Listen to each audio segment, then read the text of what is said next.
Dog, this shit is the worst. The worst.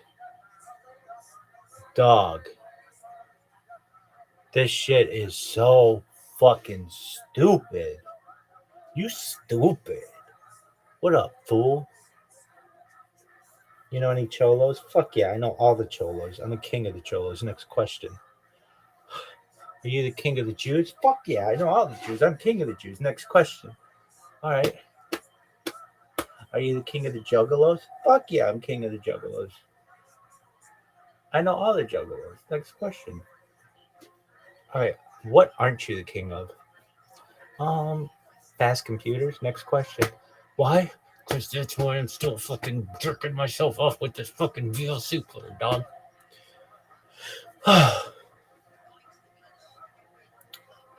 Yo, dog, remember that time you tried to go live on a TI 83 Plus? Fuck yeah, I remember that.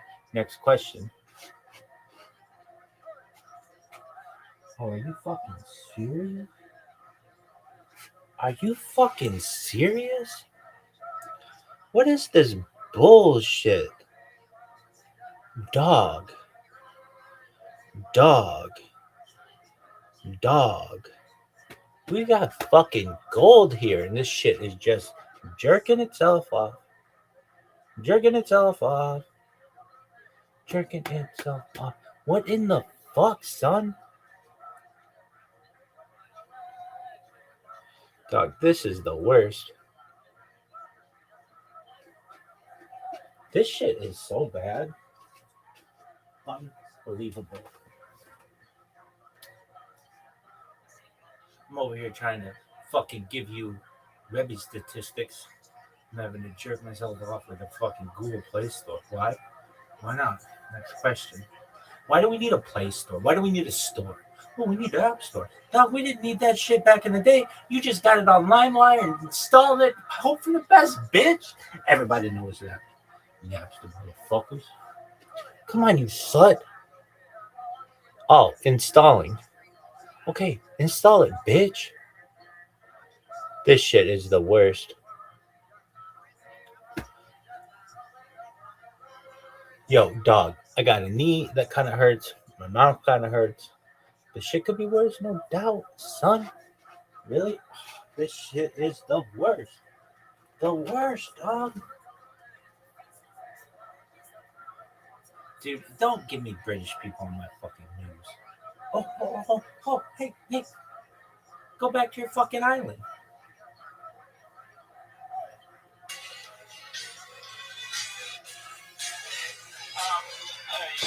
Usually after a long day for tequila, we go zero. It's a weird thing, but it's a weird combo.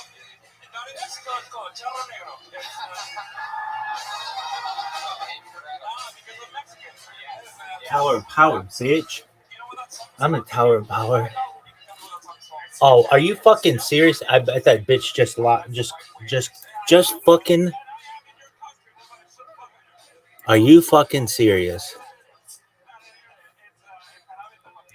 That fucking bitch. I just saw it close on me with my own fucking eyes. Hey, Rabbi, you want to take like maybe 30 minutes to install VLC player? At this point, 30 minutes seems like a fucking dream, kids.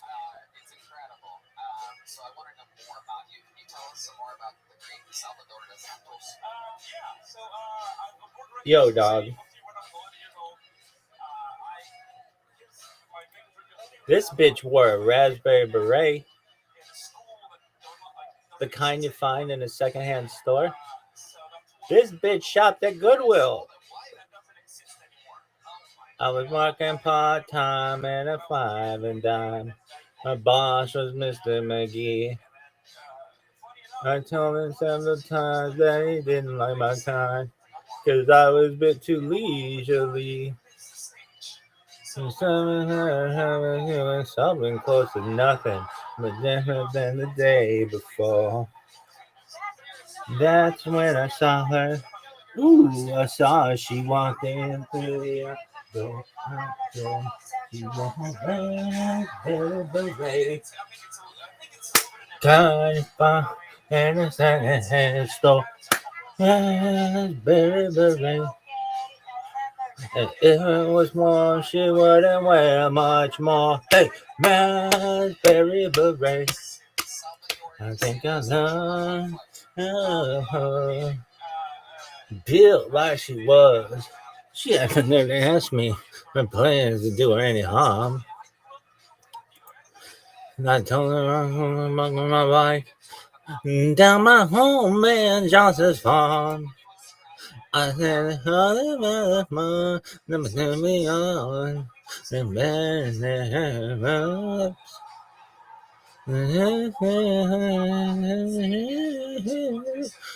Hey dog, you want to install VLC player? Hey dog, you want to install a VLC player? Yo dog. Hey, we have this thing. It's called a store. Why? I don't know. Why can't I just install it from like the internet? You want to install this bitch from the internet? Like what? Like this is fucking Napster? Fuck no. This shit is the worst. Dog. Are you fucking serious? This is the worst. Dog. Dog. Dog. Dog. Dog, are you fucking serious? This shit is the worst. If this thing it fucking says install, dude, what in the fuck? This shit sucks. This shit sucks. What is this bullshit? It's just installed. Dude, you need me to program the fucking computer for you? Worst thing ever. Oh, this is the worst.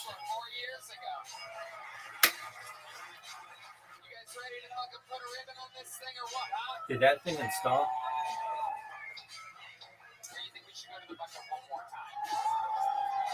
Are you fucking serious? What is this bullshit, dog? All this because the fucking media player. Hey, do you want a loop? No. No, we don't do loops. This shit sucks. This is the worst. Come on, you little bitch. Yo, dog, this is the worst.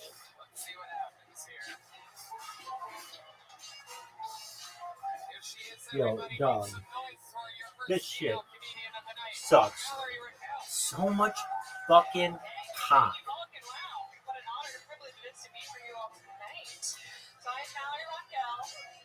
I am a bartender / comedian / cannabis addict. I moved here from Denver, Colorado.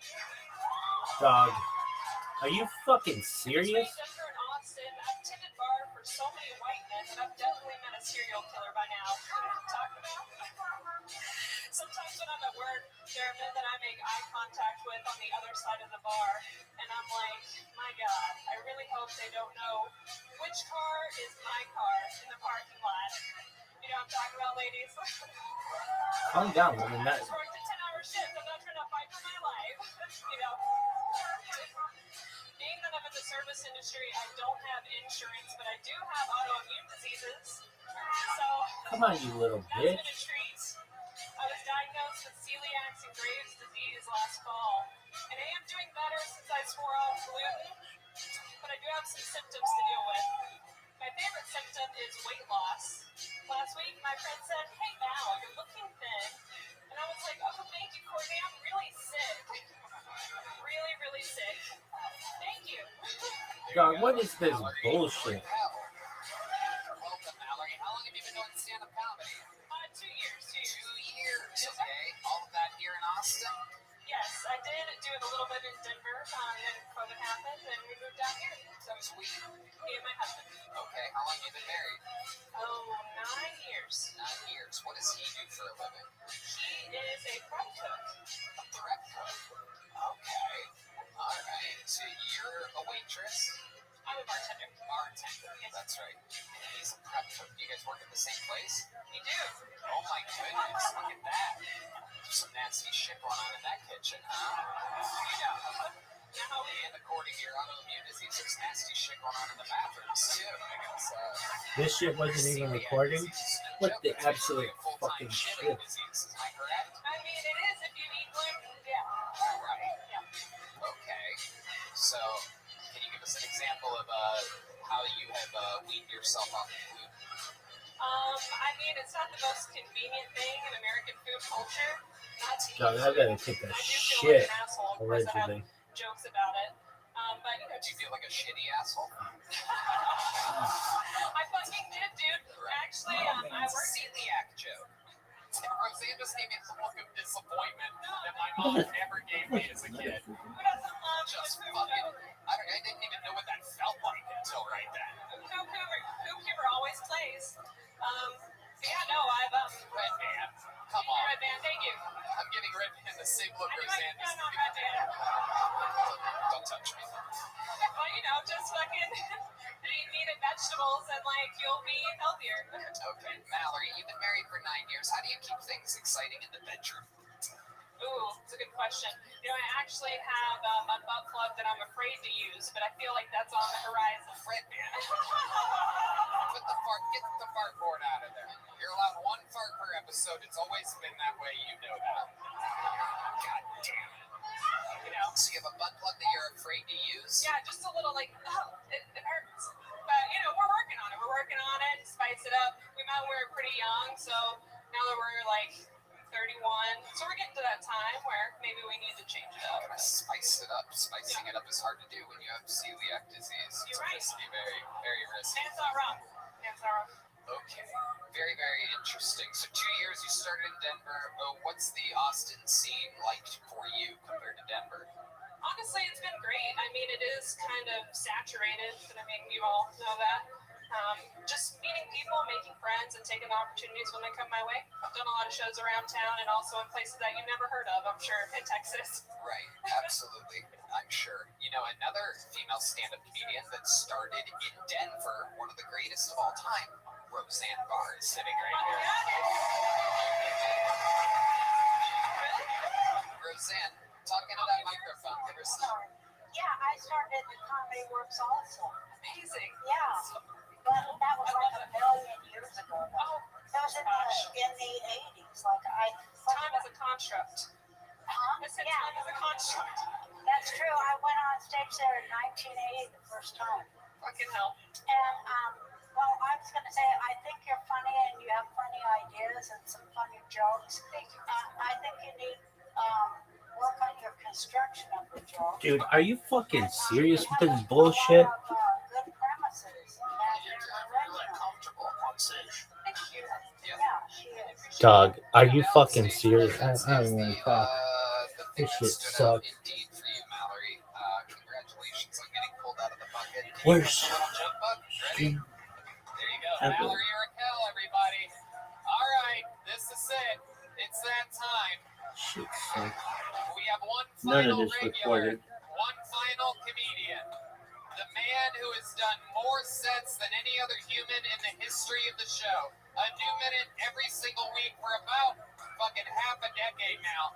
Ladies and gentlemen, it's the Big Red Machine, the Memphis Strangler, the Vanilla Gorilla, the one, the only William Montgomery, everybody.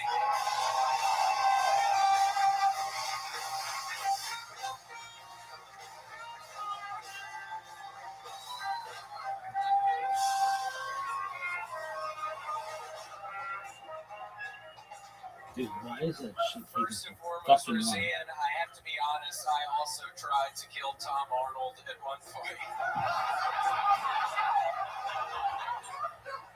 The WCW called and they want me to become a professional wrestler. My finishing move is called the crop duster, and I don't want to spoil anything, but let's just say, can you smell what the Big Red Machine is fucking cooking? Y'all know I'm involved! Horses in rural South have almost no access to abortion services, particularly black and brown ones. Love how they add that word. Just say abortion. I mean, what other services do they offer? Can I get my fucking pussy detailed while I'm here?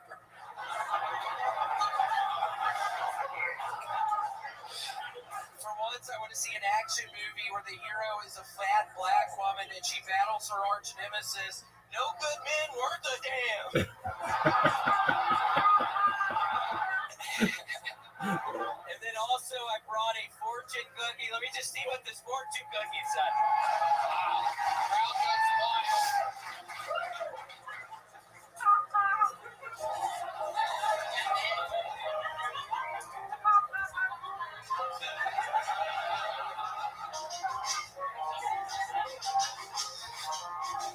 The CDC has come out with a study that says it's good for your health to ejaculate at least 26 times a month. That must make Redman one of the most healthy people in the world.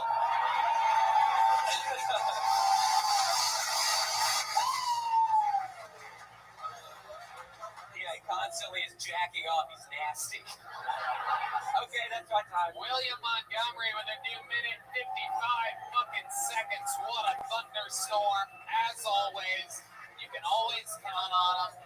Full mind, full body, absolutely thunder and lightning. How do you feel, William? I'm doing so much better than I was last week. I literally hadn't slept all of Sunday, and then I took some mushrooms before the set, and it was a horrible hellscape. I cried some when I got back to my apartment. It literally was a nightmare. But Tony, I've actually gotten the call. I'm going to be working at the fairs for this coming fair season. I've been guessing people's ages. I've gotten really good at guessing ages. This is something I want to see. Do you just point at people and guess their age, or is this a thing? Yeah, here, you are 32. 32 years old, and now 32, you piece of shit. You responded 32. He responded with a middle finger and a hard head shake no. How old are you, sir? 31.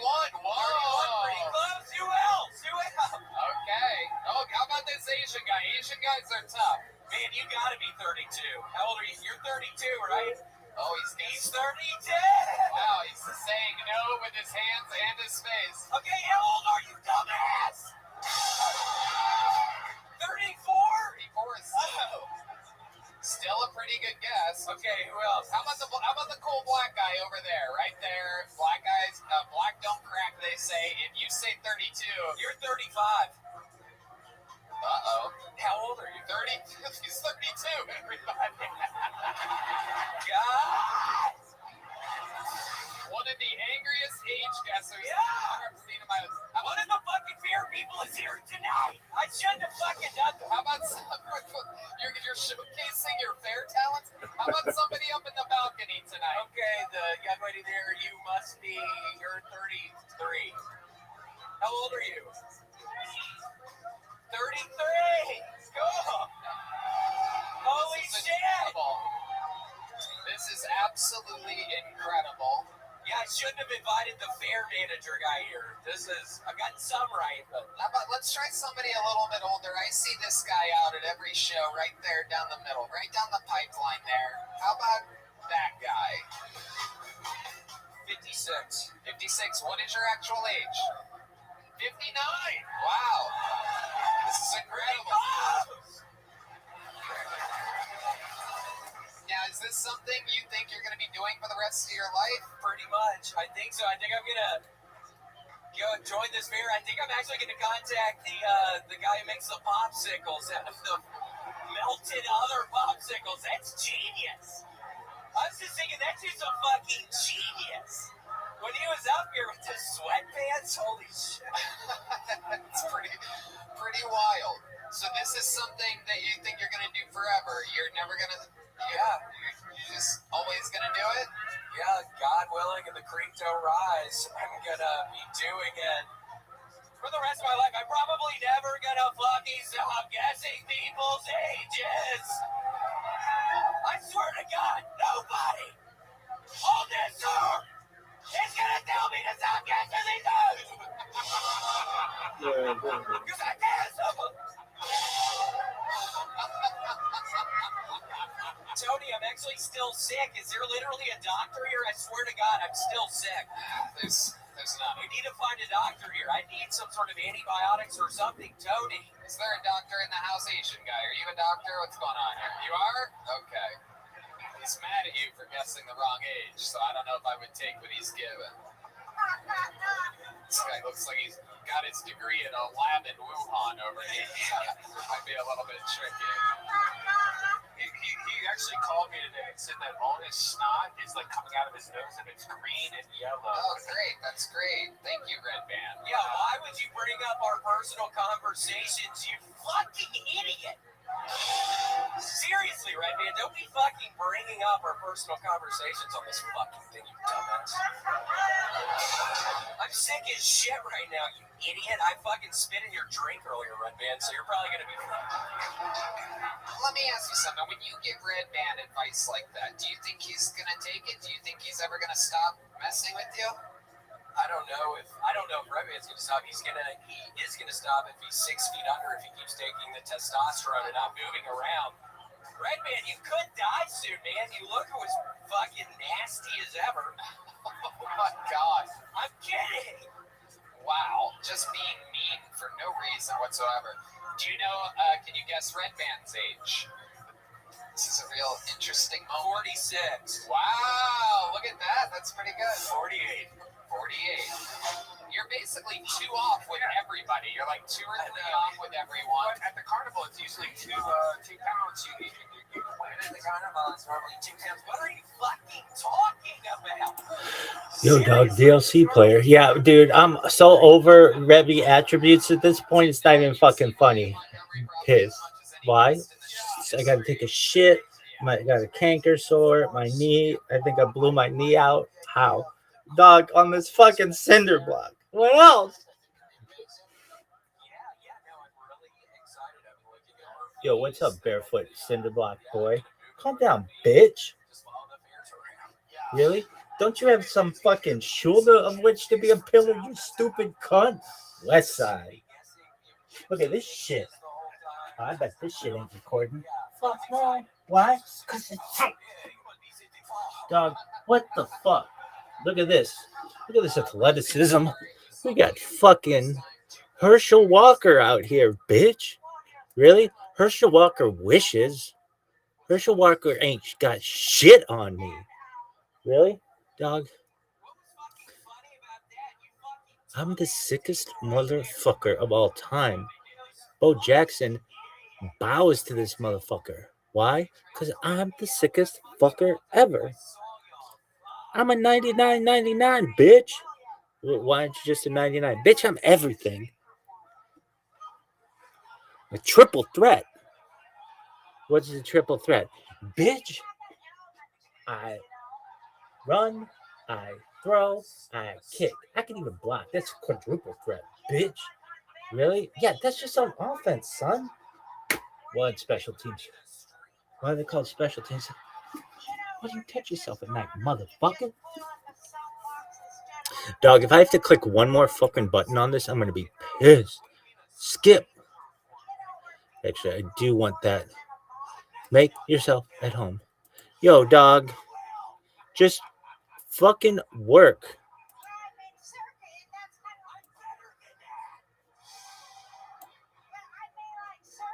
Are you fucking new external device addicted? Not right now. Dude, is it working? No. Audio player tips. Dude, I don't want to fucking read a library. Just go. Stop, please.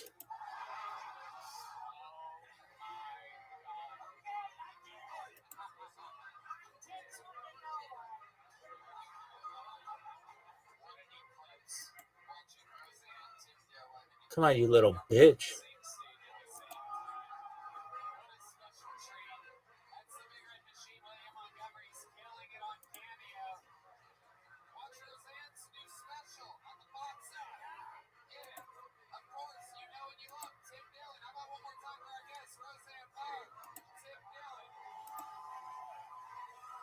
Fuck yeah, motherfucker. This shit better work forever. Hey, Rabbi, what's your favorite song? Now we want Mashiach. Now I can tell you that, bitch. Why? Because I listened to it for more than 4 fucking years. Really? Yeah. Why? Shut the fuck up, you little slut. Dog, this is the worst. Dog, are you fucking serious?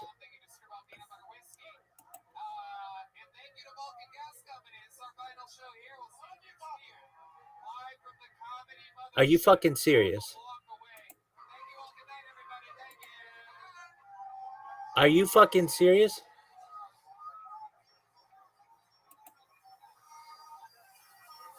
Are you fucking serious?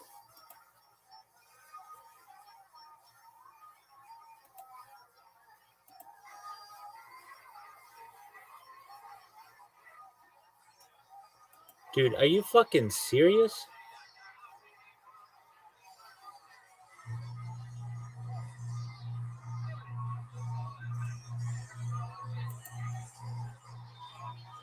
Are you fucking serious?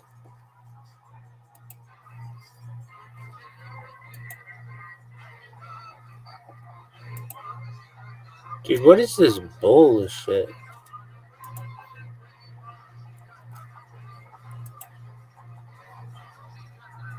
This shit is the worst. Background.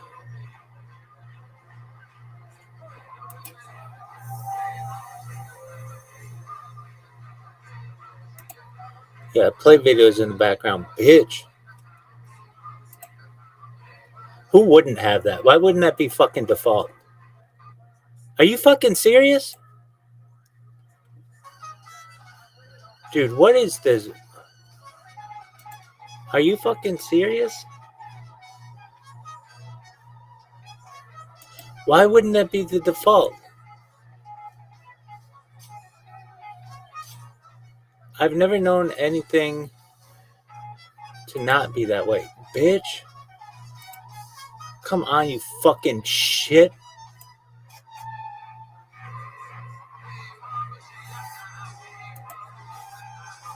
Are you fucking serious? Dog. No, I just want to stare at this fucking screen all day. This shit is the worst. Are you fucking serious? And then it crashed? Are you fucking serious? You guys ready for the best fucking night of your lives tonight or what? Play videos in the background. Big thanks for Brian Redman, everybody. The guy that started podcasting. Welcome to Kill Tony, brought to you by the Red Rose, the Yellow Rose, Gel Blaster, the Austin Security Guard Service, and Screwball Peanut Butter Whiskey. How about a handful of fucking Dog. John Dees, Paul Deaver on the horns, Eli Menezes on the bass guitar, Matt Muehlin on the electric and the green. Are you fucking serious? This is the worst.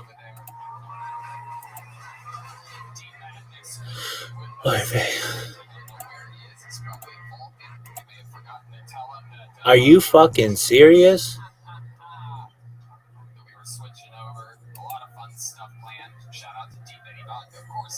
Dog. Are you fucking serious? You're not fucking with me.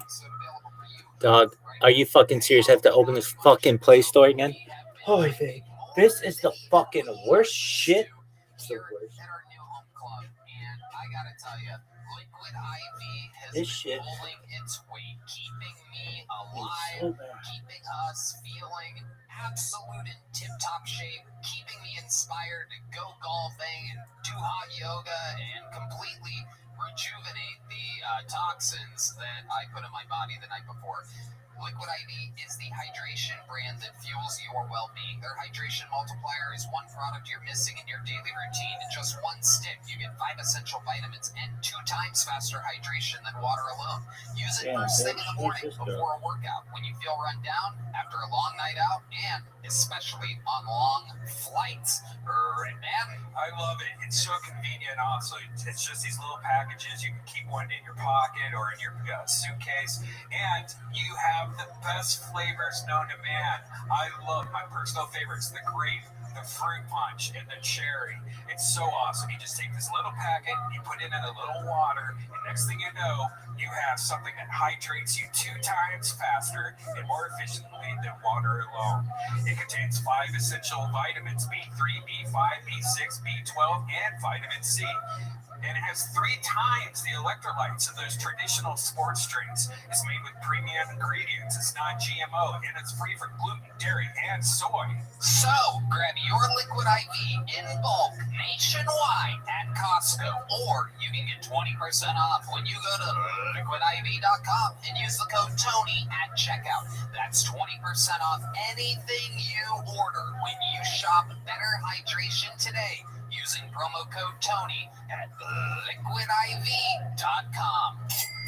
You know, here at Kill Tony, we deal with a lot of different shapes and sizes of comedians, and mental health is a serious issue. We have seen this not only with the people that we pull out of the bucket, but on every single level of this industry, as you've seen some of the greats, whether it be Robin Williams or Ronnie Stevens, through and through, stand-up comedy is a little bit tough on mental health. A lot of high Try highs, playing a lot Dark of Theme. lows. And Okay. nowadays, luckily, there's Talkspace, which makes it easy to find a therapist that you like. It's convenient to meet online, at home, or wherever you're most comfortable. Talkspace is making huge differences in many people's lives. Do you think seeing a therapist or a psychiatrist would be helpful, but you don't have the time to actually find one and meet with them or afford them? Try Talkspace. By doing everything online, Talkspace has made getting the help you want easy, accessible, and affordable. And sometimes, why wait? You know, people wait until something bad Come happens on, you to little talk to a therapist. bitch. You don't have to wait. You can get a therapist through Talkspace right now. Therapy can help you shift your perspective. Find Dude, I gotta take a dizzy motherfucking whistle. Dude, this shit is the worst.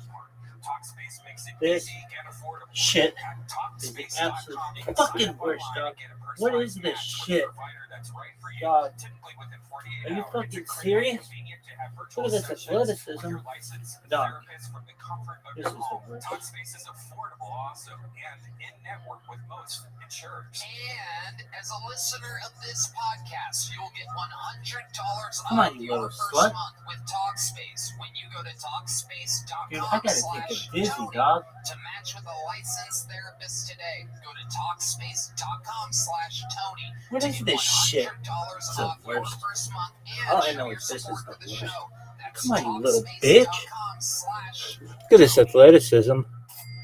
Music player and MP3 player. True bass. Oh, that's cool. Is it all about the bass? All about the bass? All about the bass? No trouble. I gotta take a shit. Allegedly. Come on, you little slut. Are you fucking serious? Are you fucking serious, son? Dog.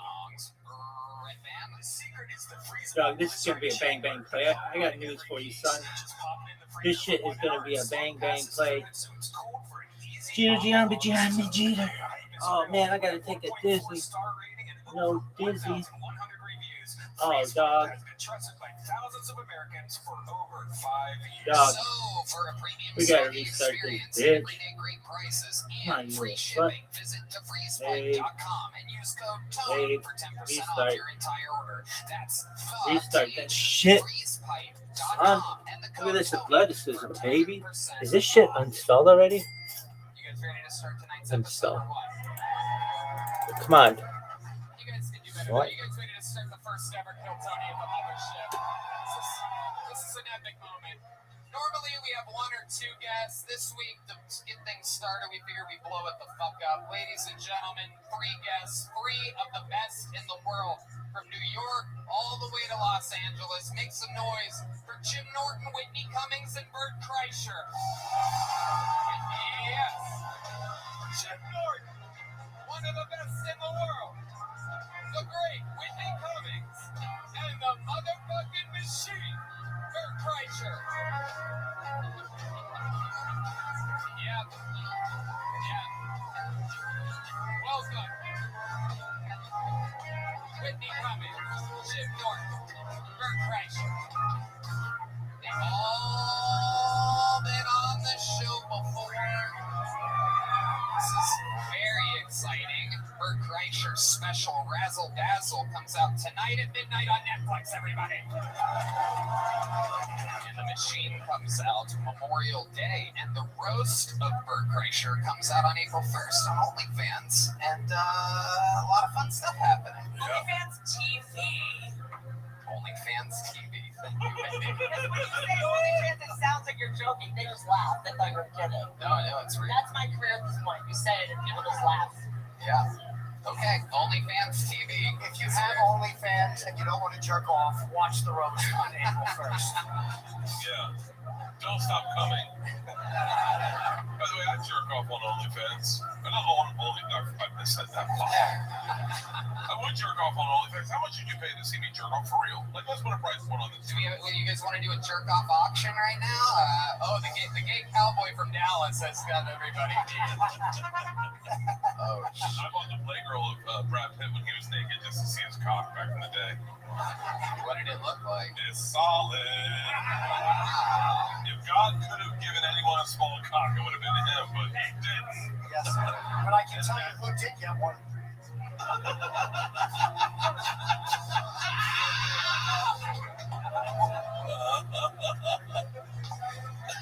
We are going to have so much fun tonight.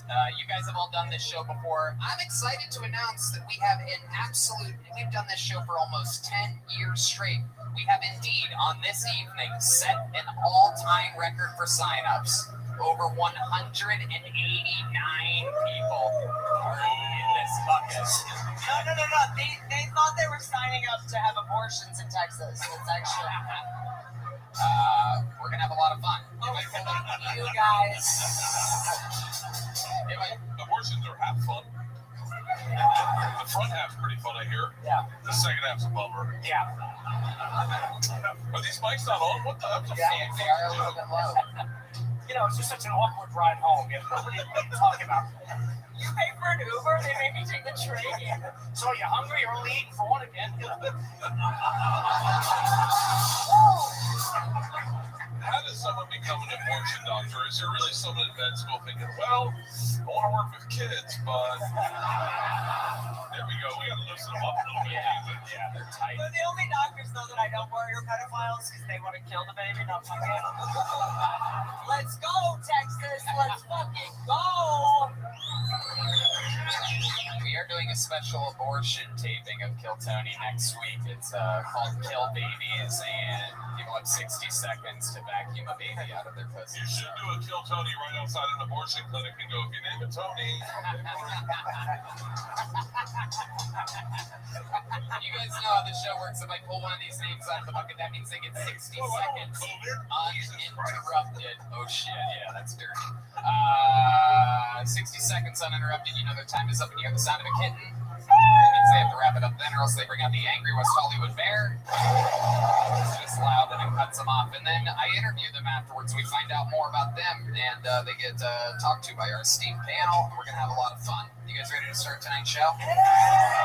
Well, even though we have 189 people that have signed up with the opportunity, we also have a few regulars on the show. So let's get it started with one of our favorite regulars from the history of the show. This guy became part of the squad about 2 years ago, went from living in his van to living in his fucking dreams. Ladies and gentlemen, make some noise. Sing it if you know the words. This is Hans Kim.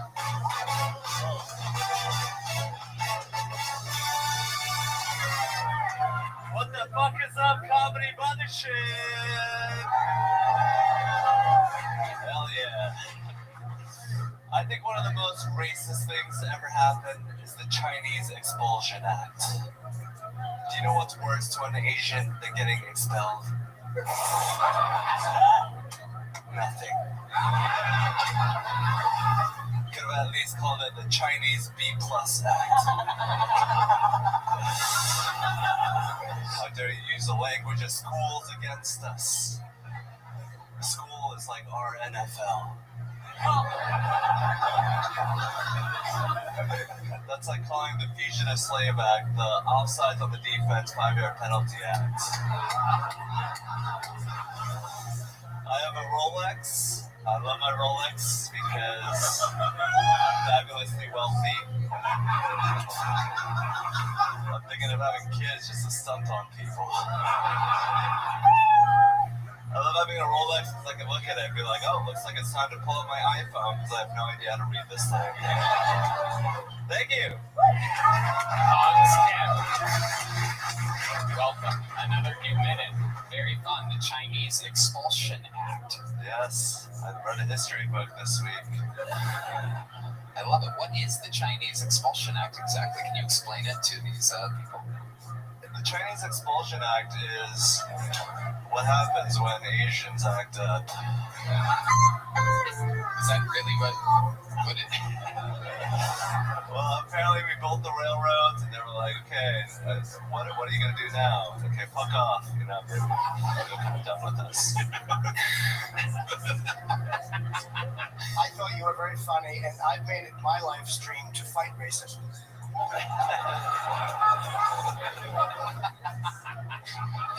Jim, how do you do that exactly? I just don't want to get canceled. You got to say that. People think I'm a good guy. I do want to get canceled. Get me the fuck out of Hollywood. You're a very good writer. Very funny. Thank you, Jim. You're welcome. I appreciate that you love hating racism. I also agree with you. Now, Hans, you talked about the Chinese a little bit, and you are Korean. No, you're not Chinese. I made a show called Two Broke Girls, and there was a Chinese character on it, and the actors and audition was South Korean. They called me racist. Well, hey. Please make a call and fix that. I got Koreans. He's hating the Chinese, and they called me racist. Wait, you're not even Chinese? I mean, I knew that. Yeah, we were talking. Are you really Korean? I'm South Korean, yeah. Oh, cool. Hey, fucking Korean, all right? Yeah. Korean, all right? There's no difference between North Korean and South Korean. It's just politics. You're Korean. That's like going, oh, where do you live? I live in Georgia, on the border of Florida. The same, you're a redneck. I heard Korean Facebook's fucking confusing as shit. Is this true? Is Korean Yeah, trying to tag yourself in a photo, you're like, is that me? No, that's not me. Is that my mom? Like, shit, I'm in all these pictures. Fucking Mardi Gras, baby. You know, at one point in my life, I would have enjoyed that joke. Oh, you have one of the best Asian jokes ever that I heard 17 years ago. Wait, you really are Korean? Yeah. Okay. Let's get up. I did it. What do you think? He's wearing a Halloween mask or something right now? Actually, I'm American. I am American. I love the guy in the cowboy hat. No, you're not. Not from where I'm from, boy. This is Texas. This is how the rest of you go. No, but I will kid you, son. Thank you for that learning moment.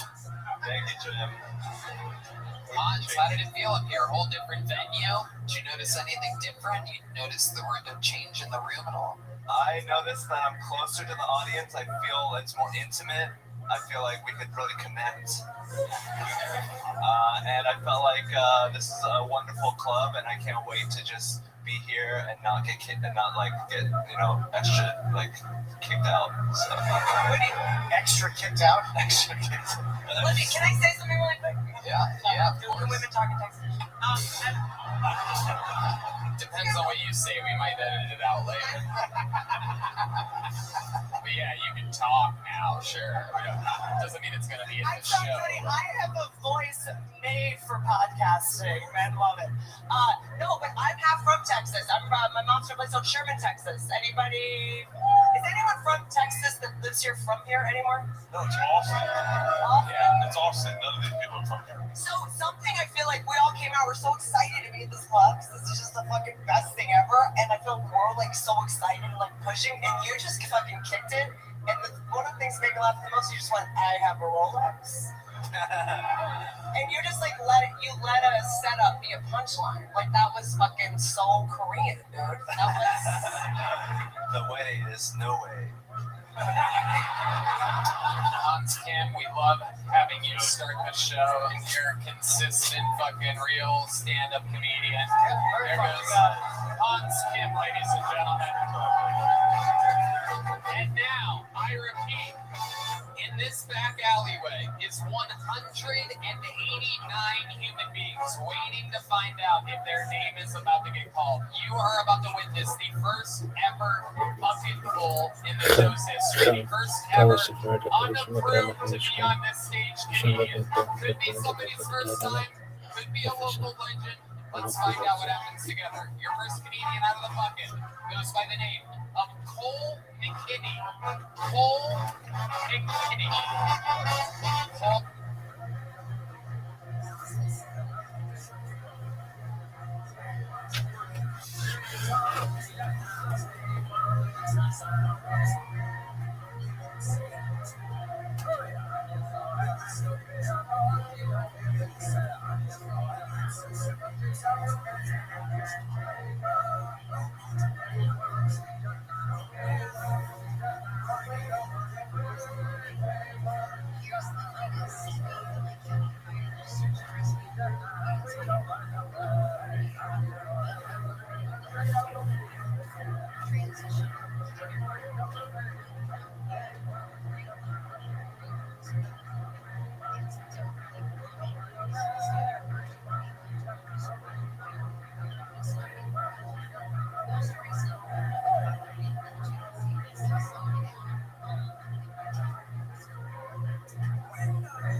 Dude, I fucking hate pop-ups so much.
I've heard that fucking lady story so many times. I kind of want that Conrad to be watching. Was like, dude, I really fucking got it.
Are you fucking serious?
Are you fucking serious?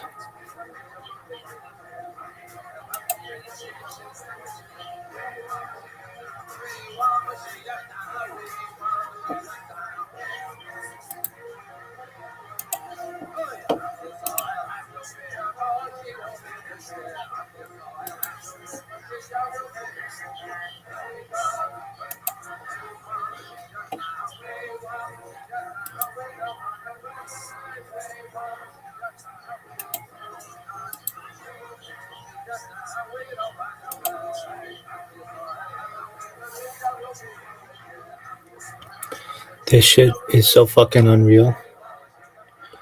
Are you fucking serious? Come on, you little bitch. Dog. This shit sucks. Shit is unfucking real, dog.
Are you fucking serious?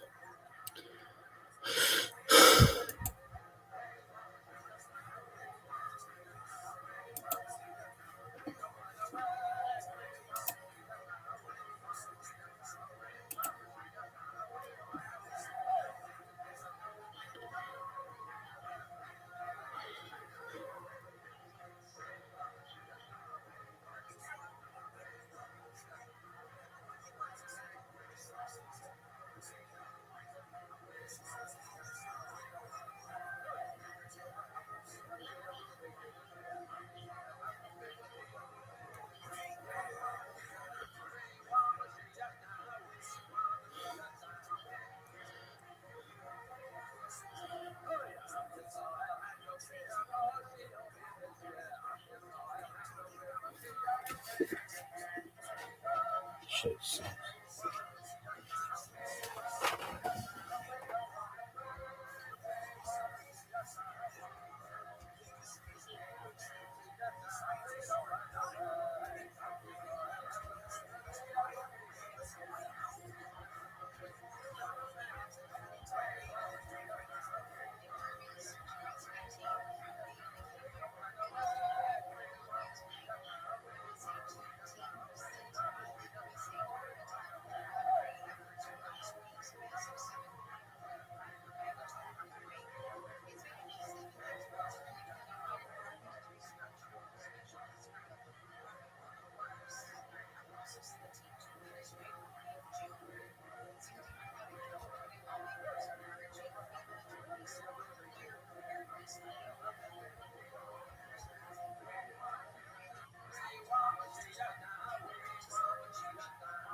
Dude, I cannot believe how much fucking work this is.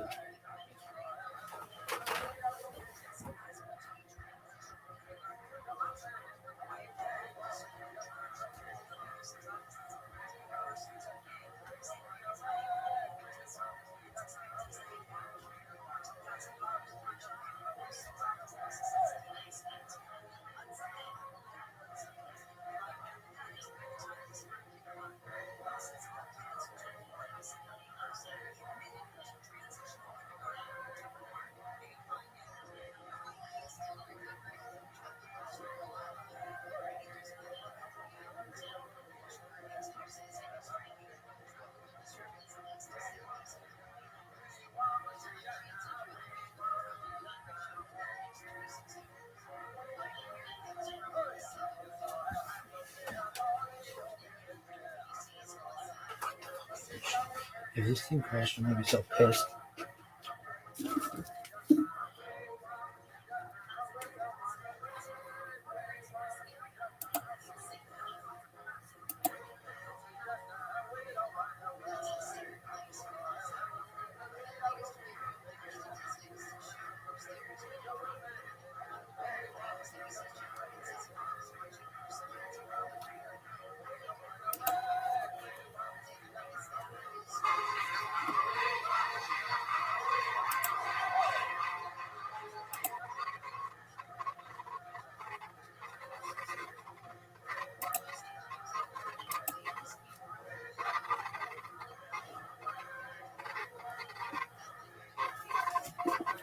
Are you fucking serious?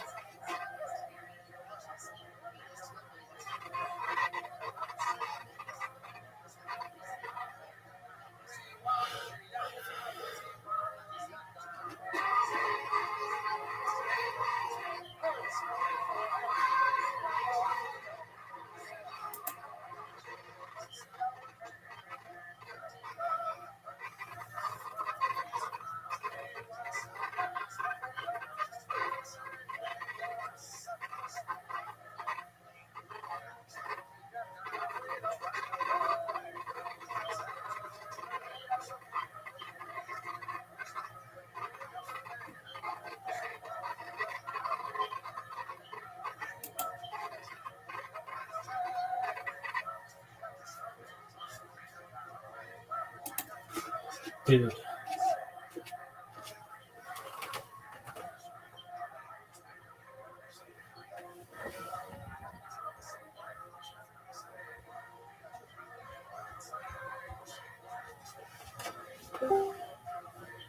Oh, look who it is. Welcome, welcome. How are you, big dog?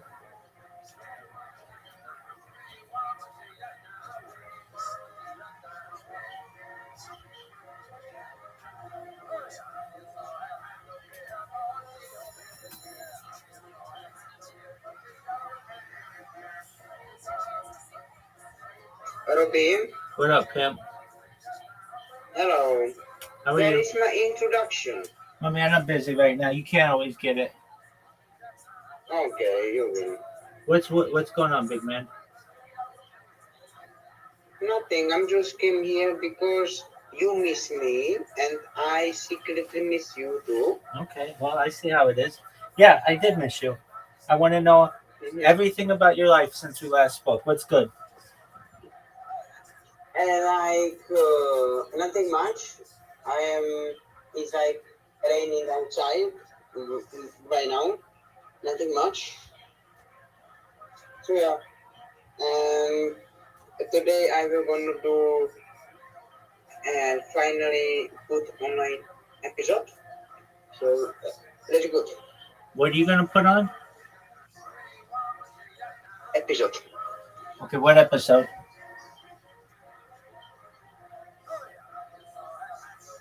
What episode? You're muted. Look at this guy. He comes in here, wants to talk, and then mutes himself. How cool is that? Oh my god, I am on the fourth episode. I don't know. Because I have so much episode. I have your episode. I have African episode. So I don't know. Put the African episode up. Do you think it's a good move? I think that it could be a good move. Mm-hmm.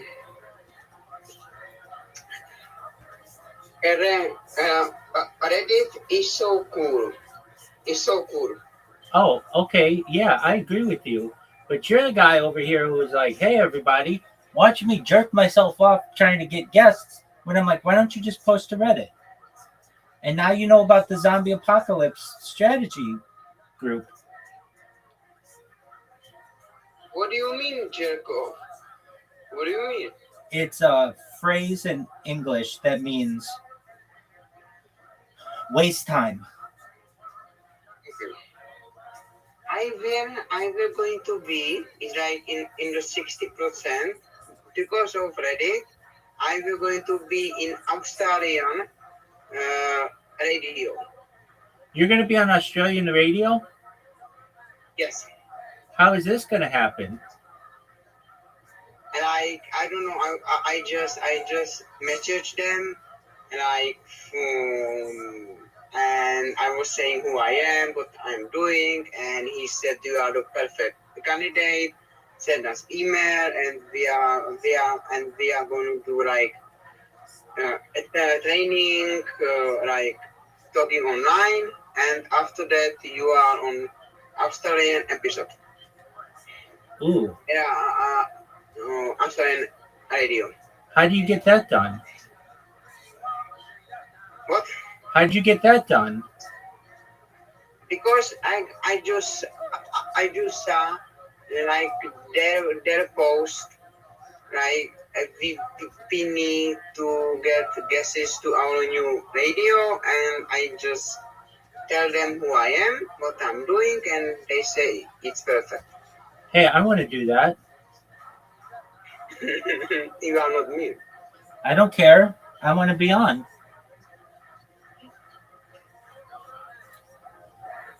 So right now I'm going to send them email, and yeah, I will be on the Australian radio. Hey, would you send me the email too? You don't have to send me your email, yes, but just send me their email address. I won't say that I know you, but I'd love to be connected with them. Okay. Okay, nice. And episode and my podcast is going to have for the first time ever politician from Slovakia How did you get that?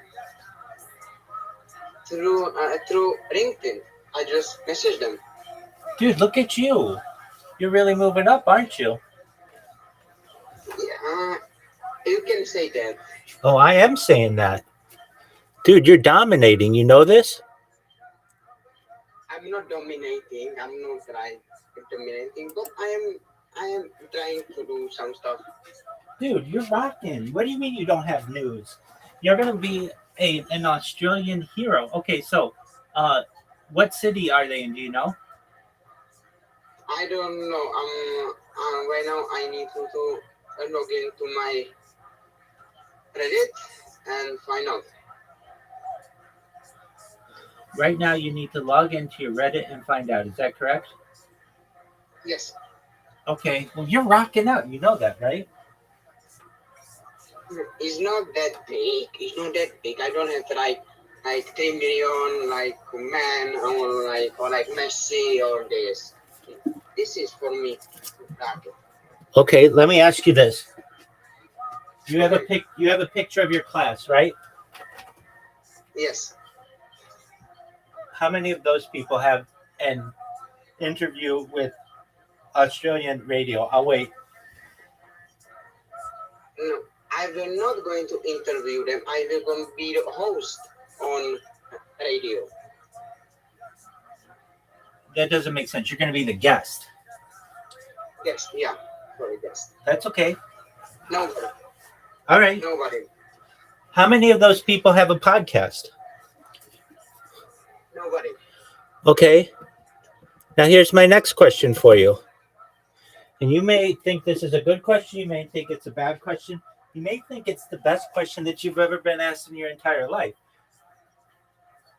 Do you know what kind of,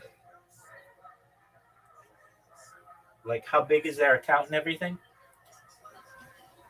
Not no, it's like it's just starting radio.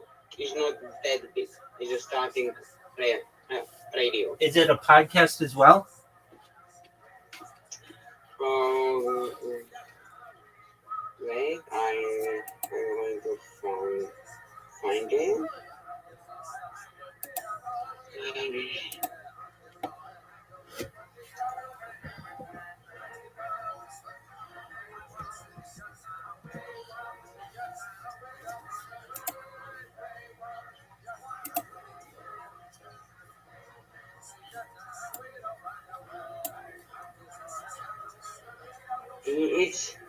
It's like it's I will be on two radios. I will be on two radios. And then, no, it's not old. It's like has been live since June 2026. Okay, that's all right. Is it a podcast?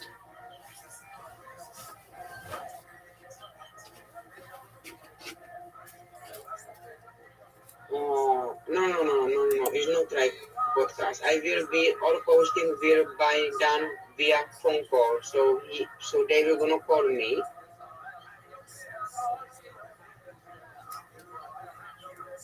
Okay. And yeah, it's not a podcast, like podcast, no. Okay, I'm going to tell you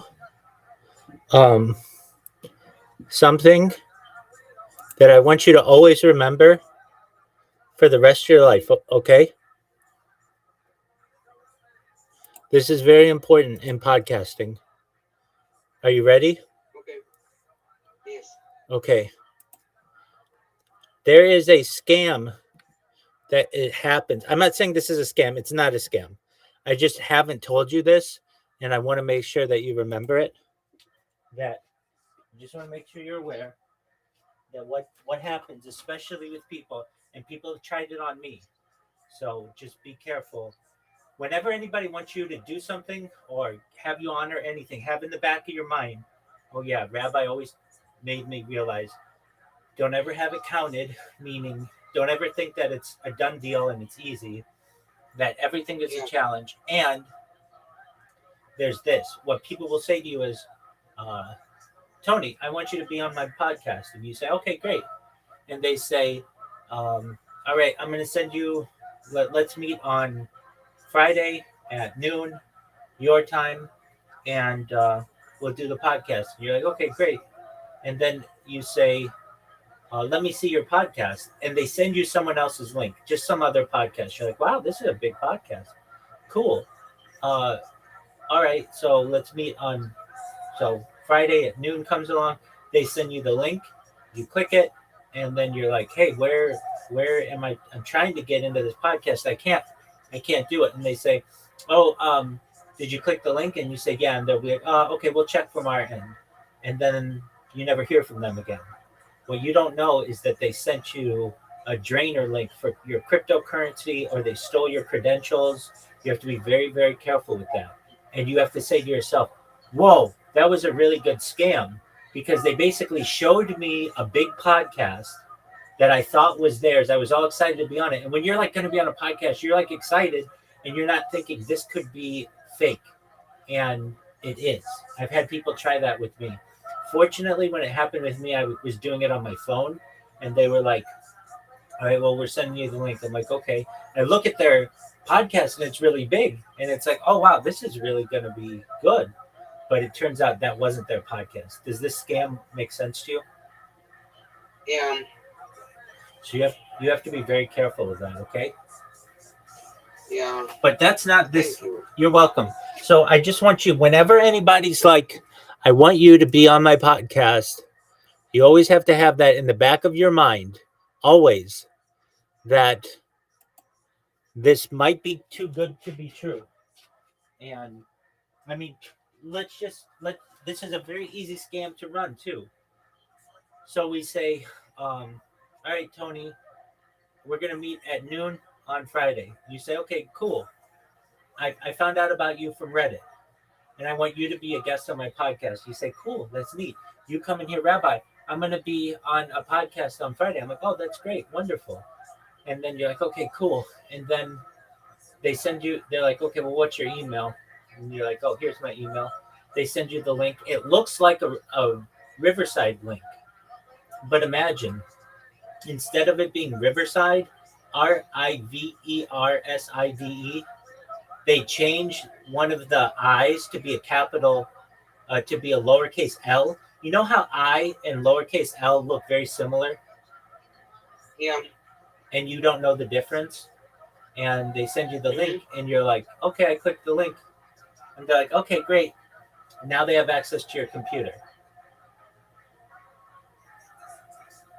Does this make sense to you? Wow. Yeah, wow is right. And I just want you to know that it's very easy for this to happen to you. And I hadn't told it to you, but it's happened to me. Fortunately, it was not on my computer. It was on my phone, and my phone didn't have the program that they needed to be able to get in or to drain me or anything. But people are always going to be trying to get your money. They're always going to be trying to drain you. I've been drained. I know just about everybody in cryptocurrency has been drained. You always want to be very careful. This isn't a cryptocurrency discussion. I get that. But just even in podcasting, they can get access to your banking.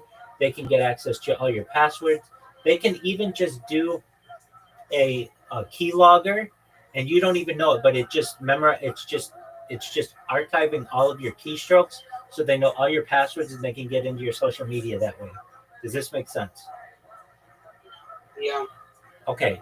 So with that being said, this doesn't have anything to do with your Australian podcast, your Australian radio. That's legitimate. It seems legitimate.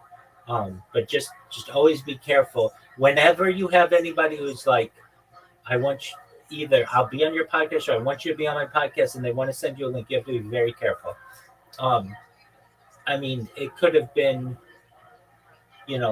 anybody could, like, people in here generally, like Brandon, Reverend Anthony, Reverend Reverend, whatever, Mr. Aquarius, like you know them, they're not going to pull that with you. I'm not going to pull that with you. But if you don't know us online, know that anybody could just see you as a target. Okay. Yeah. Okay. With that being said, True. with that being said, this is a really great opportunity. You are going to have the opportunity to be on radio, and you haven't been on radio before. You know that, right? Why do you think that's a great opportunity? Anytime somebody's going to take time out of their day and give it to you to listen to what you have to say is a great opportunity.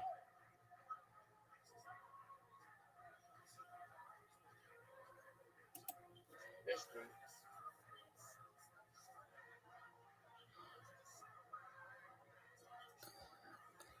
So that's great. And you're going to send me the link. And then after you do your interview with them, I'm going to send it and I'm going to say, I want to be on your radio show. And if I get anybody who says that they It's a if I get any, it's a via phone call. It's not like video call. It's a phone call. that's okay. I do. That's okay. That's okay. I do phone calls.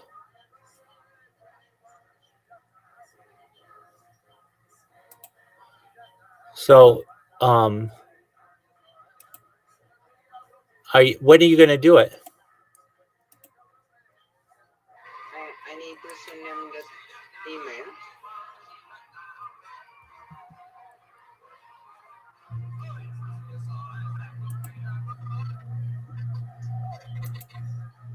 You need to send them an email? Yeah. Okay. Send the email with some days and times I'm free for the test call. Okay. Have you looked them up? Have you looked up their social media? Yeah. I have them web here, and it's like it seems legit. Yeah, but I'm just saying. I'm not saying it's not. But I'm just saying to you, how do you know that this is their podcast? You don't know, or this is their show, right? You don't know. Because it's like my drop radio and it's like my drop looking for guests. Oh, okay, that's good. Then that helps. Okay, great. And are you?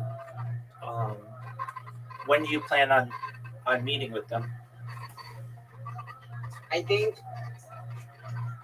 that's a good question. I think like I'm gonna send them email, and that email I'm gonna say like whatever you are happy, because I am happy to be there. So like I'm not going to be like I'm not that big to I can say like I need to play their game. That's it too. Right, I get what you're saying. Do you think it'll be hard because they're in like they're like in a difficult time zone? It's no, but it's going to be hard through video or phone call. I think. Why is it going to be? Why? This is something new. Yeah, it is. It definitely is. International phone calls are usually not that easy. Sometimes they are, but they can have a lot more issues, especially if you don't have international calling on your phone and they have to call you. And then you have to be very careful that you don't get charged for international calling. Do you know what I mean? Yeah. So I'm not saying that you can't do it, and I'm not saying that it's not going to work out for you. I'm just kind of warning you to just be careful, because you don't want to have an hour-long call with them and not have international calling, and then you've got a really big bill.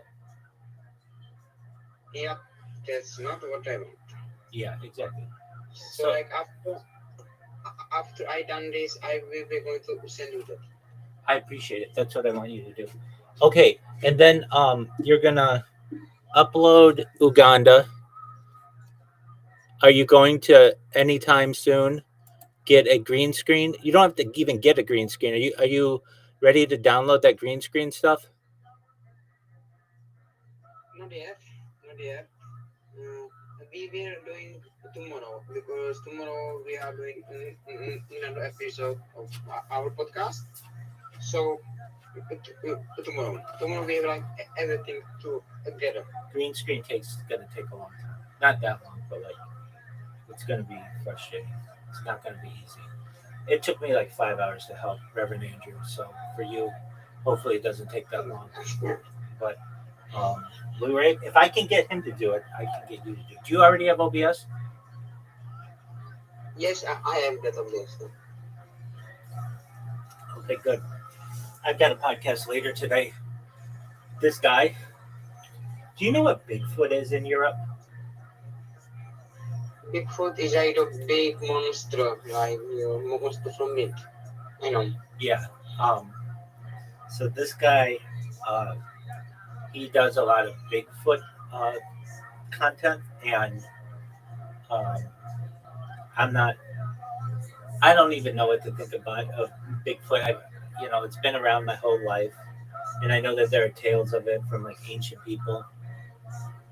But all the video that I've ever seen, none of it's been like really good video, and especially now that we have trail cams and stuff, I've just been somewhat skeptical of it. But we're not going to talk about Bigfoot. We're going to talk about UFOs. But it's just, so this guy last week, we were going to do a video. We were going to do a podcast, but he had to cancel because he lost power, and obviously he couldn't do it then.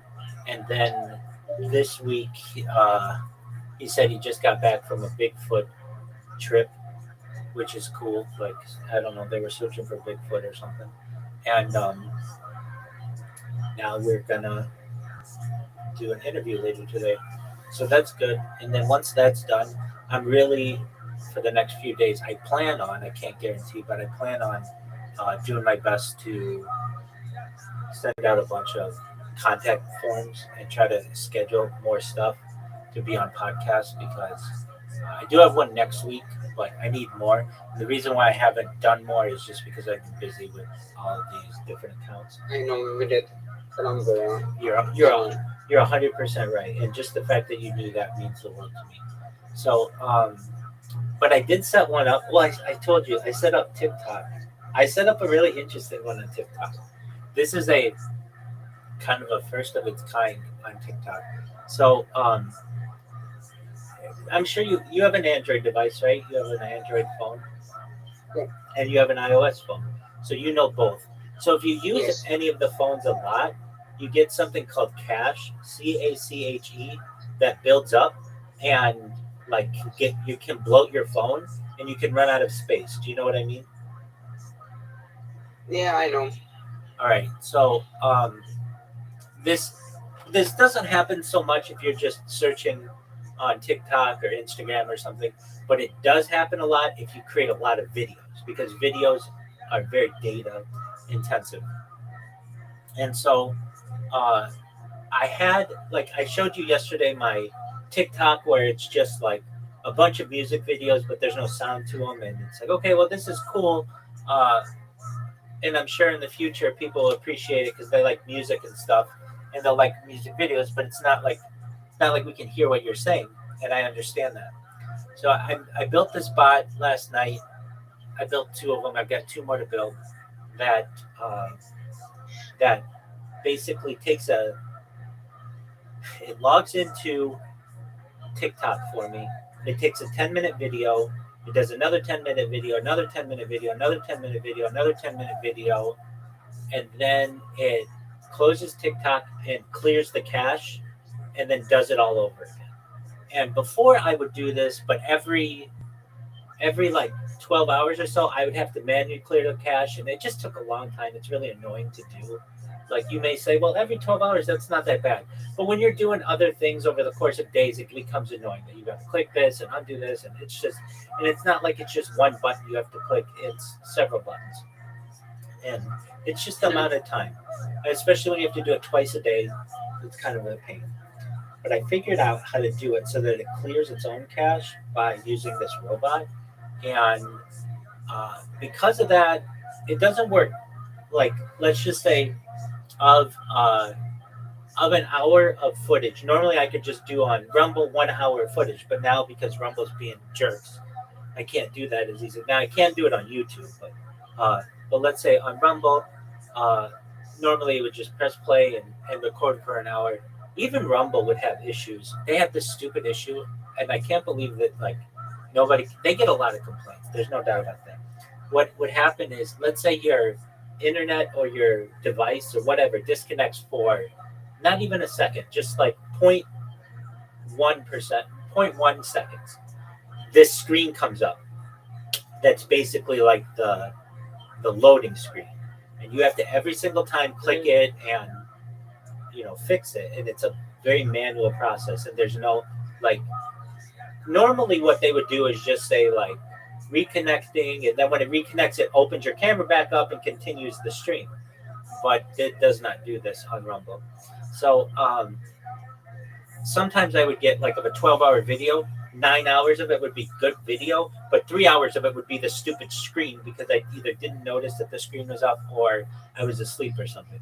Well, on TikTok, so if I have like this these bots going, and of like let's just say an hour, I'll get like maybe 45 minutes of it on camera, and the other 15 minutes it's like uploading or it's restarting the login or something like that is going on. But I've got multiple devices, so if you combine all the videos, basically it's like on like two or three, even 4 devices, I've got like a continuous video. And what's good about that is even if I get disconnected on one of my other devices like YouTube or something like that, because this thing is always refreshing, it provides me with a continuous video. Now, I know the question I would be asking, why is it only 10 minutes? That's the maximum amount of time that TikTok allows you to upload. You may say, well, why don't you just go live? You have enough accounts. I saw you. You got enough followers. Why don't you go live? When you go live on TikTok, this is such an interesting thing. It's such a stupid thing, I think. When you go live on... go live have like 54 hours, no? Yeah, but I mean, you saw I have like 10 accounts that have 1,000 followers. I have lots of accounts. Yeah, that's why I made 1,000 accounts at one time, so that if TikTok ever said you can't go live at this time, I could just have all those accounts follow my another account and have a new live streaming device. Does that make sense? Yeah. But then they changed it. It used to be 1,000. Then they changed it to 50. But get this: when you go live and you're done on TikTok, you can't say post this to my feed like you can on Instagram. When you go live on Instagram, you can go live for up to 4 hours on Instagram, and when you're done, you can say post this live on my feed, which is really nice, and it will post on your feed. TikTok is not that way. With TikTok, you go live, and then every hour that you're live, you have to do a CAPTCHA because they want to make sure that you're still there. And then when you're done with the feed, there's no post this to my, when you're done with the live, there's no post this to my page. What you have to do is go into their settings. You have to download it, and then you have to re-upload it.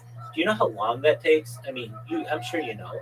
To download an hour-long video and re-upload it, it takes like 2 hours to do sometimes. So that's not really feasible.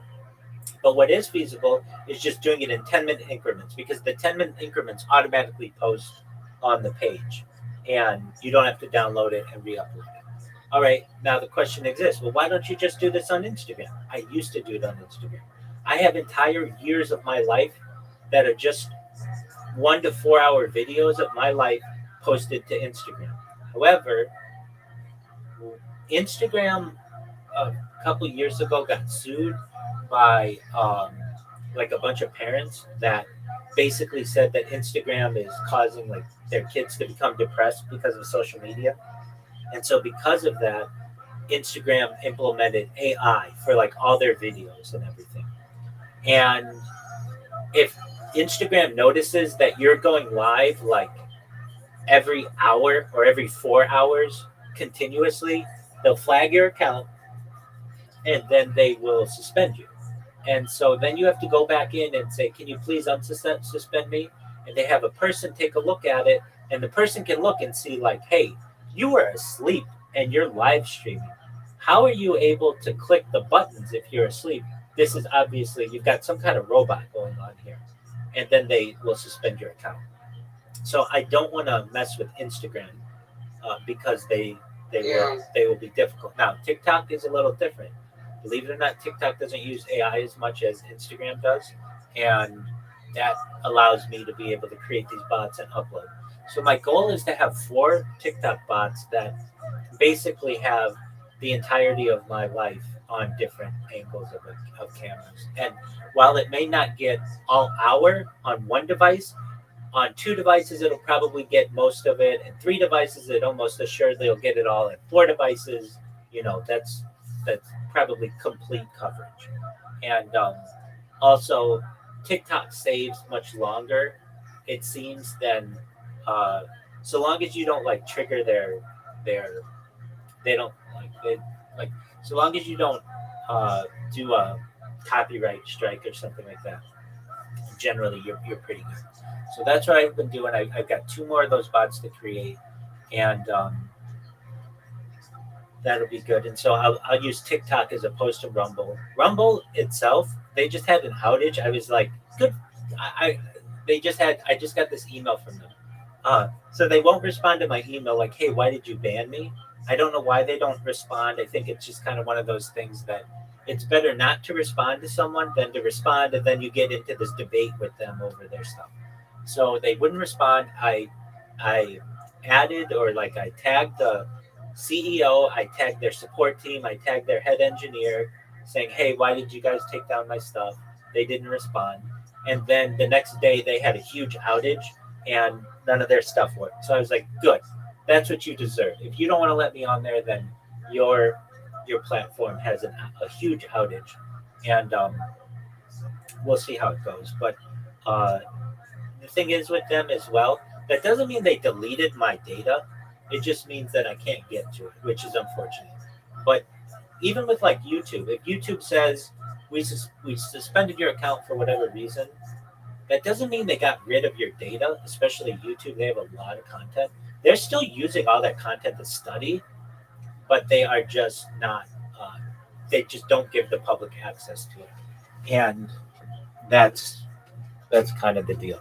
So anyway, that's what I've got going. Do you remember when you used to say that you were? Go ahead. Do you think it's a big? Are we gonna have like Slovakian politician then? Yeah, I think that's big. Do you know anything about Slovakia? Yeah. A little bit. Okay, what's the capital? Capital Bratislava. Sarajevo? Yeah. Okay. Wait, what did you say is the capital? Bratislava. Oh, not Sarajevo. No. Okay. And do you think he'll hold on. Are you sure of this? I can't even understand what you're saying. I'm sure. Okay, how far away is it? Oh my God, like from me, not that far. Like 5-hour drive? Yes, maximum. Okay, so it's pretty close. What are you gonna ask him? I'm gonna ask him about because he is econom. Oh, Bratislava. Yeah, you're right. He is econom. He's I'm gonna ask him about economic stuff, about money. okay. And yeah. Okay. Are you gonna ask him anything personal? How did his life change when he became a politician? Yes, of course, yeah, yeah. I don't want to be like just another politic debate. Right. Did he tell you how long he would give you?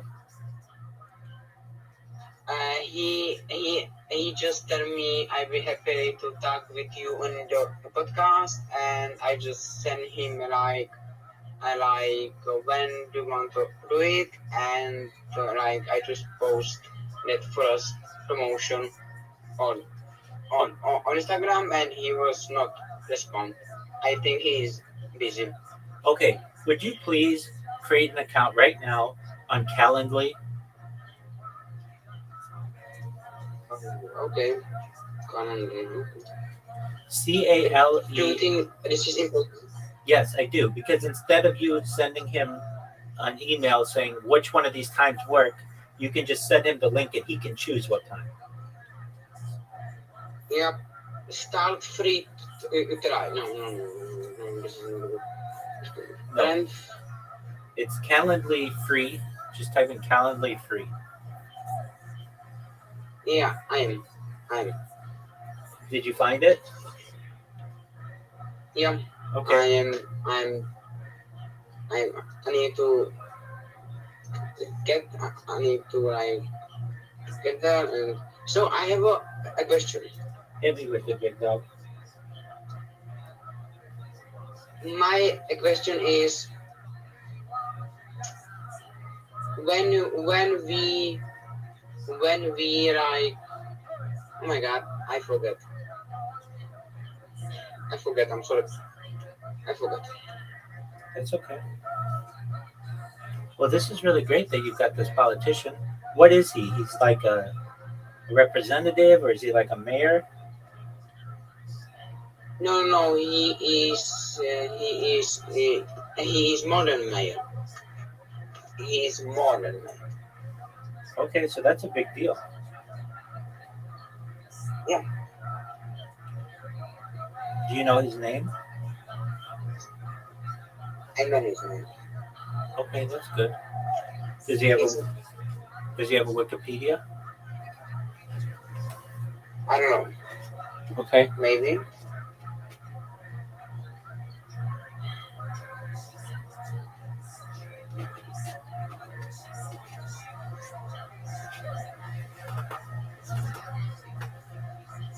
So like, and I'm happy because like this is showing to all people my podcast is very like I have bodies there. I will have politicians. So it's good like I agree. credit.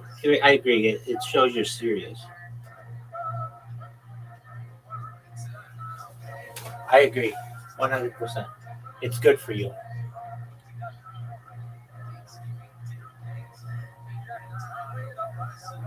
I don't think this is going to have so many likes but and views, but this is not about likes or views. This is about to showing I can do with the politicians. That's exactly right. All right. Are you on Calendly? Yeah, I am so I will going to do like start creating events and custom links. Exactly. This is I'm going to do. Exactly. Spell it. Spell the website so you're on the right one. Calendar app calendar.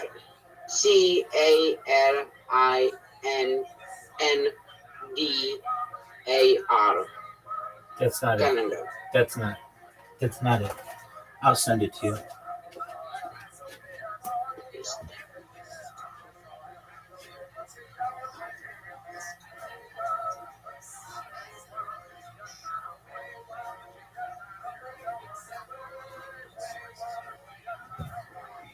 So yeah, I have everything here. I have like meaning as schedule events.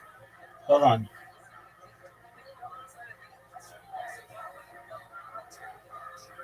One-on-one interviews. Are you ready for me to send you the link? Yeah.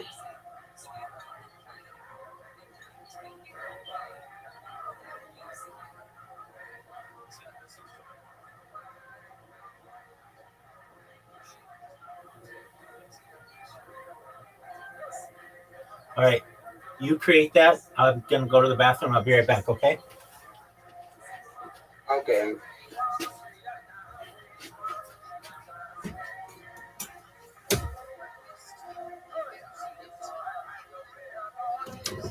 Did you see I sent you the link? Yeah, I have the link. Okay, good.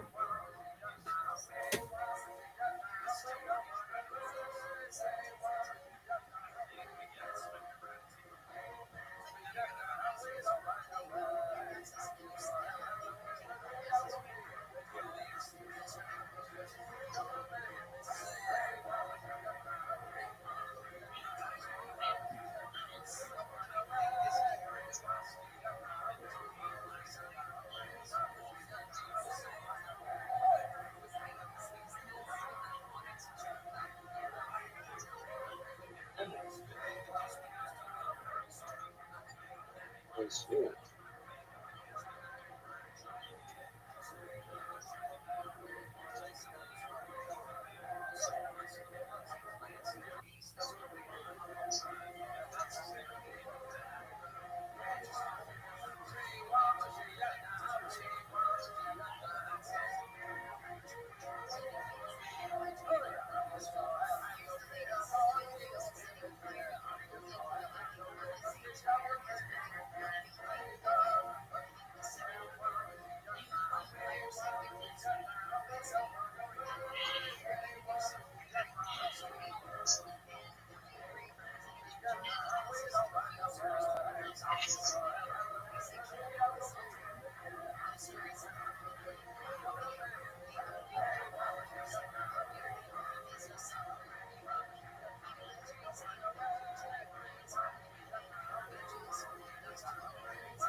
All right, Tony. Yo, what up, Zoot? Zoot, how did the movie go? Zoot, are you there? Yeah, man. Sorry. How did the movie go?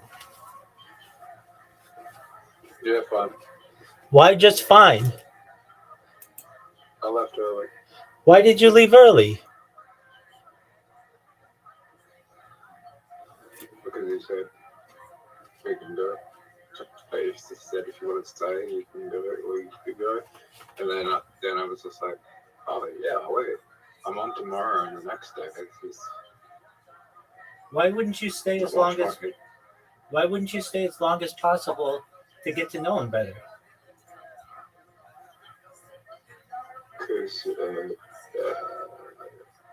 because it was really far away from home, and it's like I stayed after midnight. It's really hard to get public transport home because they're closed. Okay, that's understandable. All right, so how did day 2 go?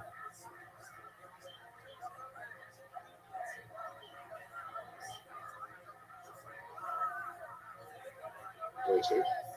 And wasn't today the second day of shooting? Oh yeah, day three tomorrow as well. I know. How did day 2 go? What happened? Tell me all about it. Did you do any stand up? No. Did anybody do any stand up?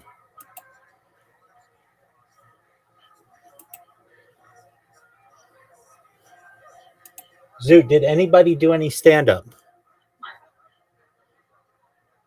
No. Okay, so did he invite in?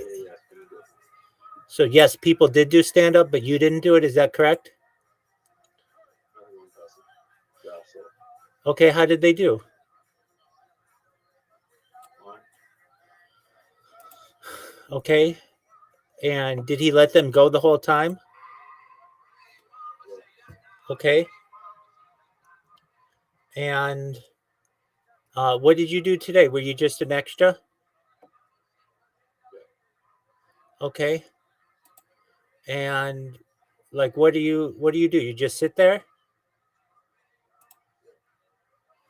Okay, so you just stand there and do what? Just chill? You okay? How many extras are there? I think I'm sitting down the whole time. Oh, okay, so how many extras are there?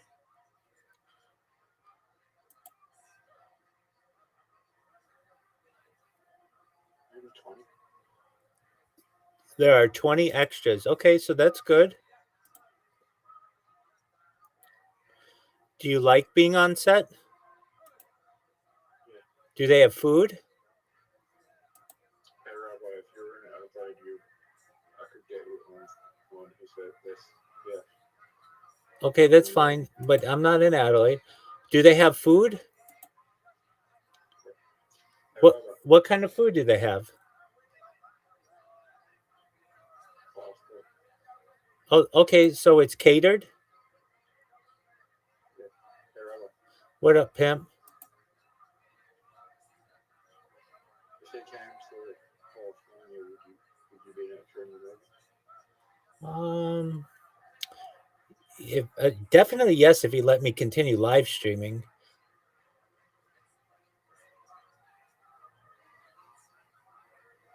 No, you can't do that. Then probably. I mean, it depends. Do I have a speaking role or just an extra?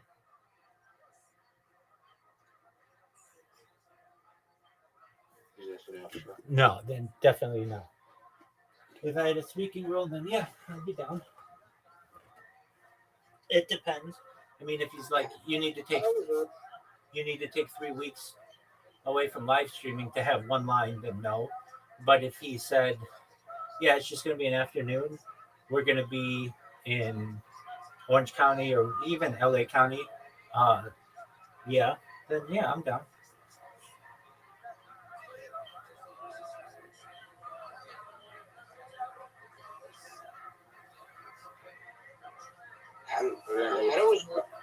I don't. Huh? No. I didn't really talk to him tonight. Okay, why It not? was a night film. Was he busy? He was very good. Is he the And director? also, he's the director. Is he the director? Yeah. So he's super busy. I think he's the producer as well. Okay. And do you think that this is a motion picture? Like it's going to be in theaters, or is it going to just be streamed, or how's that going to go?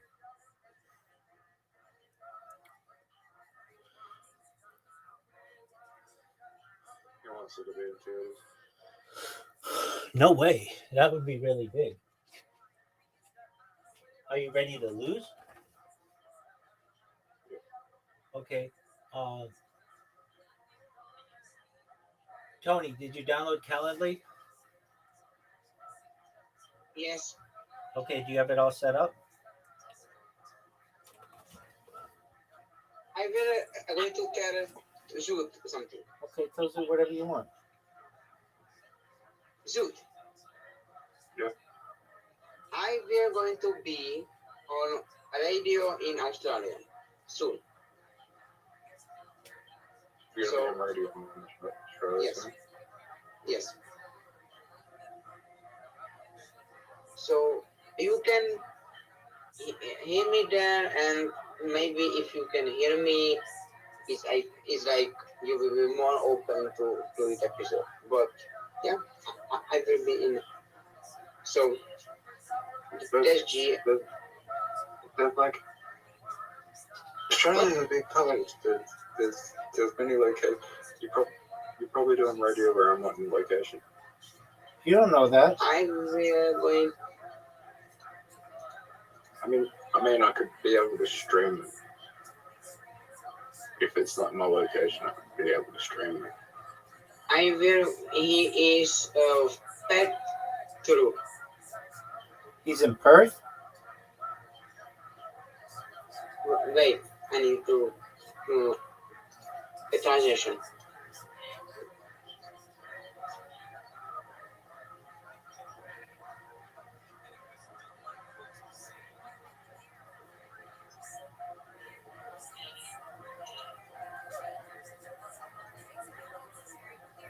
Are you serious?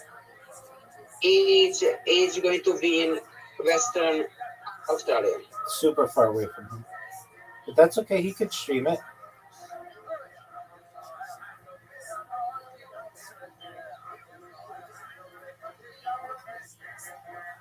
But the name is Perth.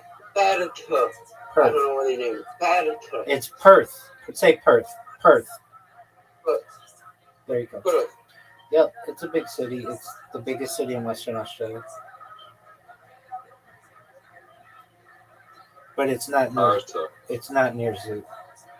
But that's okay. Zoo, when are you gonna be on Tony's podcast?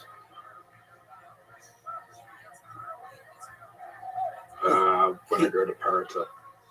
Oh, shut up.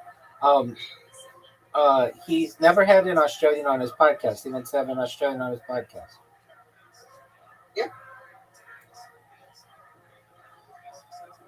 Yeah, Zoot's not in the mood right now, but we'll get him in the mood. Don't worry, Zoot will be on your podcast.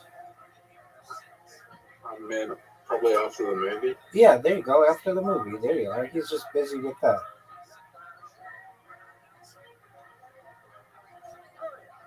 Zoot, what are your thoughts on my shot?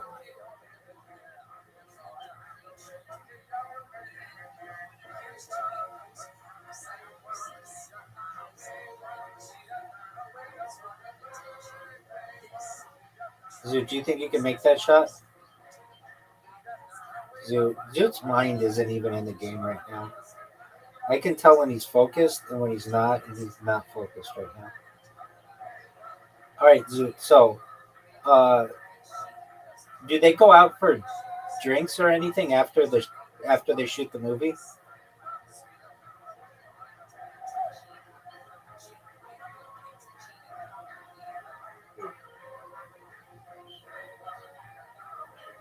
Is it hard work?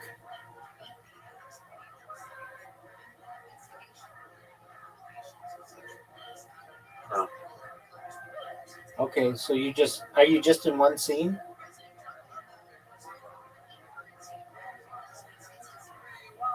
Multiple scenes. You're in multiple scenes. That's a big deal, dude. Multiple scenes at the same location. All right, what's the location?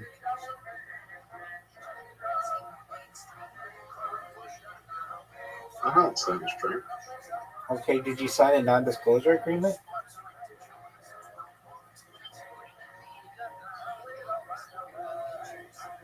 You'll see it in the movie. I'll tell you all about the locations when it comes up. Okay, when do you anticipate the movie coming out?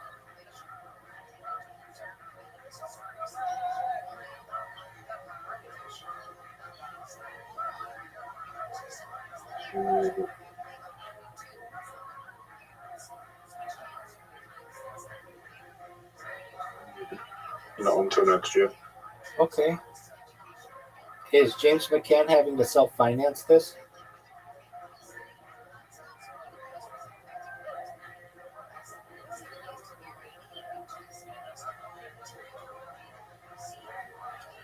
I'm not sure. He might be self-financing.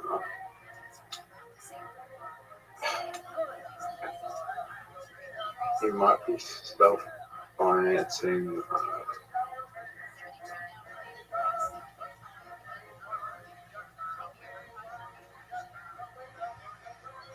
Right now, but he won't be self-financing the distribution. Okay. Is he acting in it? Yeah. What is CHB doing in it? Extra. Oh, I thought you said she had a speaking role.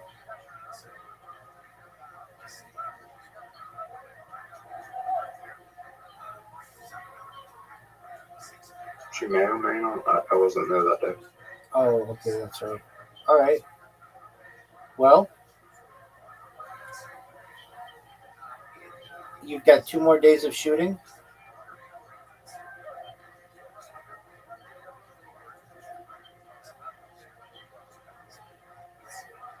Dude, why does it take you so long to answer questions? Yeah, I said that. I said, yeah. You said you had like 20 minutes after I asked the question. All right, so we're going to play Dice Party. Hopefully this will change your mood. Dude, what's your favorite game in here?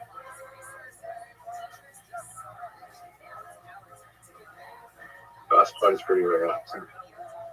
Oh, okay, you like it because it's relaxing. Do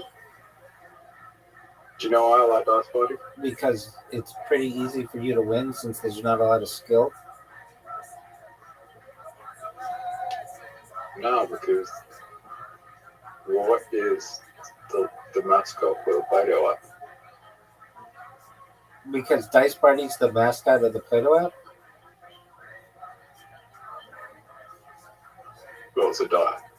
Yeah, but that doesn't mean it's Dice Party. It could be Monopoly. It could be, I don't know, any game that they have to do with dice.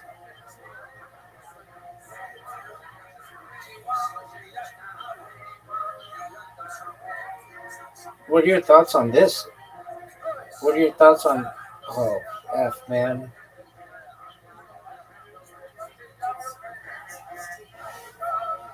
Three X or twos? What do I do, Zoot? We're gonna go with twos. That's kind of an interesting one.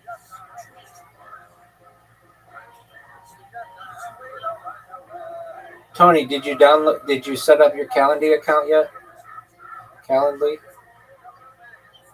Give me 3 seconds. Take your time on that. You're fine. Zoot, are you happy that you got a large straight? Hey, would it be funny if I can't even say this in stream. Would it be funny if I use the singularity of the word dice, say I want 2 dice, and then put out tinkerality of the word dice. Dude, that's stupid. It's lame. You shouldn't talk like that. And I know you probably know this, but I'm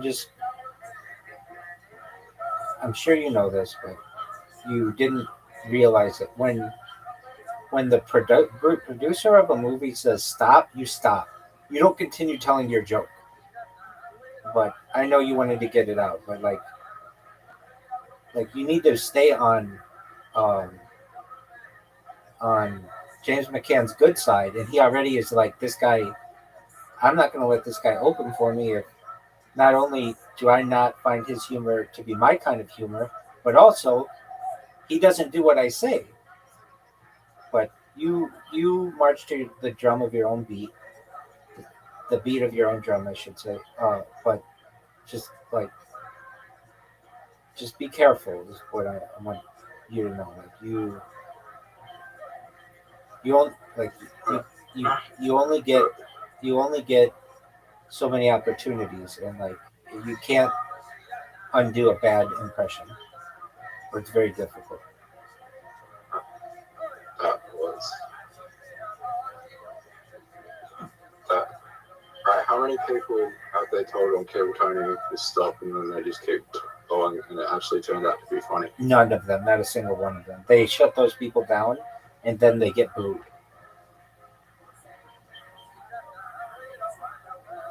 What happens? What happens on Kill Tony? Have you ever?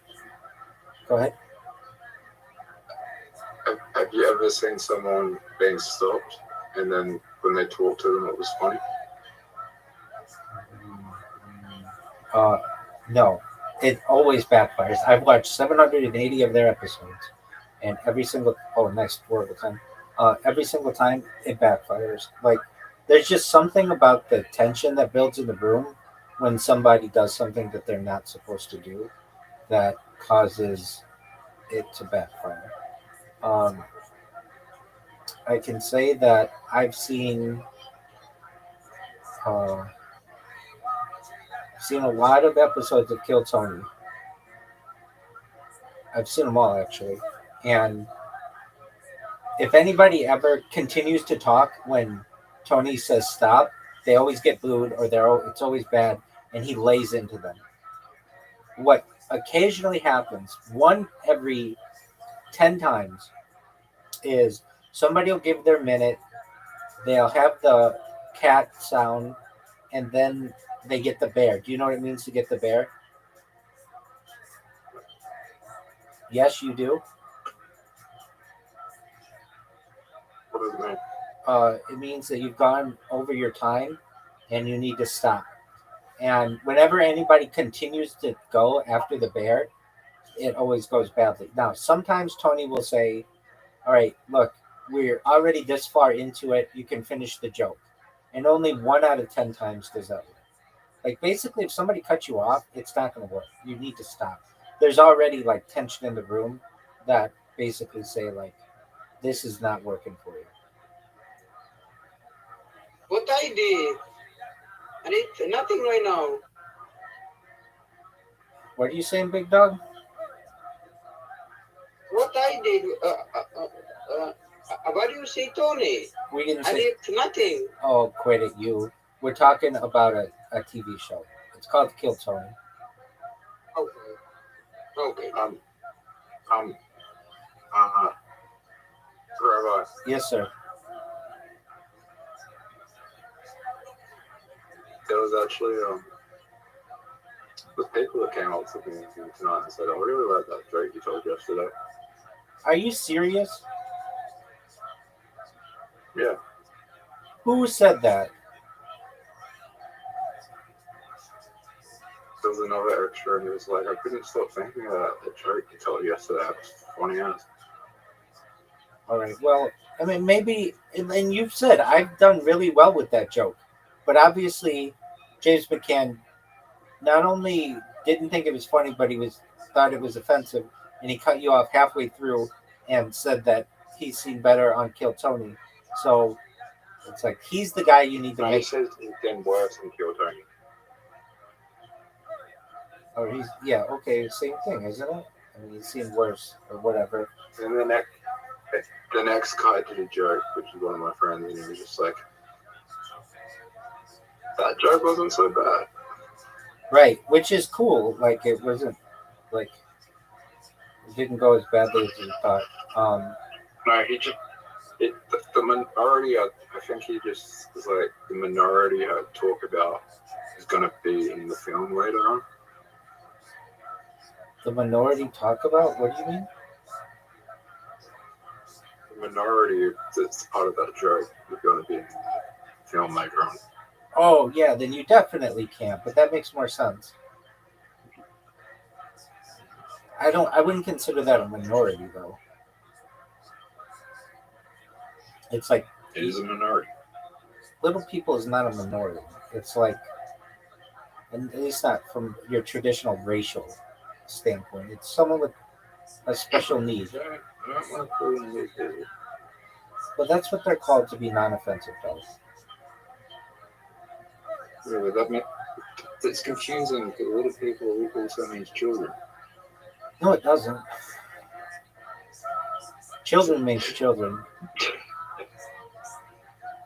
I mean, there's people in my country that call little children little people. No, they don't. No, they don't. They would call them young people. Little people means people who suffer from like a form of dwarfism, but that's just one of the kind. No one calls a child a little person. They call them a young person.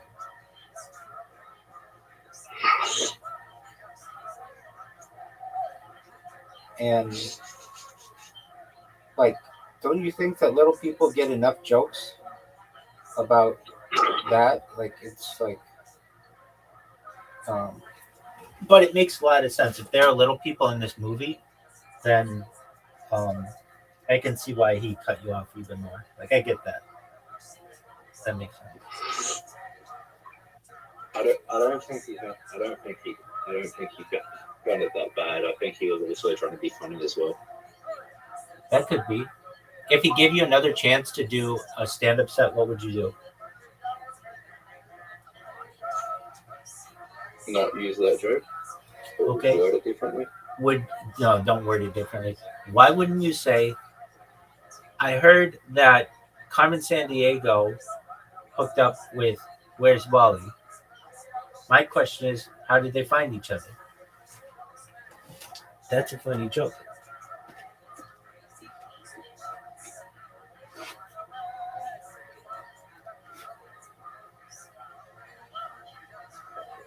All right, Zoot.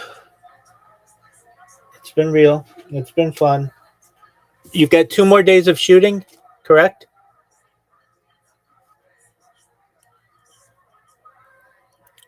Zoot. All right, are you ready for him?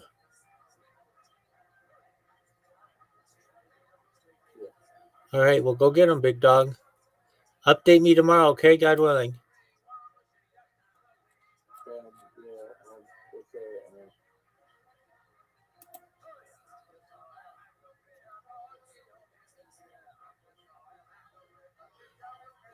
What'd you say, big dog?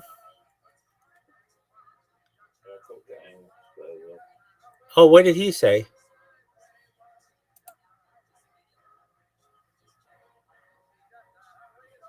He wants to open a comedy club in Adelaide.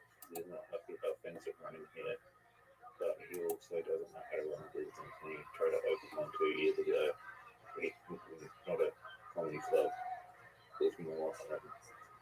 It was like what they.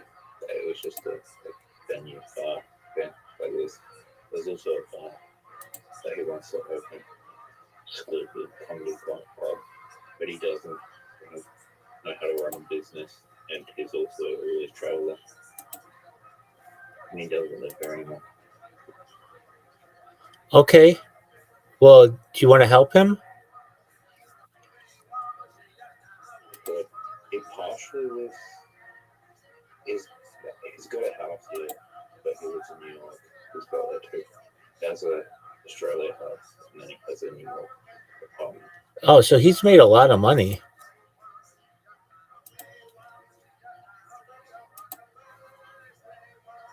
Yeah, he made a lot of money in America, opening for Jim Jeffries, but then he sold it career in America. He should be on Kill Tony. If he gets on Kill Tony, it'll totally change his career. But I'm sure he knows that, right?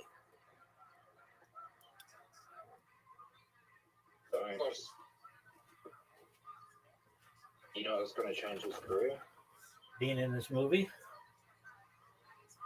Yep. That'll be cool. I mean, it could be on Joe Rogan. Yeah, that's true too. That would change his. It will be on Joe Rogan on that movie. Are you sure? Yeah. That'll do it.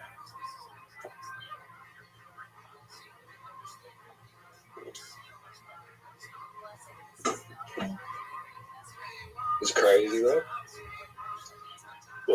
What's crazy is the three most successful raw comedy people from South Australia were 3 consecutive years from each other that they're all the 3 most successful of all, like in the 2010, 2011, 2012. They're from what? Oh, like they all did it with 3 years in each other, the 3 most successful.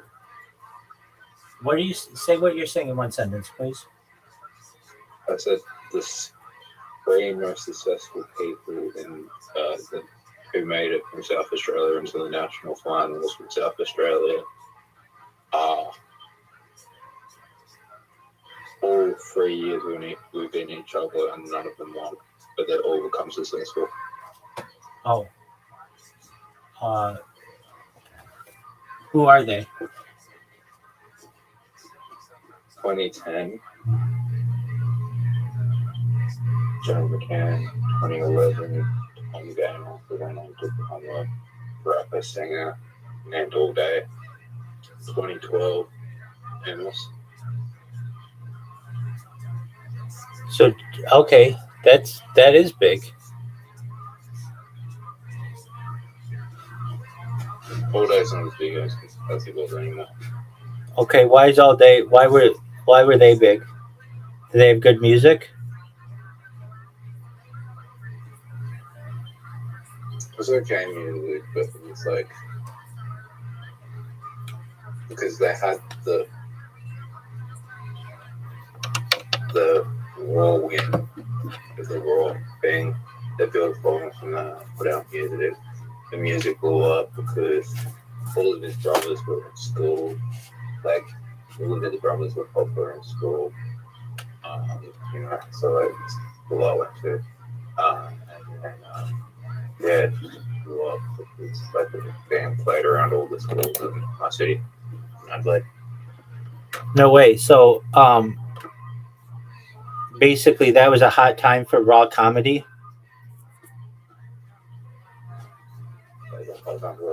Well, I shouldn't say that, but I get what you're saying. Like the same can kind of be said for some people on Saturday Night Live of certain years.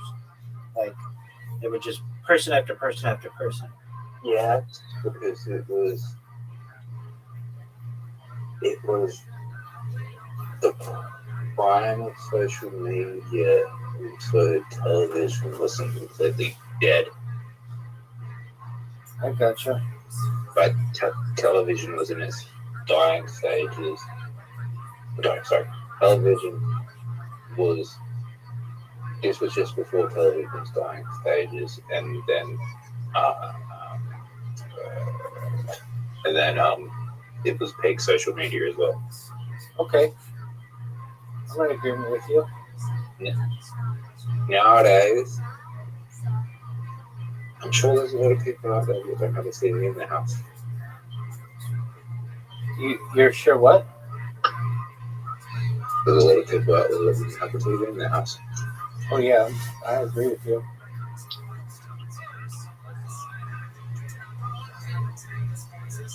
Collectibles is an essential thing people to usually have the TV.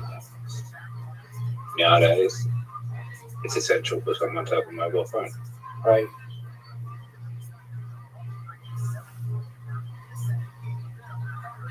I agree. That's crazy. What's that, Zoo?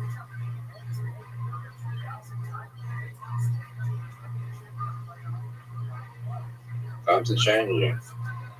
Yes, sir. A homeless person would never have a TV, but a homeless person has a phone. That's true.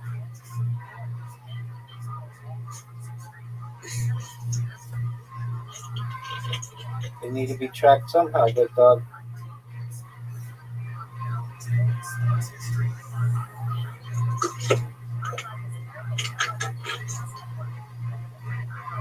So, did you see the leaks for Grand Theft Auto?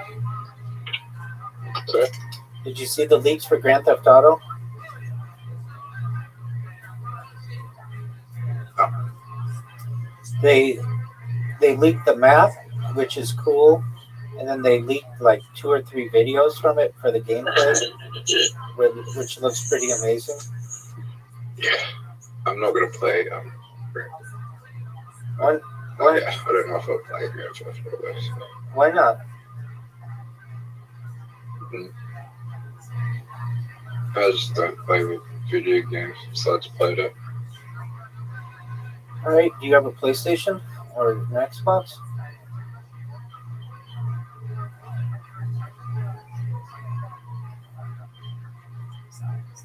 No. Okay, well then that does it. All right, well, nevertheless, you know it's going to be a cultural phenomenon. Yeah, but like I'd rather get a Switch too. I have a Switch, I'm gonna get a Switch too. Okay. I mean, Switch too.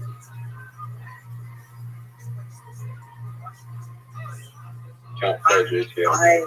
I will be right back. Hold on. Okay. Did you do Calendly? Yeah, I am. Okay. I am there. Okay, so you created your account. You can send out links and everything. Yeah. Yes. Did you test it? I am there. Did you test it? That's not what I asked. Did you test it? Yeah, I tested. Yeah, How did you test it? I sent somebody long time ago link, Long time. and I can send it. No, just send it to yourself and choose a time and see what comes in.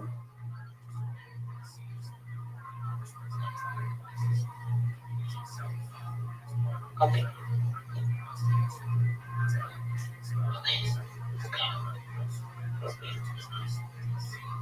I just want you to be successful. I don't do these things because I like to annoy you.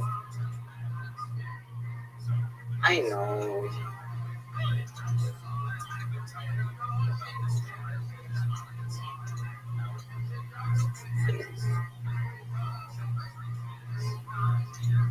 I know.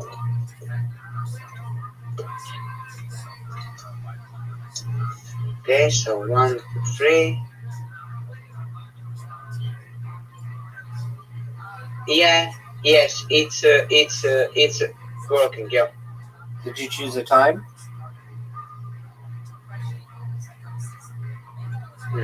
Only.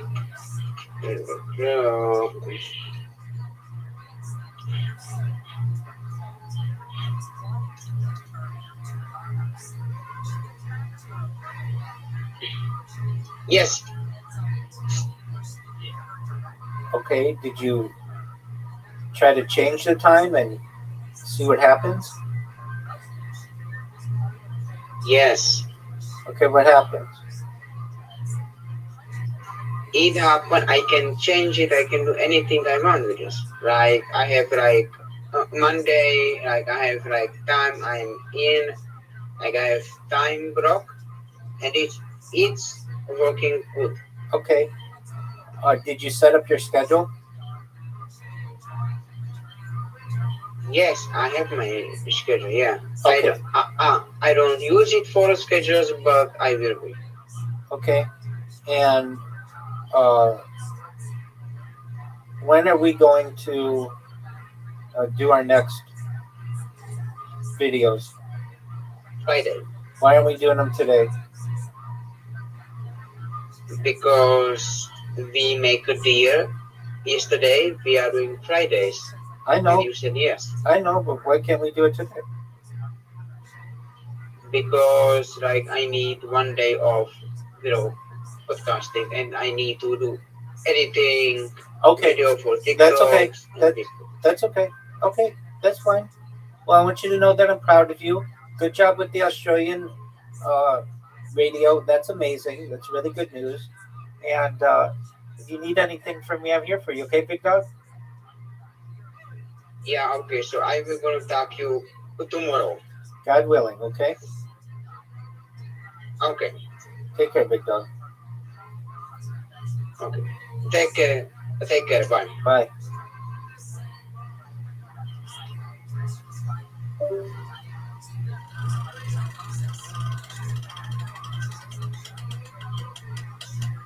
Count one, guilty. Count two, guilty. Count three, guilty. Count four, guilty. Count five, guilty. Count six.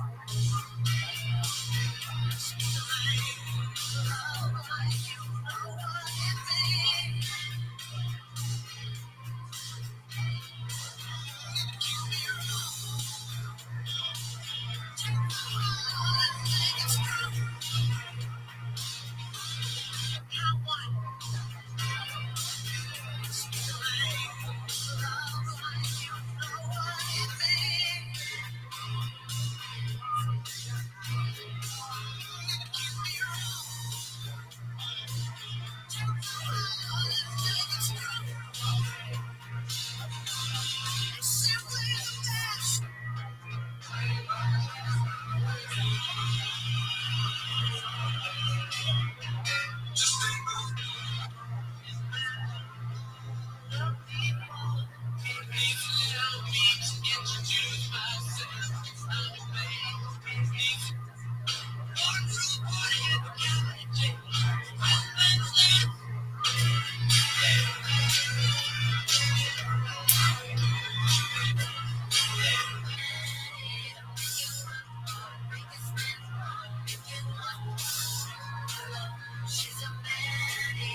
Holy Kitty is gonna pop out of that curtain any second. Here he is, Holy Kitty. Hey,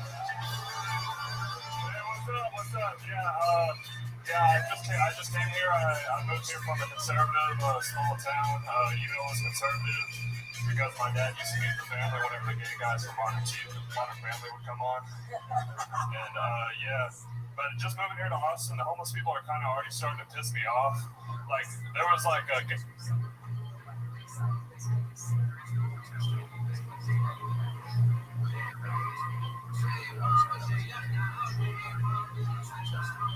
guy sitting on the side of the road with a cardboard cutout sign that said,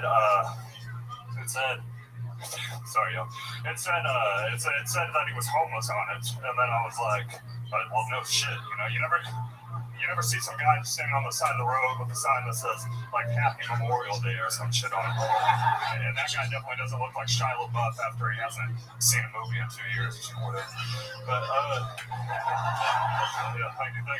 But yeah, anyway, so there's sorry, I was not expecting this stuff. But yeah, I'm all out of shit, man. I'll just let y'all rip. Hell yeah. Hell yeah. Welcome. You are Cole McKinney. This is your first time on the show, correct? Yeah, definitely. Yeah, absolutely. How long have you been doing stand-up? I've been doing stand-up since August. Yeah, if you can't tell. Yeah. That's a very honest answer. Yeah. I'm so used to hearing 22 years. Oh, yeah, no. Since August. No, it was, oh my God, what the fuck is happening? Since my cat's birthday. You know what I like about you? You look like a baby doll from the 20s. Damn, really? Oh my God. That's not what I was expecting, thank you. That's very charming. That was fucking hilarious. You seem a little nervous, but you recovered quick. You tripped on the opening joke, which is.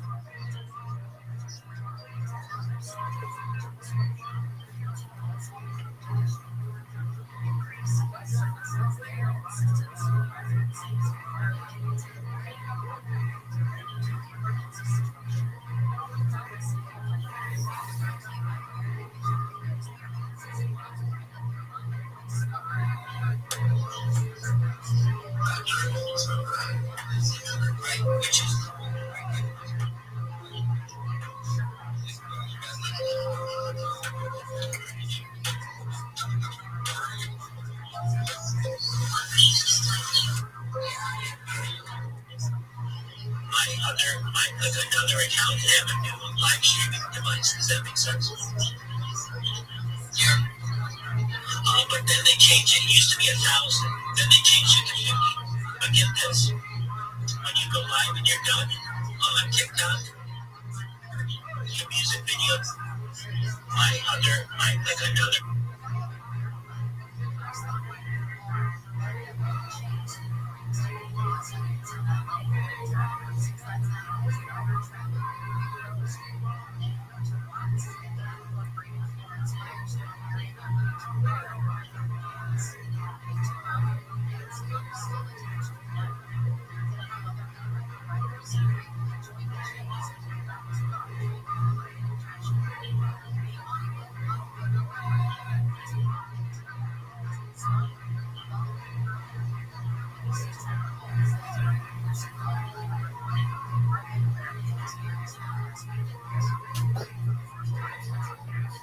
It's good. We've all done it, and you recovered. Oh, wait, you don't have dreads?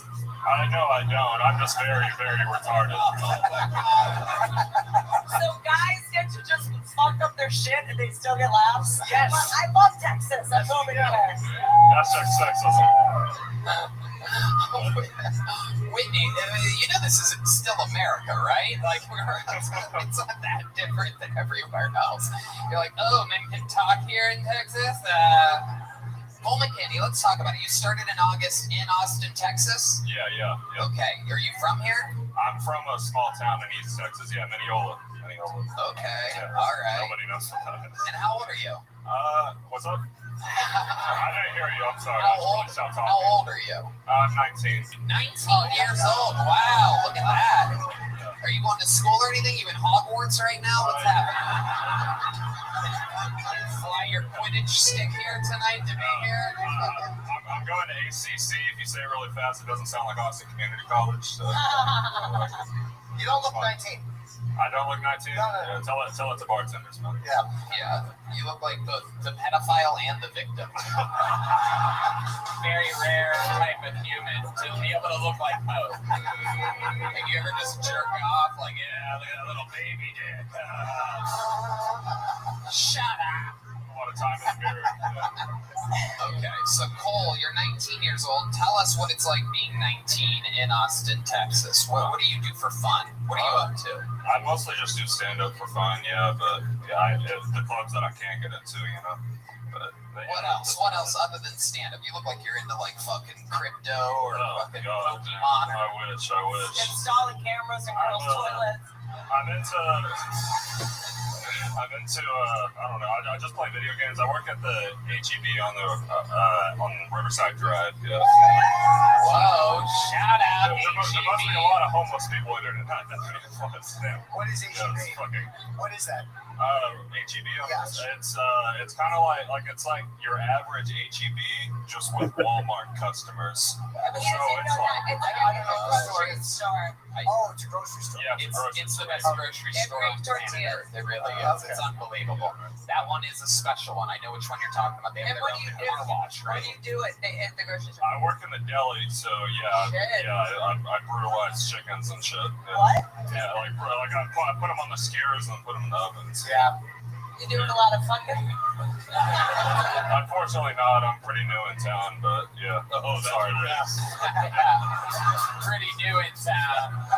Yeah, definitely. Just get off. What's leaving after this, Whitney? What's the Austin dating? Farmers only? Oh, yeah. I couldn't even tell you, man. I don't get down like that. It's mostly just comedy here. So. Yeah. You're very funny when you're not trying to be funny. Yeah, I noticed that. But no, that's the intangible. It's like, are you funny? Like, I'll say Theo Vaughn was so fucking, he's very funny now, but like, being around him when he started comedy, he was fucking hilarious when he wasn't trying to be funny, and that's the hard thing to get. Yeah, so I'm just trying to compliment you. It's like, yeah, funny when you're not trying to be funny. Yeah. You're naturally funny. I do watch a lot of Theo Vaughn, though. I'm a massive Yeah, well, just stop, but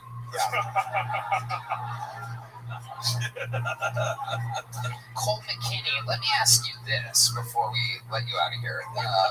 When you say that you haven't been here long and that's why you haven't been with a girl yet in Austin, were you sexually satisfied when you were in the small town that you came from? I mean, yeah. I guess I did all right. Yeah. When you say you did all right, what exactly do you mean?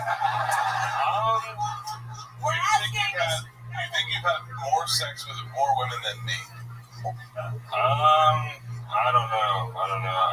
When you say you did all right, were you punishing chickens in a different way? I think the question I'll ask is, do I have to fuck you so you don't become a school shooter or not? Yeah, I mean, I'm Just say yes. like that. Yeah, I don't know what you're stuttering on. I think it would be phenomenal. I would grab a gun. How funny would that? You know, I've got some issues too. I was bullied. We can tell. But I'm pretty sure fucking Whitney is how you become a school shooter. Cole McKinney, congratulations. You're very, very, very freshly doing stand-up comedy. Here's a joke book. Take a joke book. Cole McKinney, there he goes. All right, back to the bucket we go. You guys having fun out there yet? All right. Cat Owenby. Cat Owenby. K-A-T-O-N-B.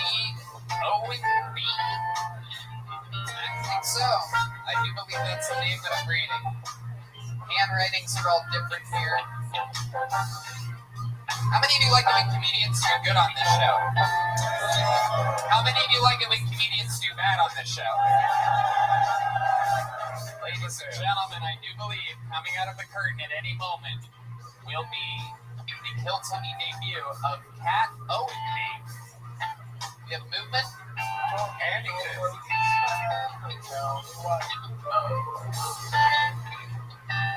Aren't they great? Ladies and gentlemen, Cat Owenby, everybody. Hey, everybody. Guys, I'm not big into politics, but I do think that the icing on toaster strudel looks like cum.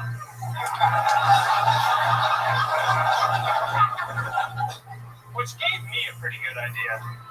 I have 2 roommates, so I made 3 toaster strudels, and 2 of them I put regular icing on. 1 of them I did not put regular icing on.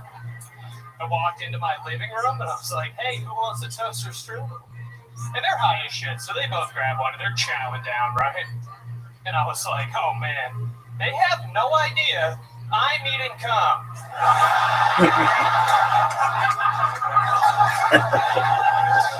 Excellent. That was fun. Don't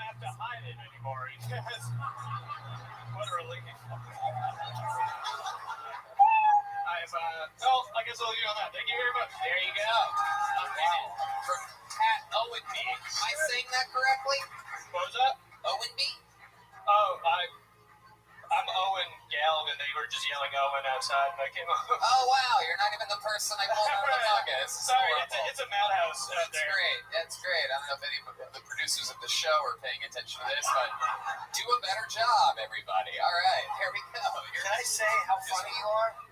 What? You made me laugh and you made me hungry.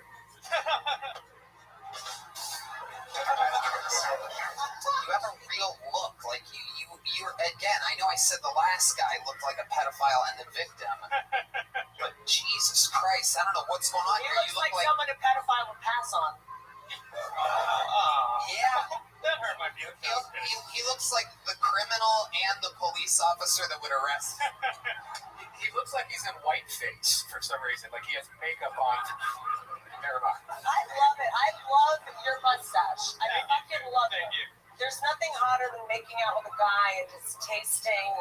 That's what I always say, too. Yeah. Tasting strudel. Yeah. Oh, and what do you do for work? I'm an engineer at a semiconductor company. A semiconductor company. The guy that kind of drives the train but doesn't.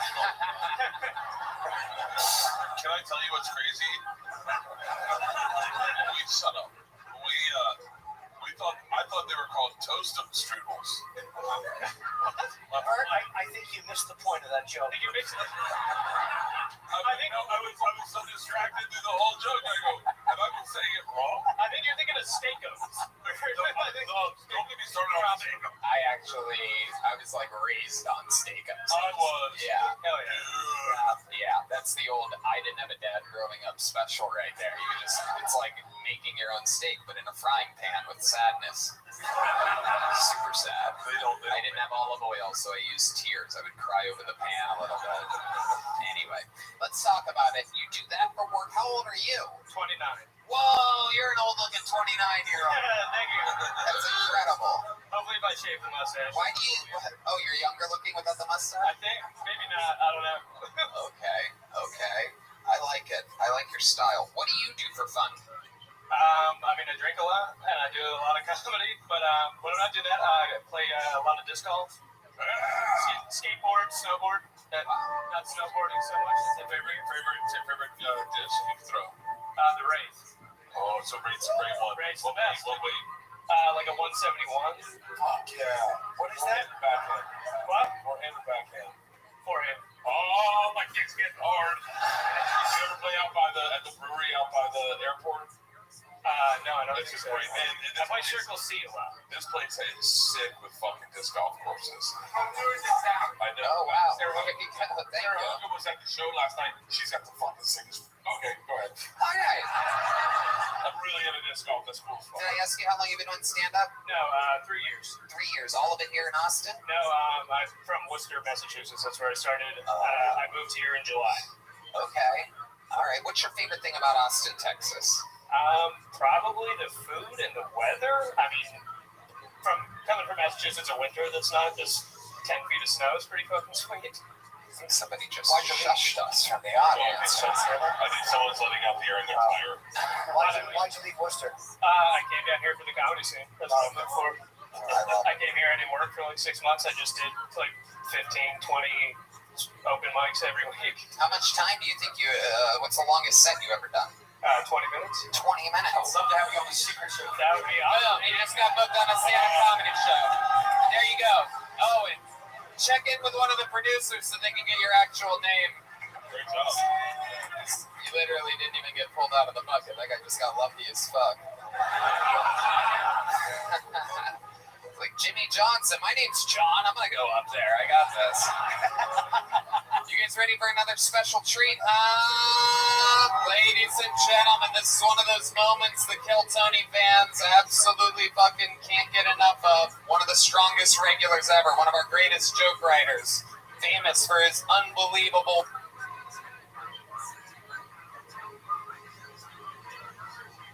roasting. Make some noise for the one and only David Lucas, everybody. Oh, shit.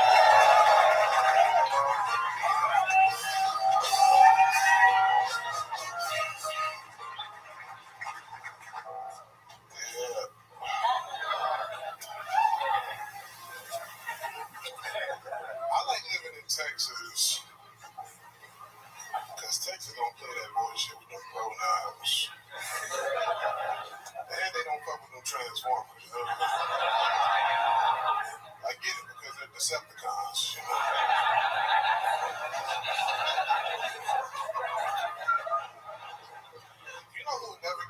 trans people? Black people. Because black people hate being deceived, you know what I'm saying? You ever seen how a nigga reacts to magic?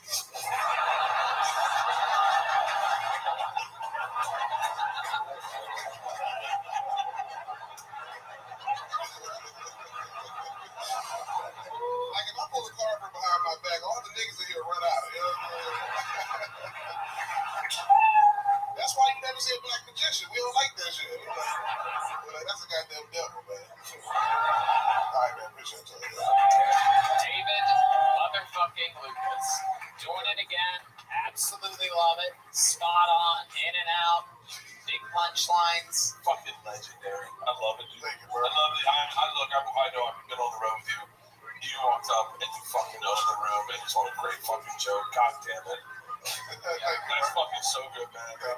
Black people do react to that. Man, I have my best black experience with his family. Yeah, y'all gotta go watch that on YouTube. We watched Medea. That nigga said Medea is the thing you got in your toilet. Yeah. And it's great. It's so much fun. Like, Medea, you may not get it if you're white and just watch it. You go, oh, cool. But when you watch it with black people, they're like, oh, shit, he about to knock her out. And then the whole thing was so much fucking fun. That was so well done. That's incredible. You guys all watched Medea together. I had no idea about this. How many people were in the room for that? Tony, go ahead and get it out. No, I don't even have a joke. I don't even have a joke yet. I'm just asking questions. It was fun watching the machine talk to the sleep apnea machine for a second though. Tony, you look like a gay missionary, nigga. You about to spread the word of dick. Oh my god. Oh my god. Why you got that bullshit ass door-to-door insurance salesman title? Do you guys have any penis insurance? I'm selling it. Penis insurance? Is that a thing? Nigga, you know? Shit, I know you got insurance on your asshole in case that motherfucker get blown out of proportion. That is true. That is true. And I just bought real estate on your asshole. So it's 4 acres and a fucking ranch and the blue cheese. You son of a bitch. Coming in, playing it safe, wearing a gray hoodie, making fun of me. How dare you? You got on some stupid shit, nigga. What do you mean? You look like a substitute teacher when it's cold outside, nigga.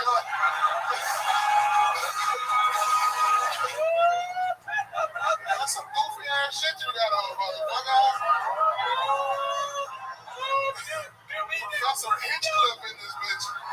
Marco, Joey, what do I look like? Bert Kreischer look like he smelled like air freshener and bologna. Boy, get your He does smell like air freshener or bologna. I can tell by Bert's beard he got a flaccid penis, you know what I'm saying? That motherfucking penis look like the balloons in front of the car dealership. They be flapping around. Look at Bert. Oh shit. Oh no. Whitney, plug your ears. Hold up, one of the Sopranos got something to say. I'm not going to say anything, but black people do magic. They made my wallet disappear.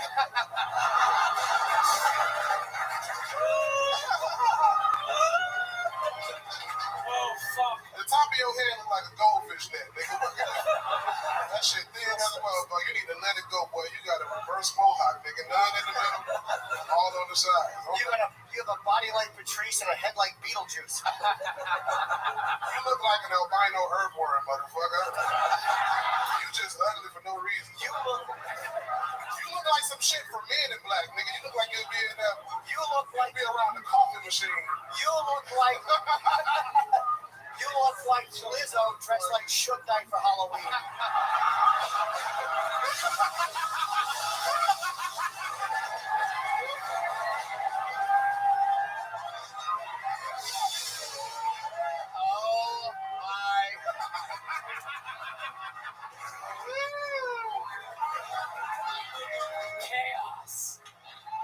Chaos has ensued. The great Jim Norton is here, ladies and gentlemen. Holy shit.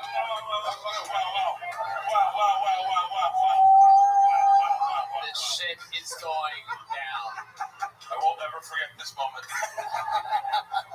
Fuck me.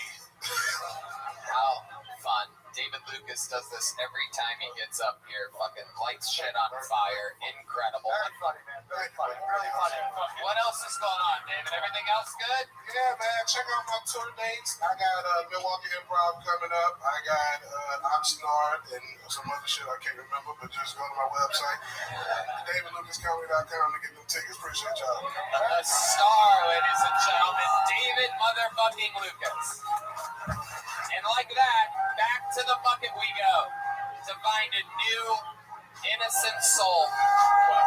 Wow. Chorani Betancourt. Chorani Betancourt is next on Kill Tony. Let's see what happens now. Top act to follow. Giovanni, perhaps?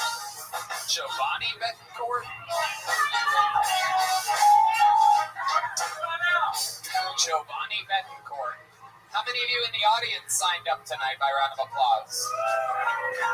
Okay. Giovanni Betancourt making their way around 189 other people to get here. Giovanni Betancourt.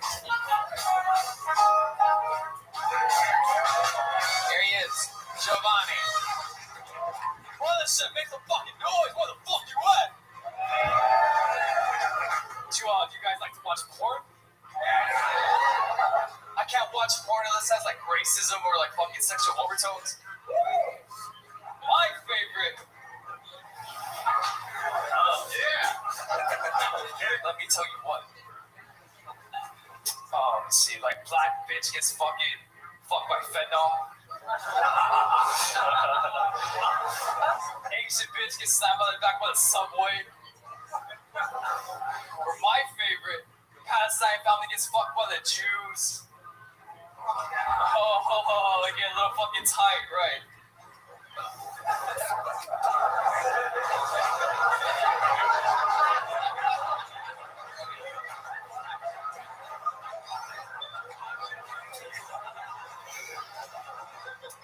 You ever watch so much porn, you watch your favorite porn stars start to age? Like now they're playing all the... Okay, that's too much time, thank you. There you go, Giovanni Betancourt. Holy shit, man, what the fuck? Giovanni, grab that microphone. This is the part where you get interviewed and have to stay on stage and talk about what just happened up here. Hey, Tony. Yeah. Is he on what everyone thinks I'm on? I think so. I think so. Street Adderall? Yes. I'm starting to see why you guys are worried. Okay. Yeah. Giovanni, let's talk about it. How long have you been doing stand-up, my friend? This is my third year, my friend. What's up, Tony? Third year doing it. Okay. Have you been on the show before? No. Right. 3 years in the game, and that is, what is that, a new minute? Is that your best minute? No, it's a new minute. It's a new minute. Yeah, of course. When you say of course, what do you mean? It's not my best shit. What's up, you guys? How y'all doing? Don't try to, they don't like you. Come on, so let's talk about it. Can we get an example of like your best joke that you've come up with in 3 years? Well, what do you want to talk about? No, you're not that good. There's no way. Political slavery, women's rights, these sound like some pop buttons for a Google. Alright. The hardest part about supporting feminism is nobody can ever date a squirter. And it's hard to think we're equal when you're seeing my face, you know? Dude, Giovanni. Who are your... Hold on. There's something there. Yeah. There's definitely a seed of something there. Yeah, we're talking to a real life squirter, like in real fucking time. Thank you, Whitney. Like, keep honing it. Yes, thank you. Just try it. Just write it first. and then say. It was a little rough to open with. Like, I mean, it's hard to criticize to have jerked off to 3 of those films that you mentioned. So I understand why you think you would all be on board, but you got to warm them up before you hit it with, Most of that. I appreciate it. Giovanni, that feminist squirter joke, that's your joke that does the best that you've come up with over the last 3 years? No, sir. Okay, can you give us one of your best jokes? How many you want to hear as best joke? I'm pretty sure we've heard your worst jokes, so let's try a different approach here. All right, Let's guys, try something that I'm a works. little fucked up, so you guys got to work with me, right? Oh, that's what it is. Yeah. All right, but thank you, Bert. That was a great fucking setup. That was a fucking good energy, right? Your riffing is so good, Giovanni. It's incredible. You're like a real natural talent at this. I'm on your side, brother. I like where you're going. Yeah, I've been there. When you get a little in front of yourself. That's what I need. But no, honestly, I'm gonna fucking work with it. So you ever fucking been like dating someone like you guys have a lot of like dirty talk, and the hardest part about like dirty talking is like be real about it. Like what's stay with me. Yeah, I'm with you. The hardest part about like dirty talk is like really like being in there. Like you ever been like fucking going through the motions? You're like, I love how the roaches know how to find the sink of dirty dishes every time. That doesn't sound like that's pre-written.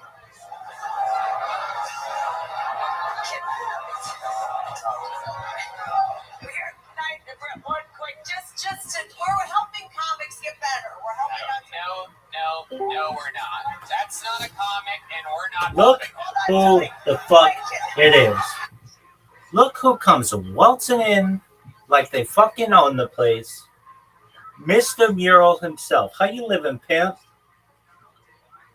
Yeah, I'm doing all right, man. How are you? Kicking ass, taking names. Every day's a holiday, every meal's a feast. You back in home base?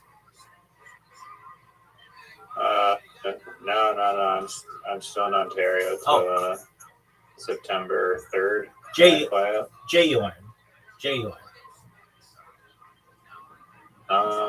No, I'm not J-Orin. Okay.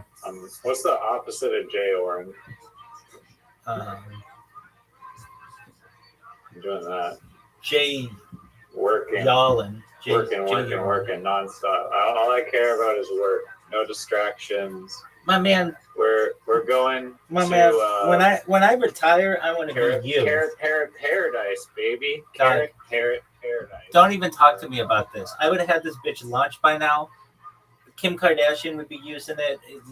You're so slow. You shouldn't call it carrot parrot or parrot carrot. You should call it tortoise for your social media because that's how slow you are. No, I actually got a lot of the back end shit done. You don't have shit. Here's the one question, the most important question I'm going to ask you. I'm going to ask you this one question. You ready? 2 questions. Ready? Yeah. 1. Yeah. Do you have parrotcarrot.com? Yes or no? I'll wait.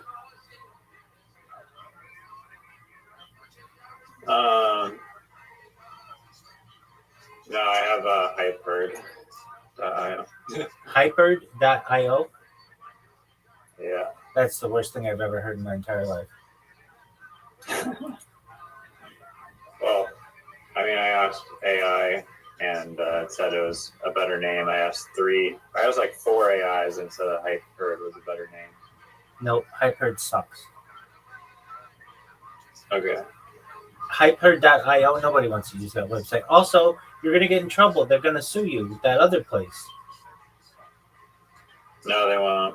Because marketplaces are a distinct category. So they are a marketplace.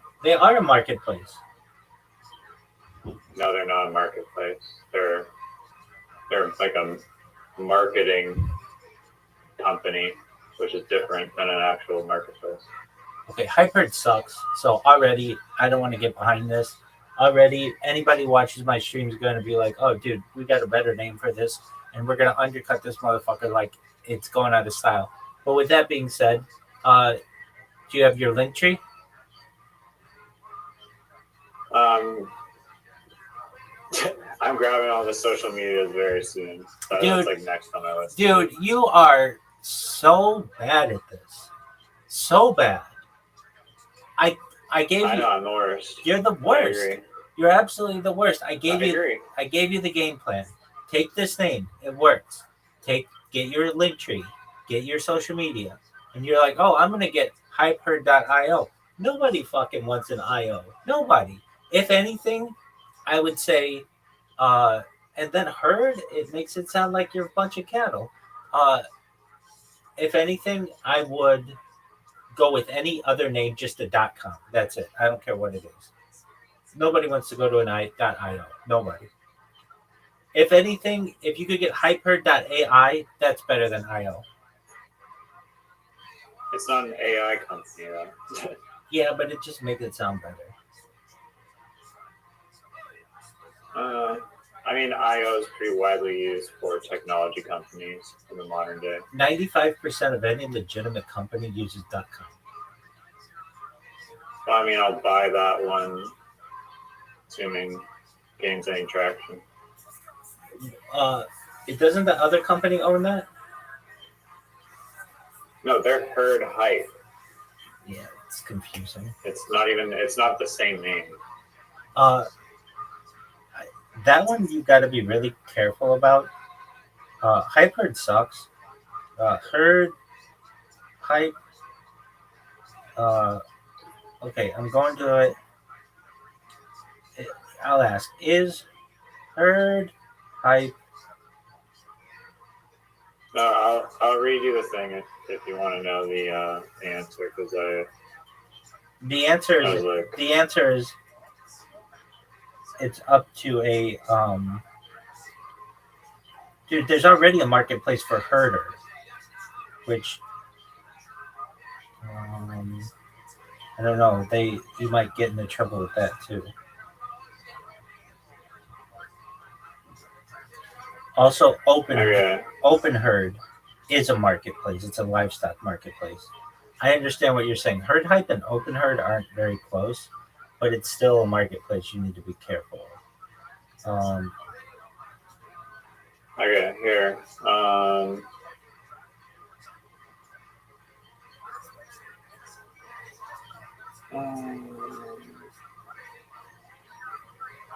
So here, let me read just a shitload of text for you. So Hype Herd is hosting advertisements and marketing contests specifically to broker or promote. Or Herd Hype is promoting livestock and hamburger beef. So no Hype Herd. Hype Herd is a crowdsourcing advertising marketplace where companies for any industry can post a contest and creators compete to submit the best advertisement to win or prize. The ad contest could be for Coca-Cola, Nike, baby product, food product, a drone, or anything in between. So it's not specifically whatsoever targeting the cattle industry. However, a potential customer could be, for example, McDonald's, who happens to sell hamburgers. But again, it's for any industry and does not specifically cater directly to cattle. So Gemini said that's an incredibly important distinction, and it completely corrects the trajectory of this argument. Understanding that Hype Herd is a generalized, industry-agnostic, creative crowdsourcing marketplace completely changes the legal evaluation. Let's look how a federal court or trademark office would actually view this scenario, using the McDonald's example. The reality of any industry marketplaces in trademark law.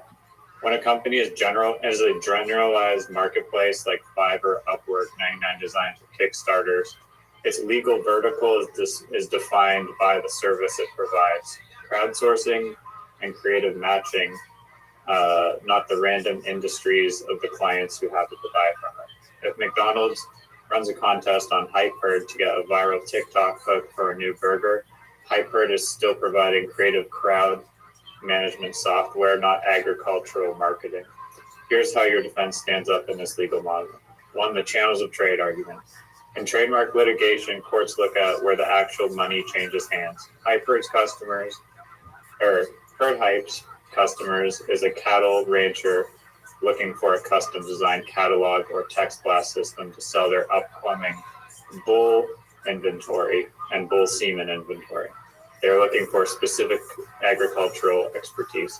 Hype Herd's customers a corporate brand or small business owner looking for user-generated content, video hooks, and crowdsourced ad creative across any consumer vertical. I get that. Because I get the that. I core get that. value Ask it proposition this. of I get it. Hyper I get it. I get it. predetermined I get it. infrastructure, I get it. you I have don't need to hear anymore. I get it. Industry-specific agriculture. I get it.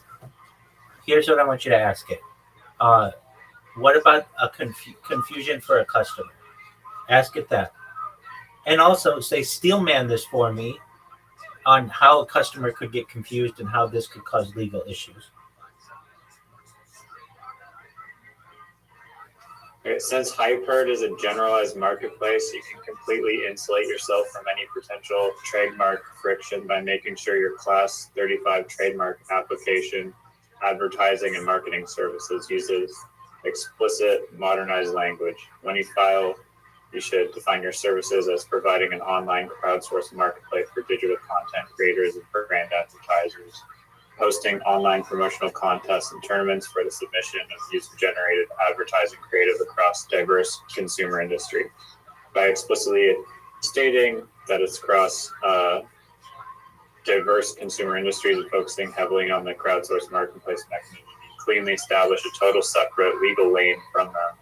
You're safe to build, launch, and host whatever brand contests come your way, including the occasional hamburger. So it's literally, because it's a marketplace, it's in a distinct legal categorization.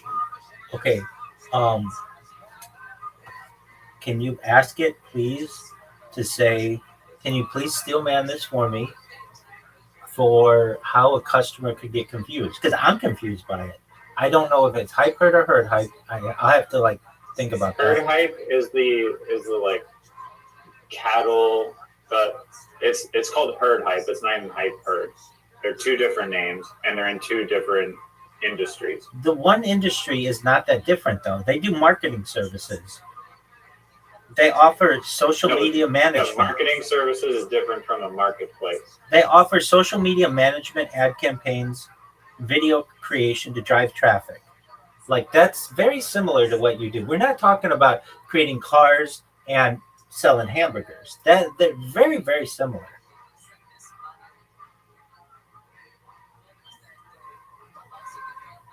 I mean, that's basically what you're doing. And I know it's a marketplace, but they offer social media management, ad campaigns, and video creation to drive traffic.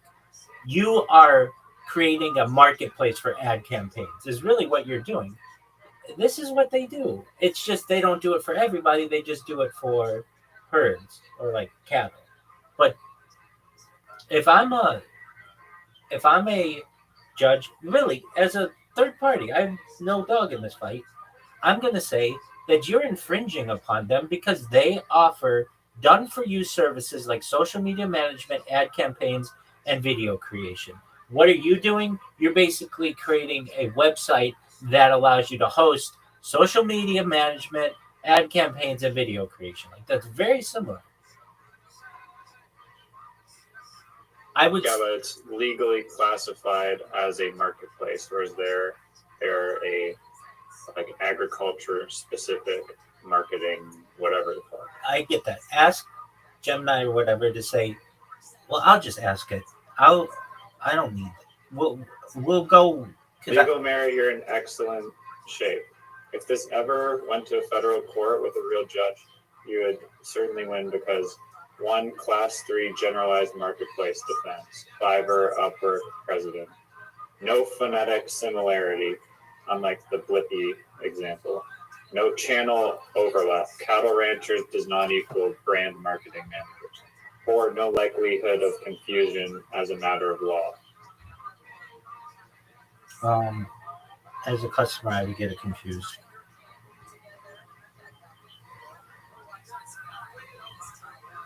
Well, the example I was giving was Amazon. Amazon would be like part of the reason why this exists is you have marketplaces like Amazon, which is a general marketplace, and they can host they can post cattle feed products, baby food, and all these different categories without trademark conflict. Because if they didn't have that distinction, then Amazon would be sued by the Amazon hamburger patty place, the Amazon shampoo place. You know what I mean? There isn't an Amazon burger place, and there isn't an Amazon shampoo place. At least not that's well known and established. They would get sued if there was an Amazon hamburger place that was well established and a Amazon shampoo place. You need to familiar yourself. Look up the Class 35 generalized marketplace. Look. I think you are looking at this with very positive, a positive view. I'm gonna look up. It's just like it's the Third law. Hype. It's been proven by like why Fiverr and 99 Design, all these different marketplaces, like they can operate without being sued for trademark infringement. Hold on. Because they're categorized differently. Hold on. They also don't have companies that are similar to them. Like there isn't another well-known company known as Fiverr that does like hamburgers. Herd Hype is a potential. Yeah, but that would be fine. They could still have a hamburger company that's well known named Fiverr, but they operate in different verticals. It's like one is a no. place and the other is like whatever. Dude, it is very similar. You are a marketplace and the other is a marketing company. I know that they're separate verticals, but a judge is going to look at it. Would an average customer get confused between these two? And I think that there's an argument there. One specifically only for agriculture, that market. This marketplace is not targeting. What it says you can't do is like we can't go on the website and specifically be promoting like directly emphasizing the that we're like an agricultural marketing place, but we can emphasize that we're just a general marketing place for all sorts of verticals. Just a moment. Describe Herd Hype to me in 3 sentences. Herd Hype is a marketplace that allows users to create content in exchange for winning a contest. Is that correct? Is that correct? Sorry, are you asking me? Yeah. What Hype Herd is? Your thing, Herd Hype. It's Hype Herd. Okay. The Hype agriculture one is Herd Hype. Hype Herd is a potential marketplace that allows users to create content in exchange for winning a contest. This allows users to post links on their social media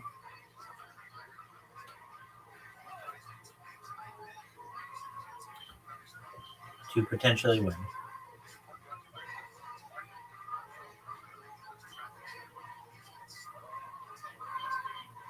And then Herd Hype is a cattle and agriculture marketing platform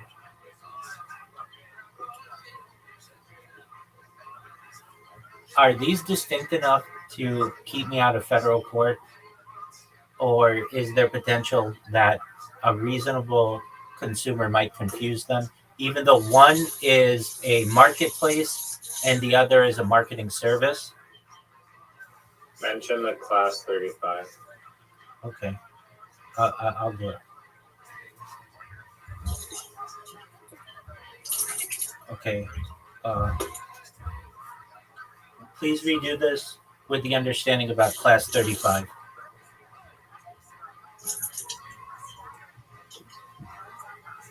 Okay. So yes, if Herd Hype and Hype Herd are both operating or seeking registration, that's not class 35. One is class 35 and the other's not.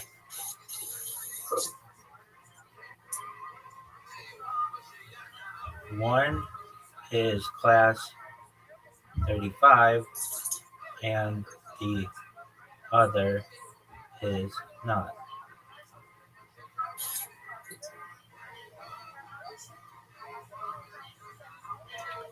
Okay, if hype herd is a class 35 and herd hype is registered only in a different class, I would generally view your position better than if both were class 35, especially if the other class covers genuinely different subject matter. However, the U.S. Patent and Trade Office does not include likelihood of confusion simply by asking whether the numbers match. Trademark classes are organizational categories. Goods, services in different classes can still be considered related. So, in your specific situation, suppose hype herd, that's yours, right? Hype herd? Yeah. You're class 35. It's an online marketplace connecting brands and creators, promotional advertising contests, and social media promotion. Herd hype is another class. It's cattle agriculture related services. Then I look at it substantially more favorably for hype herd than I did under the assumption both of them are class 35. You have several distinctions working together: different class, different industry, different target customers, different commercial purpose, different type of service, potentially different channels of trade. Against that, you have one very negative, significant negative. Hype herd and herd hype are extremely similar marks. So the question becomes whether the services are sufficiently unrelated to overcome that unusually strong similarity. One thing I'd be careful about: don't rely on the argument they're in different trademark classes, therefore consumers can't be confused. That's not the legal test. The stronger argument is, although the marks are similar, the parties provide fundamentally different services to different purchasers in different industries. Okay, now I'm going to get into something right now. By all means. Herd hype does marketing services, they do social media, and they are directly a marketing company. There is For one vertical a in lot the of agricultural vertical. argument to be made that, especially within the agricultural or cattle industries, this would be overlap. They are a marketing company. Essentially, what we have is a marketing company, which is herd hype, and hype herd, which is a marketplace, which are very, very similar, with very similar names. No, but they're industry specific on the ranching agricultural industry. The marketplace is agnostic. They're not just cattle. They're social media, marketing, and something else. Yes, the framing makes the issue materially closer than one is in agriculture and one is a marketplace. That's the argument that you're making. I think your instinct is right. The strongest way to characterize the conflict is not marketing company versus marketplace, but marketing and promotion business versus an online marketplace that facilitates marketing and promotion. That's what it is. And the fact that they are in different international classes does not rescue hype herd by itself. The U.S. Patent and Trade Office expressly says goods and services do not have to be in the same class to be related. Here's how I would analyze it. Herd hype is a direct marketing company, social media marketing services focused on cattle agriculture. Its customers presumably hire it to promote their agriculture business. Do we agree on that? Yeah. I agree. Hype herd is an online marketplace that connects brands and businesses with creators, facilitates promotional content. Creators post content and social links, and businesses are the platform to obtain promotion or marketing. That creates a fairly obvious conceptual relationship. One provides marketing services directly, the other provides a platform through which marketing services or promotional campaigns are purchased or facilitated. That's much closer than a, say, cattle marketing company versus a generic consumer software application. The U.S. Patent and Trade Office's own guidance says services can be considered related when they are used by the same purchasers, advertised together, or sold by the same provider. And it specifically warns that different international classes don't necessarily mean the services are unrelated. This name similarity is the real problem, and that's what I agree with. It's very too similar. If the names, it says Sorry, go on. If the names were Herd Hype and Creator Contest, which Creator Contest is a good one, don't lose it. That's a good one. I'd be much less concerned. But they're Herd Hype and Hype Herd. They're essentially the same words in reverse order. That creates very strong similarity in appearance, sound, and commercial impression, the exact types of similarity the U.S. Patent and Trade Office considers. And there's a plausible consumer story. Herd Hype is a marketing agency, and Hype Herd is their platform and marketplace. That's another thing. People might confuse them as one is a subsidiary of the other. That's not an absurd inference. In fact, it's probably the most dangerous hypothetical for Hype Herd because marketing companies increasingly operate platforms, creator networks, and campaign marketplaces and social media promotion tools. The agricultural focus helps, but perhaps less than you initially think. You absolutely have a meaningful distinction. Herd Hype is a marketing and cattle agriculture companies, marketing for cattle and agriculture companies. Hype Herd is creative brand contest marketplace, potentially spanning many industries. That gives you different customers and a different immediate commercial context. But imagine Hype Herd's agricultural client sees Hype Herd, the marketplace for brands to launch creator campaigns, which is true. That's what they would do. They could reasonably wonder whether Hype Herd is a sister company, a new technology platform by Herd Hype, a national expansion of Herd Hype, a creator division, or an affiliated company. There is source affiliation confusion, which is what trademark law is concerned with, not merely whether somebody would accidentally purchase the wrong service. The U.S. Patent and Trade Office describes the inquiry essentially in those terms. And here's the important point about Class 35. I would actually stop using they're in different classes as a major defense. That's your defense, isn't it? Sorry, can you repeat that? Your defense is they're in different classes, right? Yeah, well, it's a different class, but again, it's like one is a general marketplace for any sort of marketing across toilet bowls, flooring. I get that. I get what stuff is. I get what stuff is. But the very big thing that you said is they're in different classes. That's why Amazon. You just spent like 10 minutes telling me that's why Amazon can be Amazon. Yeah. No, that has been proven in law as. Hold on. For these Wait, marketplaces. Is that your defense?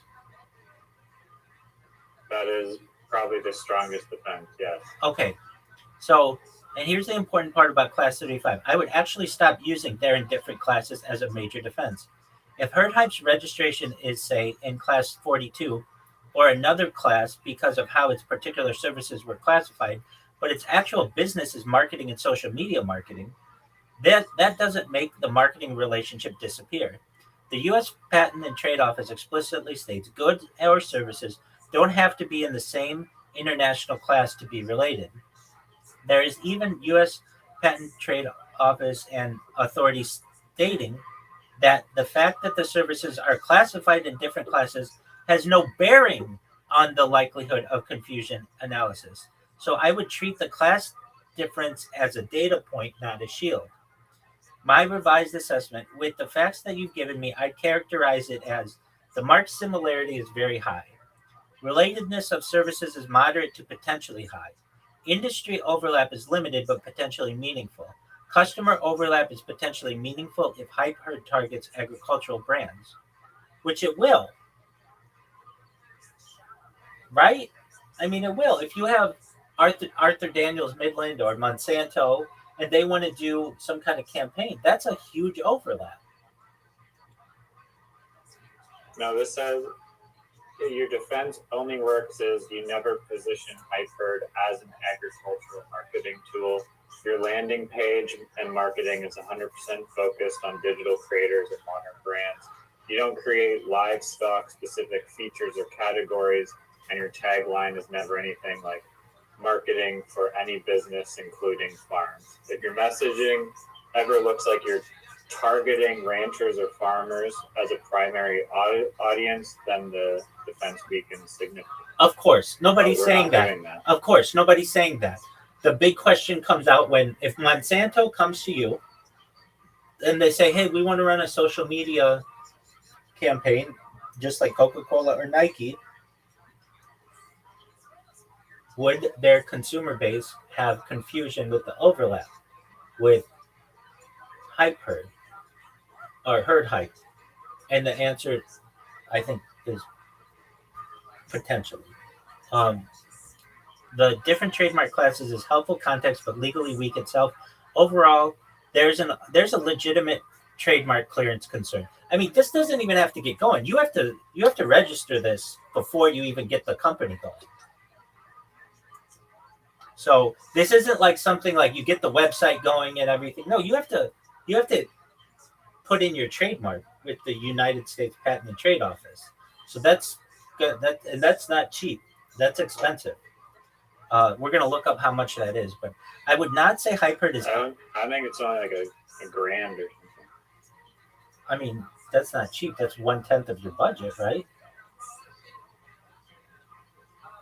Yeah, but it's not like 20 grand. No. Well, we'll see.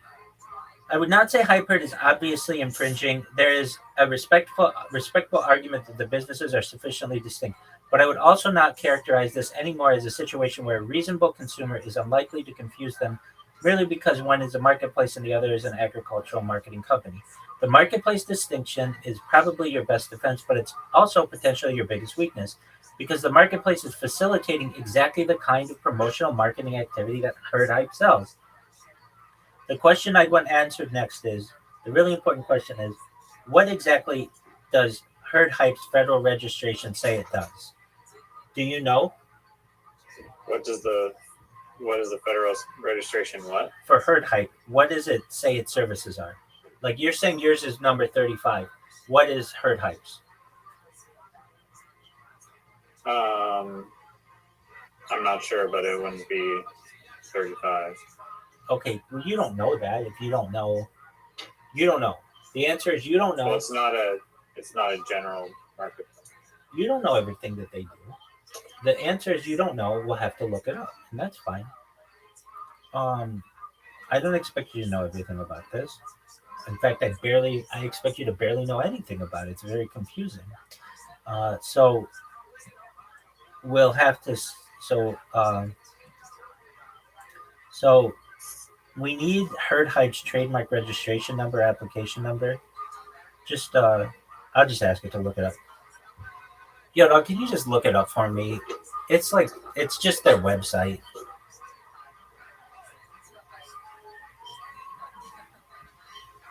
Yep, I looked it up, and your characterization is basically correct.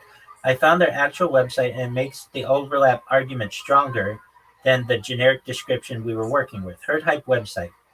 What Herd Hype actually does, Herd Hype calls itself a cattle producer marketing agency and says it provides done-for-you digital marketing specifically for cattle producers.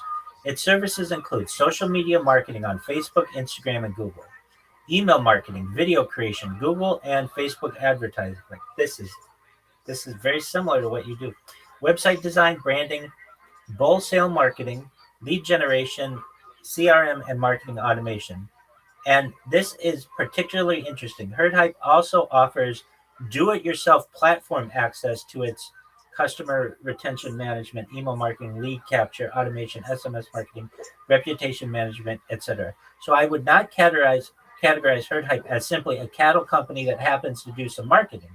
It is explicitly positioning itself as a digital marketing agency and platform for cattle producers. That makes your Hype Herd theory more concerning. If Hype Herd is an online marketplace where businesses can create contests and obtain promotional social media content from creators, then you potentially have Herd Hype. Marketing agency platform provides businesses with digital social media marketing. Hype Herd marketplace platform allows businesses to obtain promotional content and social media exposure through creators. Those are not identical services, but they're commercially adjacent in a very direct way. And the names aren't merely somewhat similar. Herd Hype, Hype Herd. They're the same two words reversed. The combination is very strong mark similarity plus marketing services on both sides plus online digital social media activity on both sides is the part I'd be worried about. The agricultural distinction still matters. Herd Hype's website is very specifically focused on cattle producers, including bull sales, semen sales, beef sales, ranch marketing, and agricultural businesses. So Hype Herd has a meaningful argument if its marketplace is aimed at general creator brand market rather than agricultural marketing. But here's the scenario I'd worry about. A cattle genetics company wants to run a social media contest to promote its bull sale. It encounters Hypeherd, a platform for getting creators to produce promotional content. That customer is exactly the kind of customer Herd Hype markets to. At that point, the argument becomes, why would a cattle producer think Hypeherd was affiliated with Herd Hype? And because Herd Hype already offers social media marketing, advertising, video creation, branding websites, and marketing automation, I think there's a substantially more credible confusion argument than I initially gave it credit for. But there's an important counter argument for you. Hypeherd isn't necessarily competing with Herd Hype in the conventional sense. Herd Hype appears to be the marketing provider. Hire us and we'll market your cattle business. Hypeherd would be the marketplace infrastructure. Use our platform to run a promotional contest and connect with creators. That's a real distinction, but it's not the same as saying the services are unrelated. Marketing agencies and marketing platforms can absolutely coexist in the same commercial ecosystem. My view after actually looking at their site, I'd move my assessment from roughly moderate concern to meaningful concern requiring an actual clearance search. Not because I think Herd Hype necessarily wins, rather because I can now see a credible story on both sides. Herd Hype's argument. We are a digital marketing agency and platform. Herd Hype is also a marketing promotion platform. The name the names are virtually identical, just reversed. A customer could think Hypeherd is our platform, affiliate, or expansion into creator marketing. Hypeherd's argument, Hypeherd is a highly specialized cattle producing producer marketing agency. Hypeherd is a general creator marketplace. We serve different customers, operate differently, and promote different services. The fact that both touch marketing doesn't make them legally related. Neither argument is frivolous. And I'd pay attention to the fact that Herd Hype says it's been in business since 1998 and describes itself as having served 50 plus cattle producers. That's potentially important for evaluating the strength and priority of their rights. One thing I haven't established yet, I haven't I have not yet verified their federal trademark registration application and its exact identification of goods and services. That's the next thing I'll check. And that's actually more valuable than knowing class 35 versus class not 35. I want to see exact. Okay, so do it. I don't know why you didn't do it before. Okay, so please do it.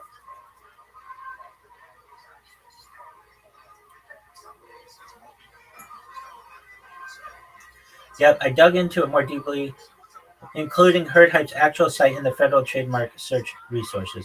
I think your concern is legitimate, and after seeing what Herd Hype actually offers, I would not treat it as Hype Herd is a marketplace as a comfortable distinction. What Herd Hype actually is, Herd Hype isn't merely an agricultural company with some incidental marketing.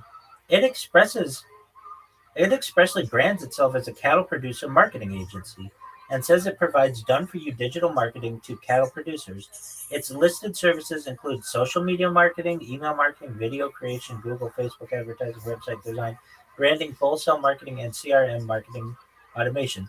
It also sells self service access to its own marketing platform, including CRM, email, SMS marketing, lead capture, automation, reputation management, appointment booking, analytics, and payment collection.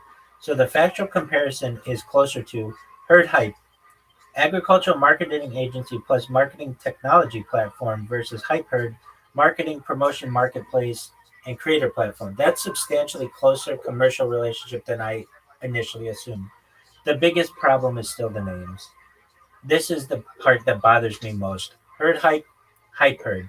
They're not just similar sounding names, they're the same two words reversed. If Hype Herd were called something like cattle growth and you were Hype Herd, I'd be much more comfortable with the services distinction. But if a cattle producer already knows a company called Herd Hype and they encounter Hype Herd, it's not difficult to imagine the customer thinking, is this their creator platform or is this a new Herd Hype product or are they affiliated companies? The last category, affiliation sponsorship confusion, is important in trademark analysis. The agricultural distinction is real though. There is still a meaningful defense in Hype Herd. Herd Hype is extremely focused on cattle producers, ranchers, bull sales, semen sales, beef sales, agricultural businesses. Its website repeatedly emphasizes that specialization. Meanwhile, your proposed hype-herd marketplace sounds like a broader creator economy product. So you're not looking at two companies selling identical marketing services to the same customers. You're looking at a specialized agricultural marketing agency platform and broader creator marketing marketplace. That's meaningful. But it's not a clean separation because the Hyperd marketplace itself facilitates marketing and promotional activity. The class issue. This is where I would be particularly careful. Even if Hyperd is class 35 and Herd Hype's registration is another class, that doesn't not mean Herd Hype is legally irrelevant. Trademark classes are not market separation walls. The USPTO likelihood of confusion analysis looks at actual relatedness of goods or services, and services don't have to be in the same international class to be considered related. So I wouldn't tell an attorney we're safe because you're not class 30 because we're class 35 and they're not. I'd tell them Herd Hype is an agricultural digital marketing agency platform, while Hype Herd would be a creative marketplace facilitating promotional campaigns. The marks are the same two words reversed, but the customer base and commercial functions differ. That's the actual issue. One thing I cannot conclusively establish. I searched for a federal herd hype registration application, including searches aimed at the USPTO record, but I couldn't reliably surface an actual USPTO registration number or application record from the publicly indexed search results. That matters enormously. I don't want to pretend I found a federal registration that I haven't. So it all depends on that. So my current hyper risk rating, there is meaningful or medium to high clearance risk. I would not call it obviously infringing, but I would not launch hyper nationally without a trademark attorney doing a proper clearance search. So that's gonna now that will cost $10,000, perhaps. The factors cut both ways against hyper. Same two words, reversed order, very strong visual phonetic similarity. Both operate in digital online marketing ecosystems. Hyperd explicitly does social media marketing. Herd Hype also has a marketing technology platform. Potential affiliation platform extension confusion. For Hyperd, Herd Hype is highly specialized in cattle agriculture. Hyperd is a broader creator marketplace, different immediate customer base, different business model. Marketplace versus agency distinction. Potentially different trademark classes, potentially different channels of trade. The part I'd emphasize for you, I would not reject Hyperd solely because of Herd Hype, but I wouldn't invest heavily in Hyperd until the federal common law clearance question is resolved. Because the names are so close, you're in a situation where a trademark attorney might reasonably say, the business distinctions are good, but why take the risk of building a brand around two words that are already being used together in the marketing agency industry? And that's my question to you. Why just not pick a different name? I mean, I liked Hype Herd. Okay. With tacking on an R at the end and making it Hype Herder. Sucks. Be distinct enough. Use creator, contest creator, or whatever. That's a good one. Yeah, creator contest. Yeah, that's a good one. I mean, that's probably taken too, but well, we'd have to look into it. But at least there isn't potentially something exactly like it's. I understand you don't like Parrot Carrot. I get that. Though I'm going to endorse that company down the line and make it into $1 billion, if not $1 trillion organization. I like the name. I think it's a cute pun. So just keep that in mind. But I still want to see you be successful before Parrot Carrot squashes you. And I would say that just pick any other name. Don't pick Parrot Carrot. Throw that one out. Pretend that's not available. Hype Herd and Herd Hype are too similar. It's just, and why? You don't have a big budget to be able to pay huge lawyers to be able to fight this. All Hype Herd has to do is send you a cease and desist letter and you're done. Because you can't even pay the lawyer to be able to defend you. Yeah, no, it's not worth the risk. It is not. Yeah. Now let's see how much it would even cost. How much is it to register with the U.S. Patent and Trade Office, and perhaps internationally, like what is it in terms of dollars, and also how much would it be to have a trademark lawyer even begin to start looking this stuff up?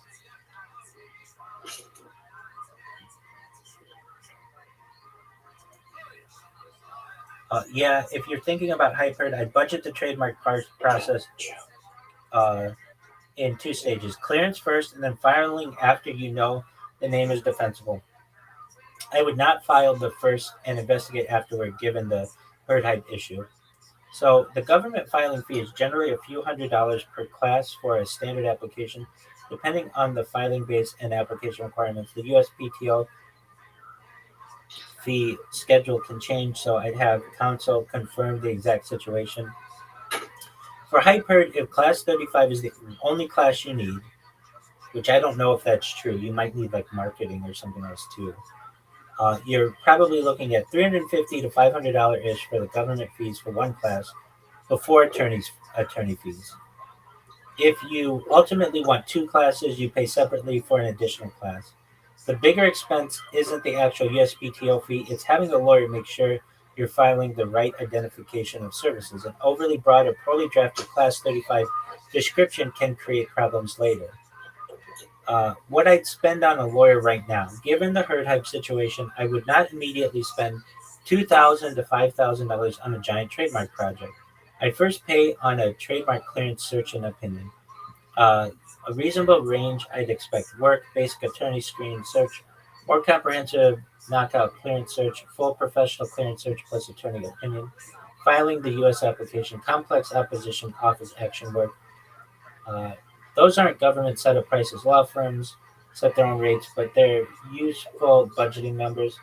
For you, I'd probably start around $750 to $1,500. Tell the attorney, I want a comprehensive trademark clearance search for hype herd. The principal concern is herd hype and existing cattle. Okay, blah, blah, blah, blah, blah. All right. Now, what about international protection is a different animal. You don't necessarily need to file separately in every country. The Madrid system, administered by World International Patent Office, allows you to seek an international protection through a centralized application based on a U.S. application registration. You designate the countries where you want protection, and each country ultimately decides whether your mark is detectable under its own law. The current WPO WPO IPO basic fee is $653 CHF for black and white mark, $903 CHF for a color mark. Then you add fees and countries that you designate. Some countries change their fees, so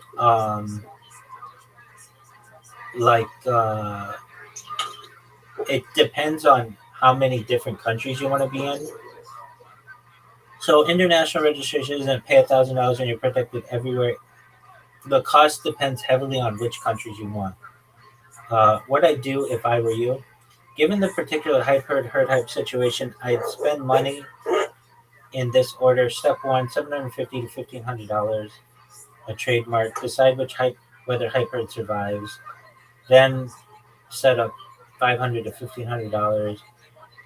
One thing I'd strongly recommend: don't spend $5,000 on a logo, website, app, advertising campaign, etc. before spending $1,000 on trademark claims.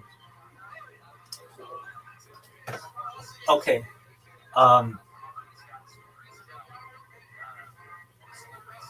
going to say this as your friend and someone who wants you to be successful. Really, I do.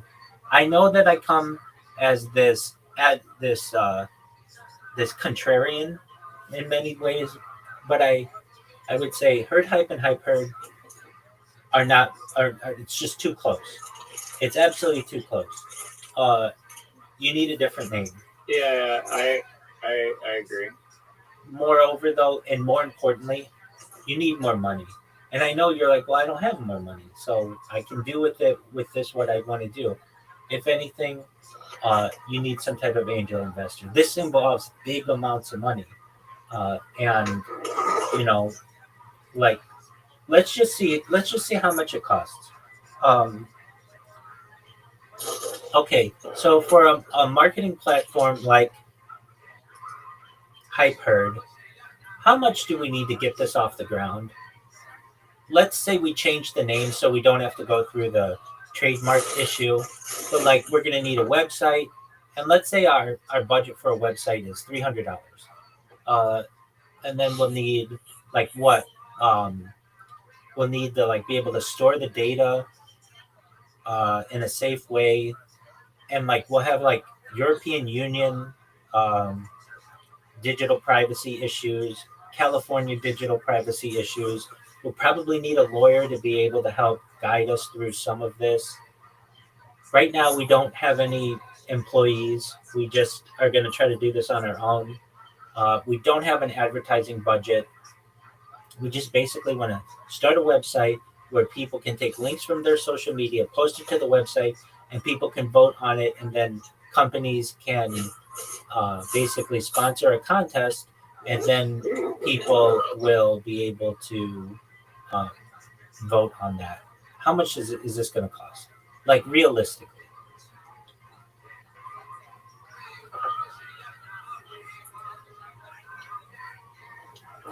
Yeah, if the goal is not build a finished company, but get a real MVP online, let people use it, run a few contests, and prove the model works. My realistic estimate is $2,000 to $5,000 to launch properly. Okay, so they're looking at website, domain hosting, $300, database, authorization, storage. Well, that's per month. So, but once the thing starts going, it'll make money. Privacy policy, terms, legal, business formation. Okay, contingency, $500. Okay. But like, what if we want to launch this globally in every country, aside from maybe 5? I mean, I thought you can, like, you have the trademark for Canada, US. You can operate internationally. No, that's like you can have international people using the site. Can you not? Let's see. If we get the trademark in Canada and the United States, does that protect us globally? Isn't that what the Madrid thing is with the WIPO?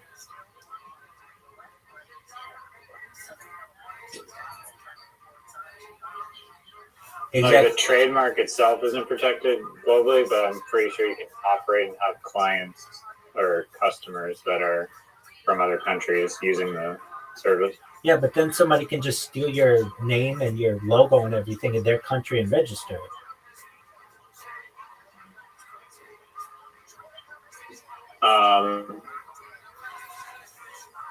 Yeah, but you already have it in Canada and US. As long as you're able to serve the customers in other countries. Okay, but like, what's stopping China from somebody in China just being like, we want herd hype or hype herd or whatever. We're gonna steal them. They're gonna again do a lawsuit with some fucking cattle semen. I'm for that. That's a good point. But they've got the lawyers to be able to fight that.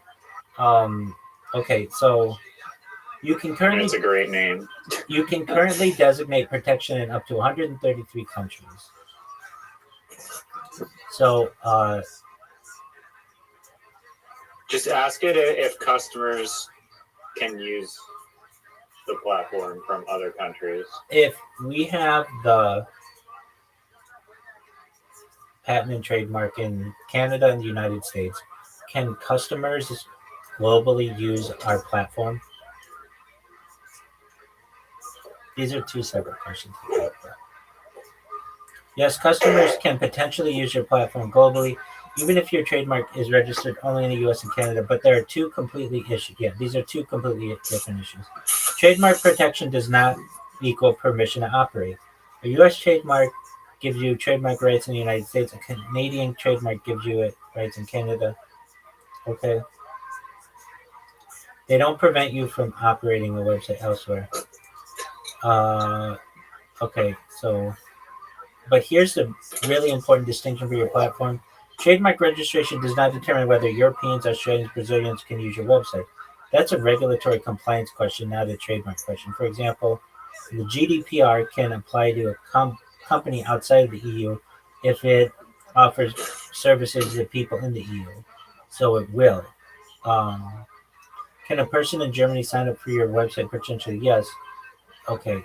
Uh, so let's just ask. Like, I don't know, because there may be. Okay, so search the main countries of the world, like the 133 countries, even though like 190 some exist. Uh, do any of them have any laws stating like that you cannot have a platform that allows companies, a marketplace, to be able to host contests? Like, do these countries have individual contest issues, or even states and provinces?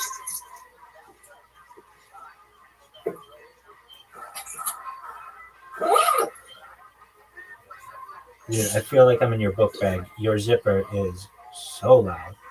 What are you doing? Putting your pants on? Sorry, I'm just packing up some stuff. You're good. All right. So here we go. Yes, I looked into this specifically as a global contest marketplace problem rather than a privacy problem. And the short answer is yes. There are absolutely countries, U.S. states, Canadian provinces, and Australian states with specific rules governing contests, prize promotions, lotteries, and games. But I did not find a general rule saying a company may not operate a global online marketplace that lets other companies host contests. That's good. The much bigger issue is what kind of contest your platform permits each sponsor to run, where the participants are located, how winners are selected, whether entry costs anything, and what the prize is. That's actually good news for your business model because you can design the platform to avoid high risk contest structures. The key distinction for your platform: your company isn't necessarily the entity giving away the prize. You could structure it as Hypered, whatever. Provides technology, marketplace, brand, sponsor, promoter of the contest, creator, submits social media content. Public votes. Winner receives sponsor-funded prize. The distinction matters. You cannot simply put the sponsor is responsible in your terms and conditions and assume you're immune. If your company actually administers the contest, selects winners, process, so you won't be selecting winners, but you will help to administer the contest. Process entries, controls voting, advertises the promotion. Some jurisdictions could potentially treat you as participating in the promotion. That's true. So I would design the legal architecture around Hyper being the platform, while the sponsoring company is the contest promoter, and have council verify that structure. And yes, Canada is a good example of exactly what you're worried about. Canada has a federal promotional contest framework under the Competition Act. The Competition Bureau says promotional contests must disclose things including the number and approximate value of prizes, relevant geographic areas, information affecting chances of winning, closing date, and the basis of which winners are selected. It also says contests must have to comply with federal, provincial, and local laws, including the criminal code. And this is important for your idea. Canada distinguishes between skill, chance, and mixed chance skill contests. The criminal code creates additional problems where a participant pays valuable consideration for a game of chance or mixed chance and a prize is awarded. So your proposed free creator entry, public voting plus company funded prize is a much better starting structure than creator pays $5 to enter, a random winner gets into. We wouldn't do that. Quebec is another layer. Quebec specifically requires contest promotion to clearly explain the prize, geographic limits, age limits, participation rules, etc. Its Consumer Protection Authority explicitly directs organizers to legal counsel where there is uncertainty. So Canada alone already demonstrates why you need jurisdiction-aware contest rules. The United Kingdom is actually relatively encouraging. The UK's Gambling Commission explicitly recognizes free draws and prize competitions, yada, yada, yada. Australia is more complicated. Australia is one of the countries where I would definitely have jurisdiction-specific rules. For example, Victoria has a category called the Trade Promotion Lottery. These are promotions intended to promote a business and can involve chance, even where there is a skill component. They must be free to enter, and Victoria has specific statutory codes. As of the current rules, no permit is required in Victoria for a trade promotion lottery. Okay, so there's another question that South Africa is another clear example. India has specific prize competition legislation. India, so like Japan also regulates. The United States is patchwork too. I was going to say that. I know at least in California, it gets really complicated. Uh, whether it's a skill or judgment, or like Yeah, well, that's a big part of like not being associated with an illegal lottery is that you have to have like judges decide, which is basically like the company has to decide the outcome. It can't be like if there's prizes for the most upvoted one by like the public, that would get into sketchy territory, but you don't have that issue because the companies are the ones selecting the winners. Right. I mean, at least what it's saying is I build a platform around a contest engine instead of allowing a company to enter a $10,000 prize, winner chosen randomly, anyone worldwide paid entry, and hoping everything is illegal. Make the sponsor answer the contest setup. Where can people enter, and then they choose it? How is the winner determined? Public vote, sponsor selected, jury skill, random draw. Does it cost money? Okay, that's fine. Here's the thing where we might run into issues. If this is totally based on social media links as being the way to communicate to a company how to make a submission, doesn't this cause issues to people who aren't allowed on social media? Like, doesn't it discriminate against them, and isn't that a legal issue? Meaning, don't these contests also have to allow for some type of entry not using social media to make it fair? I mean, it's not a lottery. So Wait, hold on. Yes, you've identified a real issue, but I would separate the two concepts. Does the law require a non-social media way to enter? Sometimes, depending on how the promotion is structured. Is requiring a social media account inherently illegal discrimination? Generally, no, but it can create accessibility, consumer protection, platform policy, and contest law problems depending on the circumstance.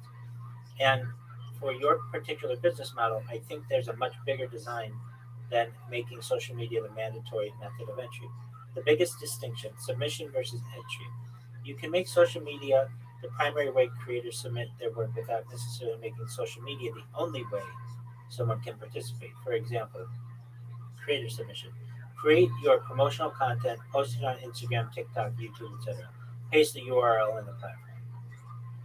Contest or entry voting. Anyone can view the submission and vote on your platform without having a social media account. That solves the big part of the accessibility problem. But if the creator must have an Instagram, TikTok account to enter, that's a separate issue. And aren't you thinking like you would have to have an Instagram account or TikTok or something? I mean, yeah, to actually submit an entry. Yeah, but I mean, that seems not unreasonable. I agree. Where it gets legally interesting, the FTC specifically addresses social media contests and requires appropriate disclosure when participants are incentivized to post content.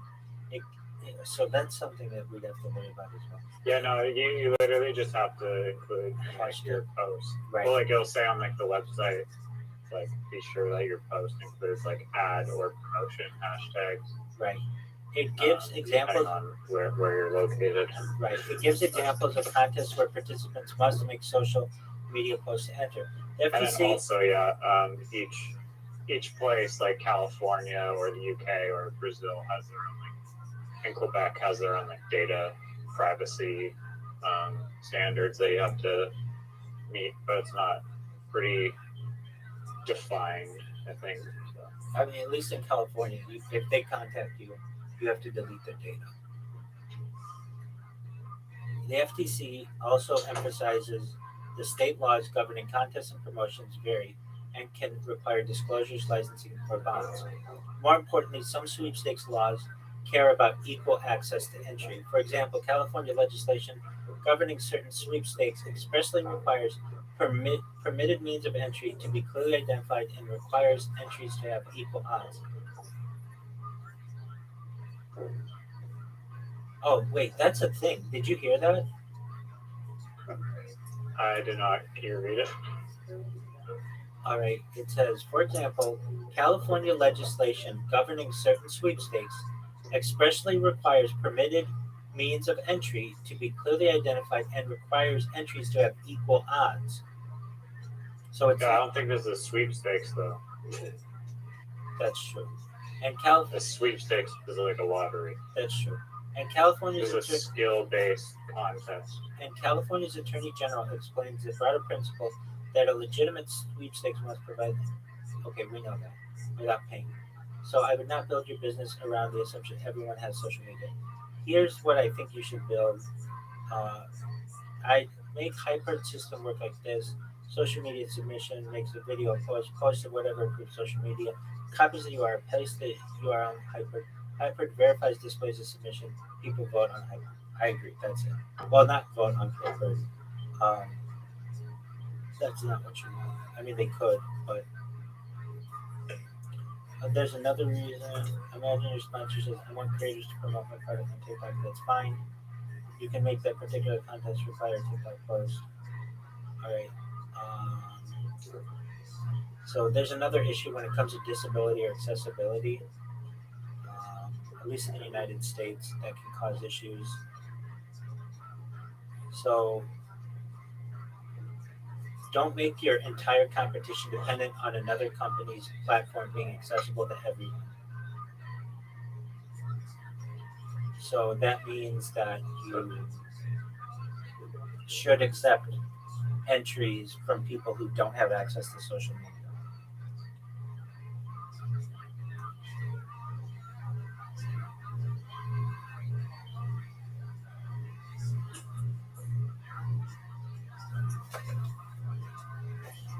Whatever it is, I think we're hearing that it involves a lot of legal aspects that you just need an attorney, or you really need probably a team to be able to work through.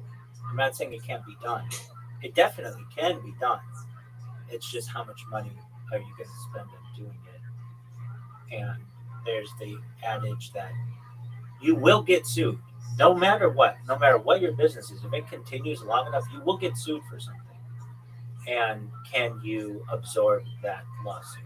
I can tell you with the startup with which I was associated, we used the Uber system and we were in the clear for several years until the legislation changed and basically torpedoed the business model. Who's to say that can't happen to you? Yeah, I mean, that's a risk. Of course, can't really be avoided. Exactly. But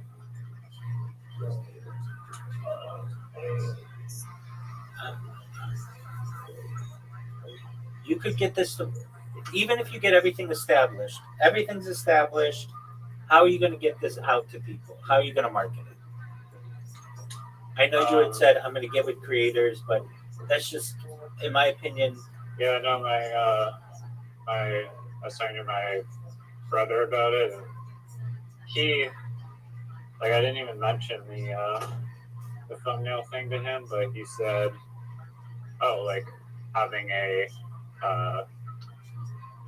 platform where like YouTubers are looking for thumbnail artists and people can submit their entries, and then the YouTuber can decide on the best thumbnail artist. He said that he thinks that would be super valuable, and he has like a huge network of YouTubers with like doing like millions of dollars in revenue each month.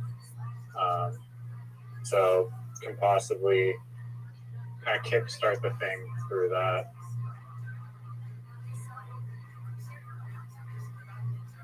I mean, that helps. That's a mode.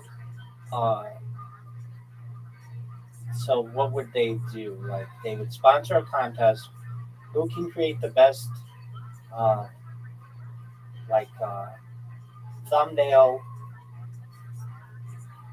version for my project, and I would give them $1,000, right? Something small like that. Yeah, but I mean, there's like a whole network of people that would be promoting the site for that purpose. Okay. It's something. It's a network. It all comes. I mean, yeah. The other thing, like you said, is just approaching companies and then getting them to promote it on their social media in exchange for waiving the platform fees for several contests, and then also bringing influencers on board, giving them a stake. Yeah. Well, the idea with your brother, that works. Did you tell him about the whole product, the whole idea? Yeah, I did. Was he interested in investing? I mean, he was definitely interested in investing just strictly in the premise of the thumbnails alone. Okay, like hosting a. I explained to him that it's like that is one. Like his like eyes lit up when he just thought of it for connecting thumbnail creators to YouTubers, which I think is a good like little niche in itself. I explained to him that like that's just one category of many categories, and you have just band posters or promotional posters. Like graphic design in general is just one category of the platform. It's much broader than that, and like the advertising space itself is much larger than that. Right. But I think he is interested in like even just strictly the thumbnail component. All right. I mean, we operate. I think the best hook though is like convincing companies that they'll be able to source like way higher quality advertisements with built-in distribution, and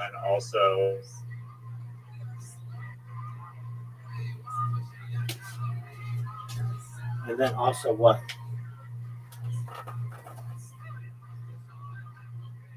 Did I disconnect? Can you hear me?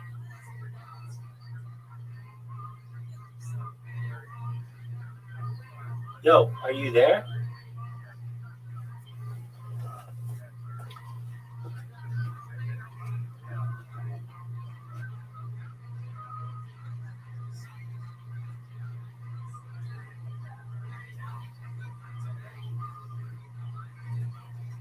Oh, I'm muted now. Great. Did you hear what I said, or did it cut out? I didn't hear anything. Let me leave and come.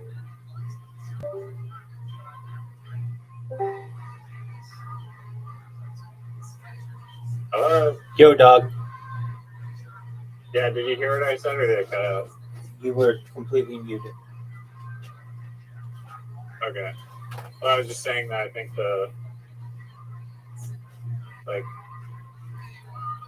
if you can convince the companies that they'll be able to source a higher quality advertisement with a bunch of organic social media advertisement, with also like this built-in validation that those ads will be successful, and it's not like a huge financial risk for them. Like relatively, it's like a low cost to just try it out and experiment to see if it works.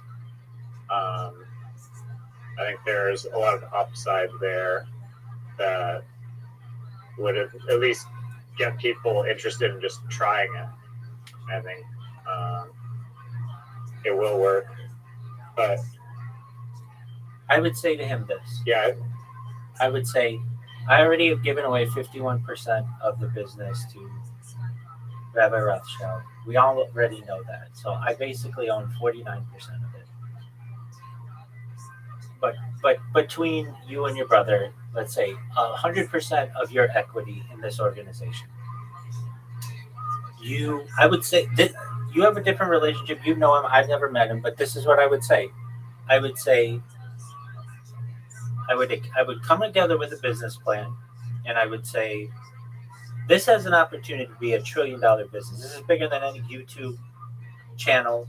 This is bigger than any social media platform. This changes advertising forever. It makes advertising better because advertisements will be connected directly to the consumer, and it will be basically like every advertisement that comes through this platform, we know is a winner because people have voted on it and also it's been chosen. Here's the thing though, I have $10,000. I would like you to be a silent partner. I'm not asking you for any money. What I want is eventually I'm going to take that $10,000. I'm going to get a website. I'm going to get the social media. I'm going to get all this stuff. If you have a network and you can have 50% of this company, but eventually we're going to have some bills that are like the big bill, I would say, is you're going to be your legal bill to make sure that you can operate in all these places. I also wouldn't necessarily launch it globally at the beginning. It's too expensive potentially. Maybe you just do US and Canada and start there. If you can establish yourself as the contest company in the United States, the rest of the world will be at your fingertips. You might run into some competition some places, but like if you only do Canada, someone in the United States is going to take this idea and run with it. So that's why you have to do the United States and Canada. But just say to them, hey, this is a really great opportunity for you to make an investment. I'm not even asking you for anything. I'm just saying that, like, I know it's going to take more than $10,000 and I'm going to have to go to somebody. And so why not give you first opportunity at this? And you don't have to do anything. It's just, we might get a situation where we might have a hosting bill that I can't pay 10 months down the road or 15 months down the road. And it's basically what you generate in revenue in one day on YouTube would be able to pay for a month of our expenses. And it also has the opportunity to disrupt the advertising industry and make us a lot of money. But if you were able to convince him, then you've got a big player. Then I would say this can work.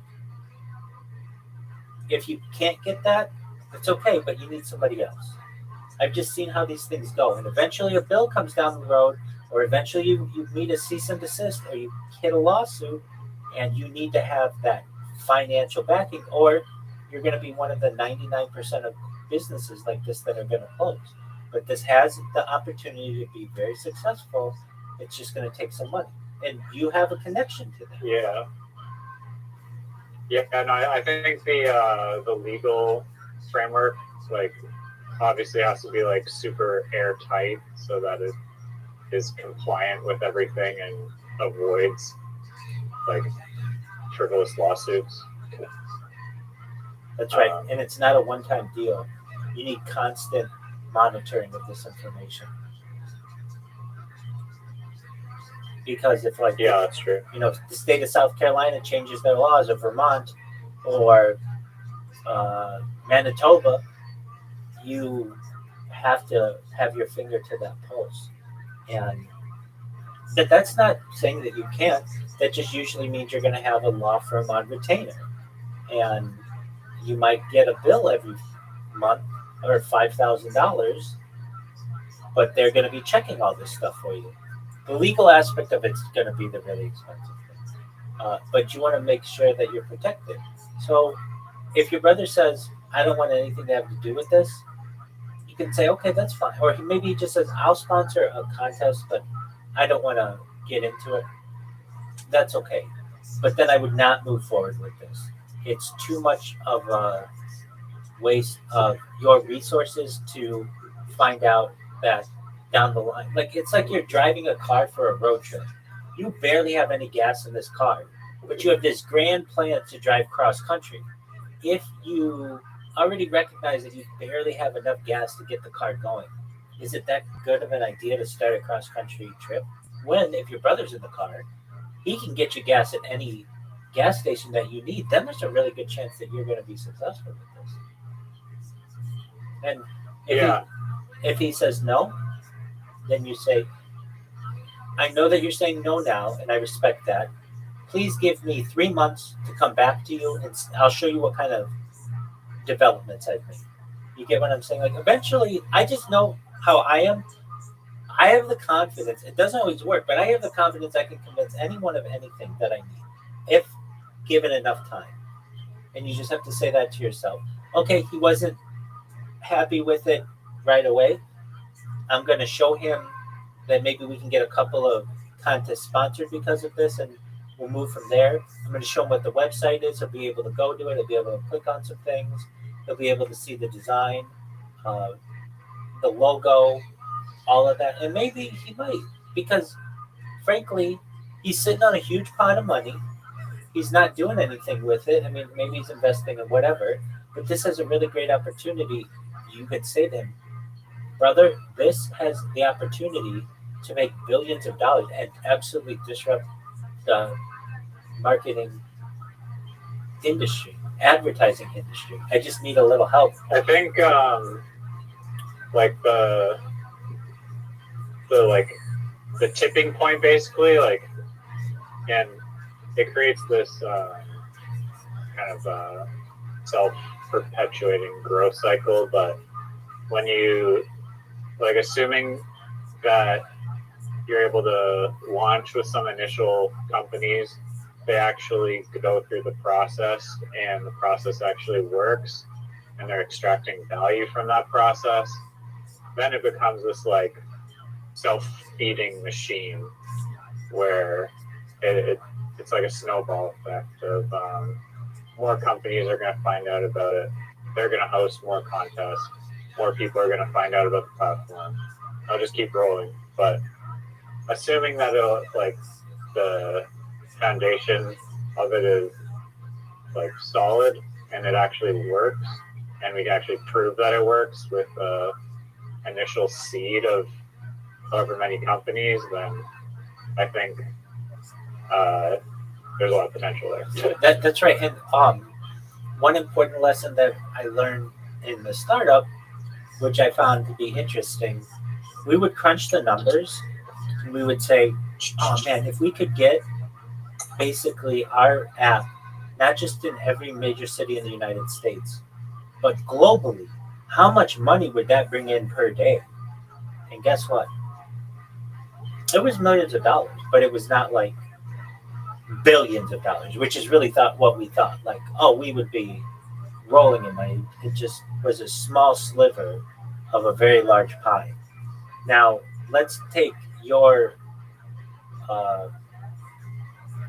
let's just say we had the Fortune 500. Let's just take some numbers, because we haven't even thought of, like, I know we have mom and pops and everything, but not everybody's going to use this. Okay, so let's say we took the Fortune 500 and they all sponsored contests for $100,000, and our company got $10,000 of each of it. So the company actually needs to spend $110,000. And let's say they do that monthly. How much will that generate?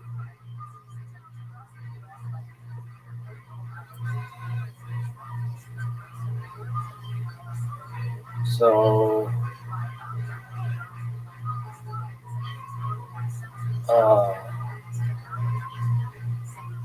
so a sponsor's total monthly spend would be $110,000. Hyper revenue per contest is $10,000. 500 sponsors. So you're going to be looking at $60 million annually. If that was every single company, $60 million. That's good. Like a month? No, Or a year? per year. Per year. That's good, but that's not ridiculous. Meaning, like, I'm glad that we ran this number because just like with car washes, if we had all the car washes, the end number wasn't that much. And in the same way, if we got every single hype, and you know that not every company is going to be running one contest per year or per month, and also they're not all going to be spending $100,000. So, and then when we get into mom and pop companies, like those are going to be small. So we could probably add another $20 to $40 million, maybe. So at the best you're ever going to do with this company, potentially with the current margins, is $100 million, which is like, I'm not shitting on that, but then you've got to look into your costs, and if you split it with your brother, and then of course Rabbi, but you know I'm down the road, but you split it, you're looking at, I don't know, let's say with costs 50, you make like $25 million. Okay, nobody's going to shit on that, but that's a best case scenario, meaning what more can this business do? We just don't currently know, but you're kind of maxed out. Is there anything more that this business could do that I'm not foreseeing? Well, like the analytics that are valuable on consumer behavior and psychology that you extract with AI. Okay. From actually gathering the data from what's actually creating successful ads to be sold. That's true. I'm not going to shit on that, but let's say that's another $10 million if we're fortunate. So we're making $110 million, best case scenario. But the analytics are important. I mean, that's fine. Even if it generated like $1 million of profit every year, that's pretty decent. Oh, yeah. No, nobody's shitting on that. And all you'd have to do is have 10 contests with 10 big companies, or one contest with 10 big companies to basically not necessarily profit that, but gross that. Okay. I mean, if it's truly a disruptor of the advertising world and how ads are generated, then it's going to be massive. Because the advertising industry is like nearly $1 trillion. Right. So just capturing a fraction of that is hundreds of millions. So. Right. Now, the way that you would increase this is you have the maybe each company doesn't do just one contest per month. They're doing 10 contests a month. Well, then your $60 million turns into $600 million. And that's still going to be less than what they're spending on their marketing teams. So way less. So, and they know that their advertisements are going to be perfect. Like AI wouldn't be able to do better than this. Like a marketing team wouldn't be able to do this because it's crowdsourced with humans, and there's something really important to that. So the goal would be to get companies to do more than one contest per month. And so you might get one that does like a small social media post and they do 10. Well, okay. So what do you do? And this became an issue with the startup is, what do you do when the company just starts going directly to the winner of the contest and says, "You're great. We just want to contract with you. Just give us everything that you want for $50,000 a month." Yeah, I mean, there's already user-generated contest platforms that do that are worth a lot of money. That's not what the value of the platform is. The value of the platform is, those creators have decent track records and they might produce really great ads, but it's like are they going to produce the best ad? Probably not when you're going against, the entire world of crowdsourcing. You're probably going to get the best ad when you actually open source it. You have validation, and you have distribution. The distribution of like all those organic ads, you don't have to pay for because it's intrinsic to the platform. Right. You're going to get a ton of people who are posting this to their own social media. That's where the value comes. So go ahead and go with the little guy, but then nobody's going to be posting about your product. Yeah. And if you go like with the impressions count, you get one influencer, they have whatever. Right, exactly. 500,000 people following, that's peanut. Exactly. Versus when you have exponentially amount, like more views from using this content. Agreed. Agreed. It's a no-brainer. Even if you didn't even source any ad at all and just did it for promotion, you're still getting an excellent deal. I agree. Okay.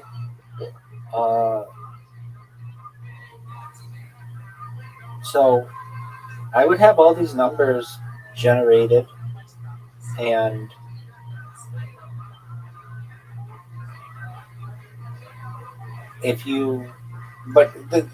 this all relies on my brother. It's as simple as that.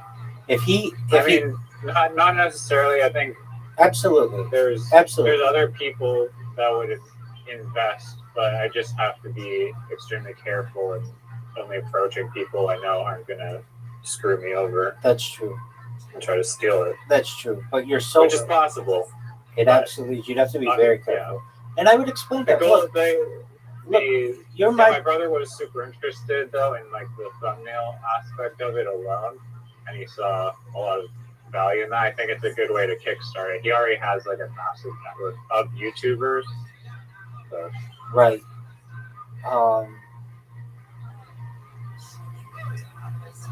Right. But okay, so let's just look at it from the YouTube thumbnail part of it.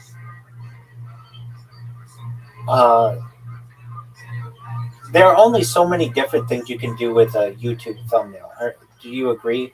It's basically, there's a common equation or formula for something. I guess other things change, but like person with wide eyes with their mouth open and some kind of exciting thing in the background with text over it, right? Isn't that basically what the winning formula is? My brother says the thumbnail is the most important aspect of the YouTube video. I agree. The most important. I agree, but you didn't answer my question. You just said what your brother says. And I agree. You've told me that before. But aren't we in agreement that the formula is basically the same? It's person with their eye really wide, mouth open, with an exciting event happening with text over it.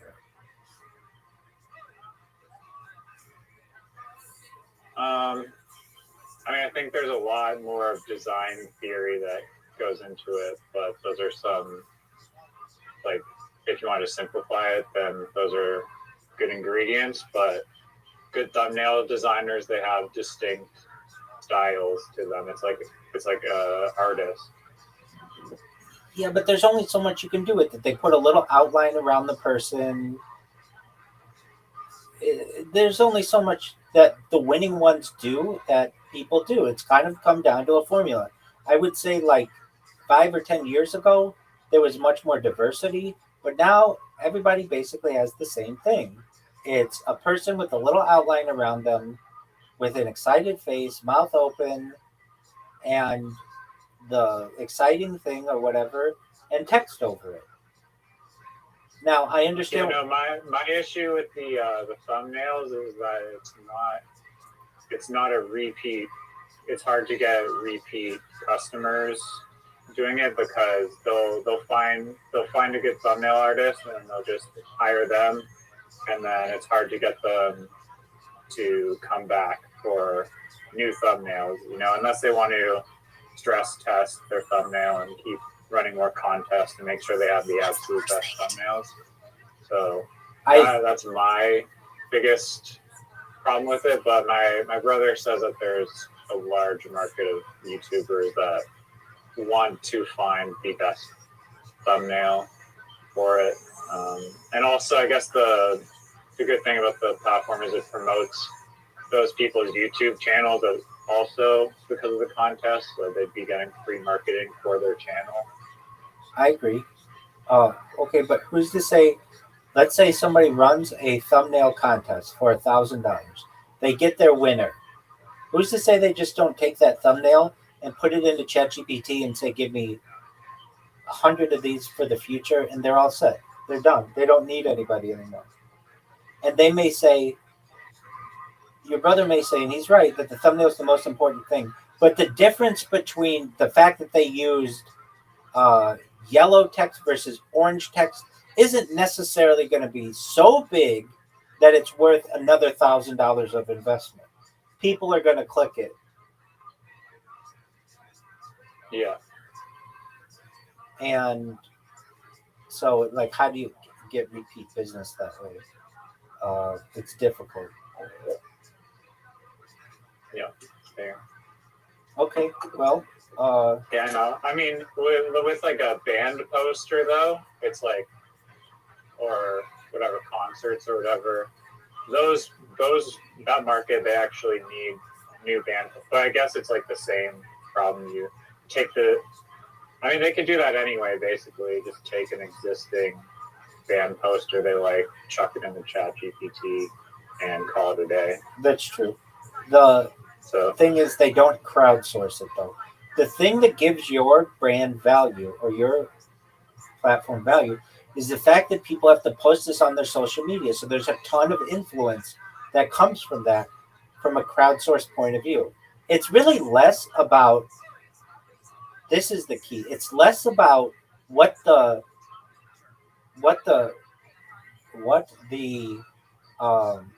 thumbnail is. Who cares what the thumbnail is?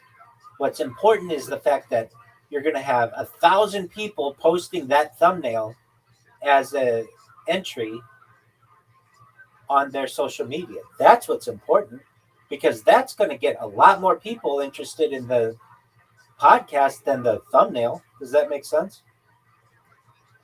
Yeah, I know. I agree. It's the like ultimate marketing machine. It is. That's where the strength comes.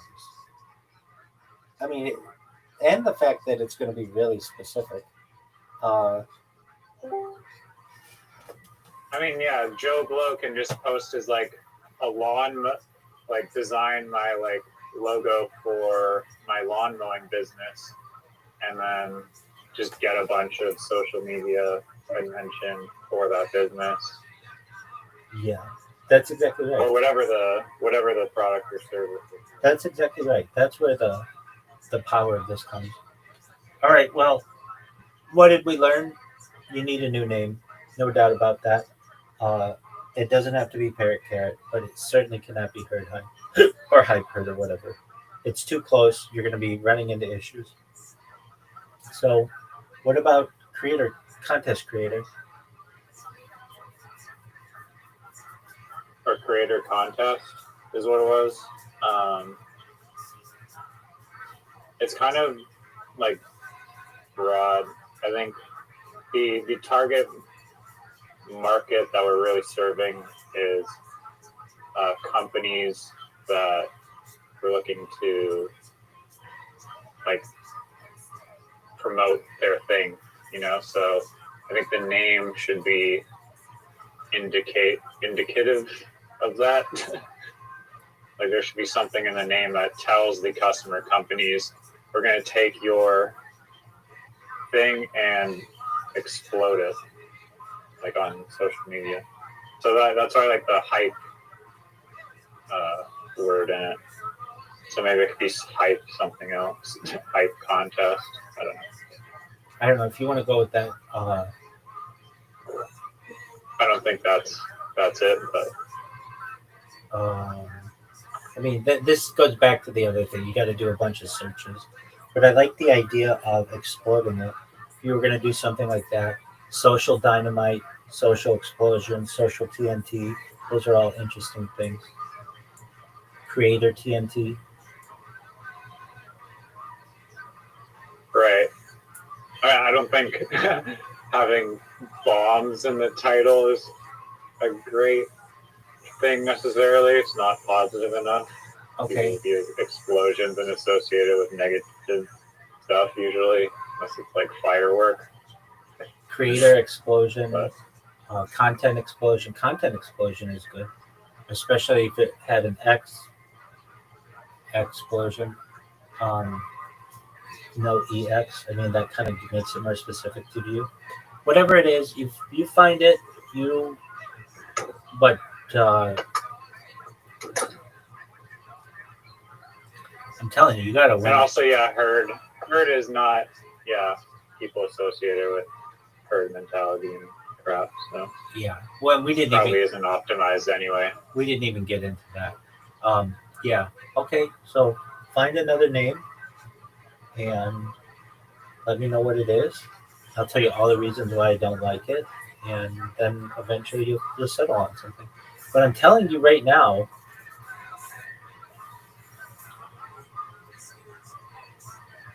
Parrot Carrot already has a story. And if anything, what stops somebody from watching my streams in the future and just being like, that's the name that we want? There isn't any. The answer is there isn't anything. But then there's already a lore to the name. And you may say, well, it's just like we had like 5 conversations about it. It's not that big. I know, but it's one of the. And the AI just brought up concerns about it. Just sounded really just too silly. That's what it's about. Seriously. That's what it's about. That the fact that it's like Grubhub, the fact that it's like Fitbit. AI would say the same thing about Grubhub or Fitbit. They would say, oh, it's too sing-songy, it's too rhymey. That's why this stuff works.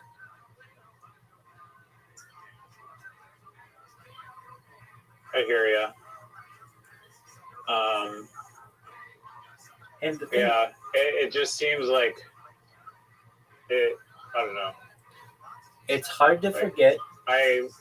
You could go with something professional or something a little bit outlandish, but once the outlandish thing catches on, then it really sticks in people's heads. So that's what I'm talking about. I hear you. That's what I'm talking about. And the fact is, it's bright. It's easy to remember. You could explain it to a child. If I had a class of first graders, and I said exactly what the company is, and I said the name could be Parrot Carrot or anything else, what one do you think they're going to choose? And in terms of marketing, that's what wins. Whatever is the easiest to understand. That name, though, is also catering to the creators as opposed to catering to the company that is buying the service. I got they're related, but... Yeah, there's nothing inherently bad about it. It's not like it's violent. It's just, it's very vivid. It could be beautiful. But, and it's already has a lore. I'm just saying the marketplace, like the customers of the marketplace is companies who want to have better exposure in advertisements. Wait. And that Care Parrot name is speaking to the creators that use the platform as opposed to being directed at the companies that are receiving services of it. It speaks to both. Does Coldplay use StubHub in one way or another? Yeah, they do. Or their management company does. Well, StubHub is like sing-songy and rhymey. Okay, there's nothing wrong with that. If anything, it sticks in your head more. Does McDonald's use Grubhub? Yeah, it does. Or Uber Eats or whatever. But the companies use Grubhub. Well, but it's too simple. It's too sing-songy. It works for the consumer, so they remember it. And the company recognizes the sing-songiness of it. It is potentially beneficial to them.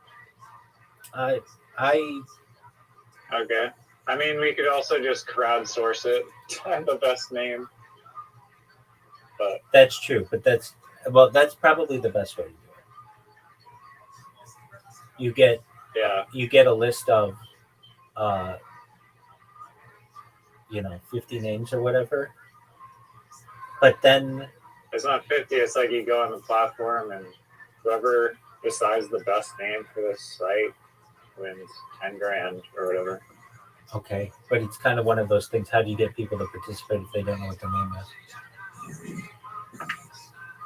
Oh yeah, you need a starter name and then rebrand. But Right. Okay. Well, do with it what it's you cool though. do with it what you want. My sister is getting married on Saturday, and today I'm headed to Niagara Falls. Baller, Horseshoe Falls, or the American side? Canadian side. I actually linked up. Ass Munch, right? Yeah. I met him in real life on the last weekend in Niagara Falls. Oh, was he driving? Yeah. He has a company. He has like a huge GMC or Chevy truck, and so he came. He was working in New York, so he just went over the border with his girlfriend Siona, and we all hung out in Niagara Falls. Went to the casino. Do you know that there's a Burger King downtown Niagara Falls with a roller coaster on the roof of it? I was not aware of that. That's wild. It's such a weird building, and we're just joking about how like the building permits in this town don't exist, and it's also extremely like strange because you have like a few streets, and it's literally an amusement park. You have like go-karts, mini dinosaur themed mini putt with like volcanoes, upside down houses, like Burger King with a roller coaster on the roof, and it's real. Like tons of people are in the streets, and there's like a road that you can drive on right through, and it really feels like it should be zoned as an amusement park, but it's been like that for years, where just cars can just drive on through the strange little pocket called Clifton Hill. That's wild. Okay, so if I Google Burger King roller coaster,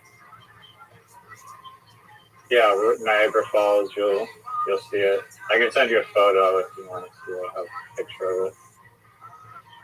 I'll look it up right now. Yeah, they also have a wax museum there and Ripley's Believe It or Not.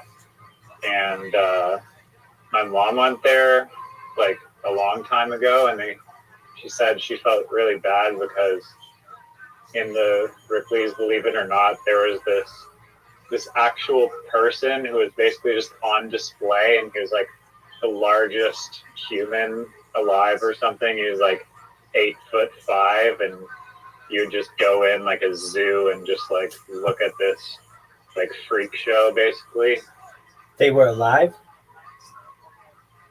Yeah, it was just a live guy who was like 8'5" that people just pay money to just go see.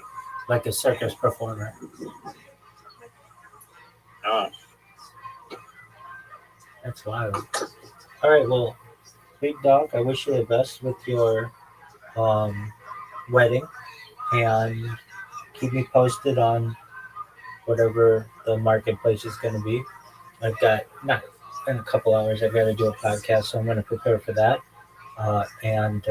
Nice. If hopefully we'll talk to you before. Yeah. Hope everything's going well in California. Can't wait to meet up IRL someday. God willing. Dreaming. Oh yeah. All right. Enjoy the rest of your day. You too, Big Dog. Take care. Later. Oh, did you hear from Zoot recently? Yeah, he's got news, but I don't want to give his news away, so we'll just wait. He's got cool news, though. Is he the James Dean of Australia? Sort of. Kind of. Is it comedy related? Oh, yeah. News? Definitely. Yeah. All right. Take care, Peace. Lisa.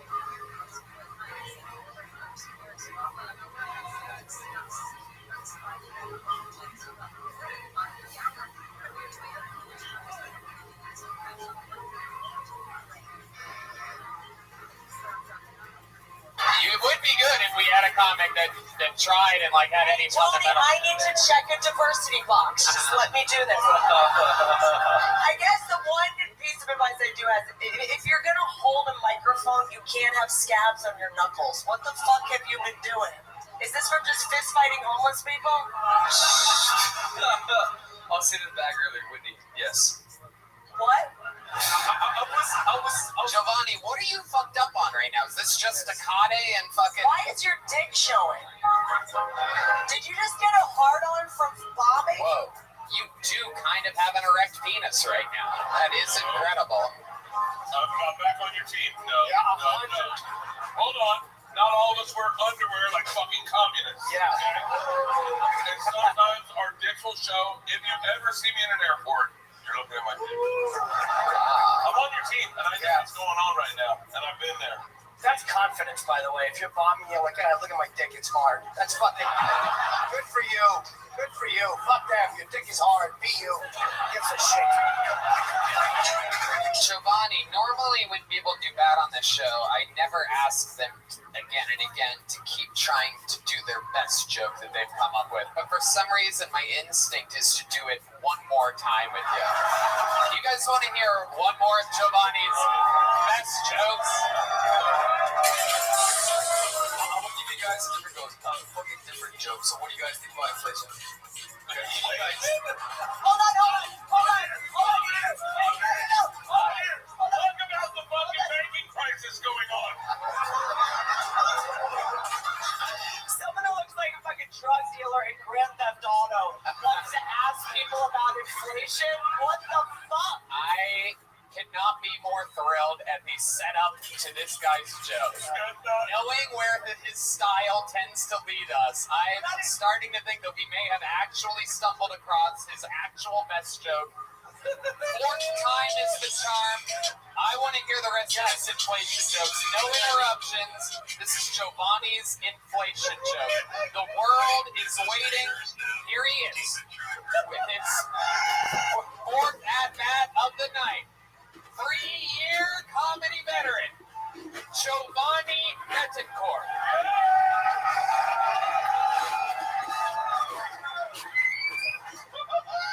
If there is any justice, anything at all about these rising gas prices, it's probably gonna decline in human trafficking. That was better than everything else. Because you know there was one motherfucker, I was like, I'm not supposed to fucking kidnap this kid today. It was $7 a gallon, dude. Oh my God. You know what bothers me about you? I feel like you're making fun of us. Don't you feel like he's making fun of comedians? I think he kind of is. Like, you know, these gas prices? You're doing a Gary Goldman impression, and I don't appreciate it. I was hoping that he was inflating up jump houses. They're called bouncy houses. Whatever, I thought that he was going to go, you ever been inflating up I thought that's where... That looks like what he should be doing for a living. No shit.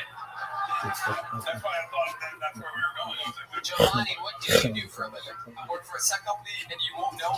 Fuck you, Tony. Wait, what? No, I won't tell you what job I work for, dude. Okay. Yeah. I'm back on your team. I love that energy. You guys, is there a Betty Ford Austin? All right, what is that? She's implying that you might have a drug and alcohol problem. And that's me. Do you think you have a drug and alcohol problem, Giovanni? Like 9 years ago. What were you doing 9 years ago? What were you doing 9 years ago? So Tony, I was at TWI. Let me tell you what. This is what I wanted to hear. Okay.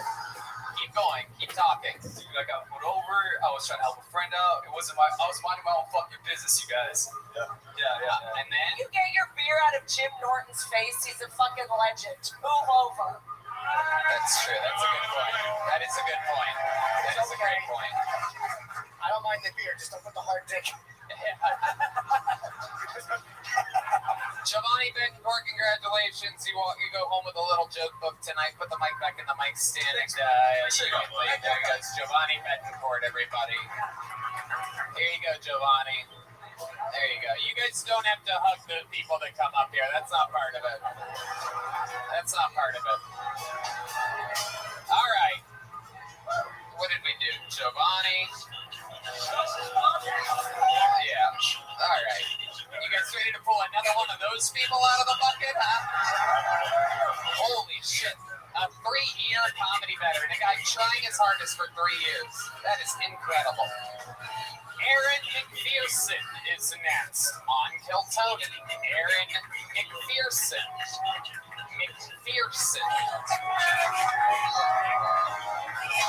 Trying to over-enunciate. How about another hand for the best band in the goddamn land up there?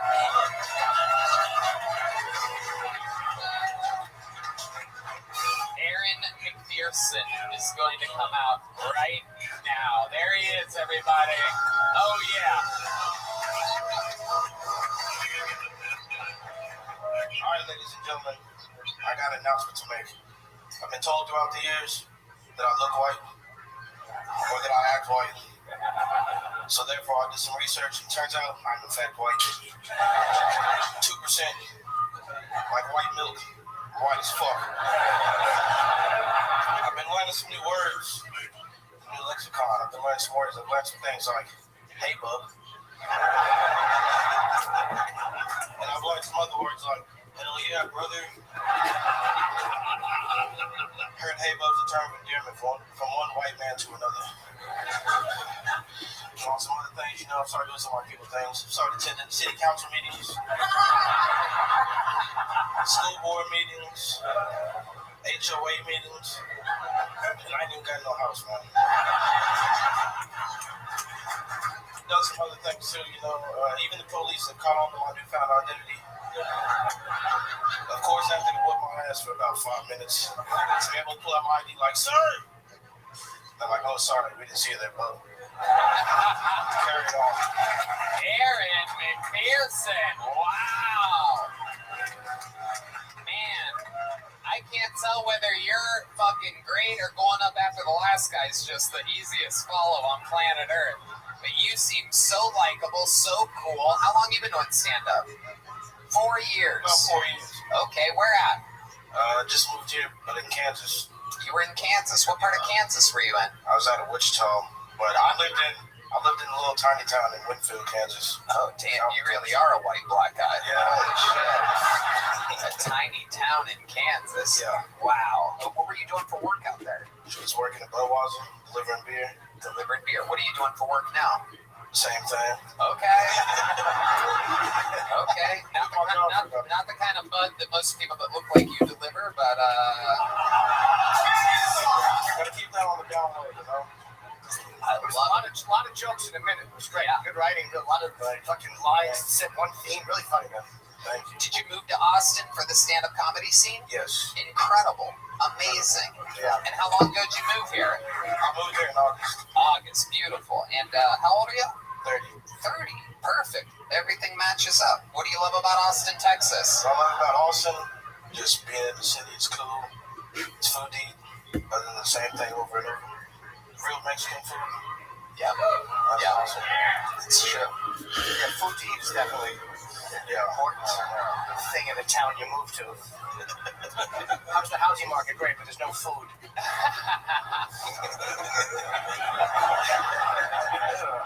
Aaron, are you in a relationship with someone? Yeah, I got a girlfriend. Well, kind of. When you say, well, kind of. It's on the rocks at the moment. Oh, wait. I want to hear more. Yeah, let's talk about it. Tell me more. She lives too far right now, so she's trying to break it off. Is she in the small town in Kansas? No, she used to be, but she's in Arkansas now, so it's Is this a white girl or a black girl? That's a white girl. Oh, shit. Yep. Is she trouble. Your mom doesn't want you with the white girl? No, well, she R.I.P. But, yeah. Oh, she died when she traveled. No, man. Both my brother and sister, they both mixed, so she obviously did something wrong. I don't know. She likes a white man. She didn't say nothing about them, though, I guess. Okay, and this long distance relationship that you're in, what does she do? What does she do? Take care of kids. Oh, she's got kids. How many kids does she have? She got 3 of them. 3 kids. Fucker been of yours? Hell no, man. I know. Feet on the rocks. Walk away. Yeah. You have it funny. You're good looking. You got charm. You don't need her. White women are a dime a dozen. No, I mean, but not yet. White women are a dime a dozen, he said. Throw a rock, you'll hit one. Well, here's the thing. Did you see the Most successful, rich, famous male comedians only tell stories about their children. So you are going to make me want, right? Because I mean, Yeah. what would you do without material? Yeah, what would you do without your daughters? Oh, if I can have 3 more kids. You'll at least be able to make fun of the kids. Will she let you make fun of the kids in your act? Not yet. She let me make. Yeah, they're not mine. Yeah, it's not right to make fun of someone's kids that aren't yours. You need your own children. Here's the deal, man. Cut the top off your condom, wear like a wristband, and get someone pregnant tonight. Let's go. It feels so good when they look and they're peeing in the stick. They go, I'm pregnant. Do you go, I got you forever. Do you have any special tricks to how you've maintained going childless for 30 years? Do you have a special pull-out method or anything special that you do? Great question. Shit, like my grandpa told me, man, fuck them all, just don't get them pregnant.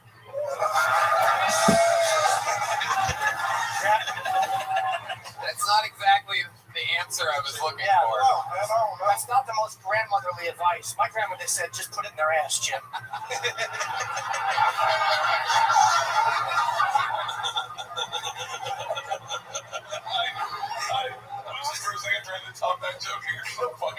Jim Norton flew to Austin, Texas for this show, by the way. Fucking so cool. Such an honor. One of my favorites. I fucking love it. Aaron, do you have any special skills or talents other than being a very, very likable and well-written stand-up comedian? I want to know more about your hobbies and stuff. When you're not driving the Bud truck and slinging jokes or banging thick white women with children. I'm just assuming she's thick. Take note that I never asked that, but he laughed right after I said it. So they don't lose that baby weight if they're hanging out with Aaron McPherson. You know what I mean? They're sitting around watching Medea. Yeah, how do you get those mediums from Gap? It's just out of curiosity. But what else are you into other than stand up and work? Shit. I just smoked some weed. What do you like to do after you smoke weed? What's your YouTube algorithm like right now? My YouTube algorithm, just sports. I watch a bunch of the NBA. I love basketball. Well, you finally found a black thing about you. Congratulations. Go Lakers. The NBA. Wait. Is your girlfriend's kids white? Of course, man. I don't know what I'm doing, man. I got 5 chicks that you can get pregnant. Are the kids nice to you? You guys have a good relationship? Yeah. The kids are cool. They're nice to me. Yeah. Can I ask how old she is? She's about 28. How old are the kids? Yeah. What were you going to say? How old are the kids? Yeah, how old are the kids? I'm like 6 and 7. You should know the answer to that. No, you should. You don't like them. Don't know the answer. Yeah, you don't like them. Aaron, an incredible performance. Very funny. Very, very funny. I'm so excited that people like you have been Aaron, wait, guys. Before I let you go, what's the longest set you've ever done? 10 minutes. 10 minutes? I'd love to have you open the secret show Thursday. Whoa! You move to Austin, you do the fucking job, you get booked. Here's a brand new handmade Kill Tony book by the great Bonsai. Real Texas leather. And on to the next one. You guys are in for a special treat right now, a true special treat. This guy came on into the Kill Tony universe just a couple months ago and has taken it over by absolute fucking storm. One of the greatest fucking finds we've ever had in the history of pulling names out of this bucket. Recent golden ticket winner, only his 4th or 5th appearance ever in this show's history. Make some noise for the unbelievable stylings of Aaron Belial, everybody. This is the future. He is the future. I'm warning you right now. He has cerebral palsy that affects his voice. He's setting up now. He is undefeated so far on this show. He's an absolute fucking firecracker. How about one more time for Aaron Belial?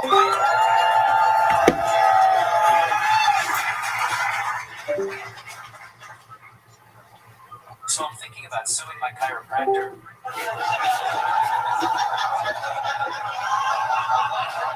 Yo, Lightyear, how are you?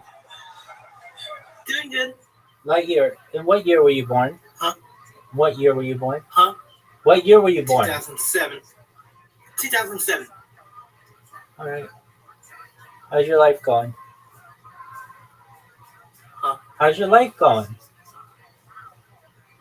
Wait, what? How are you? Doing good.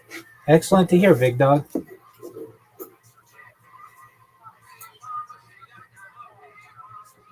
you have any plans for today? Nothing right now. All right, big dog. Well, I'm just working on my computers. Let me know if you need anything, okay? Okay.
I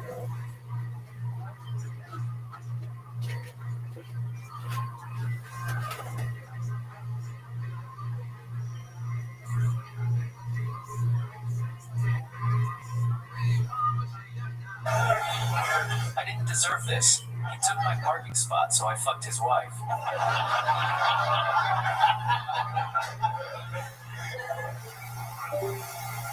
I used to think nobody wanted to hang out with me because I was disabled, but it turns out it was actually because I was a dick. That's right, disabled people can be dicks too. I only ever break up with women over text. What kind of asshole does that?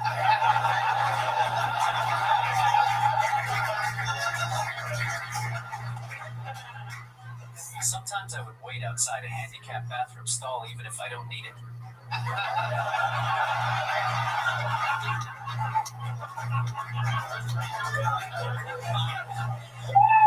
So while I've been waiting, I shit myself. Now you have to change me.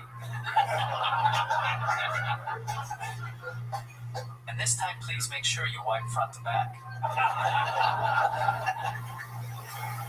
A lady at the movie theater called me retarded for being in her way, so I motorboated her popcorn like the Cookie Monster. Aaron Belial, ladies and gentlemen. Another new minute. Every time.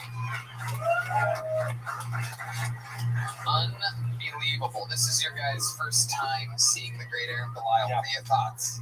Hilarious.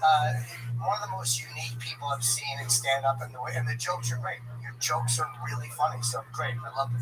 It's amazing. It really is. Thank you. Wow, there was a lot of typing for that payout right there. I thought he was looking for fuck you, but he didn't thank by mistake. Aaron, you did it again. Whitney, what do you think about this? You're fucking brilliant. That was so fun to watch. My brain, I'm so fucking neurotic. I was like, what if the Wi-Fi goes out? What is the plan? Yeah. It's actually Bluetooth. Oh, is it Bluetooth? Yeah. But this is like also watching you just like anticipating the joke. The tension of it was just as fun as the actual joke. That was a fucking blast. Will you marry me? Oh shit. Oh, let's see. I know now. Oh, it's longer than what a if yes. you're just texting someone else? Yes. Oh! Damn. Sweet. Wow, we know who does all the talking in this relationship. By the way, you found your guy, Whitney. Do you take this woman to be your wife forever? Do you take my hand in marriage? Oh, maybe give her the other hand. Maybe give her the other hand. I bet you can do some fucking damage to my pussy with that hook, dude. Oh, yeah. Let's go. Absolutely. Don't do it, son. You'll never see that hand again.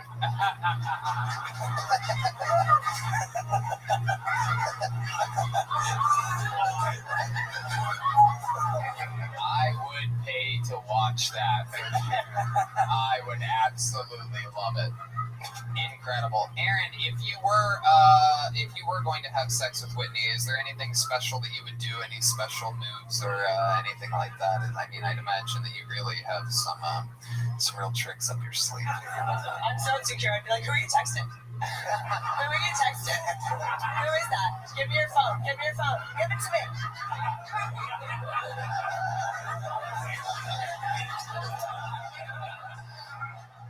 What would you do to Whitney Cummings? I'm interested to find out. Fun game. Yeah. I think I need a divorce. Wait, what? Wait. I think I need a divorce. You turn that mic up on Starts with a prenup, brother. So, can I ask you a technical question? Have you ever thought about writing your setups first, letting them play, and then hitting your punchlines? Because it did sound like people were stepping on some of your setups. Oh yeah, I can already tell. I can already tell by how he reacted that he has thought about this, but the technology isn't quite exactly where it needs to be yet. Yeah, do you see that? We're like twin brothers or something like that. You guys are. Yeah, we have a good connection. He's literally my favorite person to interview in the history of the show because it's like there's timing and space. And watch, he's gonna say something right now. Watch. It's hard to do. I tried to time it line by line, but it's hard. He's talking about his cock right now. It's very hard. Very hard. I love The great thing about sucking your dick, I It's feel like always hard.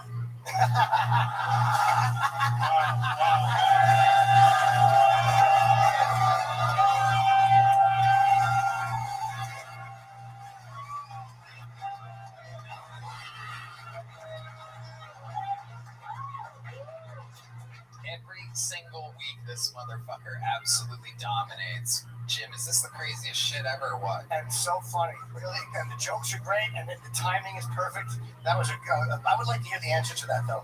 oh, I get to talk to Josh Blueballs now. Tony.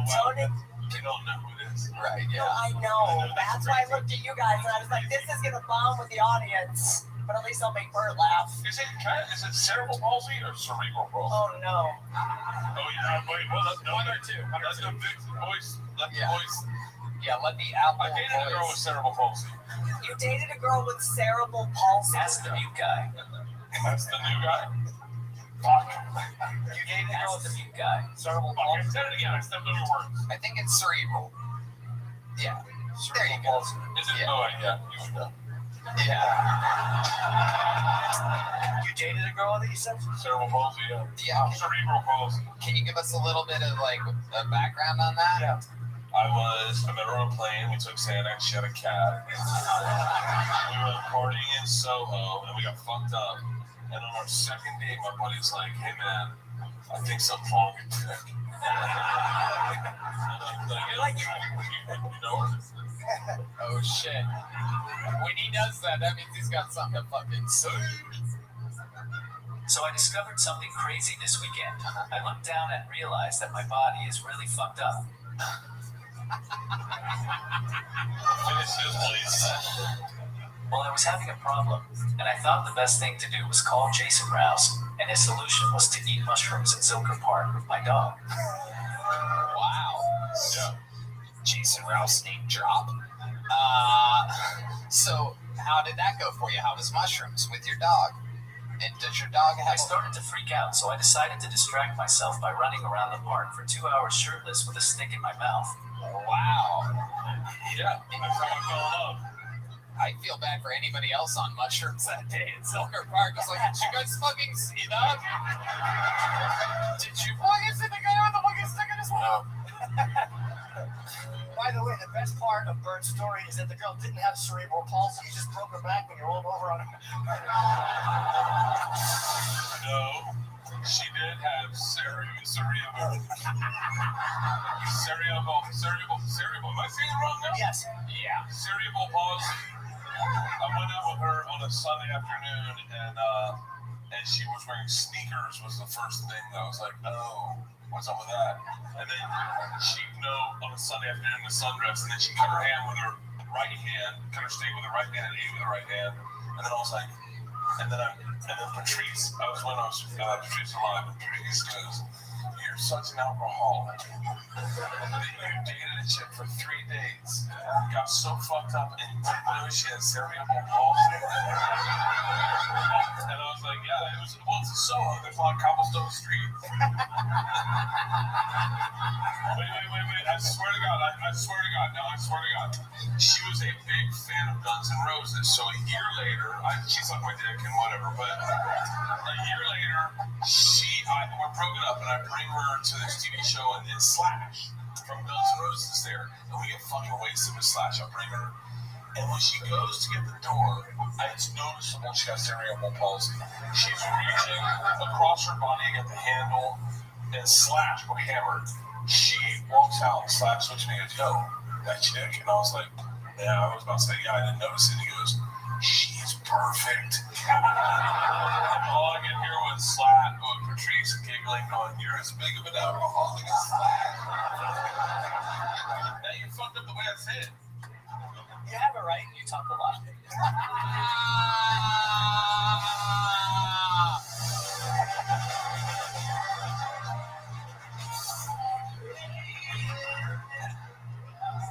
so happy to see you finally learned how to put on a shirt. I've been doing it with a hook hand for years.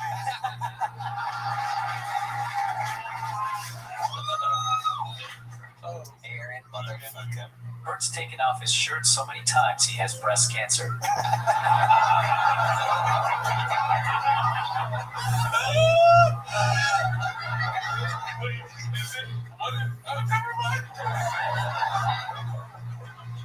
Aaron Belial, I am just absolutely obsessed with you.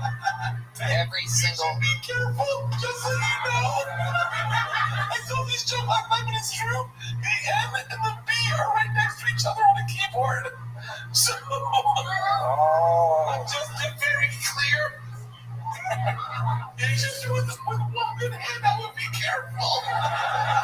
Well, technically, he can say the N-word because he's not saying the N-word. Don't do it. Don't do it. Don't do it. Don't do it. Don't do it. Don't do it. I don't want to be here. Don't do it. Don't do it. Don't do it. It was great seeing you. It was great seeing you. It was great seeing you. The moment you've all been waiting for. This is anything can happen. He's typing. Ladies and gentlemen, this is the official response by Aaron Belial.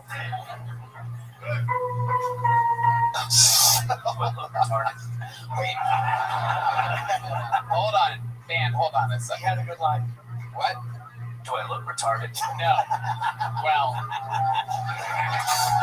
I'm letting you on the Secret Show Thursday. he's on the Secret Show Thursday. He's on everything moving forward. He's going to go back to Canada for a little while.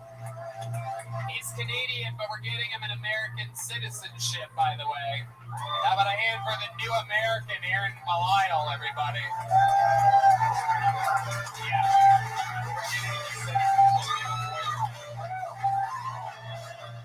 The new American. Aaron, down the middle here, down the middle. Keep going. Do I look retarded? You guys having fun out there, huh? Should we go to this bucket? Another tough act to follow, Matt Bellick. B-E-L-L-A-K, Matt Bellick. Let's see what happens here. A wild night. We still having fun out there? You guys hanging in there? Some of the regulars? We appreciate you crazy fucks that, there's a few groups out there that came to Vulcan and Antone's and the Comedy Store, and they followed us here. It's good to see your faces. One more time for Matt Bellick, everybody.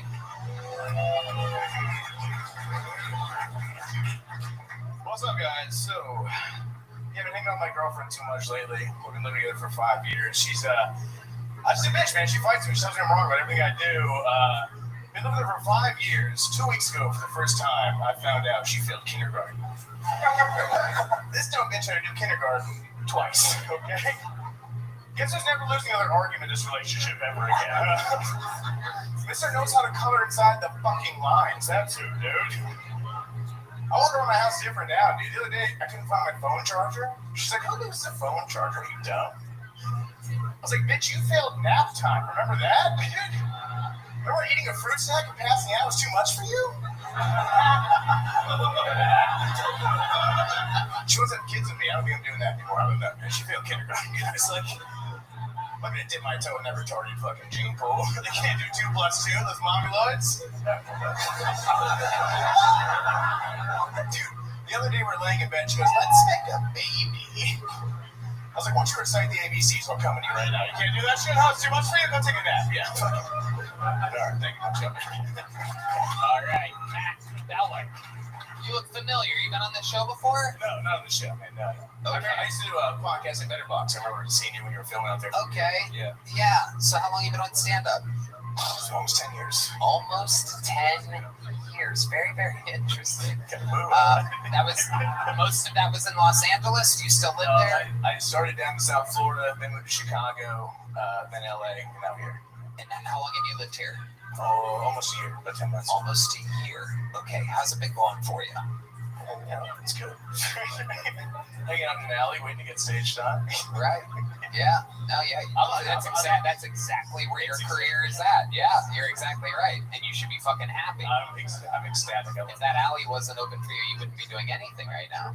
Because if you had anything better to do, you'd be doing that right now. I shouldn't have made fun of the alley. Goddamn right. What do you do for a living, Matt? I do this, I bartend. Okay. Bartend. How long have you been on that for? Oh, man, like 12 years. Craziest thing that's ever happened in one of your bars. You're back there, shit's always going down, people are getting wasted. Just watch people like fall down and hit their head, like just pass the fuck out. It's always funny. Right, well, I mean, you could say the same thing about Bob Saget's bellboy at his hotel, but like I'm talking about the history. Oh my God! Texas, you pussy! Yeah, that was a weird one to not laugh at. I'm surprised at you guys too. He died in a hotel room from hitting his head. I love Bob Saget. You guys made it weird. Back to you, Matt. Great, come on, what's something more specific? 12 years working behind bars. There must be one thing that stands out to you. Is like, fuck, that was crazy. I watched 2 lesbians fight over another chick. That was funny to me. Yeah. Were you one of the lesbians? By the way, secret time, I think Matt got me coke one time. Oh, wow. I know him really well. I'm glad for it. I don't know if you remember the first time I worked with I had bad facial hair. He drew with a Sharpie facial hair on my face. And I thought it was cool at the time, but it's like bullied. There's a picture of it. You look like Hitler. It's, I don't know. I worked with that a bunch before. Yeah. You hung out with your sister? Yeah, you did. Oh, shit. No, we did, right? We did. My sister and my brother. Yeah. Whoa. Dude, that's a good time. I'll tell you right now. I love it. Who would have guessed Bird would make good friends with a bartender? By the way, you didn't have to share about the Coke thing. We would have been I didn't know if he was going to say it or I was going to say it. No one was saying you wasn't going to say it. No, but it's like if I didn't say it. No one was going to be mad if you didn't say it. We have a fucking son. You think I'm just going to out you right now? Like, no, it's all Bird Coke. First of all, I paid for both. I guess you sold. I didn't sell it to you. I just middleman. I never would have guessed you to be a Coke guy. I had no idea. It wasn't even for her. It was a huge fucking mistake. Was it? I think Voltron. Let's not say everyone's there. Yeah, Al Jackson was there. Oh my God. Dude, I took him to the airport that night, lied to his wife on the phone. We all had to go fucking fly at like 5 in the morning. And we were like, you know what would be a great idea? Let's get Coke and stay up. What city was the Everyone's I drove Lauderdale in my sister's shitty car. In your sister's car. So there was the... By the way, this is why you thought the girl had cerebral palsy. You were on Coke. Yeah. What's that thing that hangs down in a car, the liner or whatever? Yeah. So we get in the back of my sister's shitty car, and the liner was like falling down, and Bert gets in the back. And I'm like doing you a favor, taking you to the airport, getting cocaine, all these things. And as soon as he gets in the back seat, he's like, what the fuck is this liner in this car? It's freaking out about it. Wait, you were doing him a favor? No, You don't pay your employees? No. Also, why were you in the front seat? I was just a comic. I was doing the fucking Fort Lauderdale Improv. Wow. And we partied, dude. Fuck you. Hey, you know what? Go live your life. Run your life.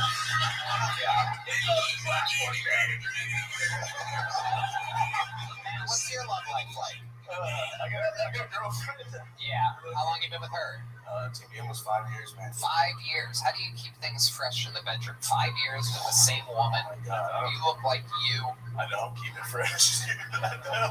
So what's your routine? You like roll over missionary position, or is it like you guys stay on your sides? Like the neck kisses is my move. I kiss the neck, and I'm like, that's my thing. And then what? Where does it go right from there? I just lay there and she does the rest. You lay there and she gets on top. And I don't like to admit that, but yeah, no, she's always on top. It's the only way she can come is if she's on top. Ah, hell yeah. Hell yeah. It Facing the other way, probably.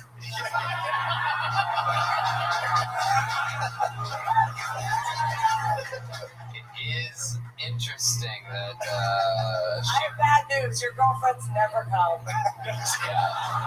yeah. She failed kindergarten, but she can fake an orgasm. I love it. Matt, you have any special skills or talents? Oh man, Other than not making women come. anything else? Do you have any hobbies or anything like that? Cocaine in a jam. Did you wrestle or something? I did jujitsu for a few years. No, he was fighting you for cocaine. Yeah. For $100. Give me shocker conversations you get into in your home. Oh man, That should be a podcast called Two Bumps, One Coke. yeah. Okay, hold on. So, this girlfriend, what does she do for work? She bartends here. Oh, Yeah. here? Yeah, here. At this place? She's making drinks as we speak. Oh my god, that's incredible. Incredible. Make sure you tip her because she's not being fucked properly. Matt Bellick, I love it when people with different levels of experience sign up for the show. You were great during this interview part and very fun stuff. Here's a cool handmade real Texas leather Kill Tony joke book. Fun times. Thank you for signing up. Thank you for being here. Matt Bellick, everybody.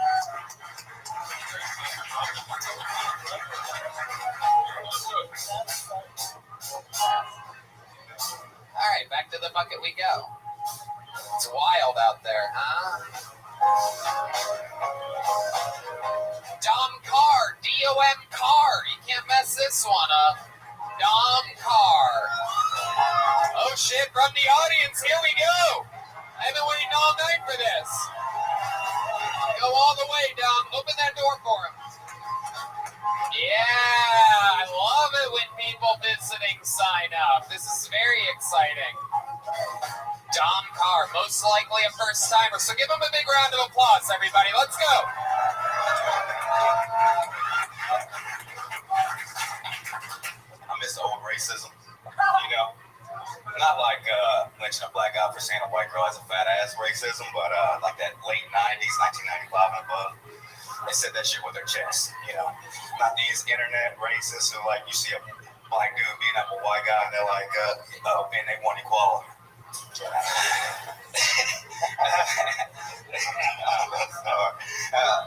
So I'll tell you a story. Back in the day, the KKK came through my small town, right? And me and my friend were like, we want to go see him. My mom heard us, and she was like, you can't go see them because they're gonna fuck you up. He was full black, I'm only half, so I was like, you'll kill him, just fuck me up. You know what I mean? I'm not really gonna die. But so she made us watch a documentary, and the doc at the end had the best line of all time. It said, KKK's getting bigger. Aren't you glad you're not a nigger? That's all I got. Thank you. Wow, okay, Dom Carr. I've never heard an Indian guy say that word before. This is exciting. Very exciting. That's actually in my Twitter bio under pronouns. I told you me and them were next to each other. Dom Carr, let's talk about it. You said you are half black, right? Half black, half German. Half German. Okay. Wow. So you definitely don't like Jews. That's incredible. That German really came out there at the end. Yeah. Wow. Was your mom white? Was your mom white or black? My mom's a German. Oh, yeah. I love that. I love to be like, yeah, sure. A German couple for what? Yeah, right, whatever. Come on, man. We're gonna play games. We're gonna tell the truth around here. You close with your mom and dad still? Yeah, my mom, but my dad's dead. Dad's dead. How'd that happen?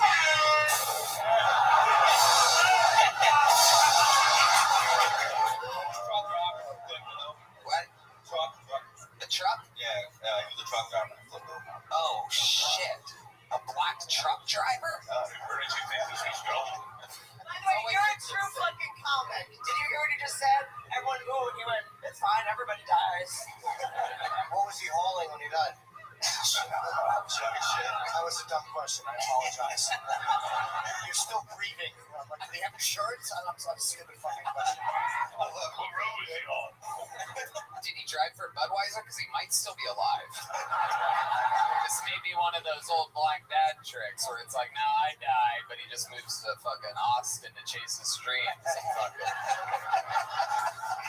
I love it. What do you do for work, Dom? I'm going to school right now. I was in the Army for a while and doing the GI Bill type. I love it. I love it. Absolutely. An American hero. So, what are you going to school for? Supply chain management. Supply chain management. So, what exactly does that mean? What are you going to end up doing? I don't know. You don't even know. Google it. And they were like, what job can you make like 70 starting off? I was like, okay. I did that. I'm learning now, of course, but I don't know. This might be why we say have so many supply chain issues. Yeah. It's pretty interesting. What do you do for fun, Dom? Well, I like comedy. How long have you been doing stand-up? Oh, it's my first time home. Whoa! Wow. Incredible. You're so likable. You have such an incredible stage presence. I never even would have guessed that about you. Yeah. I mean, the set was rough, but this part you're doing good. You know what I mean? You're zoning it, rolling with the punches. You started out in a hole with the race stuff because I don't think anyone felt comfortable. Because they didn't know what I was. Right. Yeah. And your beard is very like Periscope. Was the only one that was? What? Never mind. You're talking about like. Wow, I guess no one was on Periscope. But like, yeah. Oh, we did this. Yeah. Do you remember when the Middle Eastern dudes ran Periscope? And they fuck. Oh, fuck you guys. Just because we have two different life experiences doesn't mean I'm wrong and you're right. But so I think that no one got the black thing. Yeah. So yeah, they got nervous. But then when you said I'm half black, everyone was like, oh, this is first one. Tom Carr. So tell us some more interesting things about your life. Where'd you go when you were in the Army? I was in Clarksville, Tennessee. Oh, fighting the good fight out in Clarksville, Tennessee. I was in Afghanistan. Oh, okay. I'm getting fighting. I was slapping them on the ass. Hell yeah. You're kind of a brown guy, so did your own soldiers ever see you and be like, oh? Oh, they were like, You have a little bit of a DJ Khaled kind of look to you, you know what I mean? They're like, oh, another one. Every time they came back to the base, they're like, here we go, what's up, dog? I love it. What, do you have a crazy Army story you could share with us on this crazy live podcast where the riskier the thing that you tend to tell, the more reward you get? Probably shouldn't say this because I'm still trying to get That's how all the good ones start. That's how all the good ones start. Go ahead. If you've been called a nigga, you can say it. That's the rule. You know? No. Oh, wait, okay, hold on. Let me tell you my story. I was with Sam J last night. She called me a couple times. No. But so I used to smoke K2 when I was in Afghanistan. K2 is synthetic marijuana. That's bad for you. It's terrible shit. But that's what weed is that you drug test, you know. So I was smoking that. I was Sniper Hill, and I just would like think of. Wait. Catch us up to what Sniper Hill is. It's just a road where they a lot of people get sniped. Oh shit! Damn, I've smoked a lot of weed and done a lot of cool shit afterwards, but I never fucking hung out on Sniper Hill.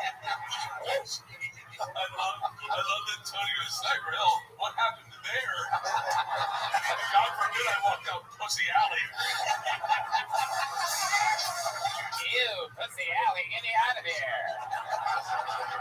So you smoke K2, you're on Sniper Hill, and then what happens? No, that's just it. Just like. I thought you were gonna shoot something or something. Alright, jeez. It's not exactly the sound for Sniper Hill. Is it sonar? Is it water, Red Man? Okay. Did you grow up with? Because you don't look like technically black. Yeah.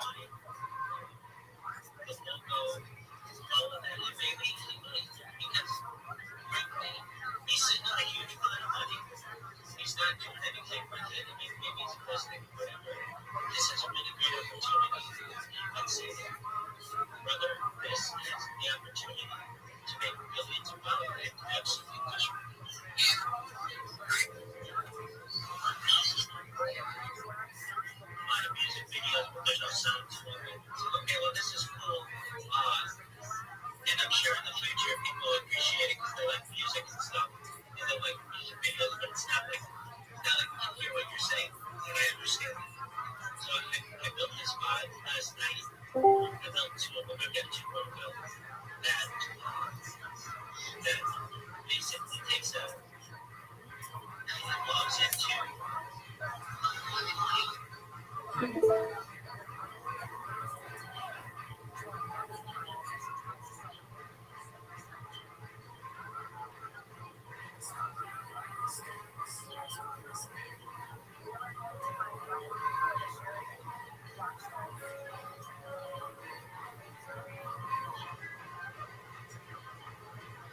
their computers, it felt like the world was kind of upside down, where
commercial train fucking piece of shit. No one cares about play points. No one. What is it? Some kind of currency for assholes? This is the worst. Oh, you want play points? No. Remember that time I said I wanted play points? No one remembers. No one. I don't remember. The Rebbe doesn't remember. Shaq doesn't remember. Son of Busha, you can take those million play points and shove them up your fucking ass, dog. Nobody gives a shit about play points. Worst pop-up ever. Oh, you want play points? No. What do they do? We don't know, actually. We just remember point system. Nobody uses. This ain't fucking Chuck E. Cheese, bitch. Oh, shit. Oh, you a DLC player? Bitch, that's the only thing I've ever wanted in my entire fucking life. Give me DLC player, bitch.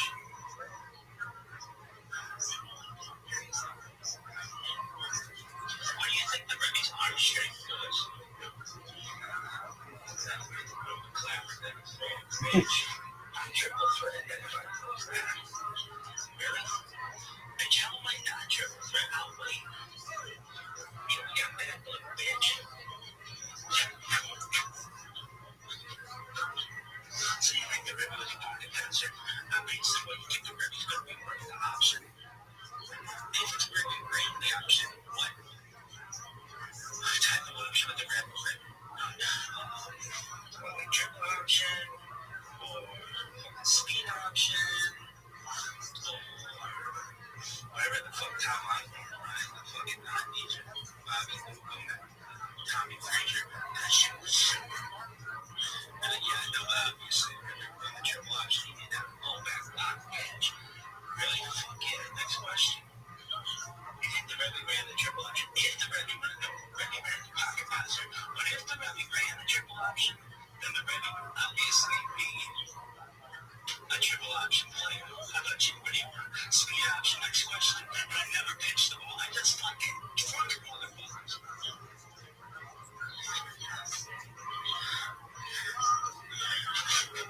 Yeah, bitch. I fucking drunk motherfuckers.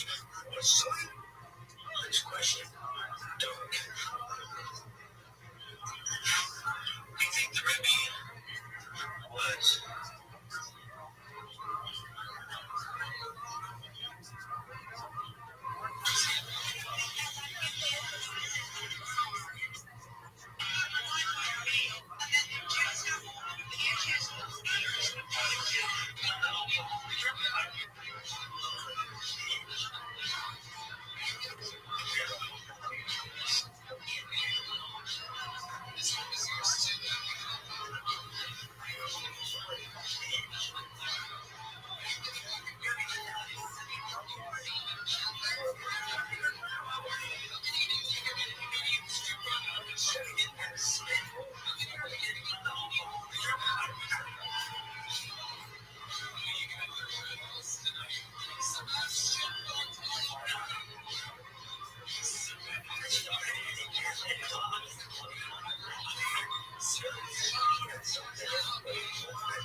This shit is the worst. And these fucking things are super delayed. It's the worst. Why?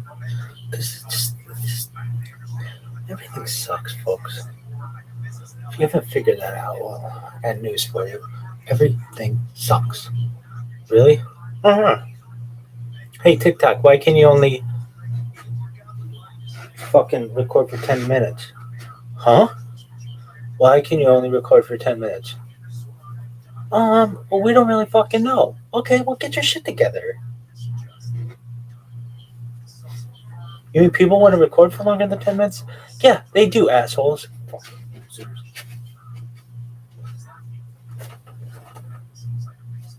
Now I have to fucking go to the internet, ask why can't I only do this? Why can I only record 10 minutes on TikTok?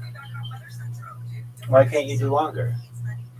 How much fucking time do you want? As long as I fucking want, I don't know, 24 hours. That's reasonable.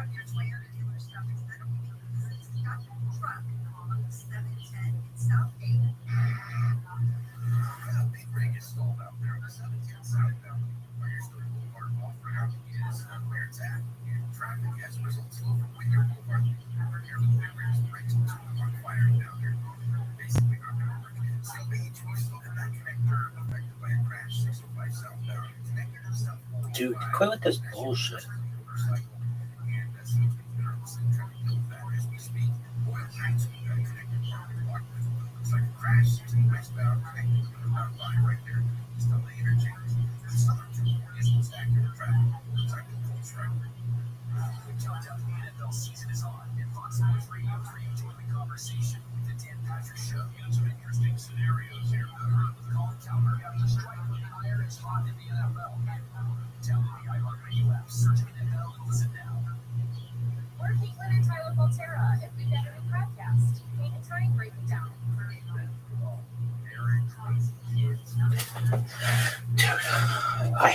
Not only do I hate this shit, but then I get AI that gives me the wrong fucking answer. Stupid shit.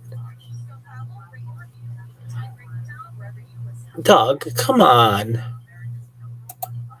Dude, this computer, it's not even a computer, it's a fucking TI-83. This shit sucks. This is so bad, I could just bang my head against the fucking wall. Come on, you shitbag. Dude, did this fucking computer freeze? Ugh. Dog. Close. Just never use this fucking program again. There should be an option. Never use this fucking program. It is. It's called the uninstall. Yeah, well, that's what you're getting. This shit sucks. Can't even fucking uninstall it. Come on, you shitbag. Dude. One day, God willing, somebody will watch this and they'll be like, that's what technology was like. I'm like, yeah, you little bitch. That's what technology was like. They're like, that's like a TI-83. I'd be like, I know, it's like a TI-83. Plus, really? Dog, not even that silver edition, bitch. They need to make a TI-83 gold edition. VLC already installed, motherfucker. And Blockman, whatever that fucking game was. Nobody's gonna watch this, but when I was a kid, I don't know. There's this game, somehow, some ways, people got called Blockman. It was kind of like Mario, but not really. And I was the first person in my school to beat it. And the way that you beat it, I remember my friend, we were like trying to compete who could get this who could win. And like none of the older kids had beaten it. And I remember being like, dude, we both tried to beat it. Everybody in the school was trying to beat it. I was the first person in this fucking school to beat this game. Really? Yeah, what was it called? Blockman. Really? Fuck yeah. Why? Because I'm a pass blocker and a run blocker and a kick blocker. I'm all kinds of blockers, bitch. Really? Yeah. And what was it? I'll never forget. You had to, in this game, we all wanted it to be like Mario, but we couldn't get Mario on a fucking thing. But this Blockman, you had to move these blocks and like to get to the end of the level or whatever. And we did this. You had to do these blocks in a certain way. I was in study hall and I fucking figured this out. And I was like, no way. It was like level 7 or something like that. And then I was able to 8, 9, 10. But this level, it was just such a motherfucker. But I got it. Really? Yeah. And I remember being like, I beat the game. I'm the first, like, this is uncharted territory. I'm fucking Columbus. Really? Yeah, take a chance. Columbus did. Come on, you little bitch. Dude. Serenity now. What the fuck, dog? That computer sucks so much cock. It's unbelievable. Yeah, that was a real horse's head. We know it was a fucking real horse's head, Francis Ford Coppola. You've told us the same fucking shit for years, months, whatever. Come on, you little bitch. This is the worst. I'm fucking cinder blocking my way into the netherworld. Come on, you little slut. Dog.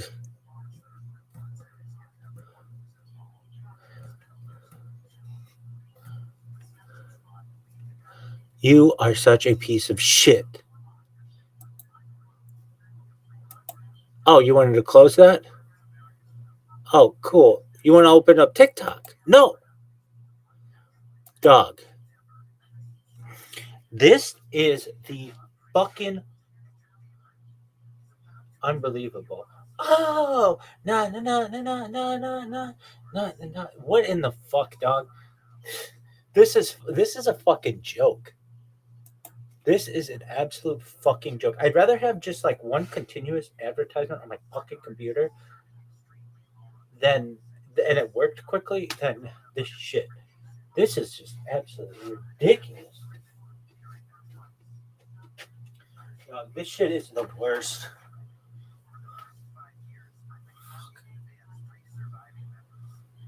This shit is so bad. Harry Cupcake Coleman thinks this shit sucks, and so do I.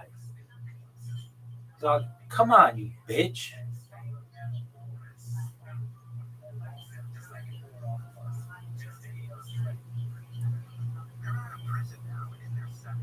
This is the worst.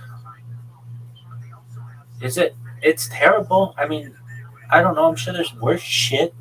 Like what? Chernobyl? This is so bad. Dude, what in the fuck? Don't even. They shouldn't even publish this shit if it's so fucking slow. Ram, come on, dog. Oh.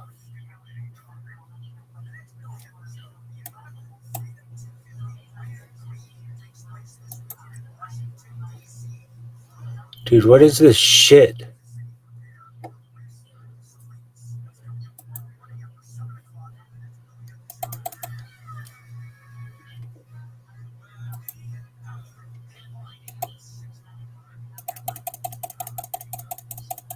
Is the... Oh, the fucking thing isn't working.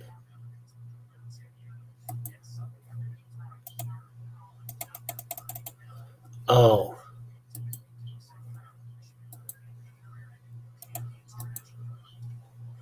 Alright, let's just do it. Dude, fuck it. Dude. Whatever asshole was like, hey, let's have immovable, unmovable, irremovable? What would be the opposite of unremovable batteries? That motherfucker should be taken in front of the fucking town square and fucking Ho Chi Minh. Why? Fuck that asshole. Oh, but it helps with waterproofing. Nobody's taking a fucking Chromebook scuba diving. Come on, how do you think I was born yesterday? Stupid motherfucker. Oh, it helps with waterproofing. Motherfucker, listen to me and listen to me well. Do you see my fucking lips? Good. No one is taking a Chromebook scuba diving. Got it, bitch? This is the worst. Oh, but it, no. All the fucking internal batteries did was just get pregnant and explode. They were like, fucking ticking time bombs, dog. I can't believe they allow these things on planes. I can't believe they're like, oh, yeah. Like, I've seen the fucking videos of like these things like blowing up in the overhead compartment. They wouldn't even let me on a plane. They'd be like, oh, we already know your fucking batteries are pregnant. I'd be like, yeah, I have the sluttiest batteries ever, dog. Really? Dog, my batteries are so slutty. How slutty are they? Dog. I don't even recall seeing a battery that wasn't fucking pregnant. Audio looper. Hey, dog. How would you like to loop audio with Capwing? Like Darkwing Duck's son? Who's your favorite character in Darkwing Duck? Fucking Ratchet. Why? Because I'm Ratchet, bitch. Are you? I don't even know what that means. It has to do with trap houses. This is the worst. Okay, Proton Mail, dog. No. Restream. Dog. This is the worst. Let's get back to bitching and moaning about pregnant batteries. Dog, I want to bite them. I want to bite these fucking batteries so badly. Do you know how fucking tempting it is to want to bite into these fucking batteries? I know it will literally burn my fucking face off, but I'm still tempted every time I feel that fucking pregnant battery. I want to bite it. What is this bullshit, dog? Dog, I don't care about your fucking up. Oh, are you fucking serious? I like to sign in. I don't give a shit if it works better. Dog, no. I refuse. You make me sign in, I tell you go fuck yourself. That tells me your shit sucks. Why? Dude, just so I need somebody from like 1998 who's like, hey, I bet somebody would want to listen to a song more than once to have put up some kind of website and just left it and somehow it's still going. I need that motherfucker right now. Pronto, bitch. This shit is the worst. Yo, dog. There's no way this shit is going to work. Loop MP3 online. Oh, okay. Listen. No. This isn't start editing for free. Dude, no. It's like, oh my word. Dog. Loop free online looper. Not tool, just repeat. Audio looper. Come on, somebody get this shit together. Oh, you want to listen to a song more than once? Really? Well, we don't know what that even means. It's like a dog. Do you know songs? Yeah. Okay. Have you ever heard one? Oh, yeah, we've heard songs. Have you ever heard one more than once? Huh? Does not compute. It's like, dog, get your shit together. How many times do you want to loop it? As many fucking times as I want. I want literally there to be no one left on Earth. The sun is about to engulf it, but yet this fucking song is still going. Why? Dude, this is the worst. Dog, I don't want your fucking. Stop. What is this? Why the fuck is it? Why the fuck am I seeing this shit? Just open. Play. There you go. Good job getting your shit together. This website rocks. Loop count? No, just forever. How about that? Oh, let's just have it be a loop from 2 to 20 times. Are you fucking serious? You 2 to 20 times? Assholes develop that. Assholes. How about just loop a song consistently? Oh, you wanted to loop a song? Yeah. Okay, we'll play it once. No, dog, not once. Not once. Loop it. Huh? Loop it. It's like where it goes like, what the fuck? This is the worst, dog. This fucking loops. I bet if I don't fucking touch this, it'll fucking loop from now until the cows come home. Why the fuck not, dog? This shit is the worst. None of this shit is working. Fucking bullshit. It's like 6 hours delayed. That shit's 6 hours delayed, no doubt. I'm doing gang signs here. It won't show up till 15 minutes later on the fucking video. Why? Because Bezos sucks. Next question. Dude, are you fucking serious? Dog. Audio looper. Dog. Just fucking work. I'm going to start my own clothing company. It won't be like Nike shit. It won't be athletic wear like that. It'll just be just fucking work. Why? Do you need more instructions? Dog. I hate websites like this. I hate them. I don't want to read a blog. Just work. Oh, you wanted to loop? Loop to loop? Dog. 10-hour loop. No.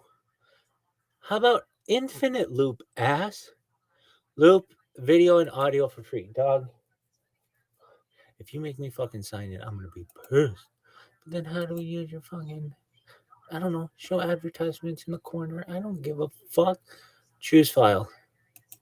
Oh, did you want to loop it between 2 and 20 times? Did I say loop between 2 and 20 times? No, I didn't. I know what I fucking said. I did not say loop between 2 and 20 times. I said loop forever, bitch. And if not forever, until the sun engulfs the fucking earth. Do you understand that? This is the worst. Studio Restream.io wants to use your camera. Dog, I don't give a fuck. I don't even know how this is working. Are you fucking serious? No, not ready to join. Stop. This sucks. Oh, this sucks. So much fucking cock. I know this isn't working. I know it. You know it. Fucking everybody knows it. The Rebbe knows it. Chafetz Chaim knows it. The fucking Vilna Gaon knows it. Everybody knows it. Who else knows it? Fucking Avigdor Miller knows it. Fucking Avigdor Miller. Of course Avigdor Miller knows it. Why? Because it sucks, dog. Avigdor Miller knows the shit sucks. Really? Yeah. And guess what? Joseph Soloveitchik thinks this shit sucks cock. Everybody knows that Soloveitchik thinks that this shit sucks cock. Really? Soloveitchik doesn't just think that this shit sucks cock. Soloveitchik doesn't just believe that this shit sucks cock. Soloveitchik knows, if anything can be known, that this shit sucks cock. This is the worst. Are you fucking serious, dog? Dog. Dog. Dog. This is ridiculous. Absolutely ridiculous. This computer is the computer they give you right before. This is the ghetto computer. This is the fucking Sheol computer.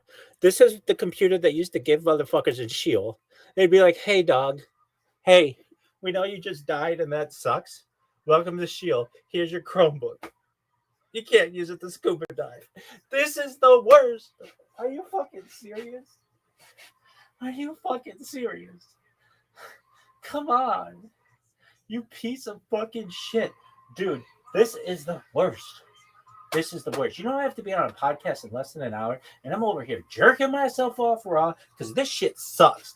Soloveitchik knows this shit sucks. Victor Miller knows this shit sucks. Rav Cook knows this shit sucks. Rav Cook's jerking himself off somewhere right now saying this is more efficient than what Rabbi is doing. Everybody knows that. Come on, you shitbag. Are you fucking serious? No, but are you serious? This is my question. You can be over here like, dude, I don't know what assholes were like, hey guys, we're going to create this thing called the internet. Oh, okay, cool. Is it going to have any standardization? No. Except at the beginning of just about every fucking website, you'll have to put HTTPS : / / Why? Well, we just want to make this the most fucking difficult thing of all time. Really? Yeah. HTTP : / Why? I mean, it's like a protocol. Okay, I'll give you a protocol. It's called the Protocols of the Learned Elder Society, and I'm gonna fucking unleash it if this shit doesn't fucking work. Motherfucker. This is the worst. Are you fucking serious? Are you fucking serious? This is the worst. This is the absolute worst. Hey, HTTP : / Go fuck yourself. Are you fucking serious? This is the worst. Yo, dog. Dog. This is the worst. This is absolute dog shit. This is fucking bullshit. This is the worst. The worst. Come on, you shitbag. Come on, you shitbag. What is this? What is this? Hey, we know that you're trying to fucking stream. Would you like a pop-up? No, I don't want a pop-up. Okay, here's a pop-up. Dog, how about you just fucking work? No, you wanted it to work? Here's a pop-up. Dog. Dog. This shit is so fucking ridiculous. On a scale of 0 to 10, with 0 being normal as fuck and 10 being contemplate sticking my big toe in a fucking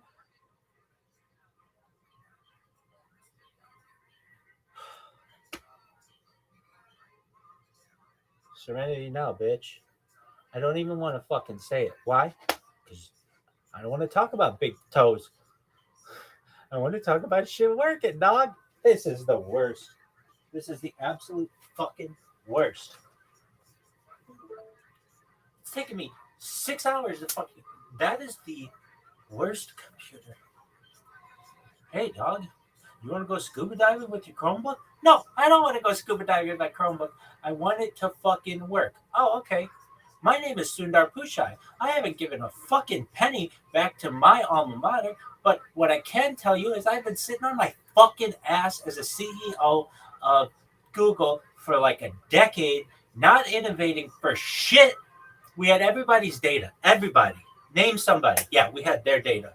We took it and sat on this motherfucker. We let other companies take our market share for this thing called artificial intelligence. Did you guys know that? Did you guys know that?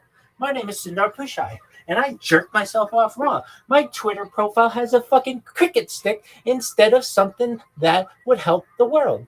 Hey guys, I'm Sundar Pichai. I like cricket. Okay, that's cool. Get the fuck out of here and give us somebody who works as a fucking CEO. You're the worst, dog. You're the worst. No one at fucking IIT gives a flying fuck about you because you don't give a flying fuck about them. You've become like a billionaire just literally sitting on your fucking ass. And I know your wife's name. It's Angeli, and she thinks you suck. Why? Because she sees what I'm going through with this fucking Chromebook. Not only is it not working, you can't fucking scuba dive with it. It's the worst. This shit is the worst. It's the worst.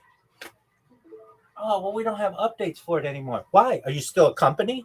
Yeah, we're still a company. Okay, well, why aren't you continuing to update your device? Well, it's just like old. So? Well, it's just like it's old. Okay. Did your company go away? Well, no, our company didn't go away. Well, then you should not stop updating it. Well, but it's just old. Listen. Do you understand the words that are coming out of my mouth? I don't give a flying fuck about your feelings. If you sell a piece of equipment, you should have to continue to update it. At least, I don't know, for 30 years. Okay, I understand that no one is fucking doing updates to TI-83s, but I'm sure that the fucking people at Texas Instruments have updated that bitch. They have. It's called the TI-83 Plus, bitch. Everybody knows that. TI-83 Plus gives me more RAM than this fucking Chromebook. This shit is the worst. This fucking Chromebook is like, hey, everybody, you can't update me. Why? I don't know. Oh, all I want to do is make the browser dark mode. Oh, you want to make the browser dark mode? Oh, okay. Yeah, you can't do that. Why? Well, we can't do updates anymore. Okay, you had, like, when I could do updates, I could make it dark mode. Yeah, no, we understand that. We understand that this is an important accessibility issue and an environmental issue and a sustainability issue. And we love at Google to fucking jerk ourselves off on the bottom of our fucking website. Says, I can just tell you what, no matter where you are in the world, this is what Google says. Google, it says something, and I guess search maybe, and then it says, I'm feeling lucky, which is, they could, you never know. It's just the first result. Okay. And then at the bottom, they added like a few years ago, like sustainable since 2007. Well, guess what, motherfuckers? I don't give a shit about your sustainability when I can't put this bitch in dark mode. Why? You motherfuckers are sitting in Mountain View having goats chew through your fucking landscaping instead of hiring people with lawnmowers or robot lawnmowers or whatever you want to consider it. And I can't update this fucking Chromebook. Well, it's old. Well, guess what, Sundar? Guess what, Sundar? No one gives a fuck. I'm telling you, I don't know. I think you should have to keep your shit going for 50 years. Why is it like, oh, no. We stopped our fucking updating of that shit. It's like, why? Why? Well, because there's just nobody's using Windows 98 anymore. Somebody is. Somebody in some nuclear reactor somewhere is like, dude, Windows 98 is the shit. Why? Because it doesn't have all the bullshit that these assholes at Google want to throw down your throat. Or Microsoft. Hey, guys, did you want to use your computer? Yeah. Hey, welcome to Windows 11. We're going to do an update. Oh, you're on Windows 10? Well, here's a big fucking billboard that won't let you proceed unless you click the X button saying, I don't want to fucking update to Windows 11. Or it'll be like, hey, you want to update to Windows 11? And it'll be like, I mean, I guess, maybe, whatever. If you're an asshole, you'll say yes. And they'll be, oh, sorry, your system can't be updated to Windows 11. But we'll remind you tomorrow that you could update to Windows 11 if you wanted, if your system was available. Next day comes around, hey, want to update to Windows 11? Sure. Oh, sorry, your system, it's not like it fucking changed. Windows 11 is not dramatically different than Windows 10. It's like, I should be able to put that bitch on a fucking compact Presario, motherfucker. Why? Because gateways need love too, bitch. Really? Dude, this shit is the worst. Dog. Dog.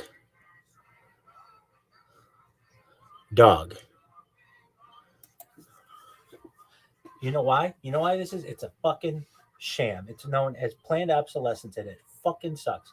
Whatever asshole thought of this at some fucking organization, that motherfucker should be in the middle of the street in Ho Chi Minh City, and I should be there with a fucking. I don't even want to say it. This is the worst. This shit sucks. Is it working? Dog, I don't fucking know. I don't even give a shit anymore.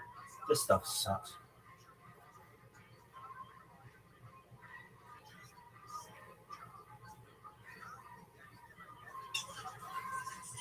Damn, bitch.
Sullivan Chick knows thinks that this shit sucks. Really?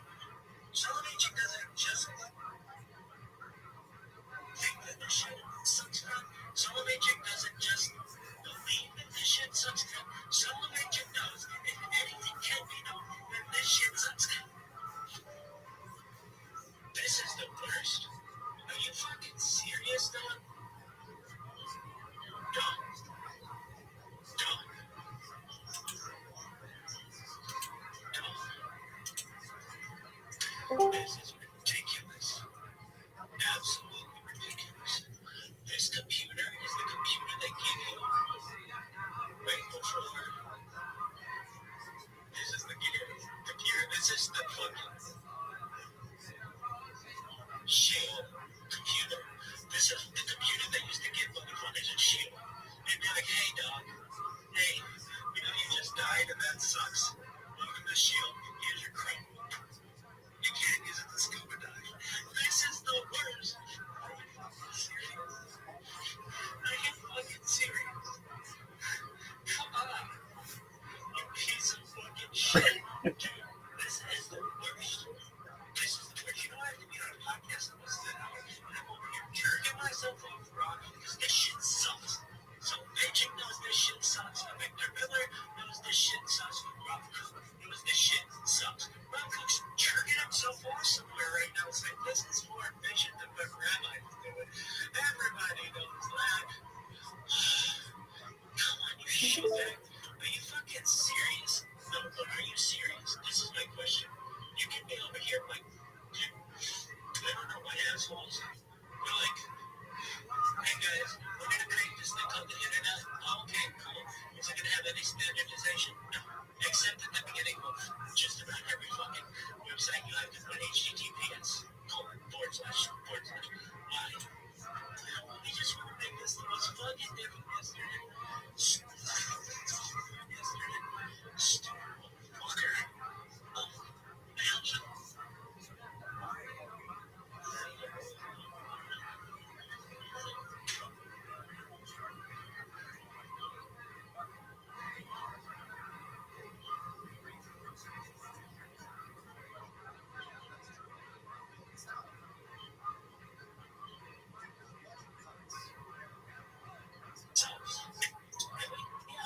And guess what?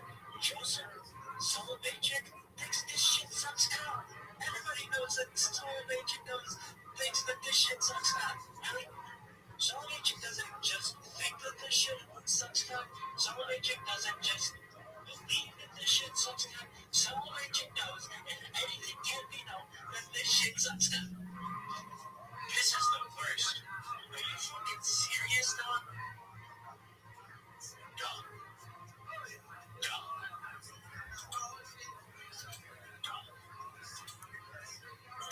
This is ridiculous.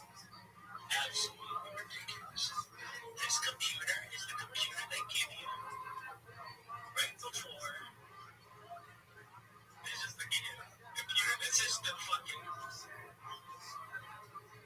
shield computer. This is the computer they used to give motherfuckers in shield. And they're like, hey dog, hey, you know you just died and that sucks. Welcome to shield. Here's your Chromebook. You can't use it to scuba dive. This is the worst. Are you fucking serious? Come on. A piece of fucking shit. Dude, this is the worst. This is the worst. You know, I have to be on a podcast in less than an hour, and I'm over here jerking myself off raw because this shit sucks. So Magic knows this shit sucks. Victor Miller knows this shit sucks. Rob Cook knows this shit sucks. Rob Cook's jerking himself off somewhere right now saying this is more efficient than what Rabbi is doing. Everybody knows that. Come on, you shit, man. Are you fucking serious? No, but are you serious? This is my question. You can be over here like, dude, I don't know what assholes. We're like, hey guys, we're gonna create this thing called the internet. Oh, okay, cool. Is it gonna have any standardization? No. Except in the beginning of just about every fucking website, you have to put HTTPS. // Why? We just want to make this the most fucking difficult thing of all time. Really? Yeah. HTTP://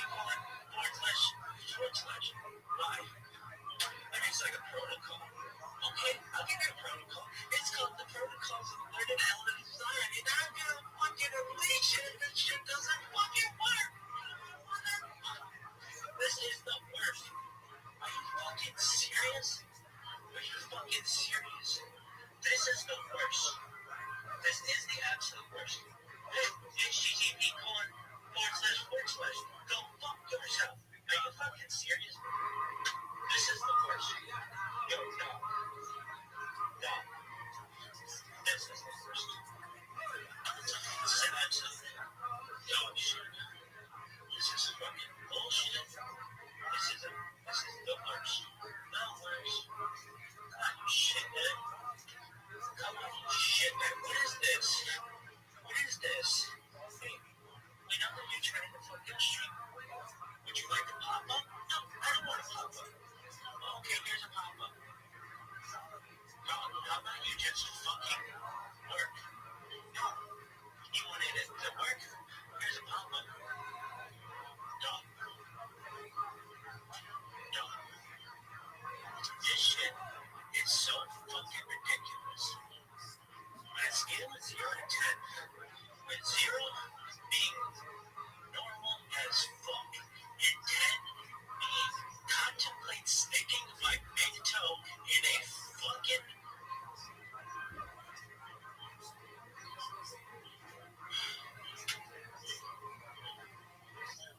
serenity now, bitch. I don't even want to fucking say why. I don't want to talk about big toes. I want to talk about shit working, dog. This is the worst. This is the absolute fucking worst. It's taking me 6 hours. That is the worst. Hey, dog. You want to go scuba diving with your girlfriend? No, I don't want to go scuba diving with my girlfriend. I want it to fucking work. Oh, okay. My name is Sundar Pichai. I haven't given a fucking penny back to my own body. But what I can tell you is I've been sitting on my fucking ass as a CEO of Google for like a decade, not innovating for shit. And everybody's data. Everybody. Name somebody. Yeah, we got their data. We took it and sat on this motherfucker and let other companies take our market share for this thing called artificial intelligence. Did you guys know that? Did you guys know that? My name is Sundar Pichai, and I jerk myself off raw. My Twitter profile has a fucking cricket stick instead of something that would help the world. Hey guys, I'm Sundar Pichai. I like cricket. Okay, that's cool. Get the fuck out of here and give us somebody who works as a fucking CEO. You're the worst, dog. You're the worst. No one at fucking IIT gives a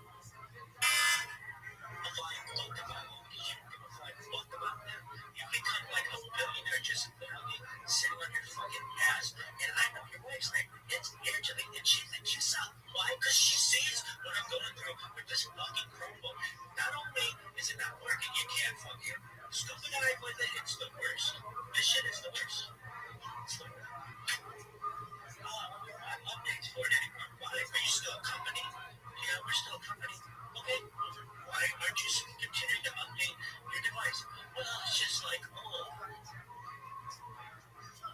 so, it's just like it's all okay. Did your company go away? Well, no, our company go away. Well, then you should not stop updating it. Well, but it's just old. Listen.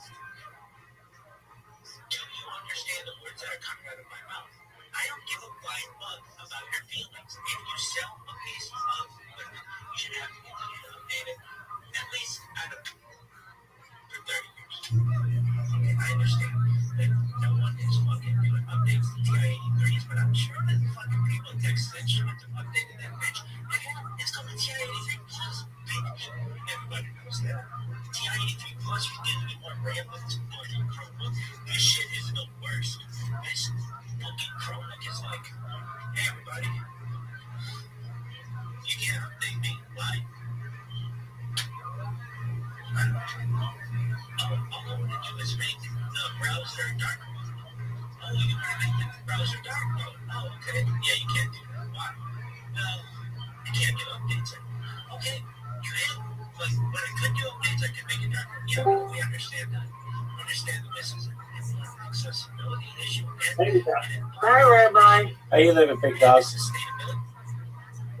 You see about my weatherman prediction keep talking? That's amazing, my man. I love it. I'm talking about all my accounts to him. That's amazing. You are rocking. I'm still my life like you are. Yes, you are, big dog. We're like Batman and Robin. I'm trying to be like you one day. Well, one day, hopefully, we won't be alone, my friend. Just a matter of time. Yeah, you see him. You heard of Hurricane Storm in my area? I recognize that. That's worrisome. Are you okay? No, yeah, but it was up in Graves County and Monster County. Okay, well, are you safe? I'm not. Yeah, I'm safe. I'm safe. All right, well, that's good to hear, my man. All right, I don't mean to be rude, but I've got to be in a podcast in 27 minutes, so I'm going to focus on that. But afterward, if you want to talk, I'll be happy to talk with you. If you need anything from me, you let me know, okay? Can I leave my character here? You can leave everything in here, just like you always do. I believe my cat. I'm trying to bring all my accounts in, so I can get this disco rocking and rolling. Absolutely, big dog. You do whatever you want, my friend. If you don't mind,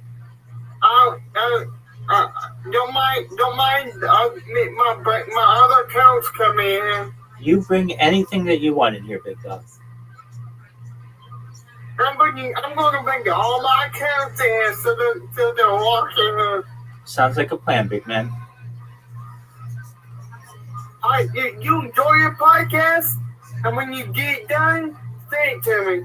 Okay, I don't know when it'll be published, but we will. We'll do everything that we can when we have the opportunity. We'll send it along. Okay. Okay, 2 points. Well, am I going to be? Is my account going to be here when the podcast starts? Absolutely. Of course, I love the podcast. Excellent, big dog. I love my account being they're rocking. They've already get live streams. Maybe. Live streaming and ready to roll. Absolutely. You might see them reflected off my glasses or something. Yeah. Might see reflect off the glasses. Perhaps.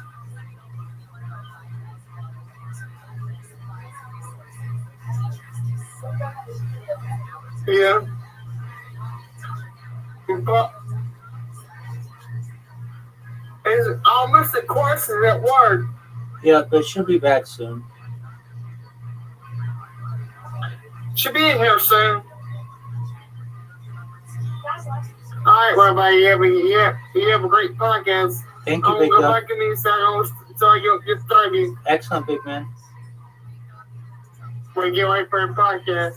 Okay, big man.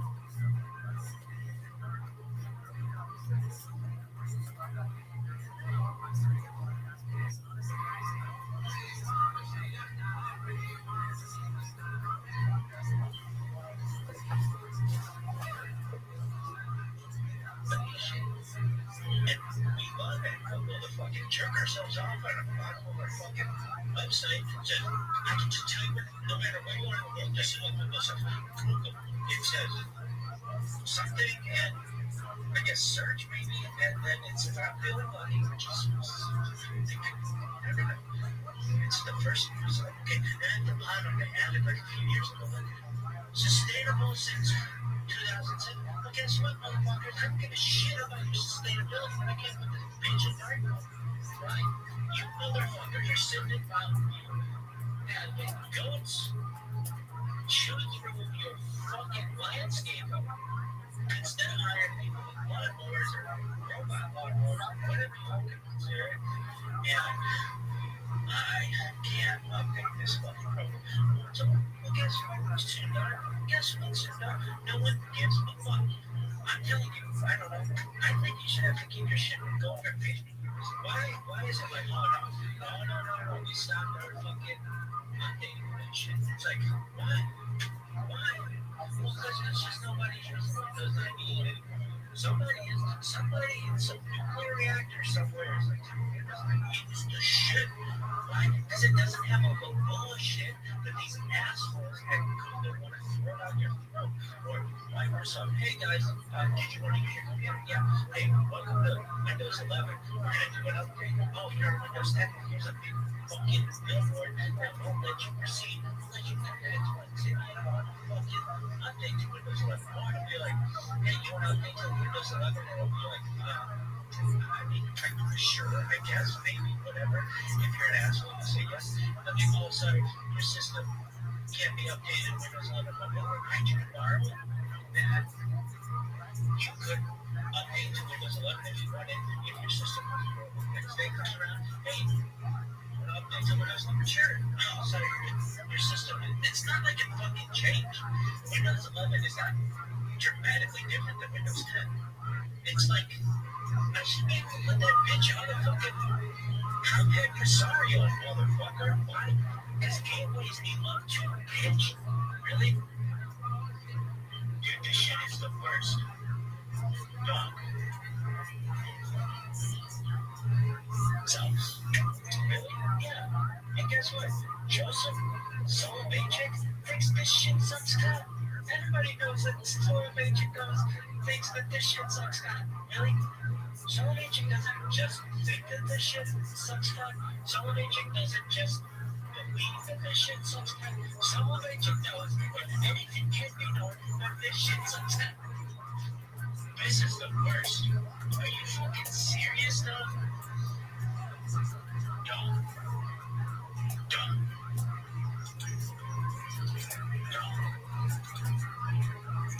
This is ridiculous. Absolutely ridiculous. This computer is the computer they give you right before. This is the computer. This is the fucking shield computer. This is the computer they used to give motherfuckers a shield. They'd be like, hey dog, hey, we know you just died and that sucks. Welcome to Shield. Here's your Chromebook. You can't use it to scuba dive. This is the worst. Are you fucking serious? Come on. You piece of fucking shit. Dude, this is the worst. This is the worst. You know, I have to get on a podcast and listen to it out. I'm over here jerking myself off, bro. Because this shit sucks. So Mitchell knows this shit sucks. Victor Miller knows this shit sucks. Ralph Cook knows this shit sucks. Ralph Cook's jerking himself off somewhere right now. It's like, this is more efficient than what Rabbi is doing. Everybody knows that. Come on, you shit, man. Are you fucking serious? No, but are you serious? This is my question. You can be over here like, dude, I don't know what assholes. We're like, hey guys, we're gonna create this thing called the internet. Oh, okay, cool. Is it gonna have any standardization? No. Except at the beginning of just about every fucking website, when you see meetings, why? Well, we just want to make this the most fucking thing up and make a mess of it.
I don't even want to fucking kill myself.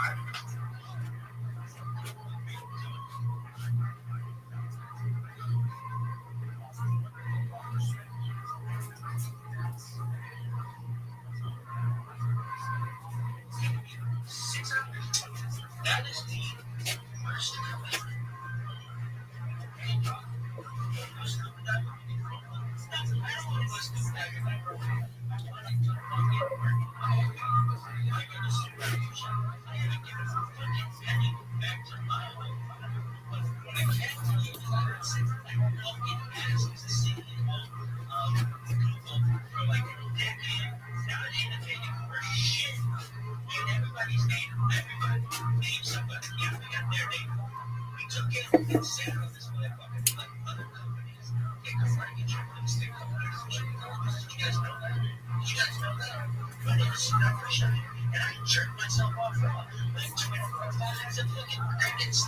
Instead of something that would help me out.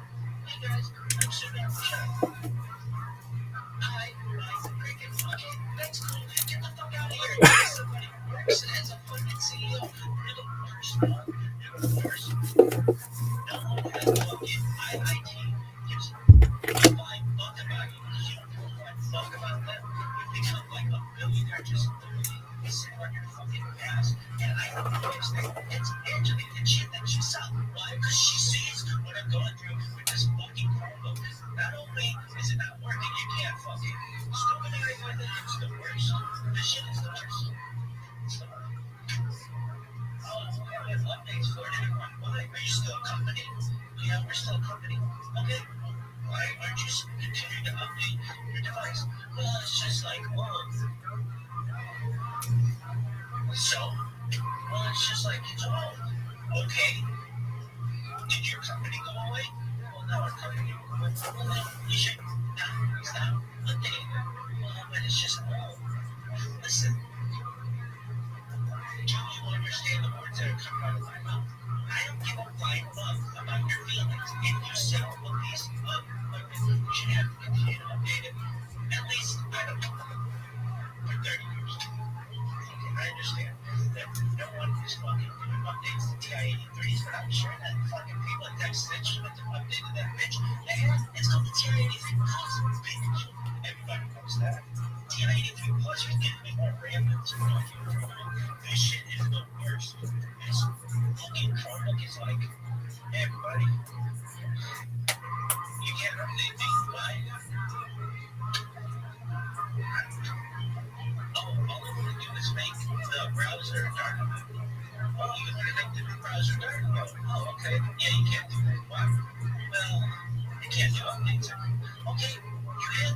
Like, when I could do updates, I could make it dark. Yeah, no, we understand that. I understand that this is an accessibility issue and an environmental issue and a sustainability issue. And we love that we're going to fucking jerk ourselves off at the bottom of our fucking website. So I can just tell you, no matter what you want to look, this is what Google says. It says something, and I guess search maybe, and then it says I'm the only one, which is what they do. I don't know.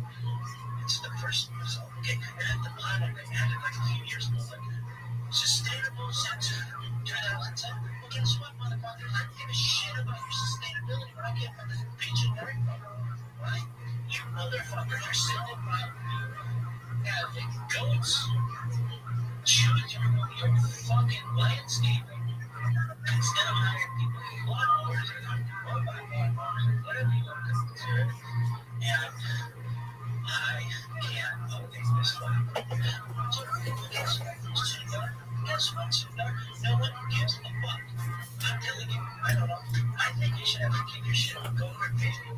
Why is it like, no, we stop our fucking updating the shit? It's like, why?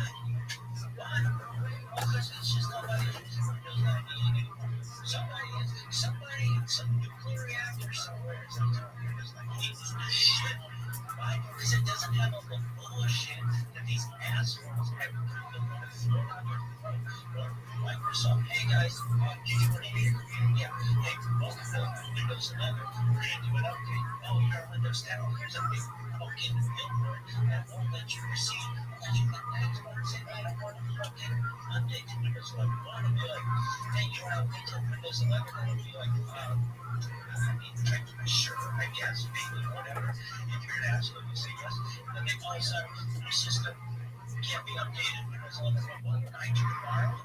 Then you could update to Windows 11 if you wanted, if your system things around update to Windows 11. Sure, sorry, your system, it's not like it fucking changed.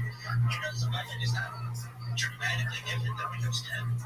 It's like, I should be able to put that bitch on a fucking comeback Rosario, motherfucker. Why? Because gateways need up to bitch. Really? Dude, this shit is the worst. Done. Sucks. Really? Yeah. And guess what? Joseph Soloveitchik thinks this shit sucks too. Everybody knows that Soloveitchik thinks that this shit sucks too. Really? Soloveitchik doesn't just think that this shit sucks too. Soloveitchik doesn't just believe that this shit sucks too. Soloveitchik knows if anything can be known that this shit sucks too. This is the worst. Are you fucking serious, though? Dumb. Dumb.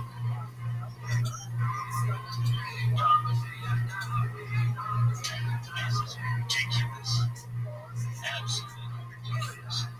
This computer is the computer they give you right before. This is the computer. This is the fucking Shield computer. This is the computer they used to give motherfuckers at Shield. They'd be like, hey dog, hey, you just died and that sucks. Welcome to Shield. Here's your Chromebook. You can't use it to scuba dive. This is the worst. Are you fucking serious? Come on. You piece of fucking shit. Dude, this is the worst. This is the worst. You don't have to be on a podcast in less than an hour. And I'm over here jerking myself off, bro. Because this shit sucks. So Benji knows this shit sucks. And Victor knows this shit sucks. Knows this shit sucks. Well, Cook's jerking himself off somewhere right now. It's like, this is more efficient than ViralRabbi. Everybody knows that. Come on, you shit. Are you fucking serious? No, are you serious? This is my question. You get me over here, like, I don't know what assholes. We're like, hey guys, we're gonna create this thing called the internet. Oh, okay, cool. Is it gonna have any standardization? No. Except at the beginning of just about every fucking website, you have to put HTTPS, // Why? We just want to make this the most fucking difficult thing of all time. Really? Yeah. HTTP // Why? I mean, it's like a protocol. Okay, I'll give you a protocol. It's called the protocol for United Elements Authority. I'll get a fucking elation if this shit doesn't fucking work. This is the worst. Are you fucking serious? Are you fucking serious? This is the worst. This is the absolute worst. HTTP // Go fuck yourself. Are you fucking serious? This is the worst. Yo, no. No. This is the worst. This is absolute dog shit. This is fucking bullshit. This is the worst. The worst. You shit, man. Come on, you shit, man. What is this? What is this? Hey, we know that you're trying to fucking shit. Would you like to pop up? No, I don't want to pop up. Okay, here's a pop up. No, how about you just fucking work? No, you wanted it to work? Here's a pop up. No. No. This shit is so fucking ridiculous. On a scale of 0 to 10, with 0 being normal as fuck, and 10 being contemplate sticking my big toe in a fucking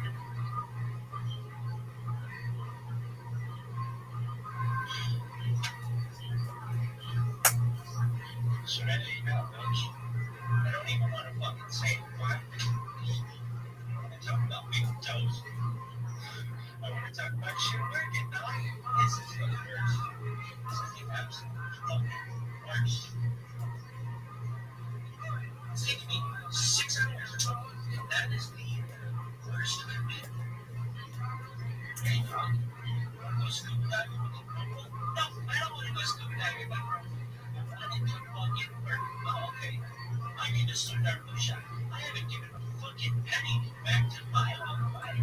But what I can tell you is I've been sitting like fucking ass as a single home Google for like a decade, not innovating for shit. And everybody's data. Everybody. Name somebody. Yeah, we got their data. We took it and sat on this motherfucker and let other companies take our market share for this thing called artificial intelligence. You guys know that? You guys know that? I need to sit up for shot. And I jerked myself off wrong. My Twitter profile has a fucking cricket stick instead of something that would help the world. Hey guys, I'm sitting up for shot. I like cricket. Okay, that's cool. Get the fuck out of here. Give us somebody who works as a fucking CEO. You're the worst, dog. You're the worst. No one at fucking IIT gives a flying fuck about you. You don't give a flying fuck about them. You become like a billionaire just literally sitting on your fucking ass. And I know your wife's name. It's Angela, and she thinks you suck. Why? Because she sees what I'm going through with this fucking Chromebook. Not only is it not working, you can't fucking scuba dive with it. It's the worst. This shit is the worst. It's the worst. We don't have updates for it anymore. Why? Are you still a company? Yeah, we're still a company. Okay. Why aren't you continuing to update your device? Well, it's just like old. So, well, it's just like it's old. Okay. Did your company go away? Well, no, company. Well, then you should not stop updating it. Well, but it's just old. Listen. Do you understand the words that are coming out of my mouth? I don't give a flying fuck about your feelings. If you sell a piece of equipment, you should have to continue to update it. At least, I don't know, for 30 years. Okay, I understand that no one is fucking updates the TI-83s, but I'm sure that the fucking people at TechStitch should have updated that bitch. It's called the TI-83 Plus, bitch. Everybody knows that. TI-83 Plus was getting me more RAM than this fucking Chromebook. This shit is the worst. This fucking Chromebook is like, hey everybody, you can't update me. Why? I don't know. Oh, all I want to do is make the browser dark mode. Oh, you want to make the browser dark mode? Oh, okay. Yeah, you can't do that. Well, you can't do updates. Okay, you can. Like, when I could do updates, I could make it dark mode. Yeah, no, we understand that. We understand that this is an important accessibility issue and an environmental issue and a sustainability issue. And we love that. Go to fucking jerk ourselves off at the bottom of our fucking website and just, I can just tell you what, no matter where you are in the world, this is what Google says. Google, it says something and I guess search maybe, and then it says I'm feeling lucky, which is okay. I don't know.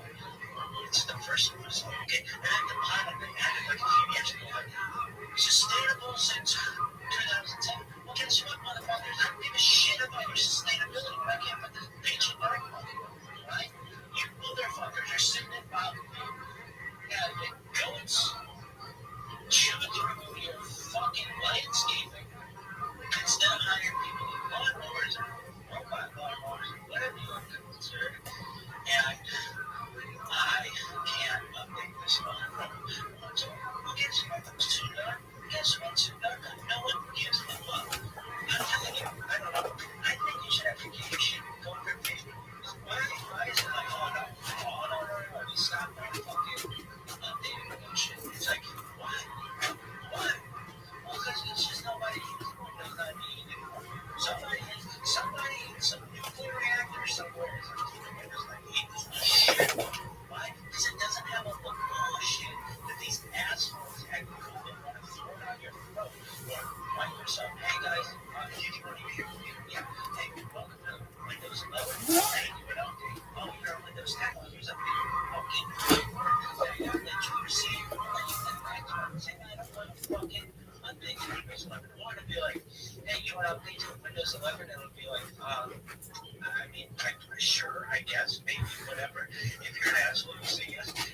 Oh, sorry, your system can't be updated Windows 11, but we'll remind you tomorrow that you could update to Windows 11 if you wanted, if your system Wednesday comes around. Hey, update to Windows 11, sure.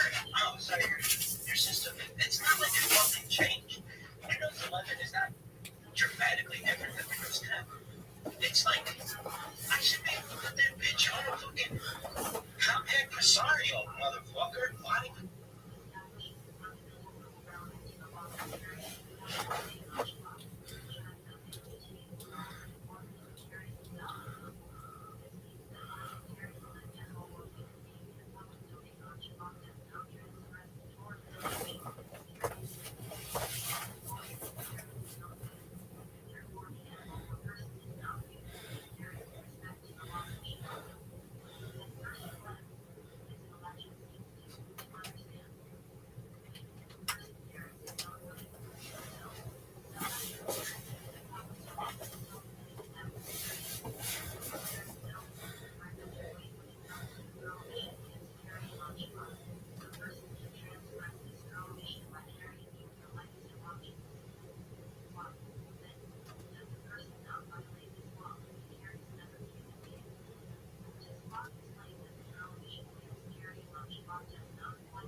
Hi, John. Can you hear me? I'm well, thank God. How was your trip for Bigfoot hunting?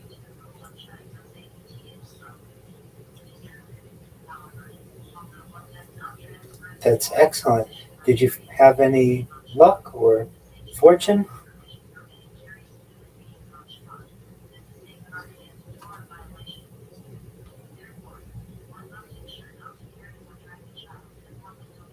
Oh, very interesting.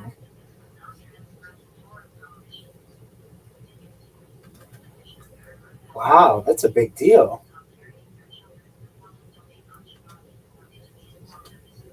The name sounds familiar.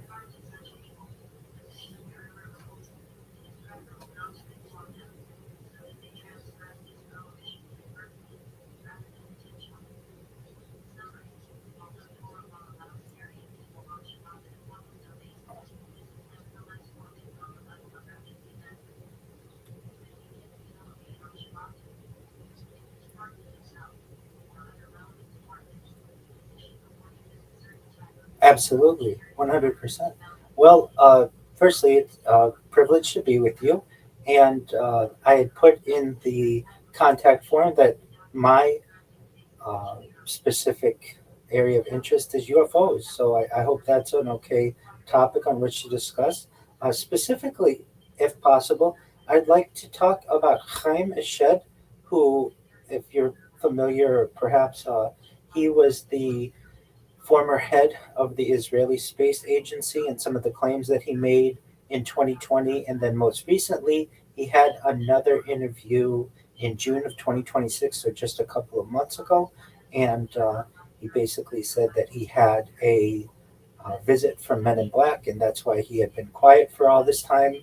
And so, if anything, that might be of interest to your audience, I think, perhaps. Excellent, excellent. And then, um, unrelated to uh, UFOs by any point, do you know that I live stream my life 24/7? Okay, very well.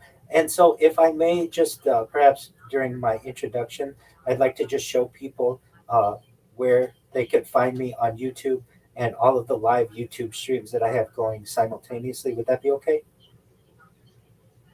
Phenomenal.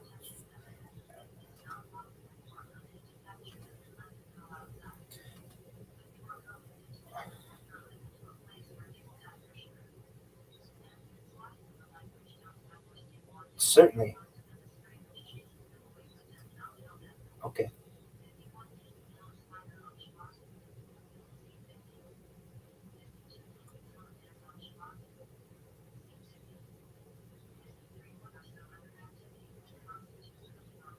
Yeah, that's absolutely fine.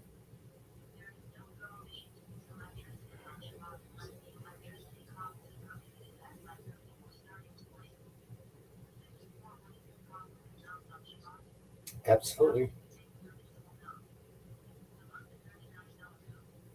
Very well.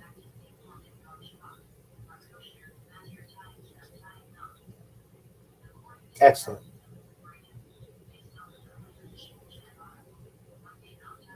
Excellent. Is it live? Okay.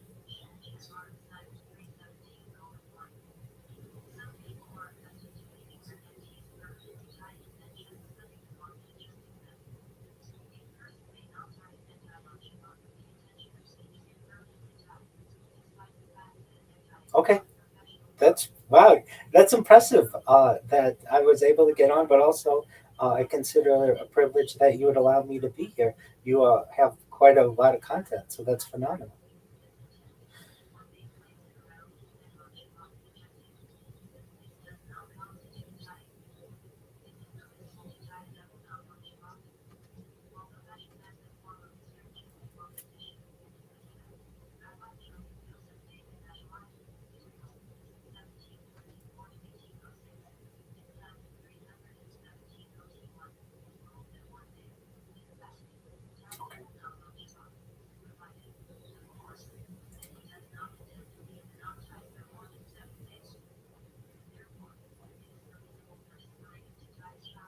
Oh yeah, definitely used it earlier this week.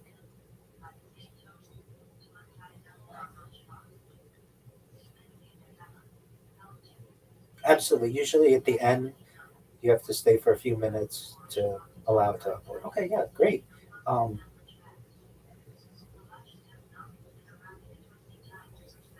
yeah,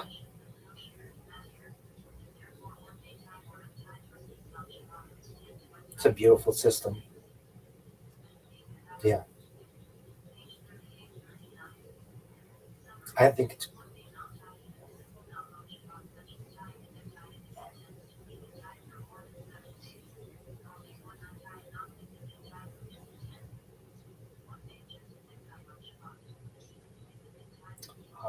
You answered them all. No, I'm ready when you are.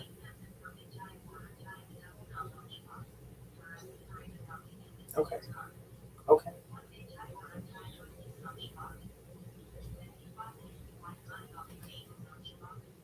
Okay.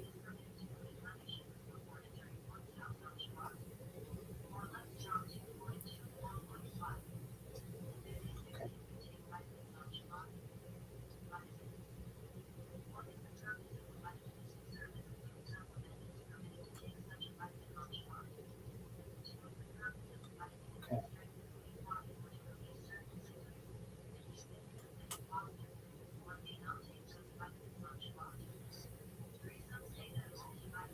Okay. Okay.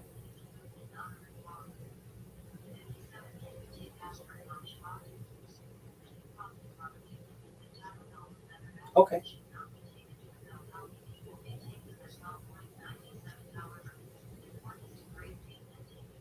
Oh, okay.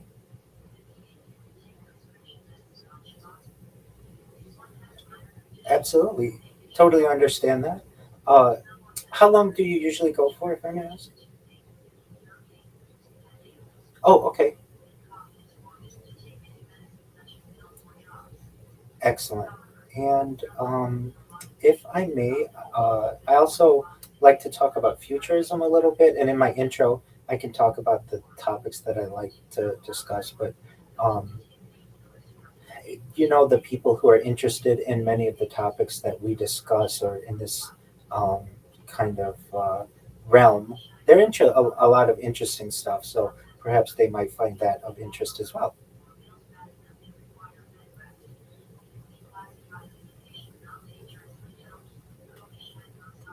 Okay,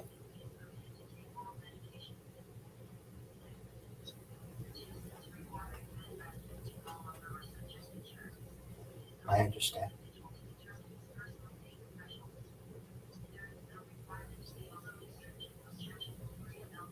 Excellent.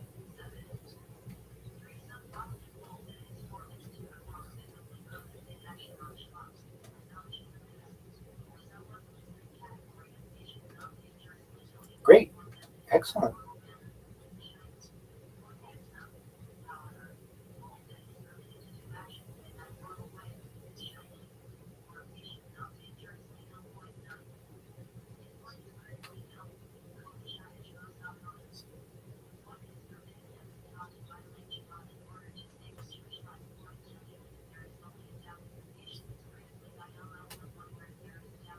Oh, what a great feature. Oh, I do something with someone quite often in Riverside, and we have a notebook that we keep whenever we want to redo something. But you can just say that, and it will make a mark.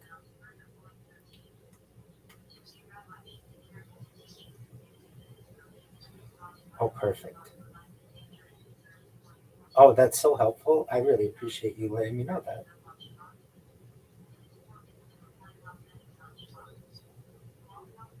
Oh, phenomenal. Look at you teaching me all of the insides of the software. I appreciate it. I will use both of those. Well, perhaps not perhaps not in this interview, but in this project that I have with someone else. We maybe like every so often we'll have to make some kind of change to something. So I appreciate that.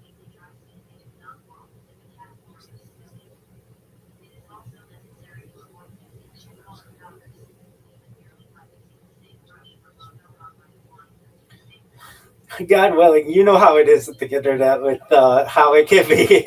So yeah, for right now, absolutely. If we do have any kind of disconnect, God forbid, on either of our ends, we'll just come right back and be patient with each other. And if you absolutely needed to get a hold of me and you could not, just email me. But I don't anticipate that.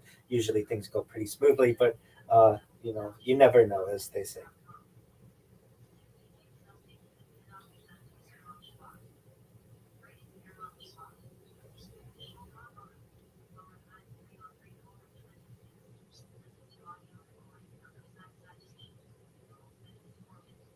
Absolutely, yeah. Somebody's always listening. There may be more to the UFO realm. That's right. There you go.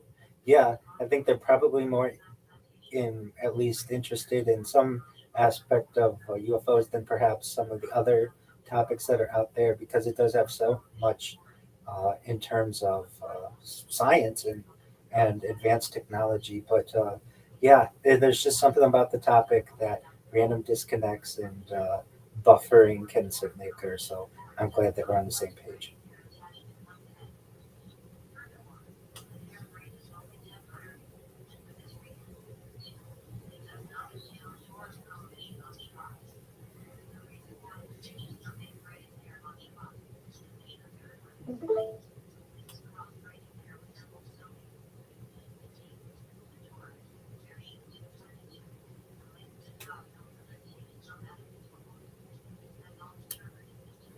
I would love to, John. John, I have to make an edit. I'm so sorry already. You're saying you have to make an edit? Yes, I forgot to mute one of my computers, and I don't want somebody coming in and they'll interrupt us. So I just muted it. So sorry for that. So if we could try take two.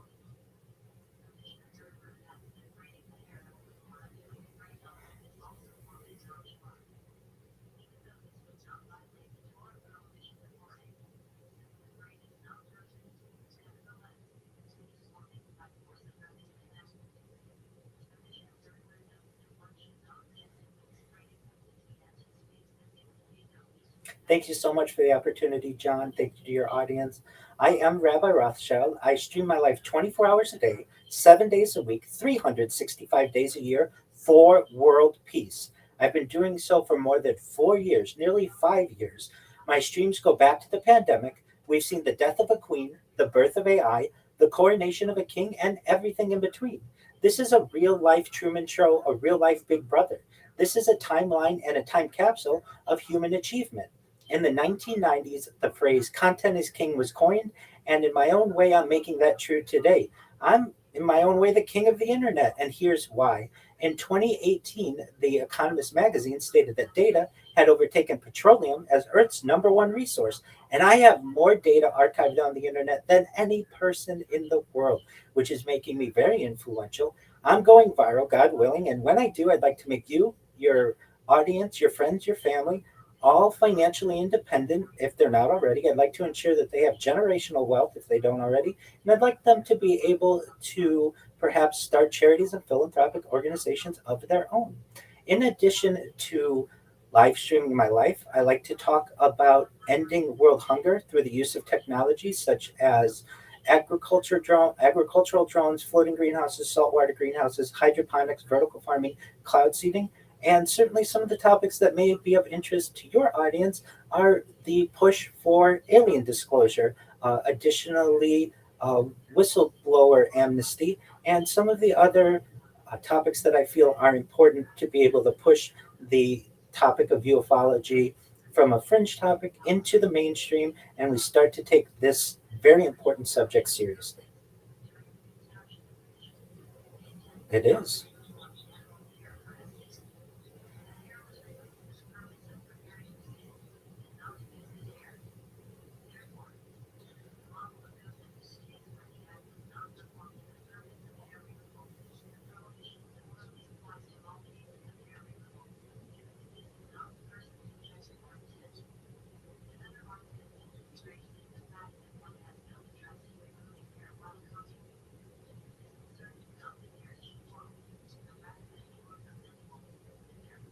Most certainly. I like to talk about things that unite us as a people and not so much things that divide us. And I feel that we are all 99.9% the same DNA. We are very similar as a species. And my streams and my project, I would say, is a catalyst for making people understand that we all just aren't that different. If I may take a moment, I will show the audience all of the live streams on which I'm live 24 hours a day. And this is just some of them. But as you can see, there are quite a few different live streams that are going 24 hours a day. You can view my life in 360 degrees. I even have a ceiling camera. If I may ask, John, have you ever seen the movie The Truman Show or the television show Big Brother?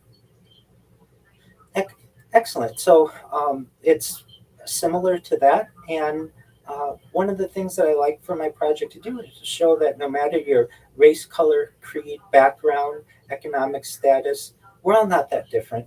And there's a lot more that unites us as a species than that which divides us. And particularly, as I'm excited to discuss with you, on the topic of ufology, that we may not be alone on this earth as a species and perhaps have had visitors. And in particular, I'd like to get into a 2020 interview of former Israeli space agency, of a former Israeli aerospace expert and one of the heads of the Israeli space agency, Chaim Eshed, and some of the statements that he made that attracted worldwide attention. Do you mind if I do so?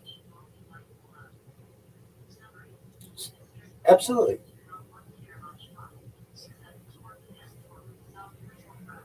Yeah, that's right.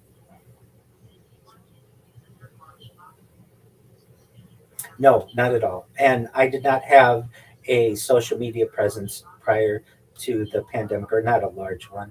I was your what you would consider to be a traditional black hat Orthodox Jew, going to shul or synagogue 3 times a day. Um, Generally kept a very low profile. By trade, I'm a certified project management professional, so I've launched apps on the App Store and Google Play, had major contracts for Fortune 100 organizations, and my life when the pandemic hit changed drastically. I was no longer taking the 405 in Los Angeles to work every day in a suit and tie, and my even from a religious standpoint, many of the services that we would have and classes that we would have went virtual as well. And I had to get comfortable being someone who was never on camera to being on camera for 8 to 10 hours a day for a work perspective, and then another 2 or 3 hours from a community perspective. And I recognized that already about 12 to 15 hours of my day was on some kind of camera publicly. And I would say that this reduced my anxiety over the course of the pandemic of being on camera and getting comfortable. But it was not until fall of 2021 that after work I would hit golf balls at Tiger Woods' golf course in Anaheim, California. And I wanted to see what my golf swing looked like. And for any golfers out there who may know, it's important to analyze your swing. And I would take out my phone and start to record myself and see what I could do better, where I was perhaps lacking. And I would make little jokes to myself while I was on camera that, oh, I topped the ball there, or I sliced the ball there, I hooked the ball there. And I thought, you know what?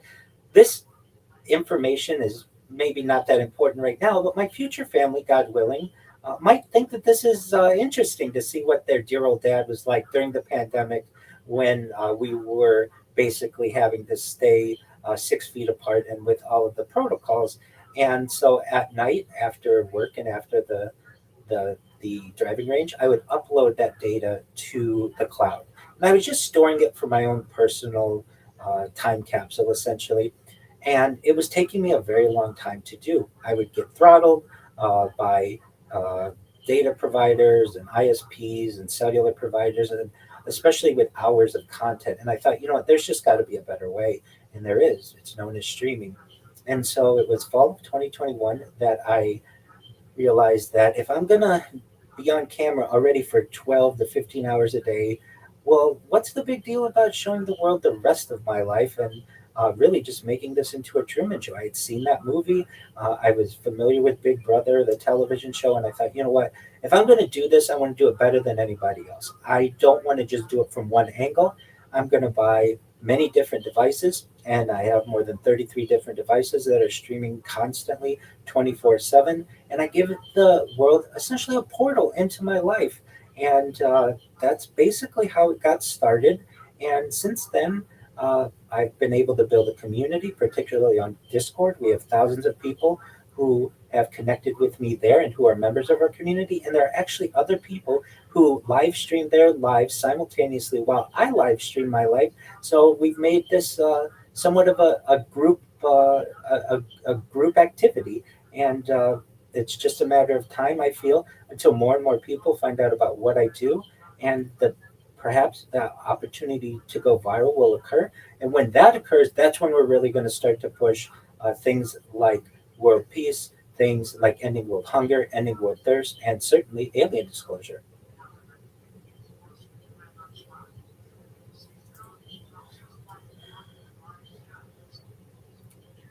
Certainly, I've streamed as far north as Santa Barbara, as far south as San Diego, as far east as the desert and mountains, as far west as the Pacific Ocean. I've streamed in Beverly Hills, in Los Angeles, at Disneyland, really everywhere in Southern California. And generally, I do that with far fewer devices, but I have had a family plan uh, with certain cellular providers where I have like 4 iPhones at once that are live streaming. And usually, when I'm walking around, I can only be live streaming with either usually about 2 cell phones. And then I also do my best to use GoPros. So I'll even have a GoPro on my chest to give a first person view. I've had it on my hat. I certainly have to keep an eye out so that I don't trip and fall or anything like that. But usually I just use a cell phone and then I upload that information usually to some social media platform. Generally, Instagram or TikTok are the most efficient that I have found. And I I also have like a special holder that can illuminate my life or illuminate my face, I should say, with while simultaneously holding the devices so that I can have a free hand if needed. But it does get very complicated, and the IRL streams in real life streams are much more complicated in terms of things that I would never expected, like heat, overheating of the device, batteries. I need to have power banks. Certainly, things like glare that you wouldn't think would be all that bad when you're outside in the height of the sunshine. It can get very difficult to be able to navigate the screen, and certainly illumination. Those are just a few of the things I run into. Of course, sound, and then the other challenges of the people and activities around myself. But I do IRL streaming. I do have a large amount of content, and when I do IRL streaming, certainly I can't take 33 different devices, but I do my best to take multiple devices and have redundant streams just in case I have any kind of disconnect. I do my best.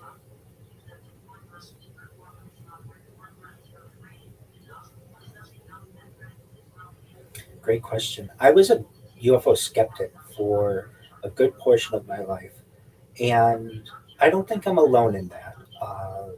Really, especially uh, during my adolescence and such, the internet wasn't fast enough and communication wasn't good enough for us to be able to get some of the quality evidence that we now have. And moreover, the ability to put this evidence into documentaries and have whistleblowers. The event that really changed my perspective on ufology was my viewing of the Disclosure Project.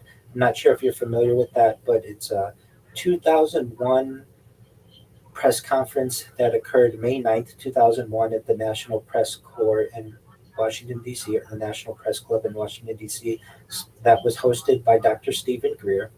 And I saw this in 2008 approximately, and I was just delving into some of the secrets of the world, so to speak. And the ufology subject was one that I really hadn't delved into. In fact, I was a major skeptic of it. I debated my friends and people close to me that I just thought if it were real or it were true, there would be evidence about it. This couldn't be such a secret.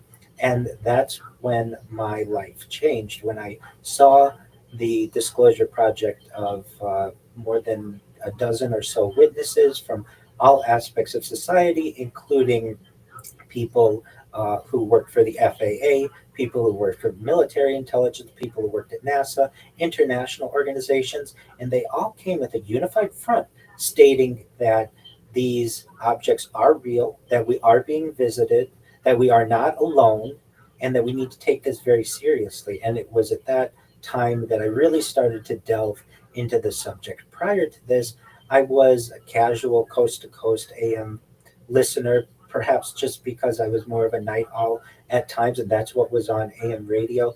But this made me realize that many of these, I would say, firsthand accounts were true, and to at least gives more credibility than I once had. And I delved then into the Bob Lazar story, into alien abductees, and then in the decades since that time, there were certainly the publishing and the front page of the New York Times of the Tic Tac episode and the USS Nimitz off the coast of San Diego, and now into the 2020s, we have some of the document releases and video releases that we've had of the different administrations.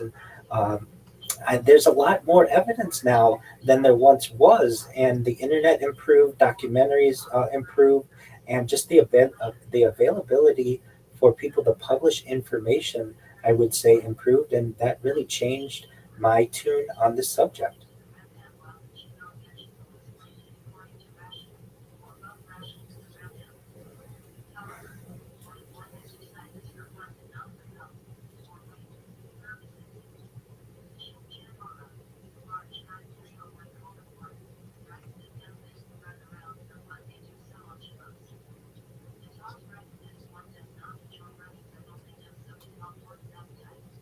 That's okay.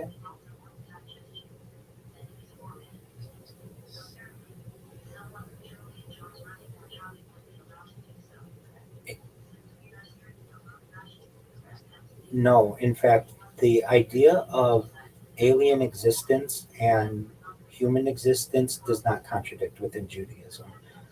Previous poskim or scholars, Jewish scholars, the members of the rabbinate, rabbis uh, within history have made some comments publicly that have stated not necessarily that we're not alone, what I'm doing is unique, but they have stated that if we are not the only type of higher intelligence in the universe, that this is part of God's plan.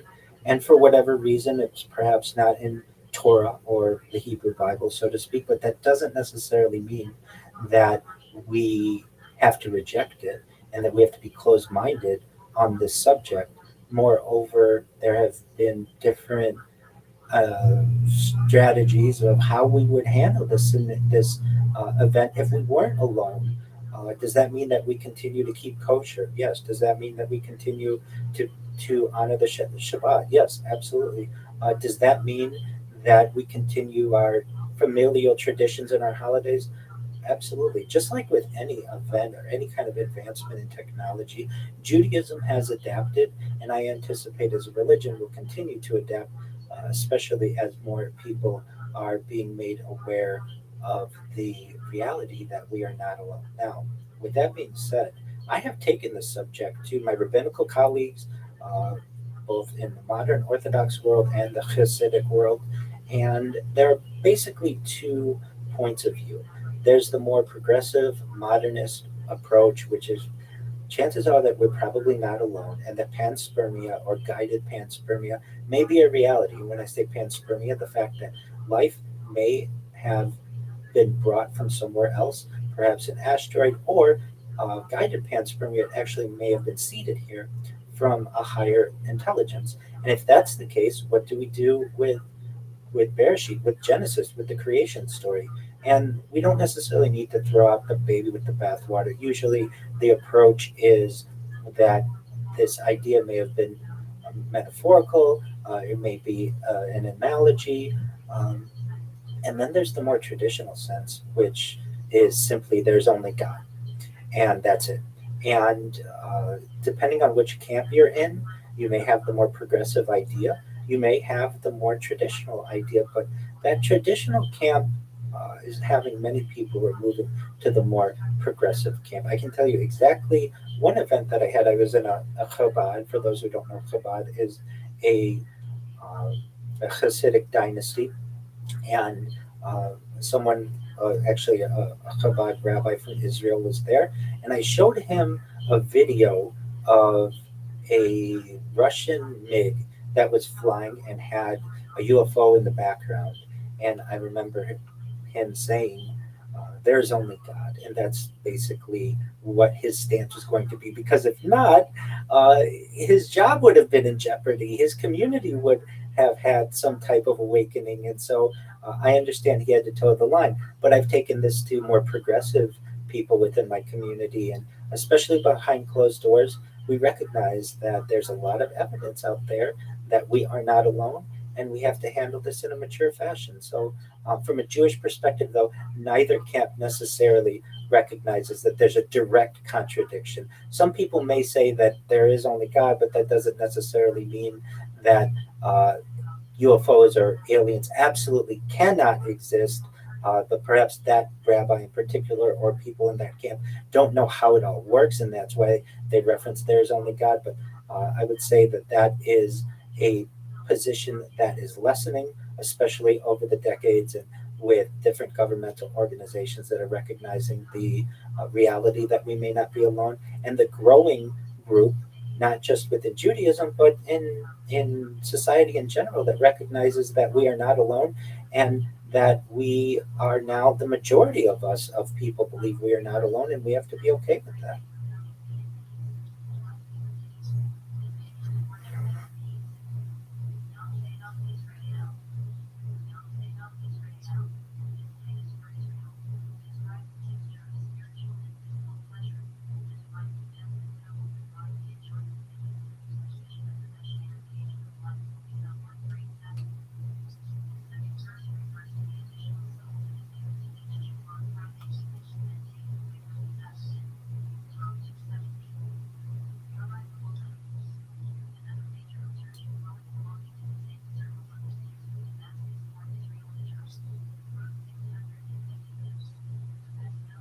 Exactly. That's exactly right. And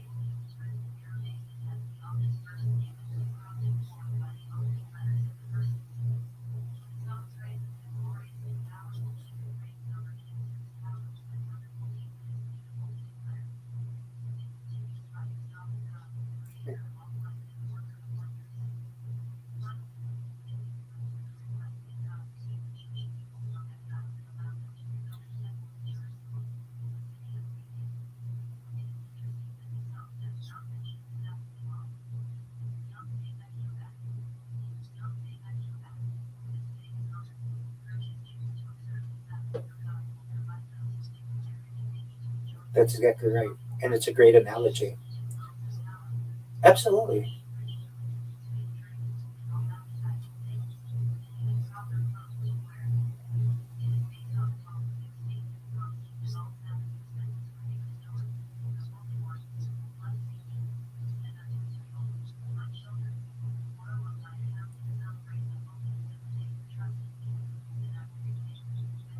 I agree with you. One thing that I feel that perhaps I take a different stance on, but I think that really we should all, if we're being rational, reasonable individuals, is no one knows anything for sure. And so these are just our subjective opinions on whatever it is, whether it's religion or politics or society. No one really knows anything for sure. So, whatever our belief is in religion, um, that's just what it is. It's a belief, it's not pure knowledge.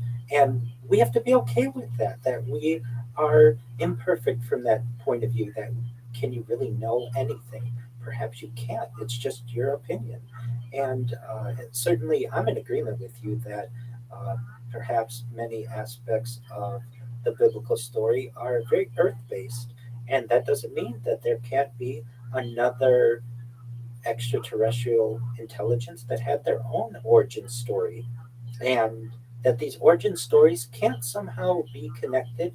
And just because there's no reference in our origin story or our biblical story to another another species origin story, that there can't be some divine plan that of which I'm not aware, or no one on earth is aware, that these stories can't all work like a grand quilt of whatever it is of earth, or of life in the universe. And perhaps one day an advanced species will be able to reveal that to humanity, or perhaps humanity can be able to evolve.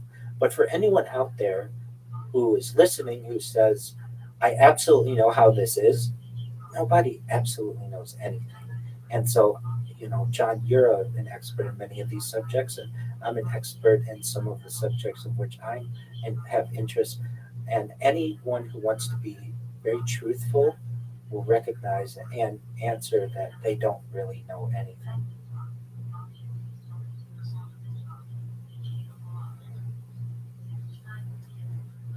Right? As much of an expert as you could be, right? Exactly.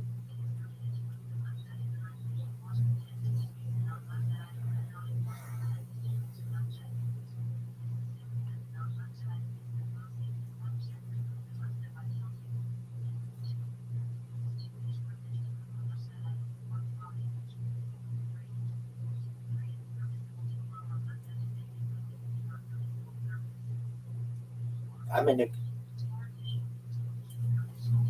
Excellent. And no, I'm in agreement with you. Yes, we do have some people who have expertise in areas, but if you really ask them, they're just giving their subjective opinion with immense amounts of evidence that they've had over their experience, and that's what makes an expert. But no one can really say that I absolutely know anything.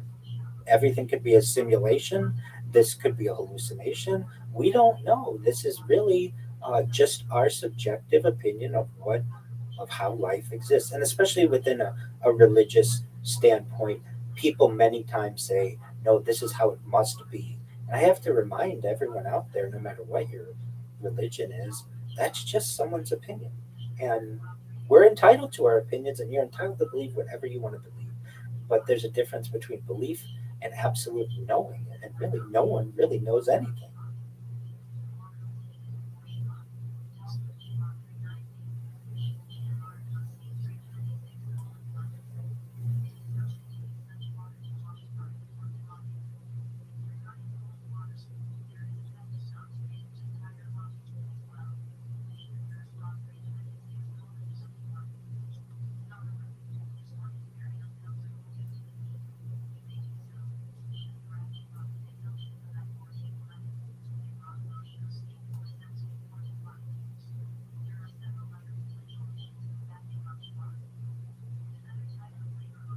Absolutely. And Judaism is no different. Even within the belief systems, certainly there are different branches within Judaism, but even we can get really specific into the different Hasidic dynasties. We can get into different ways of orthodoxy.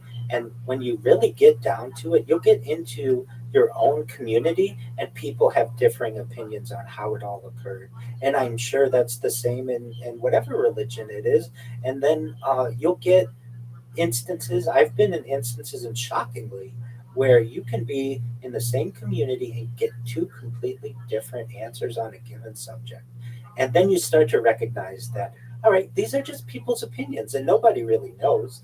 And we have to be okay with that. Many times, people, especially within a religious sense, feel as if their religious leaders have absolute knowledge on a subject, and they don't. And anyone who tells you that they do is either being irrational or they're lying to you. We can just do what we can, and from the best experience that we have, to be able to answer certain scenarios. But in reality, no one really knows. And in the same way, within other religions, that there is there are diverse opinions on certain subjects. Judaism is no different.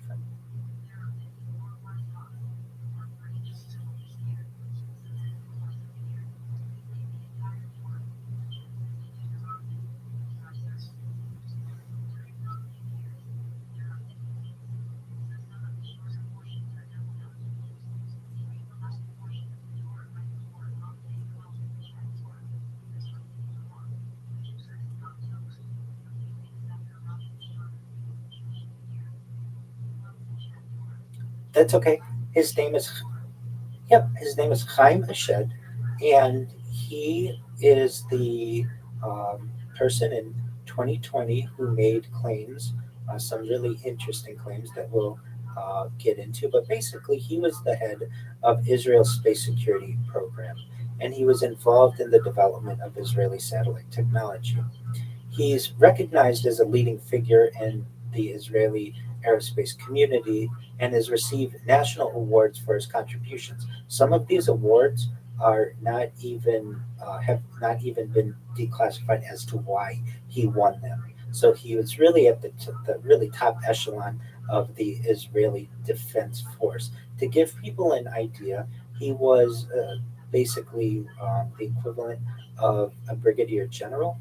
And to give the audience an understanding, Israel at any given time only has about 24 generals. So this would be like a member of the Joint Chiefs of Staff who made these claims, a very high prominent individual within the Israeli government. And as many people know, the Israeli government is many times quite secretive on many different subjects, but especially its defense program. And so for him, as a member of the, or a retired member of the defense program, to make these claims, it really caused a major stir.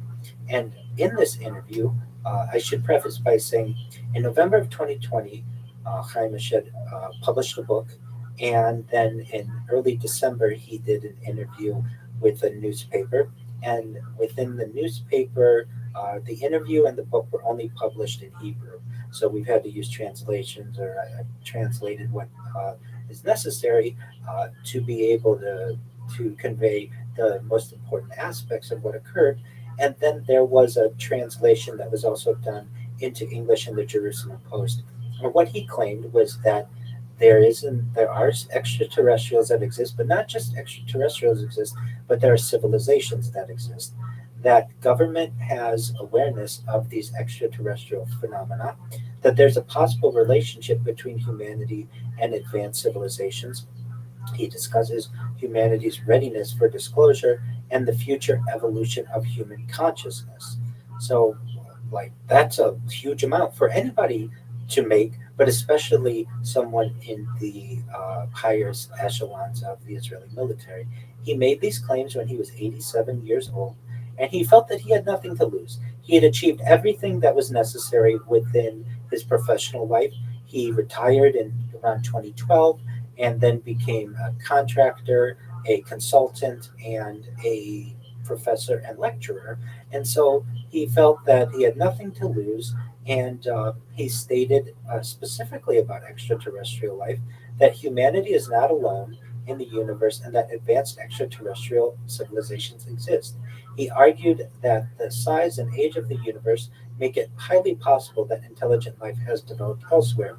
With billions of galaxies containing billions of stars, he makes the understandable suggestion that Earth is unlikely to be the only place where advanced intelligence has emerged.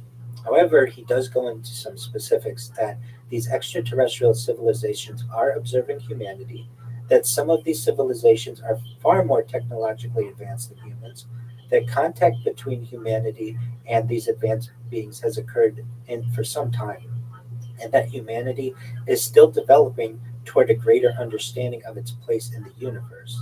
His statements connect with many philosophical arguments that exist. That if intelligent life exists elsewhere, how would humanity respond? And really, there is some, of course, his statements are of interest, but the next question that emerges is what's your evidence for this? And he doesn't really provide for much evidence. He doesn't say, I was briefed on this or someone told me this. Much of this is just based on his experience, and he doesn't have any. It's not like he has any piece of hardware from another planet or another species. We have to rely on his word alone, which is quite difficult. And but for anyone who's familiar with ufology, that's kind of par for the course. That's what happens. Very rarely do we get anyone with any major type of evidence, because when they do, they get a knock at their door and they have everything searched generally. Um, One of the really interesting things that Chaim Eshed discussed is something called the Galactic Federation. So, what is this Galactic Federation? He describes it as the possible association or an organization involving advanced extraterrestrial civilizations. According to his statements, this federation includes cooperation among different intelligence civilizations, exchange of knowledge, monitoring of the developing civilizations, and the Earth would be considered this, and then a cautious approach toward younger civilizations, such as what we have here on Earth.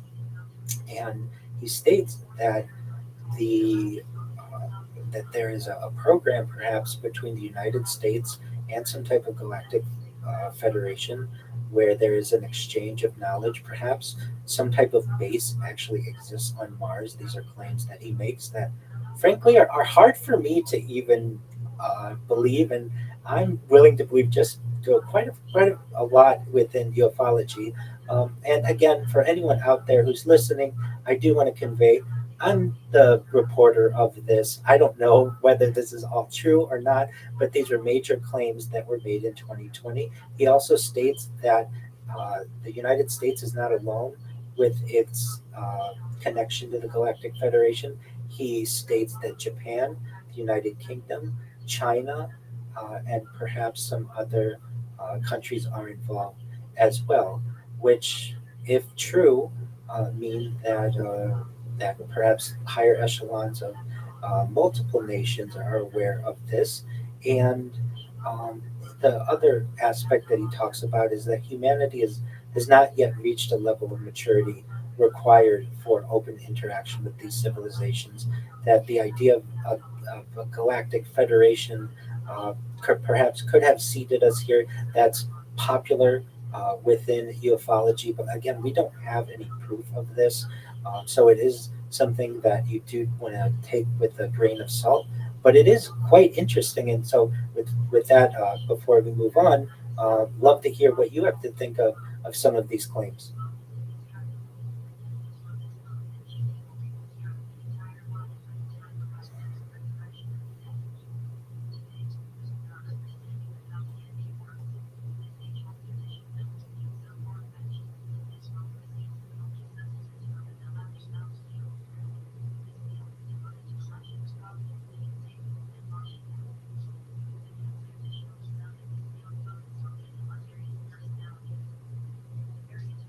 Absolutely.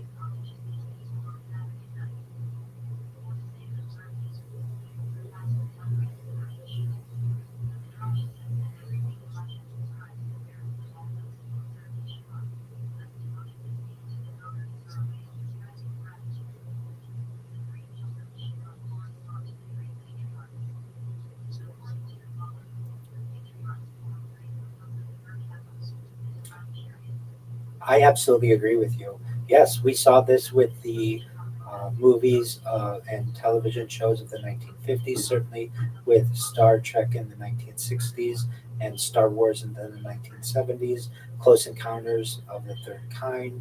Then we move into E.T., we get into Independence Day and many of the developments that we've seen within media since then. And it does seem like we are being trained in some type of soft disclosure so that if and when the event occurs that we have global disclosure, there isn't massive panic. That many people say, well, we saw this coming. We've basically had 80 years or so at least to be able to prepare for it. And when I say 80 years, I'm really referencing Roswell, but really, you could even make arguments before then that we could have had Foo Fighters and that somebody knew something, and then getting into certainly the airships that were viewed in the 19th century and everything before then. So I don't want to say that we're getting prepared for and I told you so, but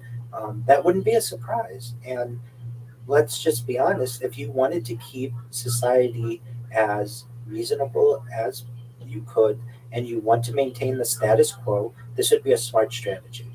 And that leads me into the next um, point that I'd like to make, and what Hymashed said is that why haven't we had extraterrestrial disclosure? And the major reasons that are given, which may not be a surprise to people, are certainly the religious questions about humanity's place in creation. What we referenced earlier, these are natural conversations that people were going to have, and the one that still exists, no matter how much I try to wrap my head about around it, is if humans were seated here, which very well could have happened, then who seeded the seeders? Eventually, like who started it all? And then, of course, the questions: what happened 1 second before the Big Bang? Many of the questions that still exist. This does not necessarily solve them, but the big one that it does solve is: are we alone?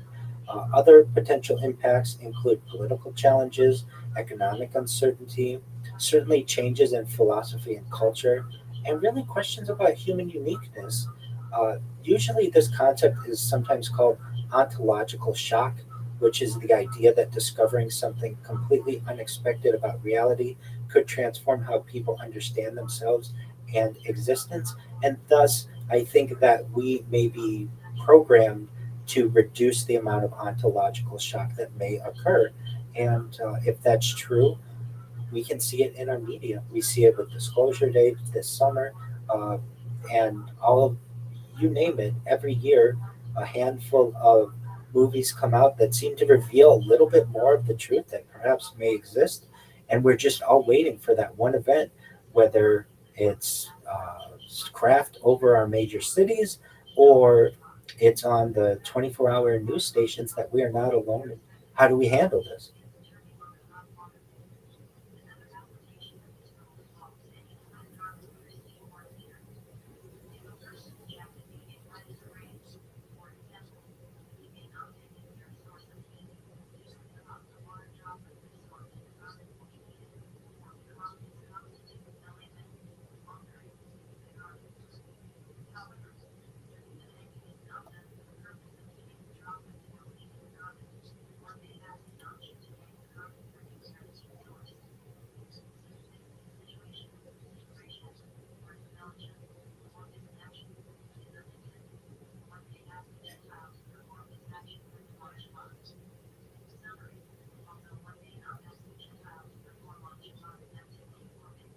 I'm in agreement with you. And it would be like seeing the wizard behind the giant curtain. Then why are we believing politicians or royals or people in power? We recognize that not even you are in power, and that would be that would that would definitely disrupt the status quo, and people don't want that. It could absolutely shake up the banking industry. It could shake up technology. And for those people who control those different industries, they want to maintain that status quo. And I'm in agreement with you. It's about power, and the people who have the power don't want to give that up. And this alien disclosure definitely would. Moreover, I would say that we would recognize that we weren't being told the truth on many of these different subjects. And once that happens, then what can you believe? From a health perspective, from a sociological perspective, a political perspective, a religious perspective, if you weren't being truthful to me on this one major issue, how can I believe anything that you say, either in the past and perhaps more importantly, into the future? You've lost all credibility with me as your John Q citizen, and I would say that that can cause some major issues as well. Um, and then maybe, well, I would say there would be a major questions that would be asked if you have the power of anti-gravity. Let's just say, why are we wasting time with planes? If we have the ability to perhaps teleport, why are we wasting time with trains? Many of the just almost like science fiction like technologies that get discussed with alien disclosure become at the forefront. We would have an advancement of millennia within just a few decades, and there's a lot of control that people don't want, and they recognize that this soft disclosure, this slow seeping out of the technology, has been the way at least since Roswell, and perhaps that wants to continue. While on the in the classified realm, it is advanced. I have heard the phrase, for every 1 year that we advance on the surface, we advance over 100 years within classified programs. And that means that much of this information, much of this technology that may be reverse engineered is being advanced at a very quick rate, but it's just not being disclosed to the public. And people would demand disclosure. Hey, if we can manipulate space time uh, or gravity, why aren't we using this? So these are definitely some questions that would emerge. And one interesting thing that Chaim Shed stated about the people in public or in government now, when he made these claims, this was during the first Trump administration. And Chaim Shed claimed that Donald Trump was aware of this. He stated that that President Donald Trump was aware of the information related to extraterrestrial matters. According to the reports from the interview specifically, he stated that Trump had considered revealing information but was discouraged because humanity was not ready. Generally, this was one of the more controversial parts of the interview, and really, while we don't have any publicly verified evidence confirming that Trump knows anything, uh, this was quite interesting because usually we don't hear about a sitting U.S. president having direct knowledge of aliens, and it's something that I have always wondered. I understand why it doesn't happen, but that would be one of the major questions that we would want to ask a president or anyone in power. What do you know about it? What did they tell you? Is it something that you can either say that we can neither confirm nor deny? Where are we at with that? Presidents aren't asked these questions, and it's always been disheartening to me because that's one of the first questions that I think any inquiring mind would want to ask, and it is not asked. And so now with the second Trump administration that we've had, uh, there is some good news in some of the disclosure, in terms of disclosure of some of the documents and videos that have been published, but we're not getting answers to this, and that's very frustrating. That you can put out a video. Firstly, we have a defense budget of $1 trillion a year, and you're not able to answer what this craft is that traveled thousands of miles per hour and basically left you in the dust. You don't know what that is, and you're not willing to reference it. At a certain point, it becomes almost a show that we're getting the information, and for those who want to view it and those who want to research it, you can get to you can come to some conclusions, but until it's actually stated that yes, this is technology from a higher intelligence, people will just continue living their life with their heads in their phones and not paying attention to that which is really important, that we may not be alone, and the different aspects of how that could change humanity. And uh, I think that it's quite interesting that people don't demand answers. Look, the government just put out a video of something that basically accelerated multiple times faster than our best aircraft, and we can't do anything about it. Isn't that a national security issue? Or we receive no information regarding this.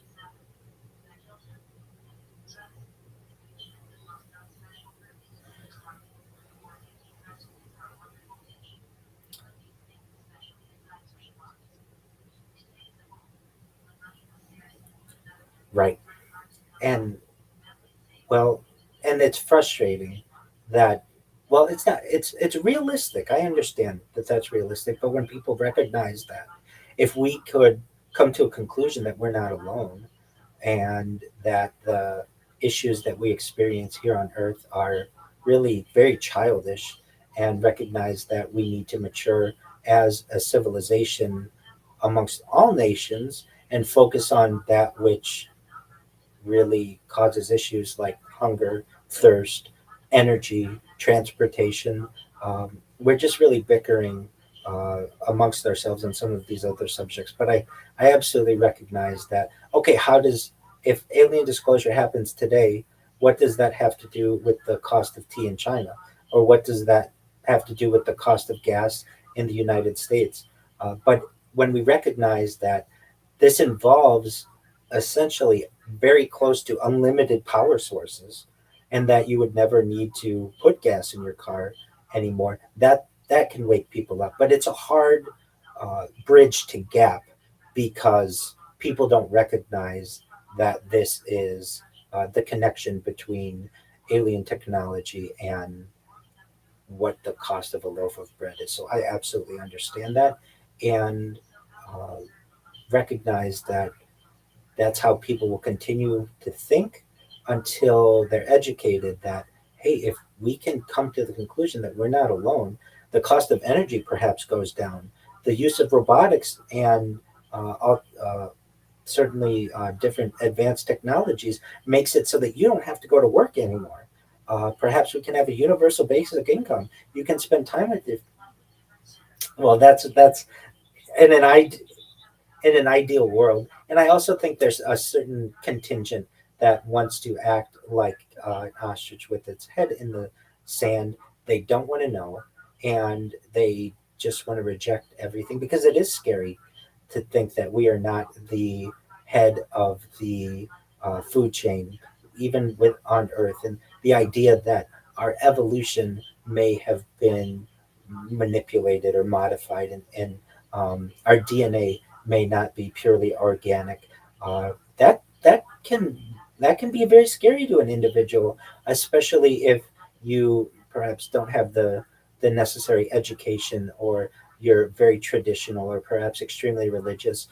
That can break a lot of your mental, your worldview, and when that happens, people just decide to reject it.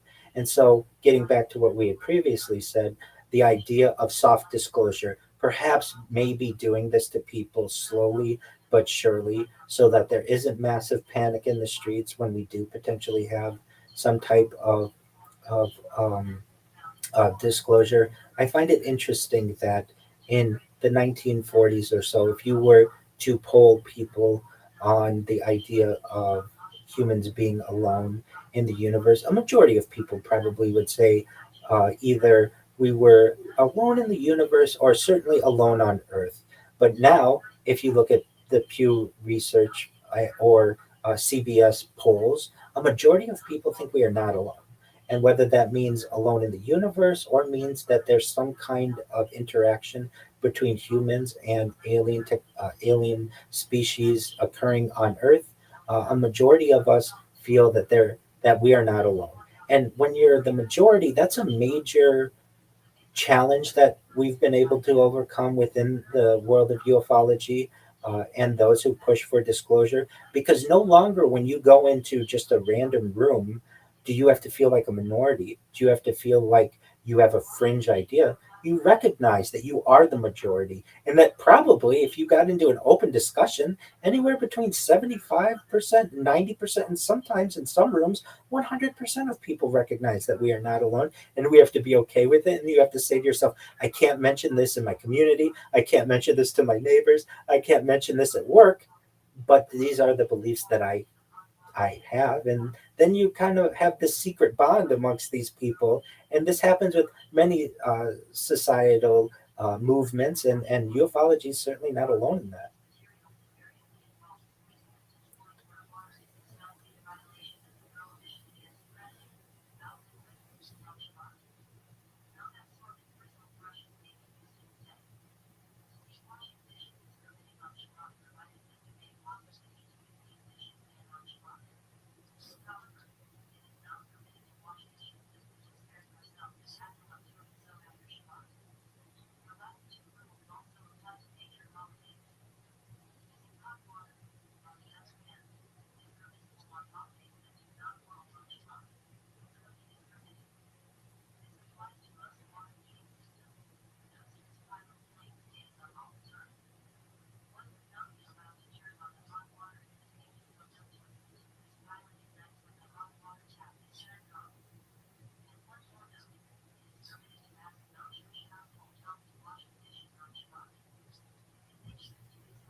I agree with you.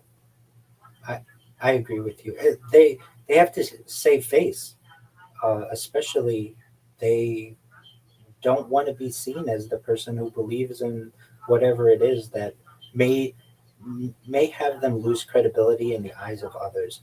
If we may go down the Bigfoot uh, trail, no pun intended, for a moment. Um, so I'm not an expert in Bigfoot by any means, but I do follow the topic to some extent, especially in regards to the ufology uh, phenomenon. And there are stories, there is some type of connection perhaps between these two realms. I don't know what it is, and I think you don't know what it is, or you would have the evidence for it, but there's something to this. And so something that I'd like to say on this subject for anyone out there, so I'm a futurist, and I talk a lot about the future in terms of, and if I may just say, like transhumanism, life extension technology, mind uploading, where with someone's consent, and consent is very big to me, you can scan your brain into a computer. Like a CAT scan or an MRI, knowing where every atom is in your central nervous system and your peripheral nervous system, for later download as an android, an avatar, a cyborg, a cybernetic being, a clone of yourself, a robot, an ethereal being, whatever you want to be. But if that's the way that a species continues into the future, you can basically be a shapeshifter of whatever you want to be. And if we take a very advanced civilization that has access to this type of technology, they could essentially shapeshift into whatever they want to be.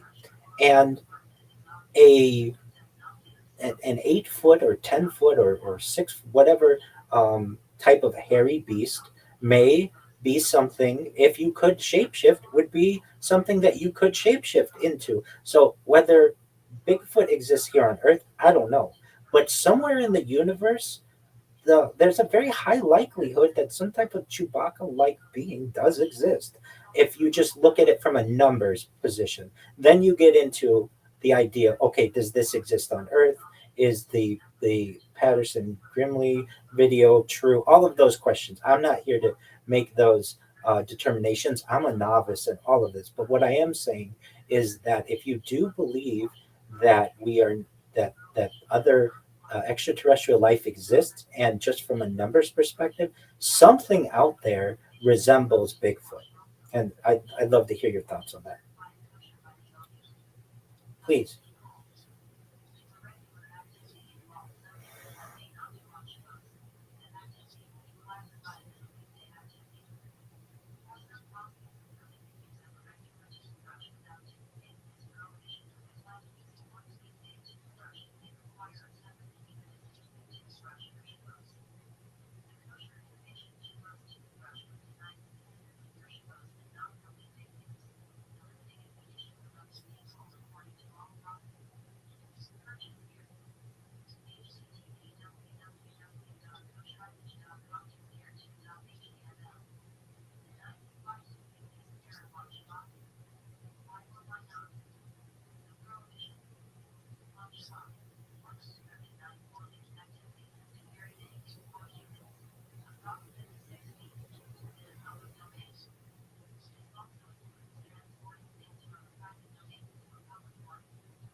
Totally justifiable. Absolutely.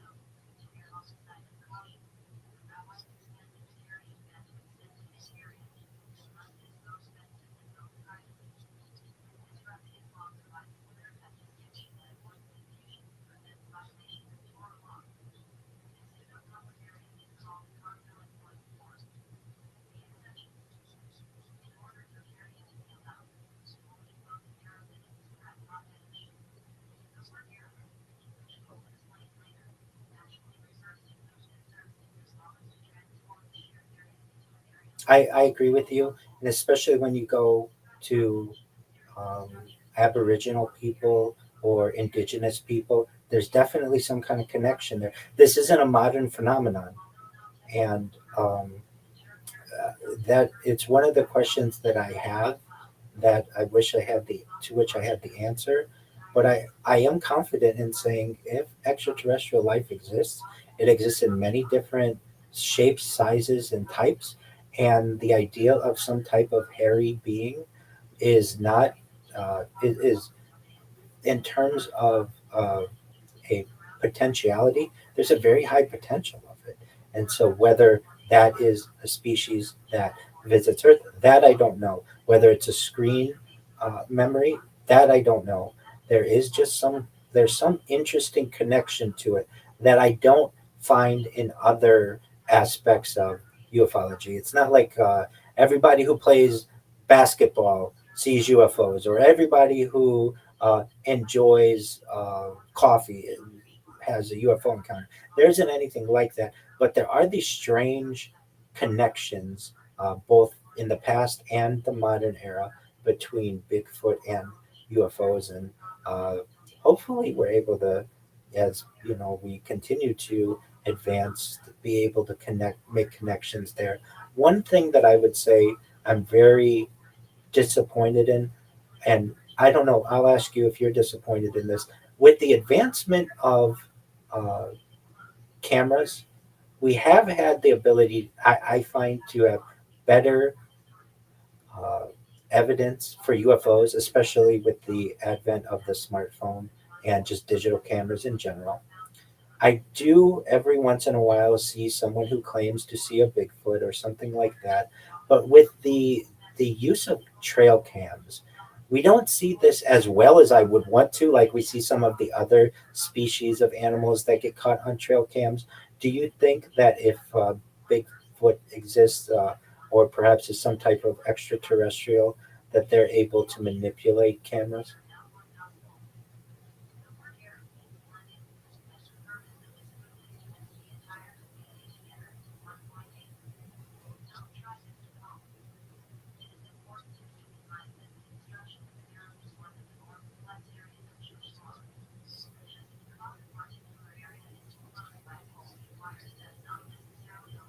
Excellent. Okay, that's similar to what I had thought. And this idea of the different wavelengths, I don't think we delve into this enough. That we're only on the visible light spectrum. Uh, I know that when I was first learning about ufology and UFOs in general, people would show video from the visible light perspective and it would just look like the sky. But then when you turn on infrared, the sky is littered with unidentified crafts. And the reverse could be possible, or that they're able to perhaps use some type of invisibility or some type of advanced power or technology to be able to avoid the the being recorded of some sort. Would you say that the uh, well, and there's another aspect of this too, that the cameras themselves, while silent to you and me, may not be silent to them as well, and may be giving off a frequency that's high pitched or just a dead giveaway. Um, I'm not exactly sure what it is, but that's always been a question that I've had. And then the other question in these terms of just the Bigfoot perspective, why don't we find bodies?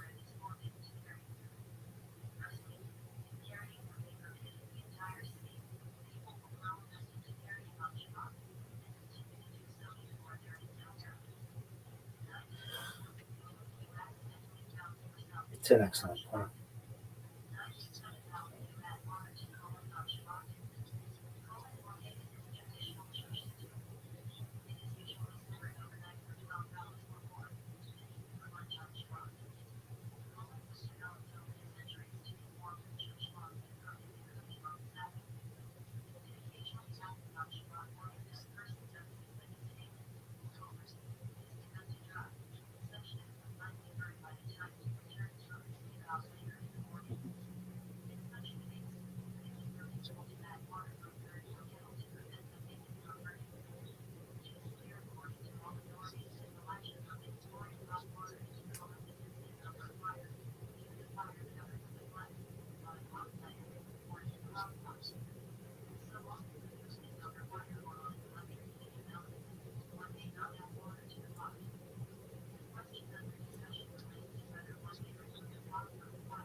That's absolutely true. That's absolutely true. And if they are extraterrestrial, maybe they send some type of team to get that body if it ever does occur, or um, I'm not exactly sure what it is. But for anyone out there who doubts the existence of a large, hairy being, and you also believe in extraterrestrials, that we are not alone, somewhere out there the idea of a reptilian exists, a tall white exists, the Aryans exist, certainly the small grays exist, and the idea of it of a hairy ape like primate like being should also exist as well. And when I say that we aren't necessarily alone, uh, and the idea that reptilians may visit, or perhaps the small grays, we can't count out that some type of hairy being could exist as well, just because it resembles a primate.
Certainly, certainly.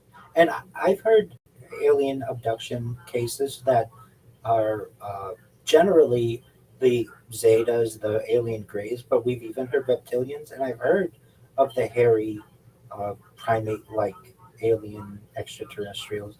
Whether we can believe that or not, I'm not sure. Whether this is the same being that is recognized as Yeti or Sasquatch or Bigfoot, I'm not sure either. But to me, the idea that some type of being out there exists in the universe is somewhat inevitable, just like the idea that a higher intelligence or extraterrestrial life is inevitable. It's just a numbers game. And for anyone out there who says, I may believe in aliens, but I don't believe in Bigfoot, well, let's define what do we consider to be Bigfoot, because if we recognize that species are diverse outside of Earth, just like they are on Earth, but perhaps extraterrestrial species, then don't basically reject the idea that a hairy species could exist. And if you want to say it's Chewbacca, you can say it's Chewbacca. If you want to say it's Bigfoot, it's Bigfoot. And that doesn't necessarily mean that there can't be some kind of cryptozoological primate that's on Earth as well. But I just, for anyone who is wondering, uh, this is something that may have some type of connection to ufology, and no one really knows. But it is something that we do find is an overlap, and I'm glad that we were able to pick your brain on that a little bit and give both of our standpoints on it. Um, if I may, I'd like to discuss what Chaim Eshed said about consciousness. Is that okay? Oh, certainly.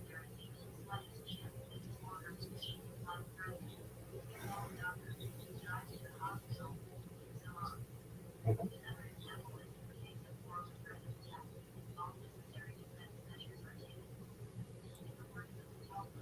Yeah, I have heard this that uh, they were like initially given to troops, but then taken away very shortly thereafter because you could see things that they didn't want to be seen. But perhaps you know more about this subject.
Right. So, uh, well, there are people who interpret it to be referencing other civilizations.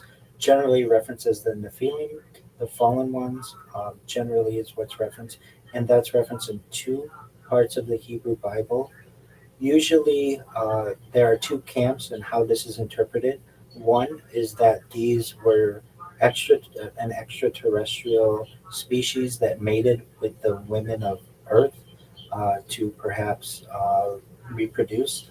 The more traditional sense of this, especially within Judaism, is that Nephilim is like giants, and giants could be interpreted perhaps as just nobility. But you're absolutely right. There is a question there that exists. Okay, yes, absolutely. That too. Apologies. Certainly, Messenger. Yeah, yeah,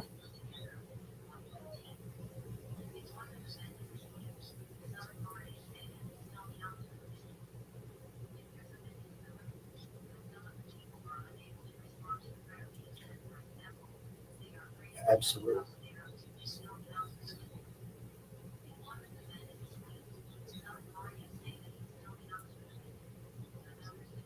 It doesn't exist. Uh, and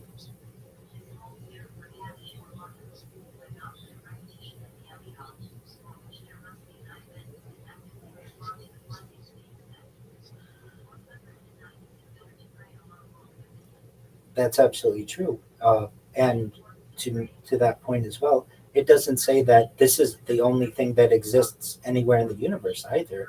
That Earth is. It just basically gives information, but doesn't uh, necessarily say that this is the only information. And yes, angels are referenced and do have some um, understanding that these are messengers of God. But what does that even mean?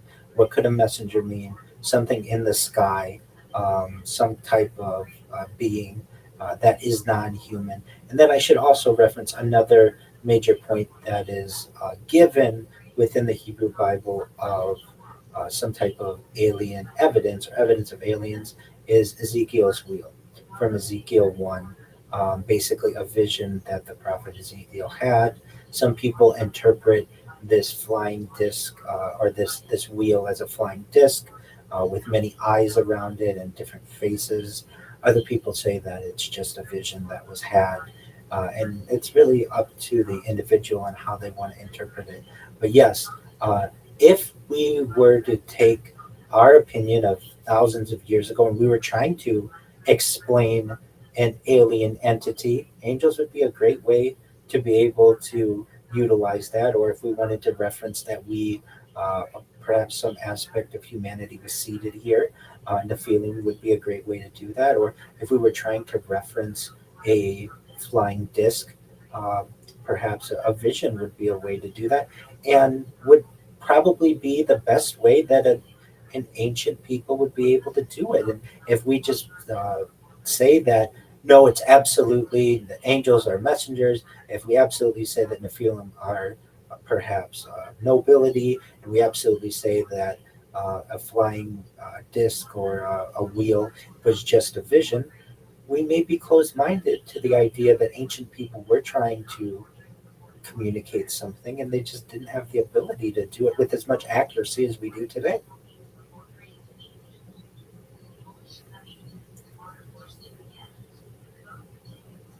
Well, it really is.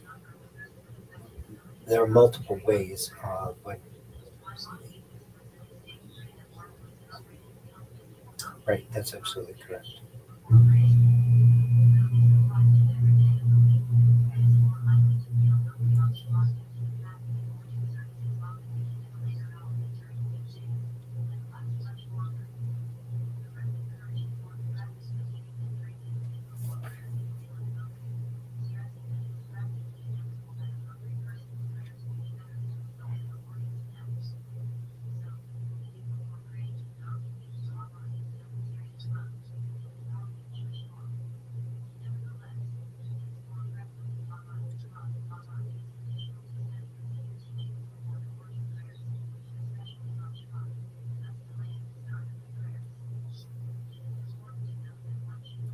That's absolutely. I I agree with you. And to the earlier point that you made, just because it's not necessarily stated in the Bible does not mean that it can't exist. North America, South America are not referenced in the Bible.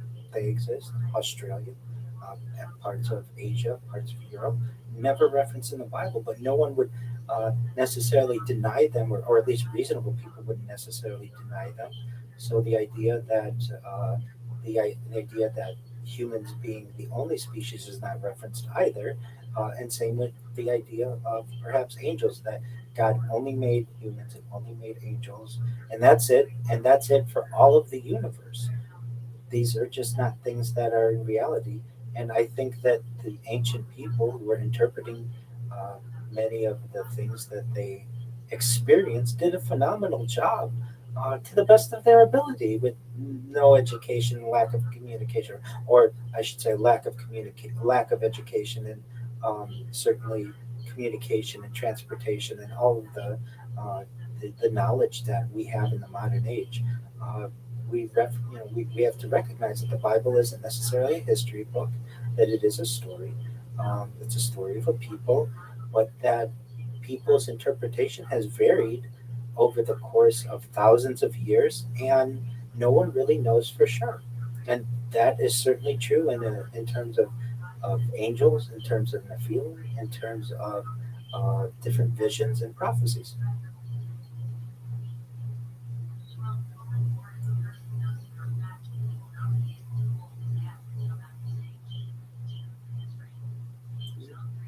No. That's absolutely fine, and these are excellent topics that you're bringing up. So I'm glad that you have, and I should have been more open-minded, thinking, "Oh, he's referencing the feeling," because I get asked that all the time. But yes, angels as beings as well is certainly something that is referenced within the Bible, and we just don't know. And for anyone out there who hears, and they may say, "Well, my religious leader says that we know." I've got news for you. Nobody knows. These are just the best interpretations that people have. Uh,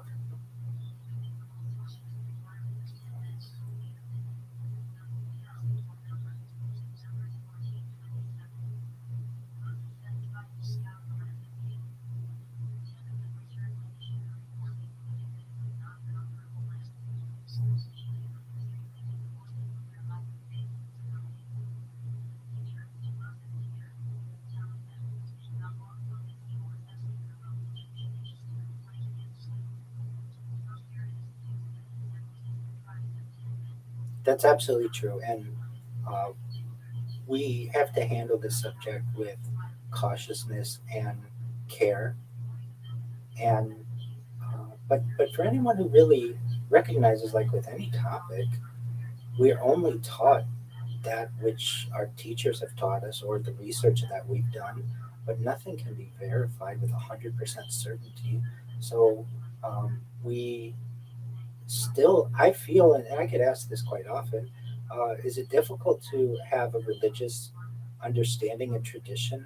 And I think that UFOs exist in futurology and technology, and I see these as being uh, very similar realms that many times people use the that which they can't express with technology, and they put it in a religious realm. And then when more evidence comes out or understanding occurs, then it moves more into the secular world. And at the end of the day, when people ask me, "What do you believe is God?" I'm a big, big advocate of energy, or some people say nature. It depends on what you want to reference it as, but many scientists, that's what Einstein believed, that his God is, he referenced with Spinoza's God, and Spinoza thought nature was God. And I don't mean to say what you should believe or shouldn't believe, but for anyone out there who's very uh, scientifically motivated, when there are some religious people who just believe that God could be the energy that puts a smile on your face or allows you to appreciate a sunset or your family. There's nothing wrong with that. And some people call that religion, and other people call that science. And I can justify that both realms can exist. And it's it's for one people, they may reference that as a religious tradition, and other people a secular or scientific tradition, and they don't have to be that separate. Uh, and and this may give credence, because we're talking about some of these ideas of uh, almost things that you can't prove. And one thing that Chaim Mashed said about consciousness, death, and the possibility that consciousness continues after the body ends, he suggests that consciousness is part of a universal network, and that may give uh, some some peace to some individuals, that perhaps there is an afterlife. Perhaps it's not as it's described in religious texts or from religious teachings, but there may be some type of universal network that exists, that human awareness is perhaps connected to a larger cosmic structure, and that death is not necessarily the end, but it's possibly a transformation rather than a complete ending. And that is a very religious understanding from all major religions generally, that we don't just end when we die. And so that may give some people some peace, and the idea, this is in line with the philosophy of consciousness, many spiritual traditions, the study of near death experiences, NDEs, and just speculative interpretations of quantum theory. And so when we talk about some of these religious ideas like the afterlife or what are angels and things like that, many of them have scientific answers to them, perhaps. Now, I don't know if what Chaim Mashed was able to um, was able to state is necessarily true, but there are those in the religious camp who will say, I knew it, I knew there was an afterlife, that makes sense. And there are people from a scientific perspective who would say that makes sense from the interpretations of quantum theory. And it doesn't mean that either side is necessarily wrong, that it was just different interpretations of the same concept.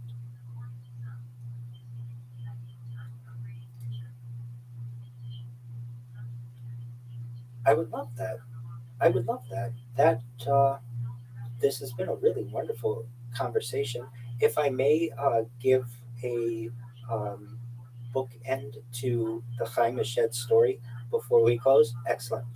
So, 2020, Chaim Shed makes these statements during the pandemic. No one really knows what to do with them. They make international news and everything. And then he goes dark for approximately 6 years or so, 5.5 years or so. And no one hears from him, and everyone's really curious what happened to Chaim Shed. Did he die? Is he alive? What's going on? He is alive. He's still alive. He came out in June of 2026, so just a couple months ago, in an interview with Uri Geller, another fellow Israeli who has his own connection to the supernatural and such. And they basically did an interview, this time in English, stating that Chaim Shed was okay, that he had been visited at his apartment in Israel shortly after he made these claims that he did by some type of dark figures, some type of men in black figures, and was basically informed that they had a lot of intelligence about him, things that were deeply personal to him, aspects that he didn't think that anyone else could know, very private information, and additionally information regarding nuclear secrets. And he felt that at 87 years old back in 2020, that he should be silent. But for whatever reason, well, he did say specifically that once he was able to connect with Uri Geller, and he thought that now being 93 or so, it was perhaps the right time to be able to say that he did not rescind any of the information that he had, so that the idea of the Galactic Federation, he stands by that, and that he is okay. But there was a reason why he had stayed silent for all these years. And I find it quite interesting that this just happened just recently. So perhaps by the next time we meet, we may have some more information on this. Maybe not. That might be the end of the story. But I find this story to be fascinating because it is someone who is a credentialed individual in another country who makes these claims that are major about everything from Galactic Federation to consciousness. And much of this story that he tells, or this information that he reveals, does have some credibility within religious circles and within secular circles. And there isn't necessarily, there doesn't have to be a direct contradiction there. And so, with that, John, I really appreciate the opportunity to be able to share this information. I look forward to a potential interview in the future. Do you mind if I tell people how they can find me? Excellent. So the easiest way to view my life is to type Rabbi Rothschild, RABBI space ROTHSCHILD into YouTube and filter by live. I want you to filter by live so that you can see portals into my life from all of my cameras. Moreover, you can type hashtag ViralRabbi or Rabbi Rothschild into any search engine, social media, or AI platform of your desire, and you'll find more information there than you'll ever find. I have more social media than any person on earth. I have over 100 YouTube accounts, over 200 Instagram accounts, over 500 Twitch accounts, over 1,000 TikTok accounts, over 2,000 Twitter accounts, over 5,000 Blue Sky accounts, and over 10,000 Kick accounts. I am the most documented person in global history. And one of the major pursuits that I have, in addition to world peace, ending world hunger, ending world thirst, is certainly the promotion of alien disclosure for the betterment of humanity. If people want to find my social media, the best way to do so is linktree.com/Rabbi Rothschild. I give people a unique opportunity to connect with me 24 hours a day in my Discord, which is discord.me/Rabbi. Not only do we have all of these types of discussions, but we have games, we watch sports, certainly We watch movies.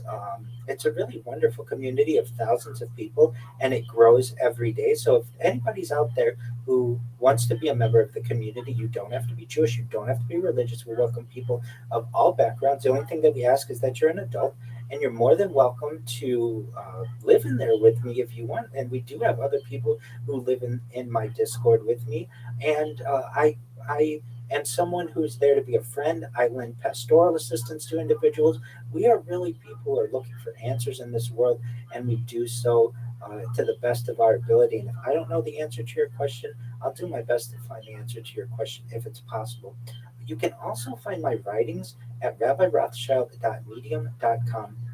Every day or so, I publish multiple blogs on topics on technology, on sociology, on social justice, on humanity in general, on futurism, technology, you name it.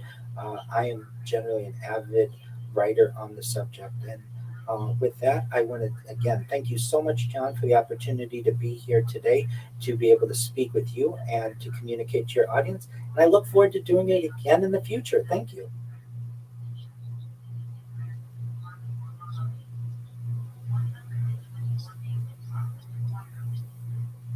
Absolutely.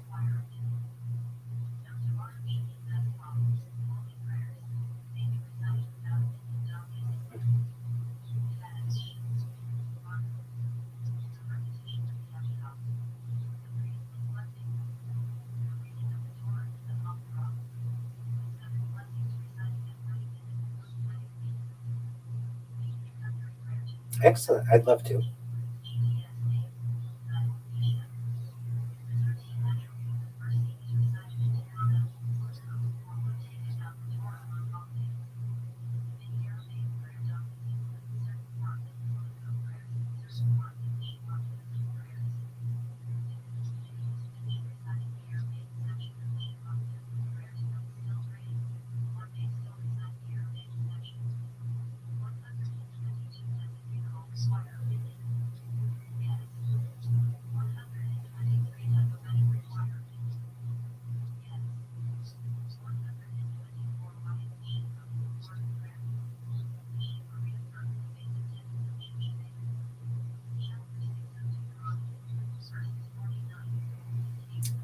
I would love to personally. However, from a religious point of view, we as rabbis are not encouraged to do so because many times it opens into different religious backgrounds and uh, who's right and who's wrong. I personally, I, I recognize I absolutely recognize that. As of right now, at least within my communities, I've been encouraged not to do that. Though I want to personally, I do respect that. It really goes back about 1,000 years to a series of debates between rabbis and religious leaders within the church, and it's kind of a tradition that we stand by. But that doesn't necessarily mean that I will always have this stance. But at least right now, for the respect of my community, I will at least pass on that invitation. But again, in a couple of years, maybe when I have gained more, uh, perhaps visibility, I would love to have that conversation because that is certainly of interest to me. But I do have a certain respect as well for my community and their wishes, just to avoid any kind of. I know it's not a debate either. We were really try to be getting to the heart of the matter, but there is a certain fear that perhaps it will open up to different religious backgrounds. So for right now, perhaps no. But again, I'm not saying forever. If that makes sense. Absolutely.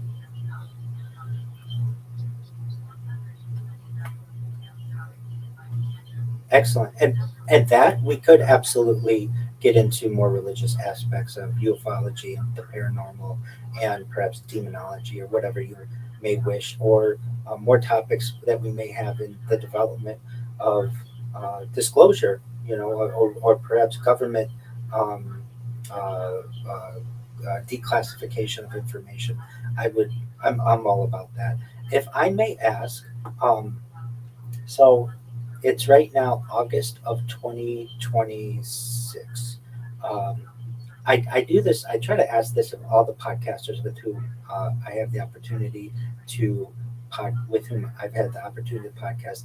At a minimum, I'd like to do this again next year. This time next year, and okay, good. And I would too. But what I'm saying is, so we can do it whenever you want. But at a minimum, at least I like to do it. I really want to build relationships with people and have like a timeline of what we thought in 2026, what we thought in 2027, 2028. Because you're a very successful podcaster. You're going to be doing this for some time, and my influence is growing as well. So if anything, let's do one annual one as well, and we can go back and say what kind of development has occurred. But yes, even before then, I would love to do a podcast with you. I would really appreciate that opportunity.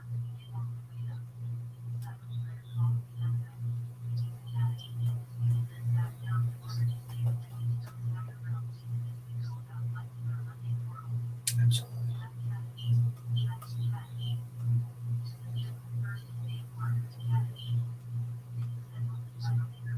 That's okay. I understand.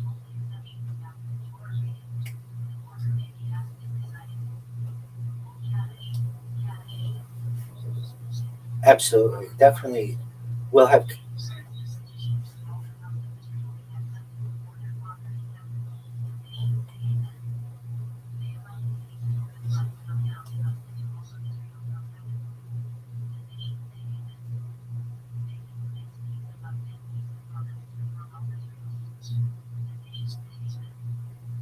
Okay.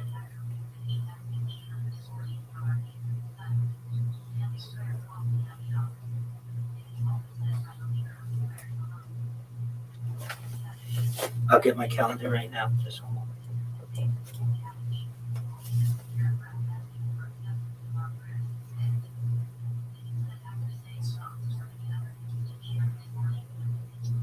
Okay.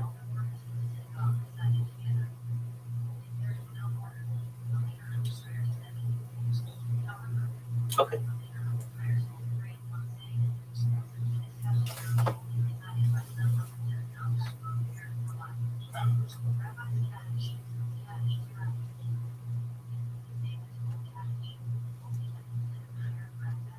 Then yeah, send it to me before you do that if you can, and I'll get on that November interview slot, and then.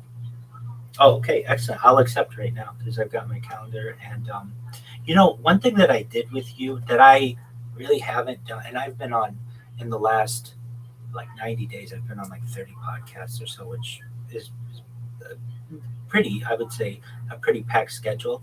Um, I don't normally ask people about I don't normally ask the host questions. Usually I'm the one who is asked. But, you have a certain knowledge that very few people have, especially in terms of Bigfoot. And it's always been a fascination of mine. And so I want you to know how much I appreciate the opportunity to ask you not just about what you think they are or their connection with ufology, but also the different wavelengths and the different trail cams. Um, that that was something that I know that even my viewers will say, "Oh, this host is really interesting," because Rabbi normally isn't the one who is asking questions, but made an exception because of the knowledge base of the host. So um, that's something that I find interesting. And then also, you should know that you send reminders better than any other host I've met. You did really, really great job, and that's good. That's good.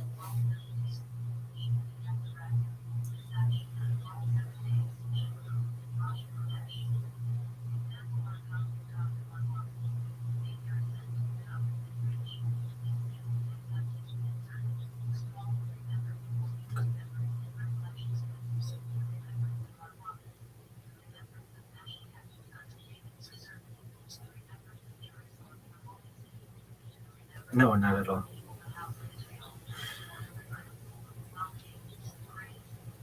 Absolutely. Yeah.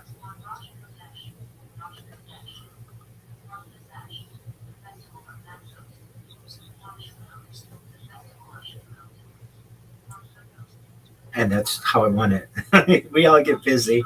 We all certainly get busy.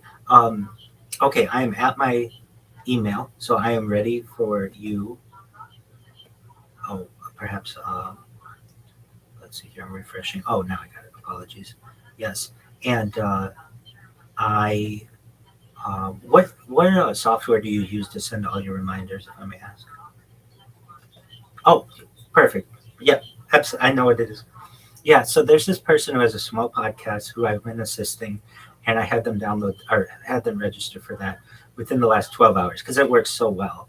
And so I was wondering, is that how you sent it? So yeah, that's phenomenal.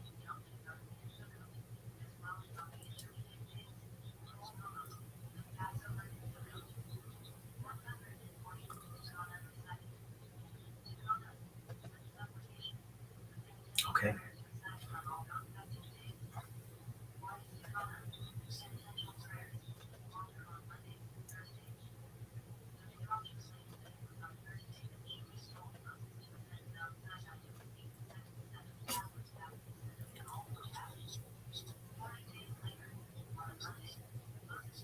excellent.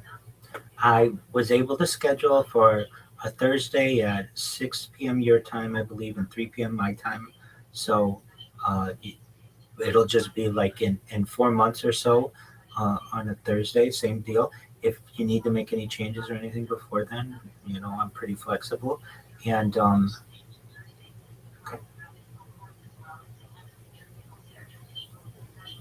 Oh, okay. Do you want to? Would earlier be better? Okay.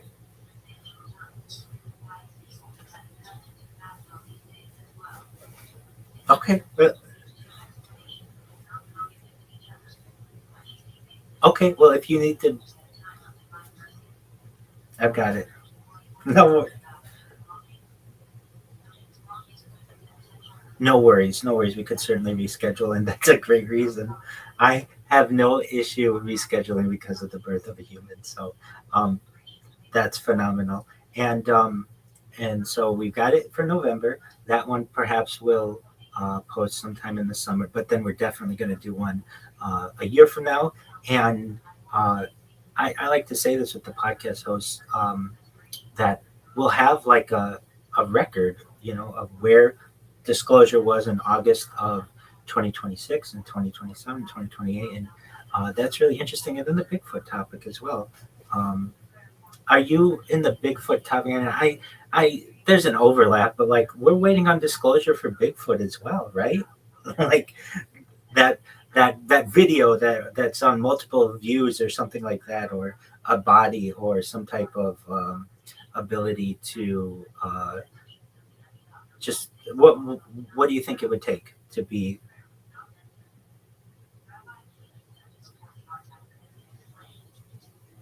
okay? So video won't do it, right? I just saw something today on that.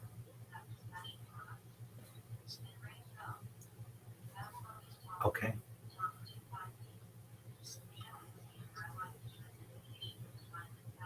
Oh, okay. Wow.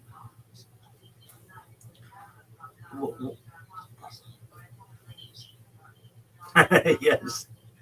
Yeah. Sure.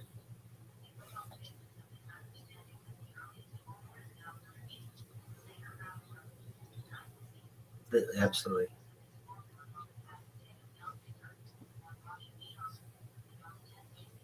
Right. What do you, what are your thoughts on Patterson Gimli?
Right.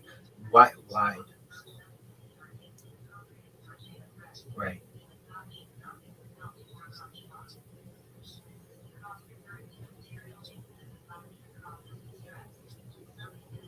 Right.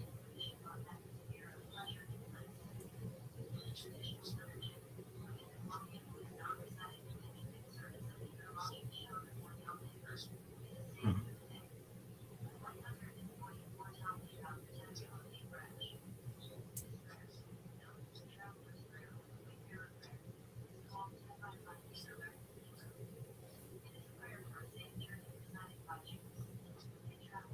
It's an excellent point, and especially with how remote it was, and just like you said, they were like an hour walk away from even a vehicle, and many hours away from civilization.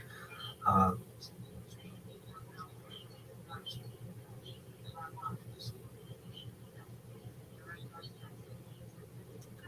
right. That's right. Uh, and I don't know if this is true. This is just something that you hear in these realms that after the I think maybe probably has changed since 9/11, but after the Zapruder film, the Patterson Gimli video is like the second most viewed video of all time. Like whenever anybody thinks of Bigfoot, that's exactly what they think of, and that to me is fascinating from a historical point of view. That one video could shape the idea of a whole type of cryptozoology or whatever you want to consider it.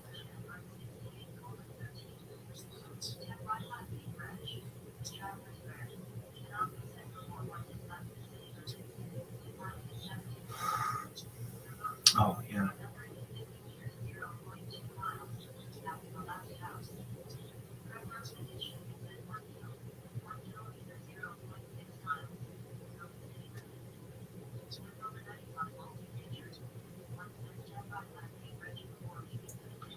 I've heard of it, but please enlighten me.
Right, I do recall this. Yeah,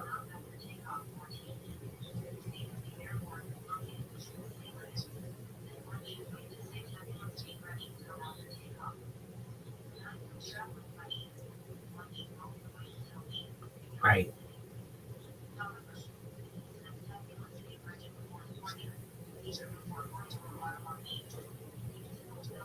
hmm right,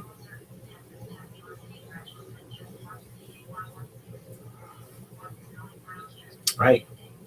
And the people around the world, it's not just the Pacific Northwest. It's in a lot of different places. That's fascinating.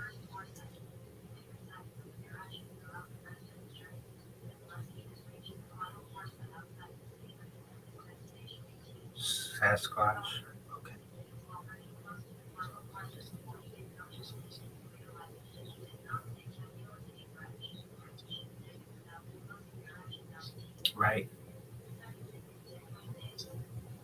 Right.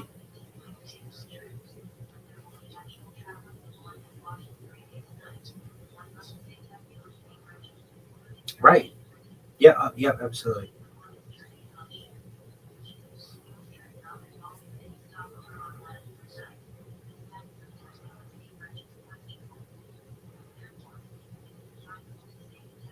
Right.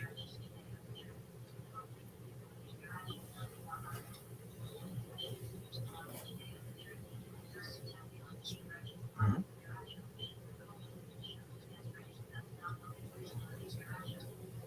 That's absolutely right.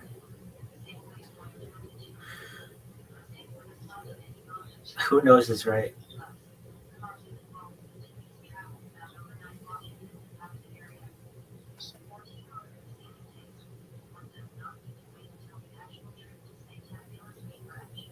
Yeah.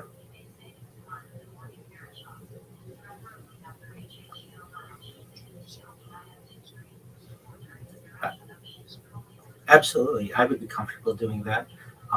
It's really from more Kabbalistic standpoint, or much of this happens post Hebrew Bible, but different interpretations. Yeah, that would be wonderful. Um,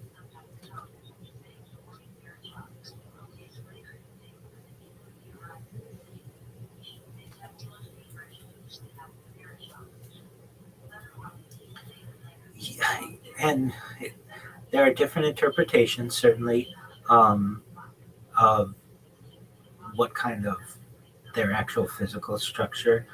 But yeah, definitely a spirit of demigod that may exist, and um, there are night demons. There are references to female demons. So um,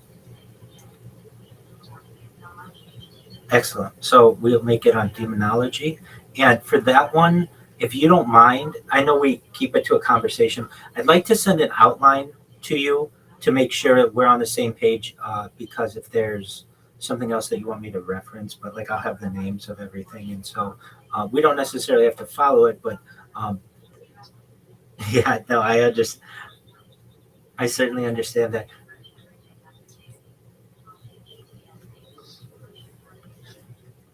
Yeah,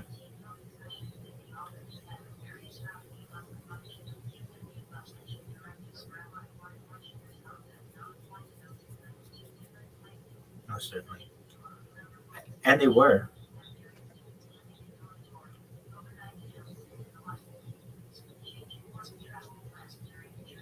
yeah, most certainly. Okay, so then we'll do that in November, and if we need to adjust for any reason, especially the birth of a grandchild, God willing, I'll be happy to do so. Okay. Wow. This.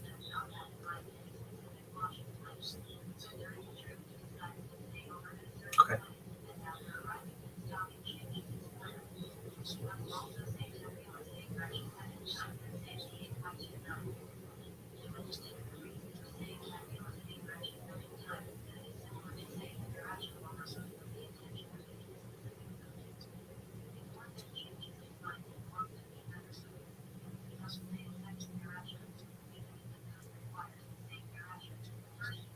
Okay.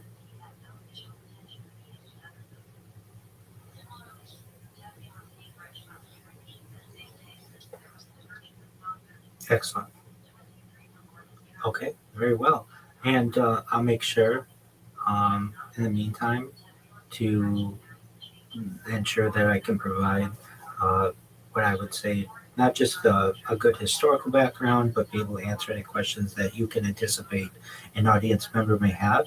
And if you need anything from me in the meantime, please let me know. This is somewhat unique too. Normally, when I do a podcast, sometimes the host and I talk for a few minutes afterward or whatever, but I know you and I could keep on talking for hours if needed. So we both find each other, I think, to be quite interesting. But with that, we'll put a bookmark in our conversation and look forward to speaking in November, if not sooner. Okay. Excellent. Thank you, John. Take care. Bye.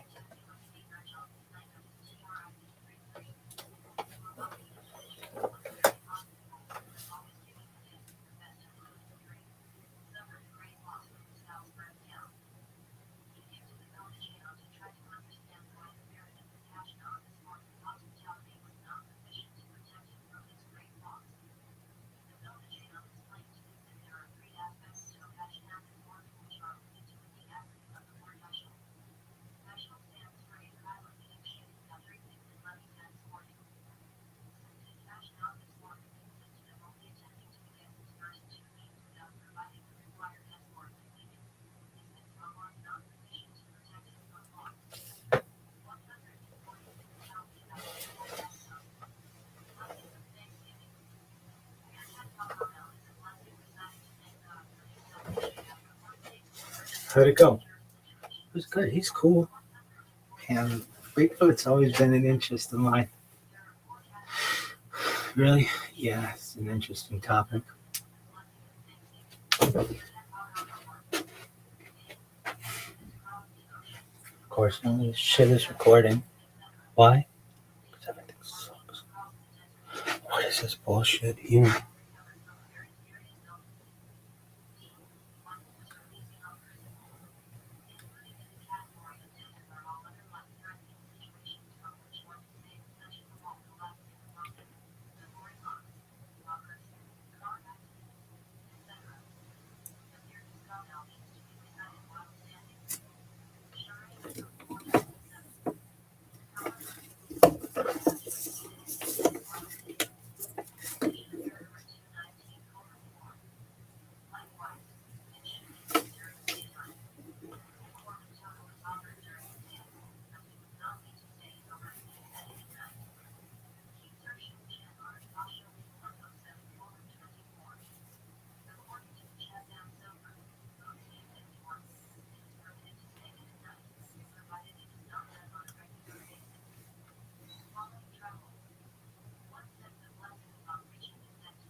Anything you would have changed?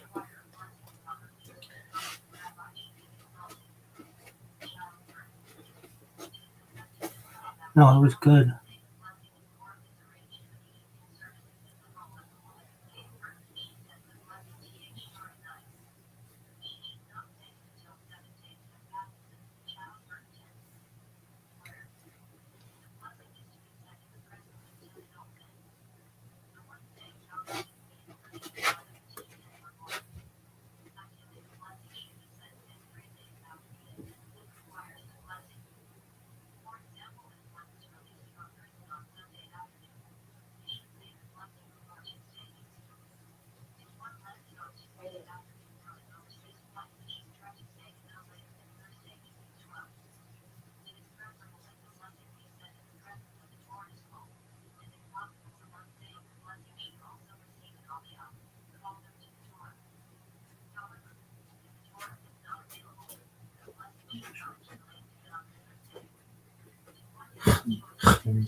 said no. You said you just said the N-word.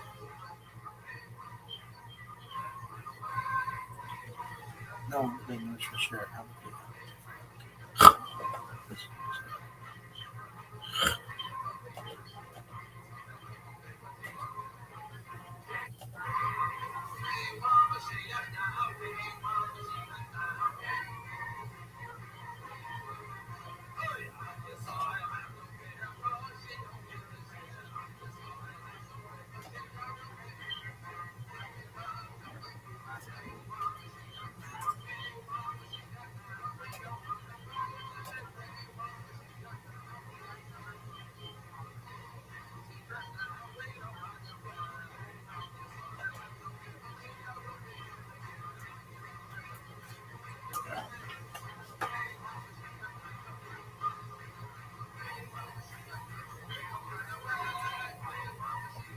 Hotly debated by Kabbalists, academics.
Cardi B prevent the small tips from sticking out with just a small yellow cloth. No one realized that in order to avoid embarrassing scenes during the production of the promotional video, she had secretly taken 3 measures beforehand. Cardi B sparked a discussion after she wore a yellow bikini in footage promoting her new song. In the video, she removed all body hair and only used a small yellow cloth to cover her private area. As Cardi B swayed her hips vigorously, the camera hit. Cool story, Cardi.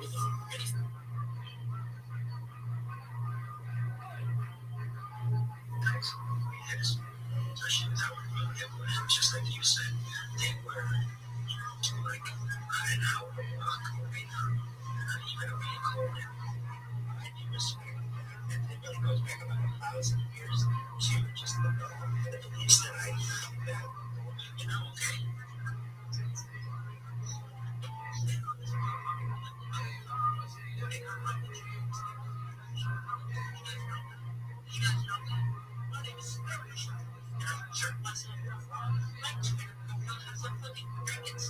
Instead of something that will help the world. And guys, I'm sitting over a shot. I like cricket. Okay, that's what I need to walk out of here and give somebody who works as a fucking CEO. Rabbi Rothschild. No one can fucking I like you. It's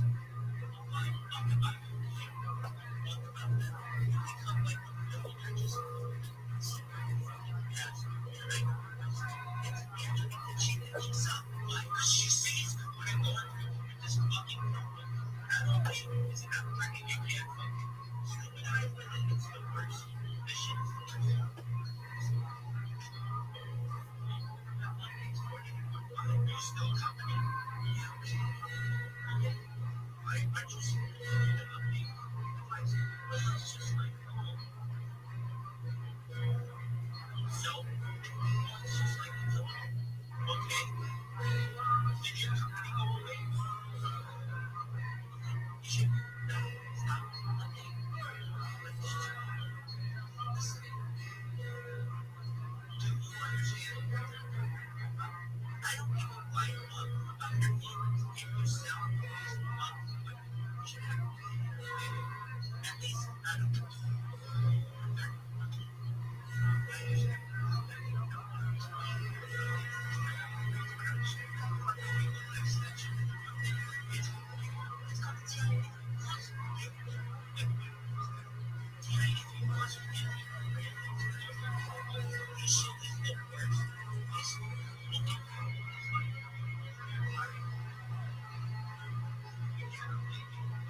Trap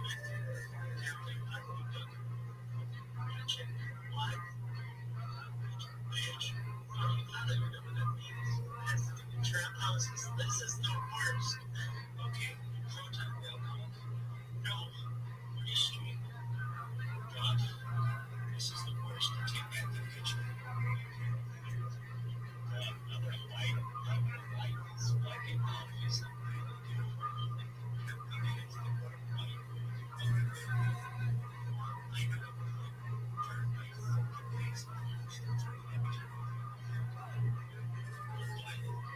What is this bullshit, dog?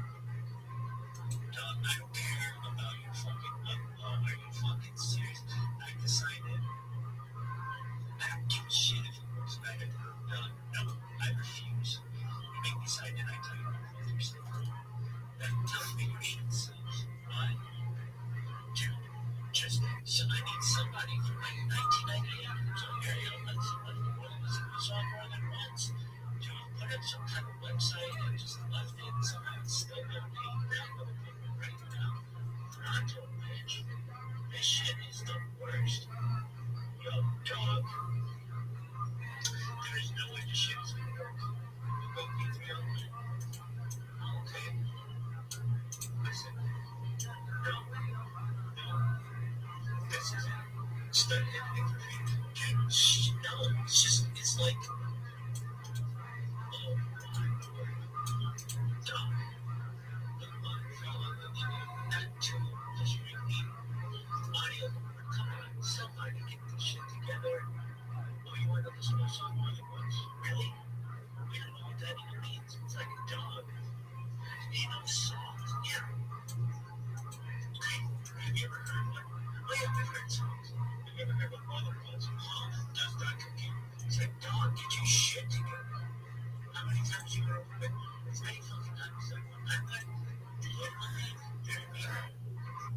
No one left on earth. The sun is about to go hard, but yet this fucking song is still going.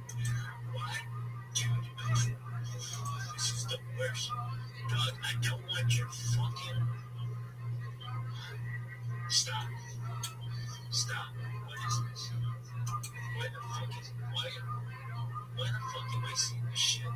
Just... Open. Play. There you go. Good job getting your shit together. This website rocks. Oh, let's just have that meeting. 2 to 20 times? Are you fucking serious? Are you fucking serious? You 2 to 20 times? Assholes to vote that. Assholes. How about just focus on consistently? Oh, you're running out of focus on? Yeah. Okay, we'll play it once. No, not once. Not once. A little bit. It's like where it goes like, this is the worst. This fucking looks. I bet if I don't fucking touch this,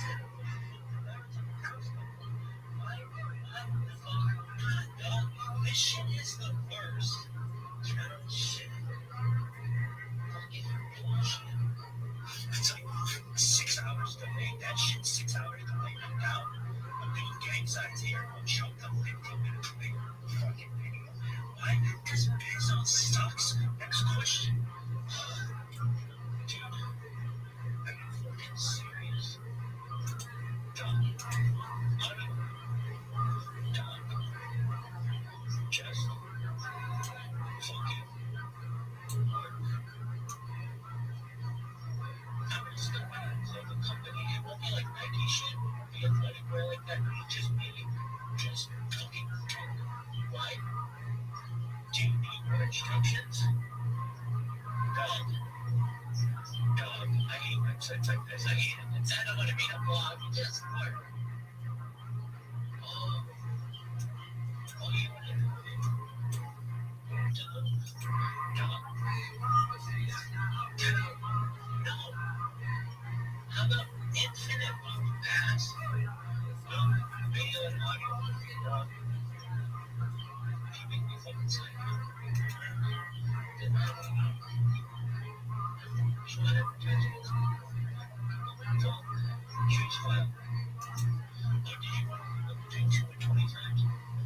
I say, no, between 2 and 20 times? No. No, I didn't. I know what I could consent. I did not say move between 2 and 20 times. I said, forever, bitch. And not forever until the sun engulfs the fucking earth. Do you understand that? This is the worst. The studio, we shoot that I don't want to use your camera. I don't give a fuck. I don't even know how this is working. Are you fucking serious? No, not ready to join. Stop. Stop. This sucks. This sucks.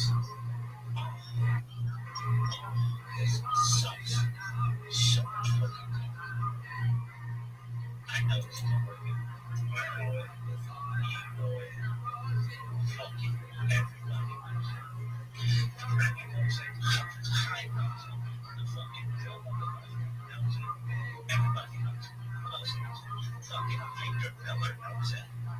Fucking Victor Miller, of course Victor Miller knows it. Why? Because it sucks, dog. Victor Miller knows the shit sucks. Really? Yeah. And guess what? Joseph Soloveitchik thinks this shit sucks, cunt.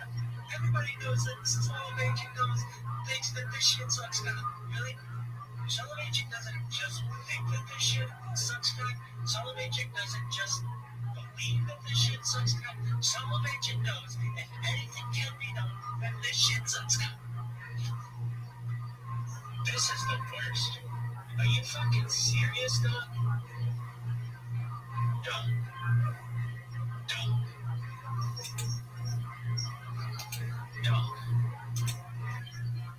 This is ridiculous. Absolutely ridiculous.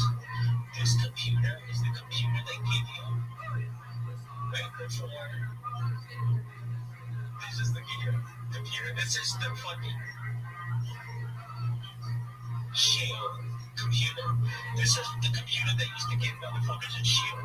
They'd be like, hey, dog. Hey, we know you just died and that sucks. Welcome to Shield. Here's your crumble. You can't use it to scuba dive. This is the worst. Are you fucking serious? Are you fucking serious? Come on. You piece of fucking shit. Dude, this is the worst. This is the worst. You don't have to be on a podcast in less than an hour. And I'm over here jerking myself off, bro. Because this shit sucks. So Victor knows this shit sucks. Victor Miller knows this shit sucks. Rob Cook knows this shit sucks. Rob Cook's jerking himself off somewhere right now saying this is more efficient than what grandma is doing. Everybody knows that. Come on, you shitbag. Are you fucking serious? No, but are you serious? This is my question. You can get over here like, dude, I don't know what assholes. We're like, hey guys, we're gonna create this thing called the internet. Oh, okay, cool. Is it gonna have any standardization? No. Except at the beginning of just about every fucking website, you have to put HTTPS, // Why? We just want to make this the most fucking different Western ever. Stupid.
Stupid shit.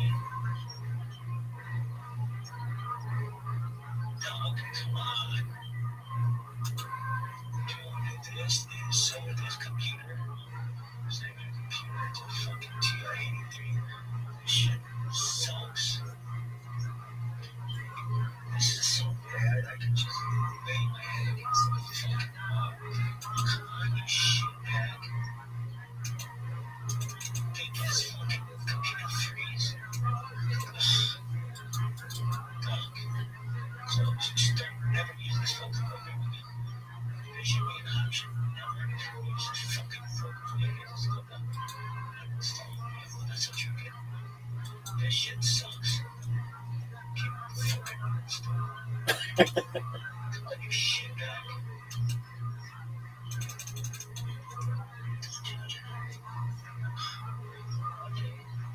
Somebody watch this.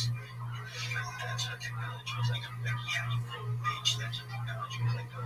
That's not even, that's like a TI-83. I'd be like, I know it's like a TI-83. Really?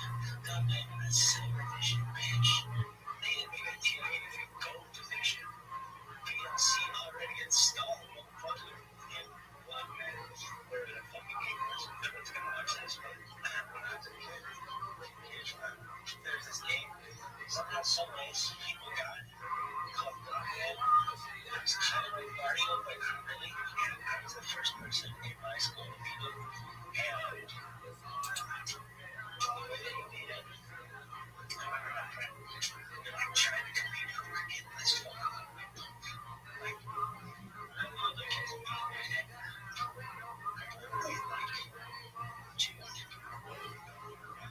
Trying to beat it. Like, everybody in school was trying to beat it. I was the first person to fucking school to beat this game. Yeah, I was a couple block, right? Fuck yeah. Why? Because I don't have to walk around. But yeah, I wasn't.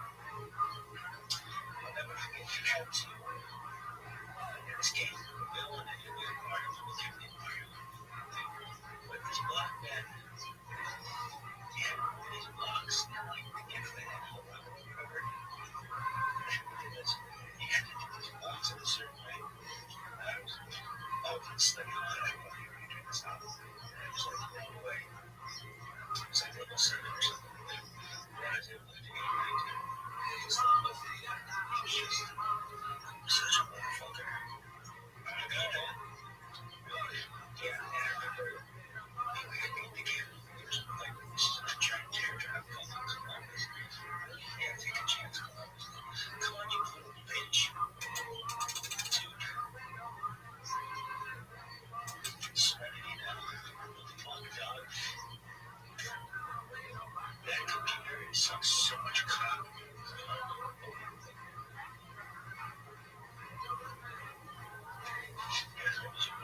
You know, you talk about getting real versus that Prince when come Lincoln.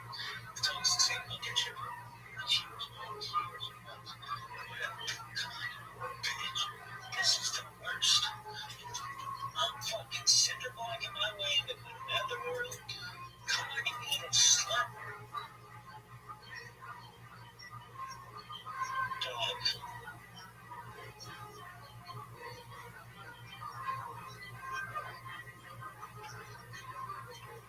You are such a piece of shit. Oh, you have a good class, huh? Oh, cool. You want to open up TikTok? No. Dog. This is the fucking unbelievable. Oh, no. What in the fuck, dog? This is a fucking joke.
The issue for him is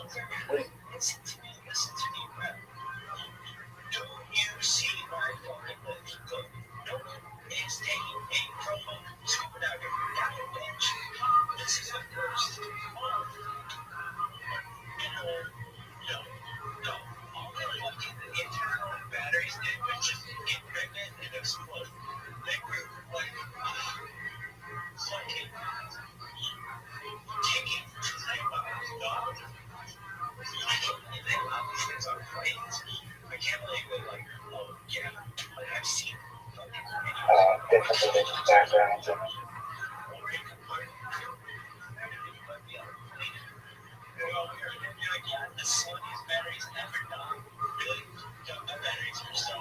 different religious backgrounds and who's right and who's wrong. I personally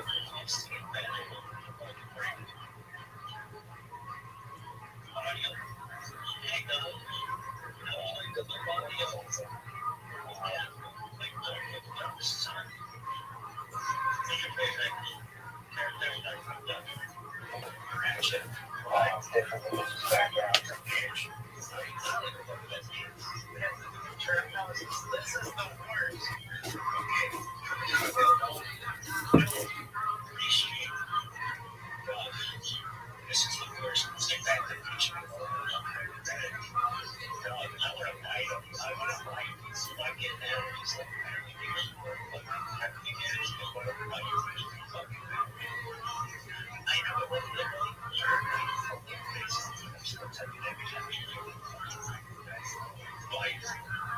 That's bullshit, dog. Dog, I don't care about your fucking unborn. Are you fucking serious? I decided.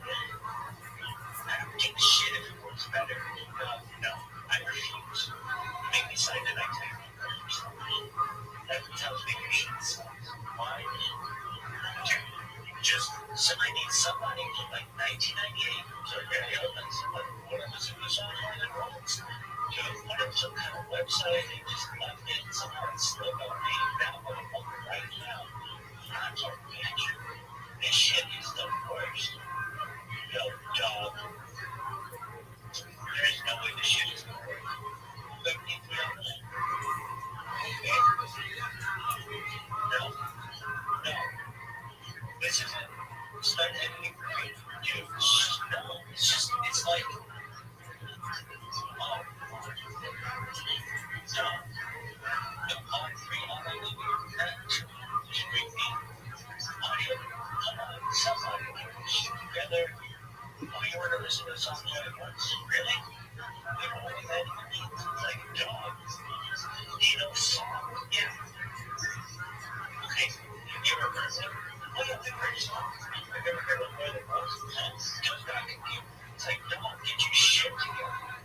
How many times you go to the bed? Stay fucking times. I want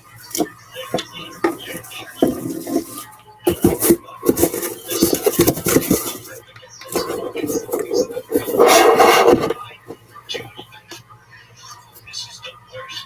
I don't want your fucking... Stop. What is this?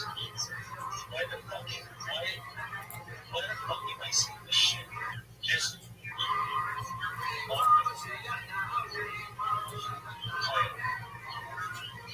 There you go. Good job getting your shit together. That's what I'm saying.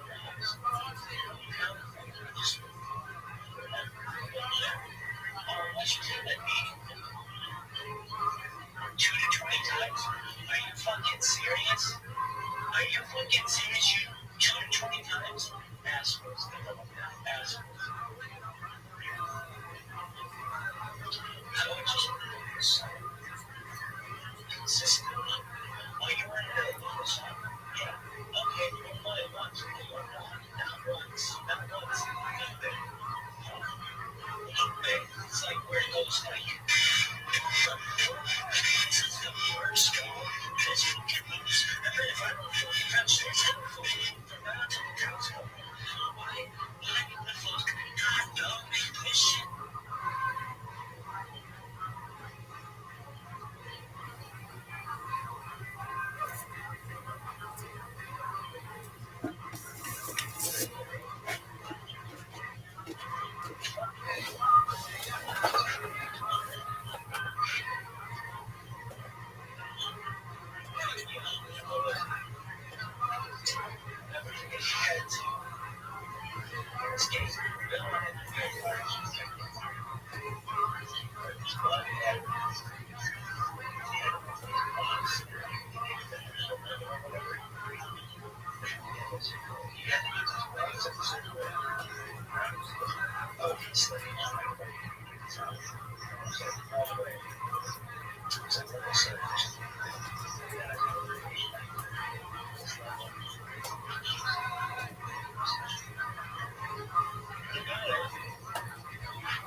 So much crap.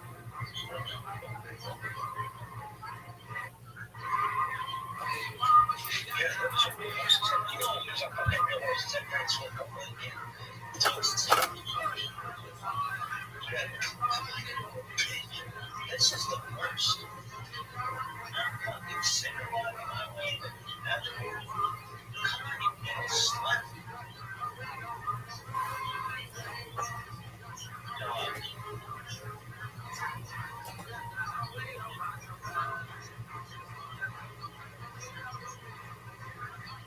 You're such a piece of shit.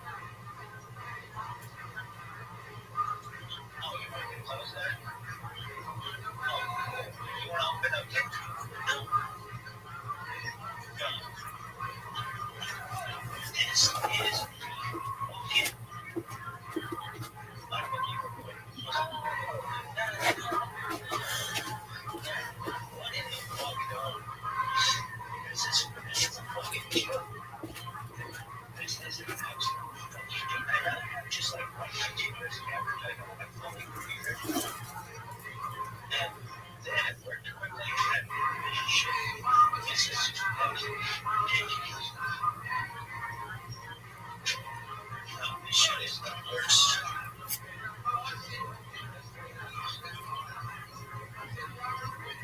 This shit. And it could be comments, this shit sucks. And so, come on, bitch.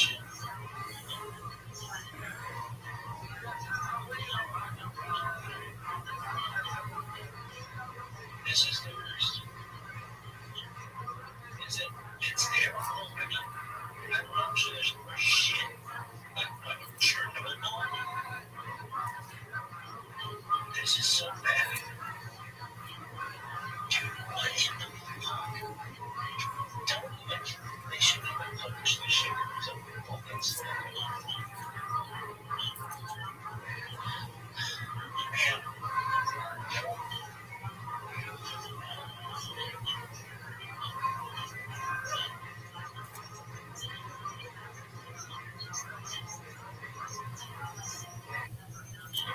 Shit.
Listen to me, bro.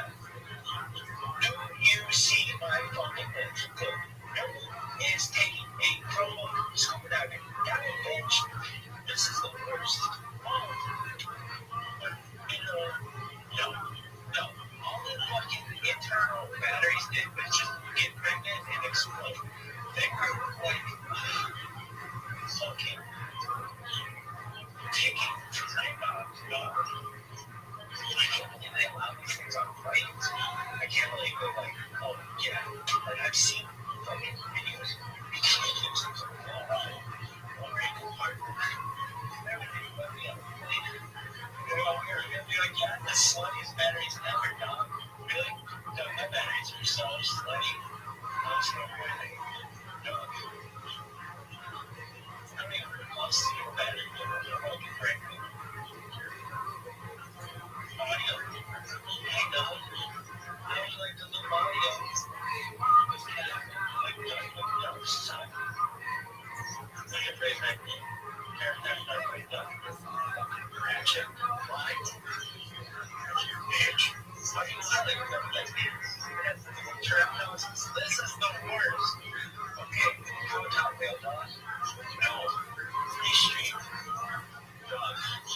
This is the worst. Stay back to bitch and order. I'm over that. Dog, I would have fight him. I would have fight him. Like it, man. He's like, who's right and who's wrong. I personally, I recognize. Where's this bullshit, dog? Dog, I don't care about you fucking are you fucking serious? I decided I don't give a shit if it works better. No, I refuse. You make me sign that I tell you what works. That tells me your shit sucks. Why? Dude, so I need somebody from like 1998 who's a very element, someone who will listen to the song more than once. Dude, what if society is plugged in somehow. It's about hey, now motherfucker, right now. I'm talking bitch. This shit is the worst. No, dog. There is no way this shit is gonna work. Let me tell you. Okay? No. This isn't start editing for me. Dude, no. It's like, oh, dog. The concrete on that movie, that audio, come on, somebody get this shit together. I heard of this with something like that. Really? You don't know what that means? It's like, dog. You know, soft? Yeah. Okay. You ever heard of it? Oh, yeah, we heard soft. Have you ever heard of what it was? Oh, goes back to people. It's like, dog, get your shit together. How many times you want to move it? Many fucking times. I'm like, literally, no one let go. The sun is about to go up against this fucking zombies. Go. Why? Too much. This is the worst. I don't want your fucking... Stop. What is this? Why the fuck am I seeing this shit? Just... Play. There you go. Good job getting your shit together. This looks like nice. Just... Oh, what should that be? 2 to 20 times? Are you fucking serious? Are you fucking serious? 2 to 20 times? Assholes. Assholes. How about just so consistently? Oh, you wanted to move a song? Yeah. Okay, move one at once. No, not once. Okay. It's like where it goes like... This is the worst job. It's fucking... If I don't move the downstairs, I don't fucking move around until the cops come. Why the fuck? No, this shit.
Hey, TikTok, why can you only... Okay, 10 minutes. Why can you only record for 10 minutes? I don't really fucking know. Okay, get your shit together. People want to record for longer than 10 minutes? Yeah, they do assholes.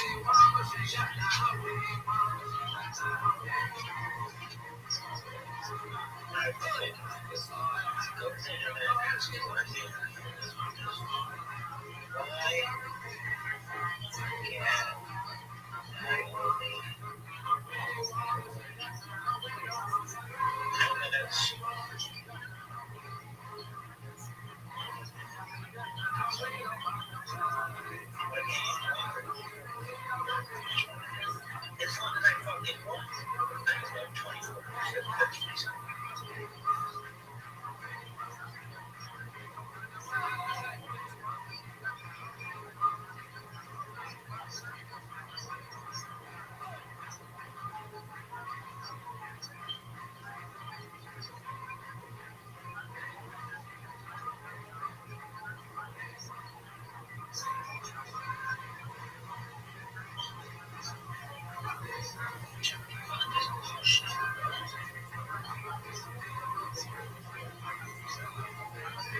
Hey, Don, do you think the Rebbe in NC from an attribute standard would be there? What the Rebbe has blocking ability versus the non-blocking ability? Probably.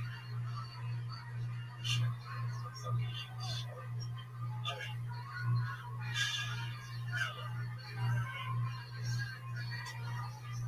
I mean, answer, I don't know. I don't really like it. Maybe it's really what they look like. Okay, 54. Non-blocking. 52 minutes left. Okay? About defense.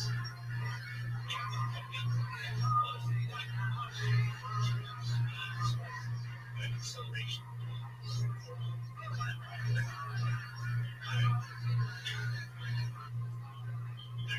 Next question. Injury. He lived a long fucking time. At least, yeah, for injury standpoint, he might be like in the 80s, 82. Like with 82.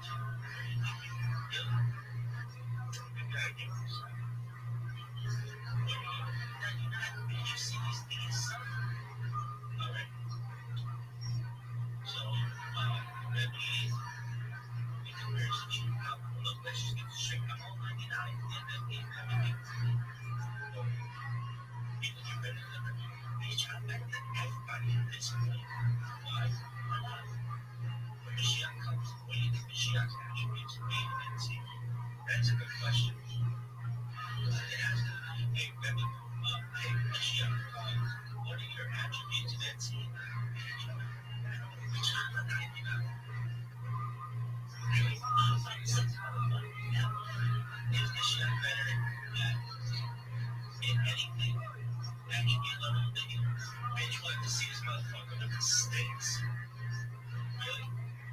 The best. Circle 2006. There's no one better in the game than this motherfucker. Really? Ain't nobody. Really? God without me. September 2006. Really? Everybody knows. What was that? He got me some shit. Nobody pays attention to. Alright, cool start, bro. What is this shit? Just show me fucking icon. 15 minutes. Alright, so Rebbe's injury. What about awareness? What was Rebbe's awareness? Pretty great. Okay, so we'll give him like 75 awareness. Okay. What about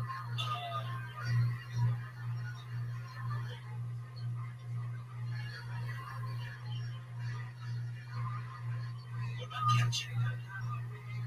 Oh, that's a good one. I think the Rebbe can catch. Really? I think he can do that. Maybe.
Story time.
This is the worst. I'm fucking cinderbogging my way to the netherworld. Come on, you little slut. Dog.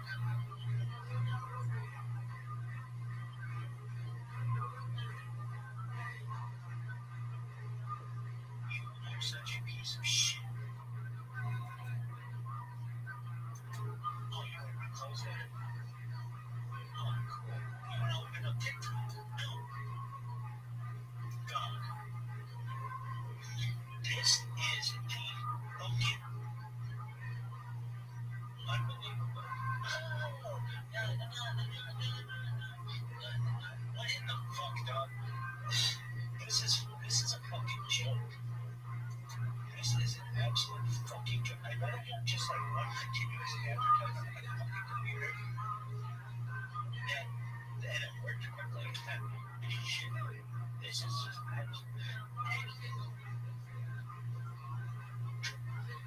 This shit is the worst.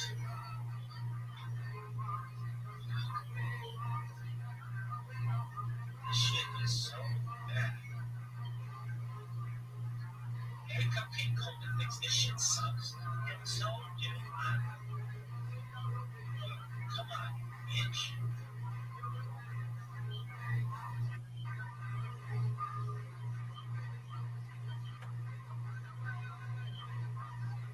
This is the worst.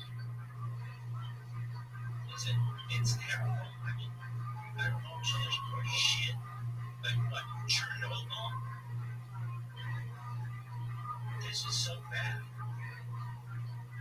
Dude, what in the fuck? Don't even, they shouldn't even publish this shit until fucking slow. Real, come on, dog.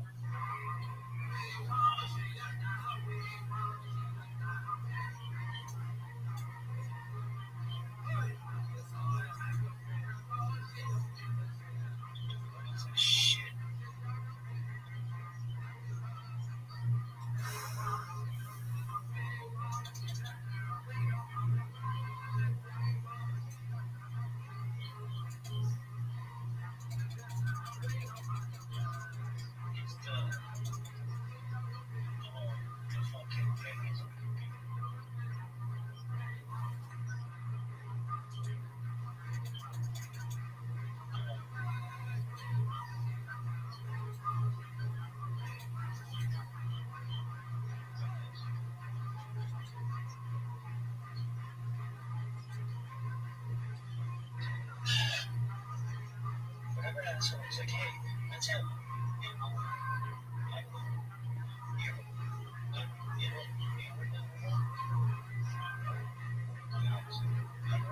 batteries. That motherfucker should be taking it from the fucking cunt square and fucking Ho Chi Minh. Why? Fuck that asshole. Nobody's taking a fucking Chrome scuba diving. Come on, I didn't think I was born yesterday. Stupid fucker. The house is waterproofing. Motherfucker, listen to me well. Do you see my fucking lips? Good. No one is taking a Chromebook scuba diving. Got it, bitch? This is the worst. Oh. No. All the fucking internal batteries did was just get pregnant and explode. They were like fucking ticking time bombs, dog. I can't believe they allow these things on planes. I can't believe they're like, oh yeah, like I've seen it, fucking videos. These things are blowing up over a compartment. They would be putting me on a plane. You're not worried about your fucking batteries are pregnant. Be like, yeah, the sluttiest batteries ever, dog. Really? Dog, my batteries are so slutty. Honestly, dog. I mean, we're close to your battery that was fucking pregnant. Audio. Hey, dog. No, you like the new audio. New camera. Like dark ducks, son. And your favorite character, dark duck. Fucking ratchet. Why? Ratchet bitch. How do you not even know what that means? It has to do with trap houses. This is the worst. Okay, proton mail, dog. No. Any street. Dog. This is the worst. Let's get back to pitching it over about pregnant batteries. Dog, I want to buy them. I want to buy these fucking batteries. I really do. Fucking 10 fingers to want to buy these fucking batteries. I know it will literally burn my fucking face off when I'm still tempted every time I hear that fucking pregnant battery. Buy it. What is this bullshit, dog? Dog, I don't care about your fucking alcohol. Are you fucking serious? I've decided I don't give a shit if it works better. No, I refuse. You make me sign that I tell you what fucking stuff. That tells me your shit sucks. Why? Dude, just so I need somebody from like 1998 who's like, hey, I'm not somebody. One of us was on more than once. To have put up some kind of website and just left it. So now it's still going, hey, that motherfucker right now. You're a total bitch. This shit is the worst. Yo, dog. There's no way this shit is gonna work. I'm like D3 online. Okay. Listen. No. This isn't. Start editing. Okay. Dude, no. It's like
It's like where it goes like, this is the worst, dog. This fucking moves. I mean, if I don't fucking touch this, it'll fucking look like I don't touch the top stuff. Why? God, dog, this shit is the worst. Shit. Fucking bullshit. Okay. Yeah, and what was it? I'll never forget you had to in this game. Really? I didn't play a part. It sucks. Really? Yeah. And guess what? Joseph Soloveitchik thinks this shit sucks cunt. Everybody knows that Soloveitchik thinks that this shit sucks cunt. Really? Soloveitchik doesn't just think that this shit sucks cunt. Soloveitchik doesn't just believe that this shit sucks cunt. Soloveitchik knows, and anything can be known, that this shit sucks cunt. This is the worst. Are you fucking serious, dog? Dog. Dog. Dog. This is ridiculous. Absolutely ridiculous. This computer is the computer they give you right before. This is the computer. This is the fucking Shield computer. This isn't the computer they used to give motherfuckers in Shield. They'd be like, hey, dog. Hey, we know you just died and that sucks. Welcome to Shield. Here's your Chromebook. You can't use it to scuba dive. This is the worst. Are you fucking serious? Are you fucking serious? Come on. You piece of fucking shit. Dude, this is the worst. This is the worst. You don't have to be on a podcast in less than an hour. And I'm over here jerking myself off, bro, because this shit sucks. So Magic knows this shit sucks. Victor Miller knows this shit sucks. Rob Cook knows this shit sucks. Rob Cook's jerking himself off somewhere right now saying this is more efficient than my rabbi is doing. Everybody knows that. Come on, shit, man. Are you fucking serious? No, but are you serious? This is my question. You can be over here like, I don't know what assholes. We're like, hey guys, we're going to create this thing called the internet. Oh, okay, cool. Is it going to have any standardization? No. Except in the beginning of just about every fucking website, you'll have to put HTTPS, // Well,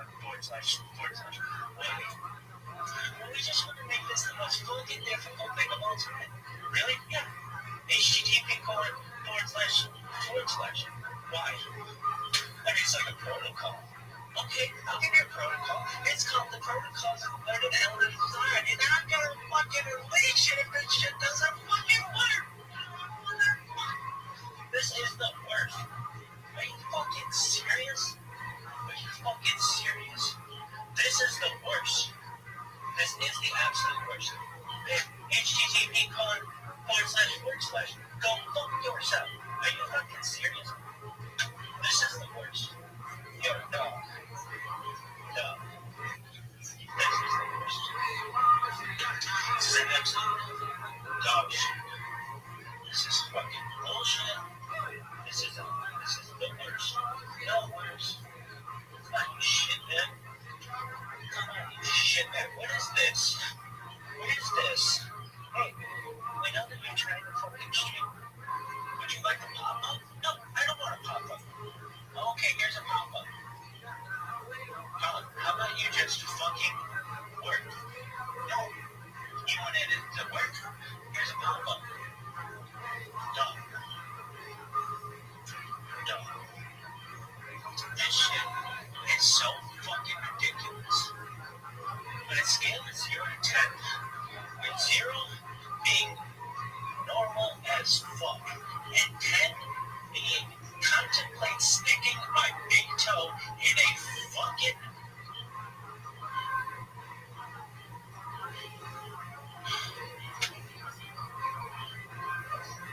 Serenity now, bitch.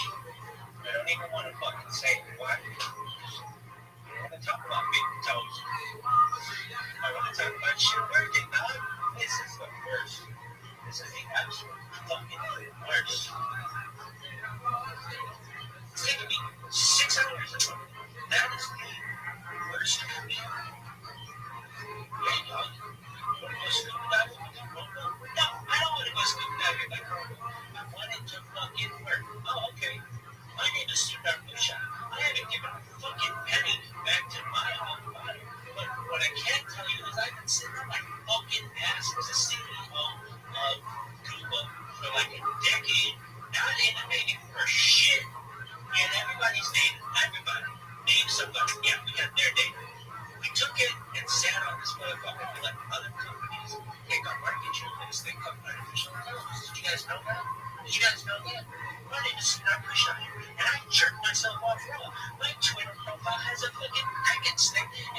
us something that would help the world.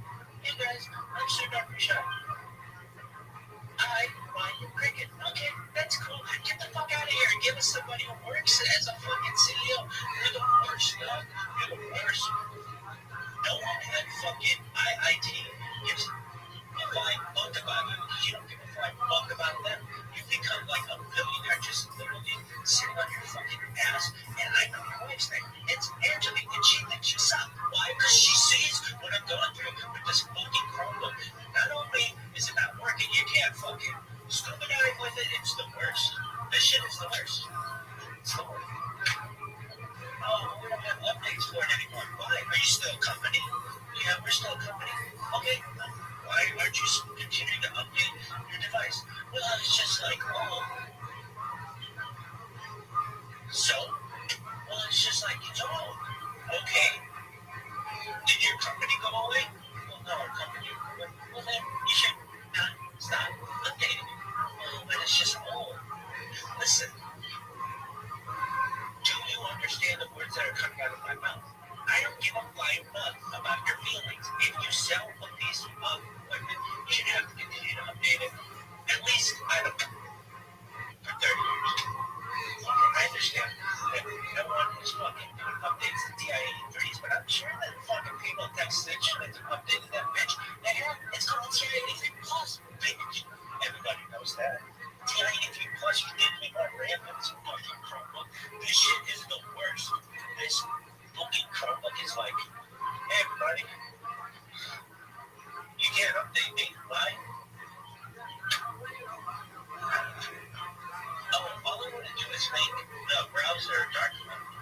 Oh, you want to make the browser dark mode? Oh, okay. Yeah, you can't do that. Why? Well, you can't do updates anymore. Okay, you can. Like, when I could do updates, I could make it dark mode. Yeah, no, we understand that. We understand that this is an accessibility issue and an environmental issue and a sustainability issue. And we love at Google to fucking jerk ourselves off on the bottom of our fucking website. So I can just tell you what, no matter where you are in the world, this is what Google says. Google, it says something and I guess search maybe, and then it says I'm feeling lucky, which is I don't know. It's the first result. Okay, and at the bottom they added like a few years ago, like sustainable since 2007. Well, guess what, motherfucker? I don't give a shit about your sustainability, but I can't put this bitch in dark mode, right? You motherfuckers are sitting about having goats chew through your fucking landscaping instead of hiring people with lawnmowers or robot lawnmowers or whatever you want to consider. And I can't update this fucking program. Well, guess what, Sudan? Guess what, Sudan? No one gives a fuck. I'm telling you, I don't know. I think you should have to keep your shit going for 50 years. Why is it like, oh no, we stopped our fucking updating with that shit? It's like, why? Well, because it's just nobody's using Windows 98 anymore. Somebody in some nuclear reactor somewhere is like, Windows 98 is the shit.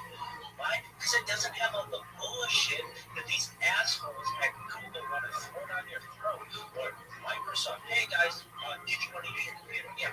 Hey, welcome to Windows 11. We're going to do an update. Oh, if you're on Windows 10, here's a big fucking billboard that won't let you proceed. I'll let you pick the next one. Say, no, I don't want to fucking update to Windows 11. I want to be like, hey, you want to update to Windows 11? And it'll be like, I mean, sure, I guess, maybe, whatever. If you're an asshole, you'll say yes. But they all say your system can't be updated in Windows 11. But we'll remind you tomorrow that you could update to Windows 11 if you wanted, if your system was real. Next day comes around, hey, want to update to Windows 11? Sure. Oh, sorry, your system, it's not like it fucking changed. Windows 11 is not dramatically different than Windows 10. It's like, I should be able to put that bitch on a fucking compact Rosario, motherfucker. Why? Because gateways need love to pitch. Really? Dude, this shit is the worst. Dog. Subs?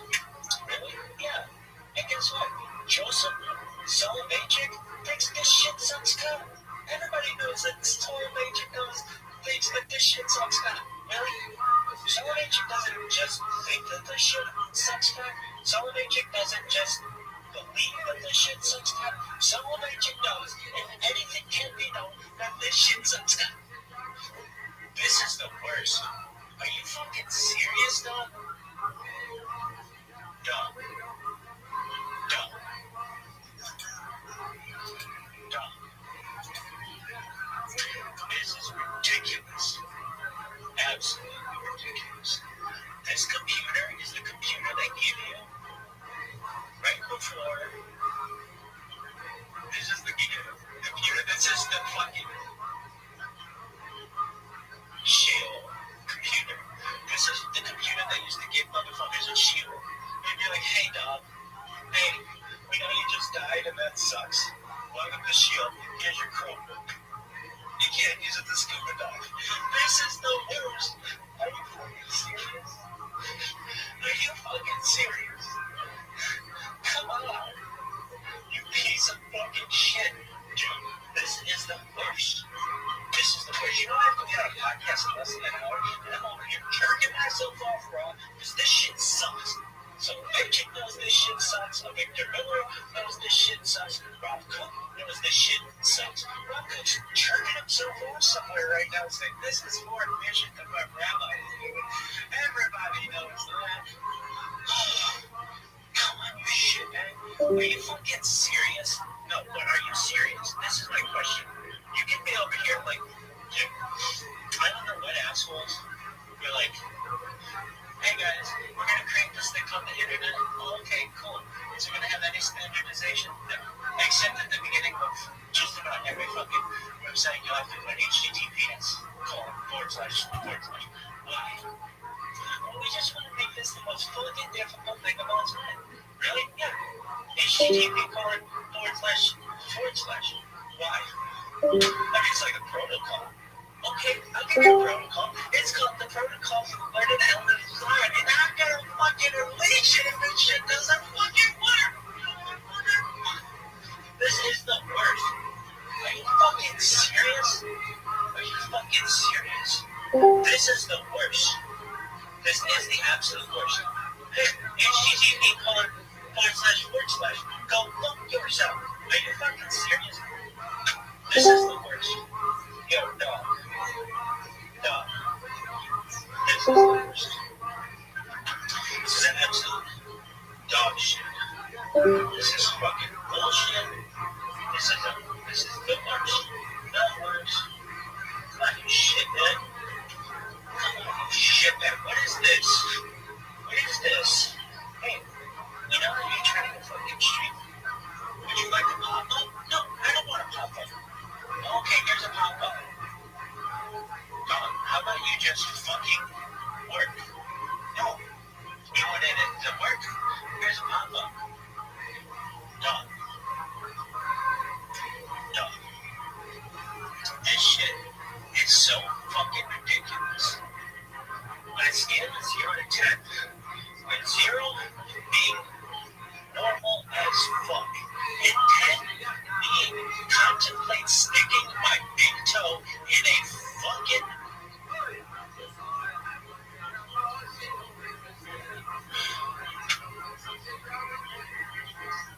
Serenity now, bitch. I don't even want to fucking say it. Why? I don't want to talk about big toes. I want to talk about shit working, dog. This is the worst. This is the absolute fucking worst. It's taking me 6 hours to work. That is the worst. There you go. You want to go scuba diving with your Chromebook? No, I don't want to go scuba diving with my Chromebook. I want it to fucking work. Oh, okay. I need to start push-up. I haven't given a fucking penny back to my alma mater. But what I can tell you is I've been sitting on my fucking ass as a CEO of Google for like a decade, not innovating for shit. Get everybody's data. Everybody. Name somebody. Yeah, we got their data. We took it and sat on this motherfucker. We let other companies take our market share in this thing called artificial intelligence. Did you guys know that? Did you guys know that? I need to sit down, push on it, and I jerked myself off raw. My Twitter profile has a fucking cricket stick instead of something that would help the world. Hey guys, I'm Sir Rabbi Rothschild. I like cricket. Okay, that's cool. Get the fuck out of here and give us somebody who works as a fucking CEO. You're the worst, dog. You're the worst. No one had fucking. What up, Miss Aquarius? A fine book about it. You busy? Yeah, but not busy enough to not play with you.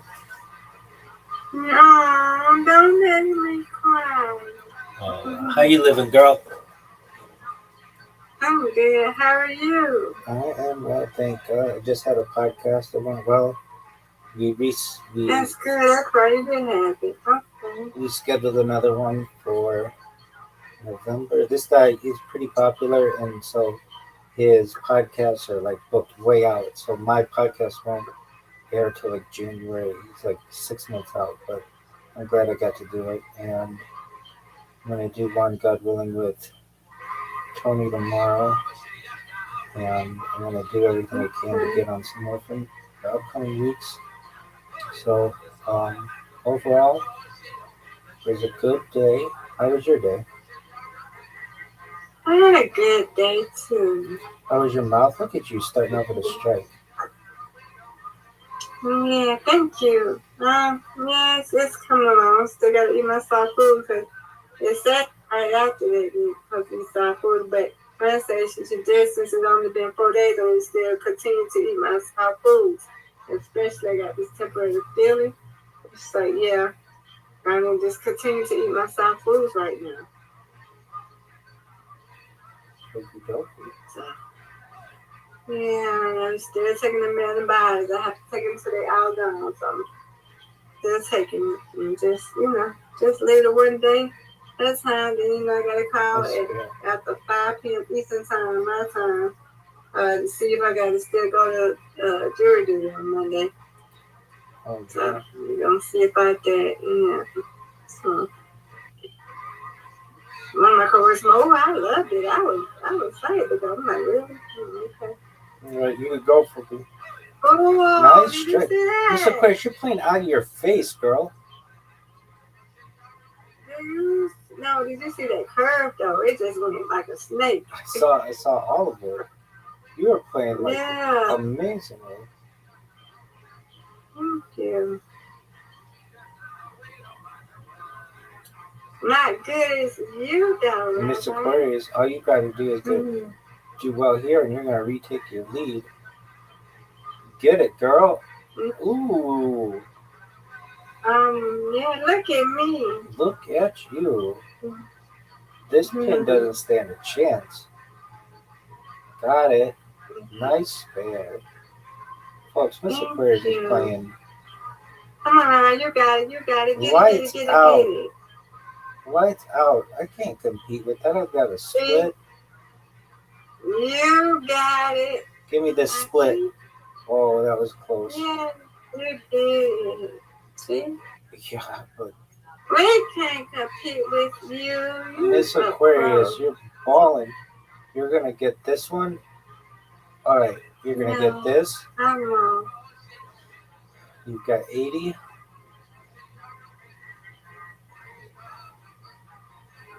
Folks, she just got that spare. She's got 85. Yeah, I'm not good at you. Get it, girl. Oh, yeah? Oh, yeah? You sure about that? You sure about that? Folks, Miss Aquarius. We're going to see what Rabbi got. See? Strike. See, I told you I'm not good as Rabbi. Miss Aquarius, you made it not easy at all. I made a 93, though. It's okay. I got 93. So I win, you win. We win. Yes, ma'am. Yeah, I had to go into the hundreds. You win, I win, you win. Reload. You did not make that easy. That was like the second highest game I think we've ever had. That's good, though. I don't care. As long as I won and you won. You always win. I won when you win. You're undefeated. Right? You're undefeated. Undefeated. Yay. Yeah, you win, I win. I win, you win. Absolutely. Every day. Yay. No losers. No losers at all, girl. No. Yeah, you're good though, Rabbi. Get I'm gonna this. get there one day. Miss Aquarius, that was very I difficult. And you just, practice with, I don't practice with those I don't know. I don't practice with other people. Miss Aquarius, did you see your split that you just got? Yeah. Oh, and I couldn't even get that one. Oh, no. Miss Aquarius, now take the lead and don't look back. No, can't do it. That's okay. This cover gotta get up off my shoulder. It messed me up. Yeah, there we go. Miss Aquarius just gets a dominant spare. Ah. Oh, man, you got this. Strike it. No doubt. Now I got this shot again. This garbage shot. I'm not good at these. You got this there. You got it. Good job.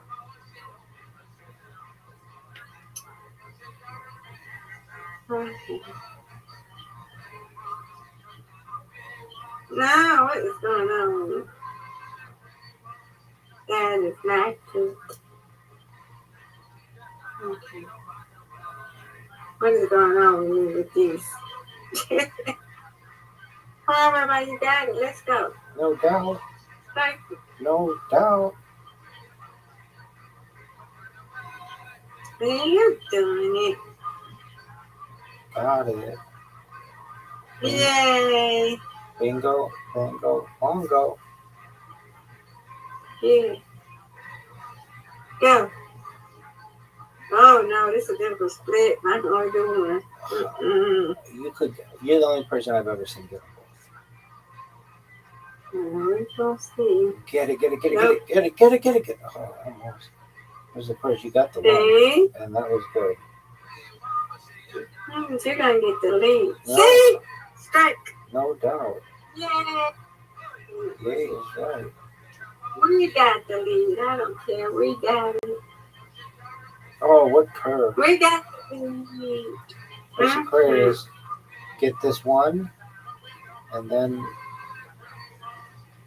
Nope, can't get it. It's okay. I want to win anyway. Go, Rabbi, finish it.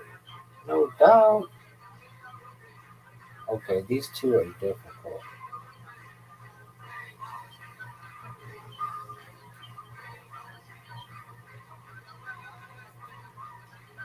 Yay. All righty. You win, I win, I win, you win. Undefeated in bowling, undefeated in friendship. Undefeated in friendship. No Yay. doubt. No doubt, Miss Aquarius. Has anybody been in here? I know Brandon, Miss Brandon. Yeah, Zoo was in here. Brandon and I talked. Tony was in here. Riser was in here. Everybody was in here. He was right. Riser was in here? Yeah, he the only person I've met in real life from like internet activities went and visited Riser in Canada. This guy he has a business where he travels all over the United States, and so we got to meet somebody that we both know. So that's cool. Oh yeah. And he's doing well. His sister's getting married, so that's cool. And he and I talked about some business things that he wants to do, which is cool. And yeah, just an overall good day. Thank God. I know, right? It was a good day. What's on your agenda for this weekend, madam? No yet. I know I'm just gonna be organizing or just get these jeans out. That's what I've been trying to do. I need to do that this weekend. Yeah. I think I already know what I'm gonna wear on Monday. And just get stuff together and stuff like that. I may go to this thing we got like our county days. They got like little city days. Like so they got like some like Forest Park Day over here. So some like Jungle Day, that's Saturday. And then they got Forest, they got one day, I think tomorrow.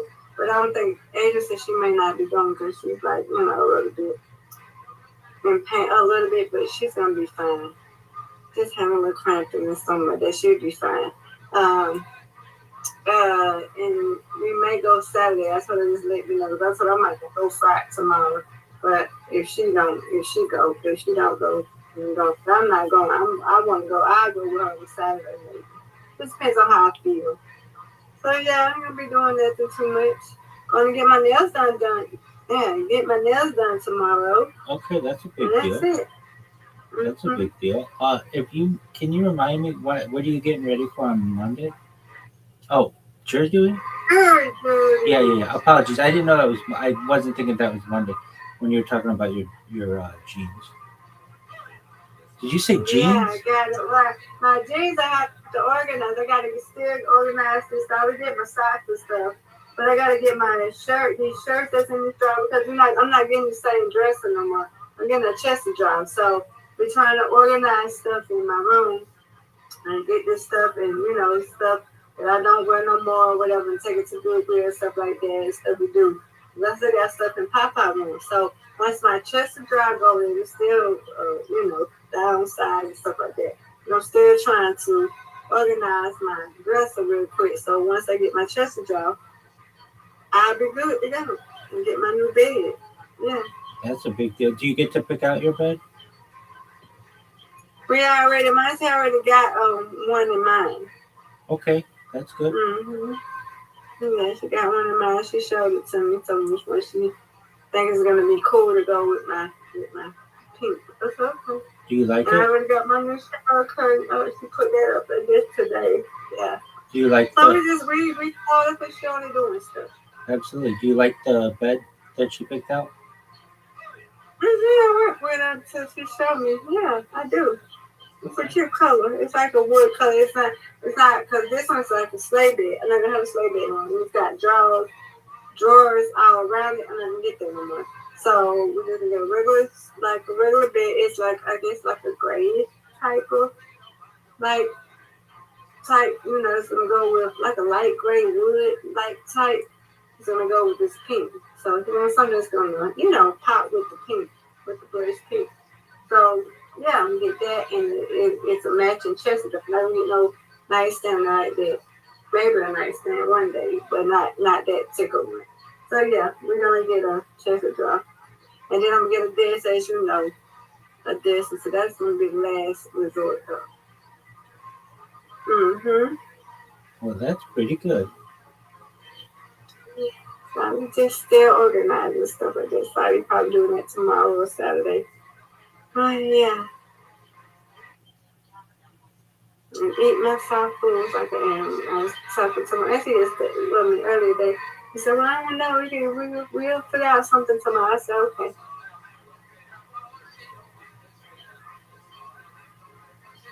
Well, I agree with you. Put something soft and cool with it. I can't chew no gum. I know that much. My coworker got on me. She said, you're supposed to be chewing gum. I said, okay. So I ain't chewing no gum. I suck like the ginger cane over here. I suck on that, but I do it on. I do not eat on my left side. I'm not eating on my left side. And they even said on Google, it was like, yeah, because you got temporary food, not supposed to. I'm not. I have not, because I've been used to it. Now I'm used to it, so I just get on my right side. But I do soft foods. That's all you can do. Yeah.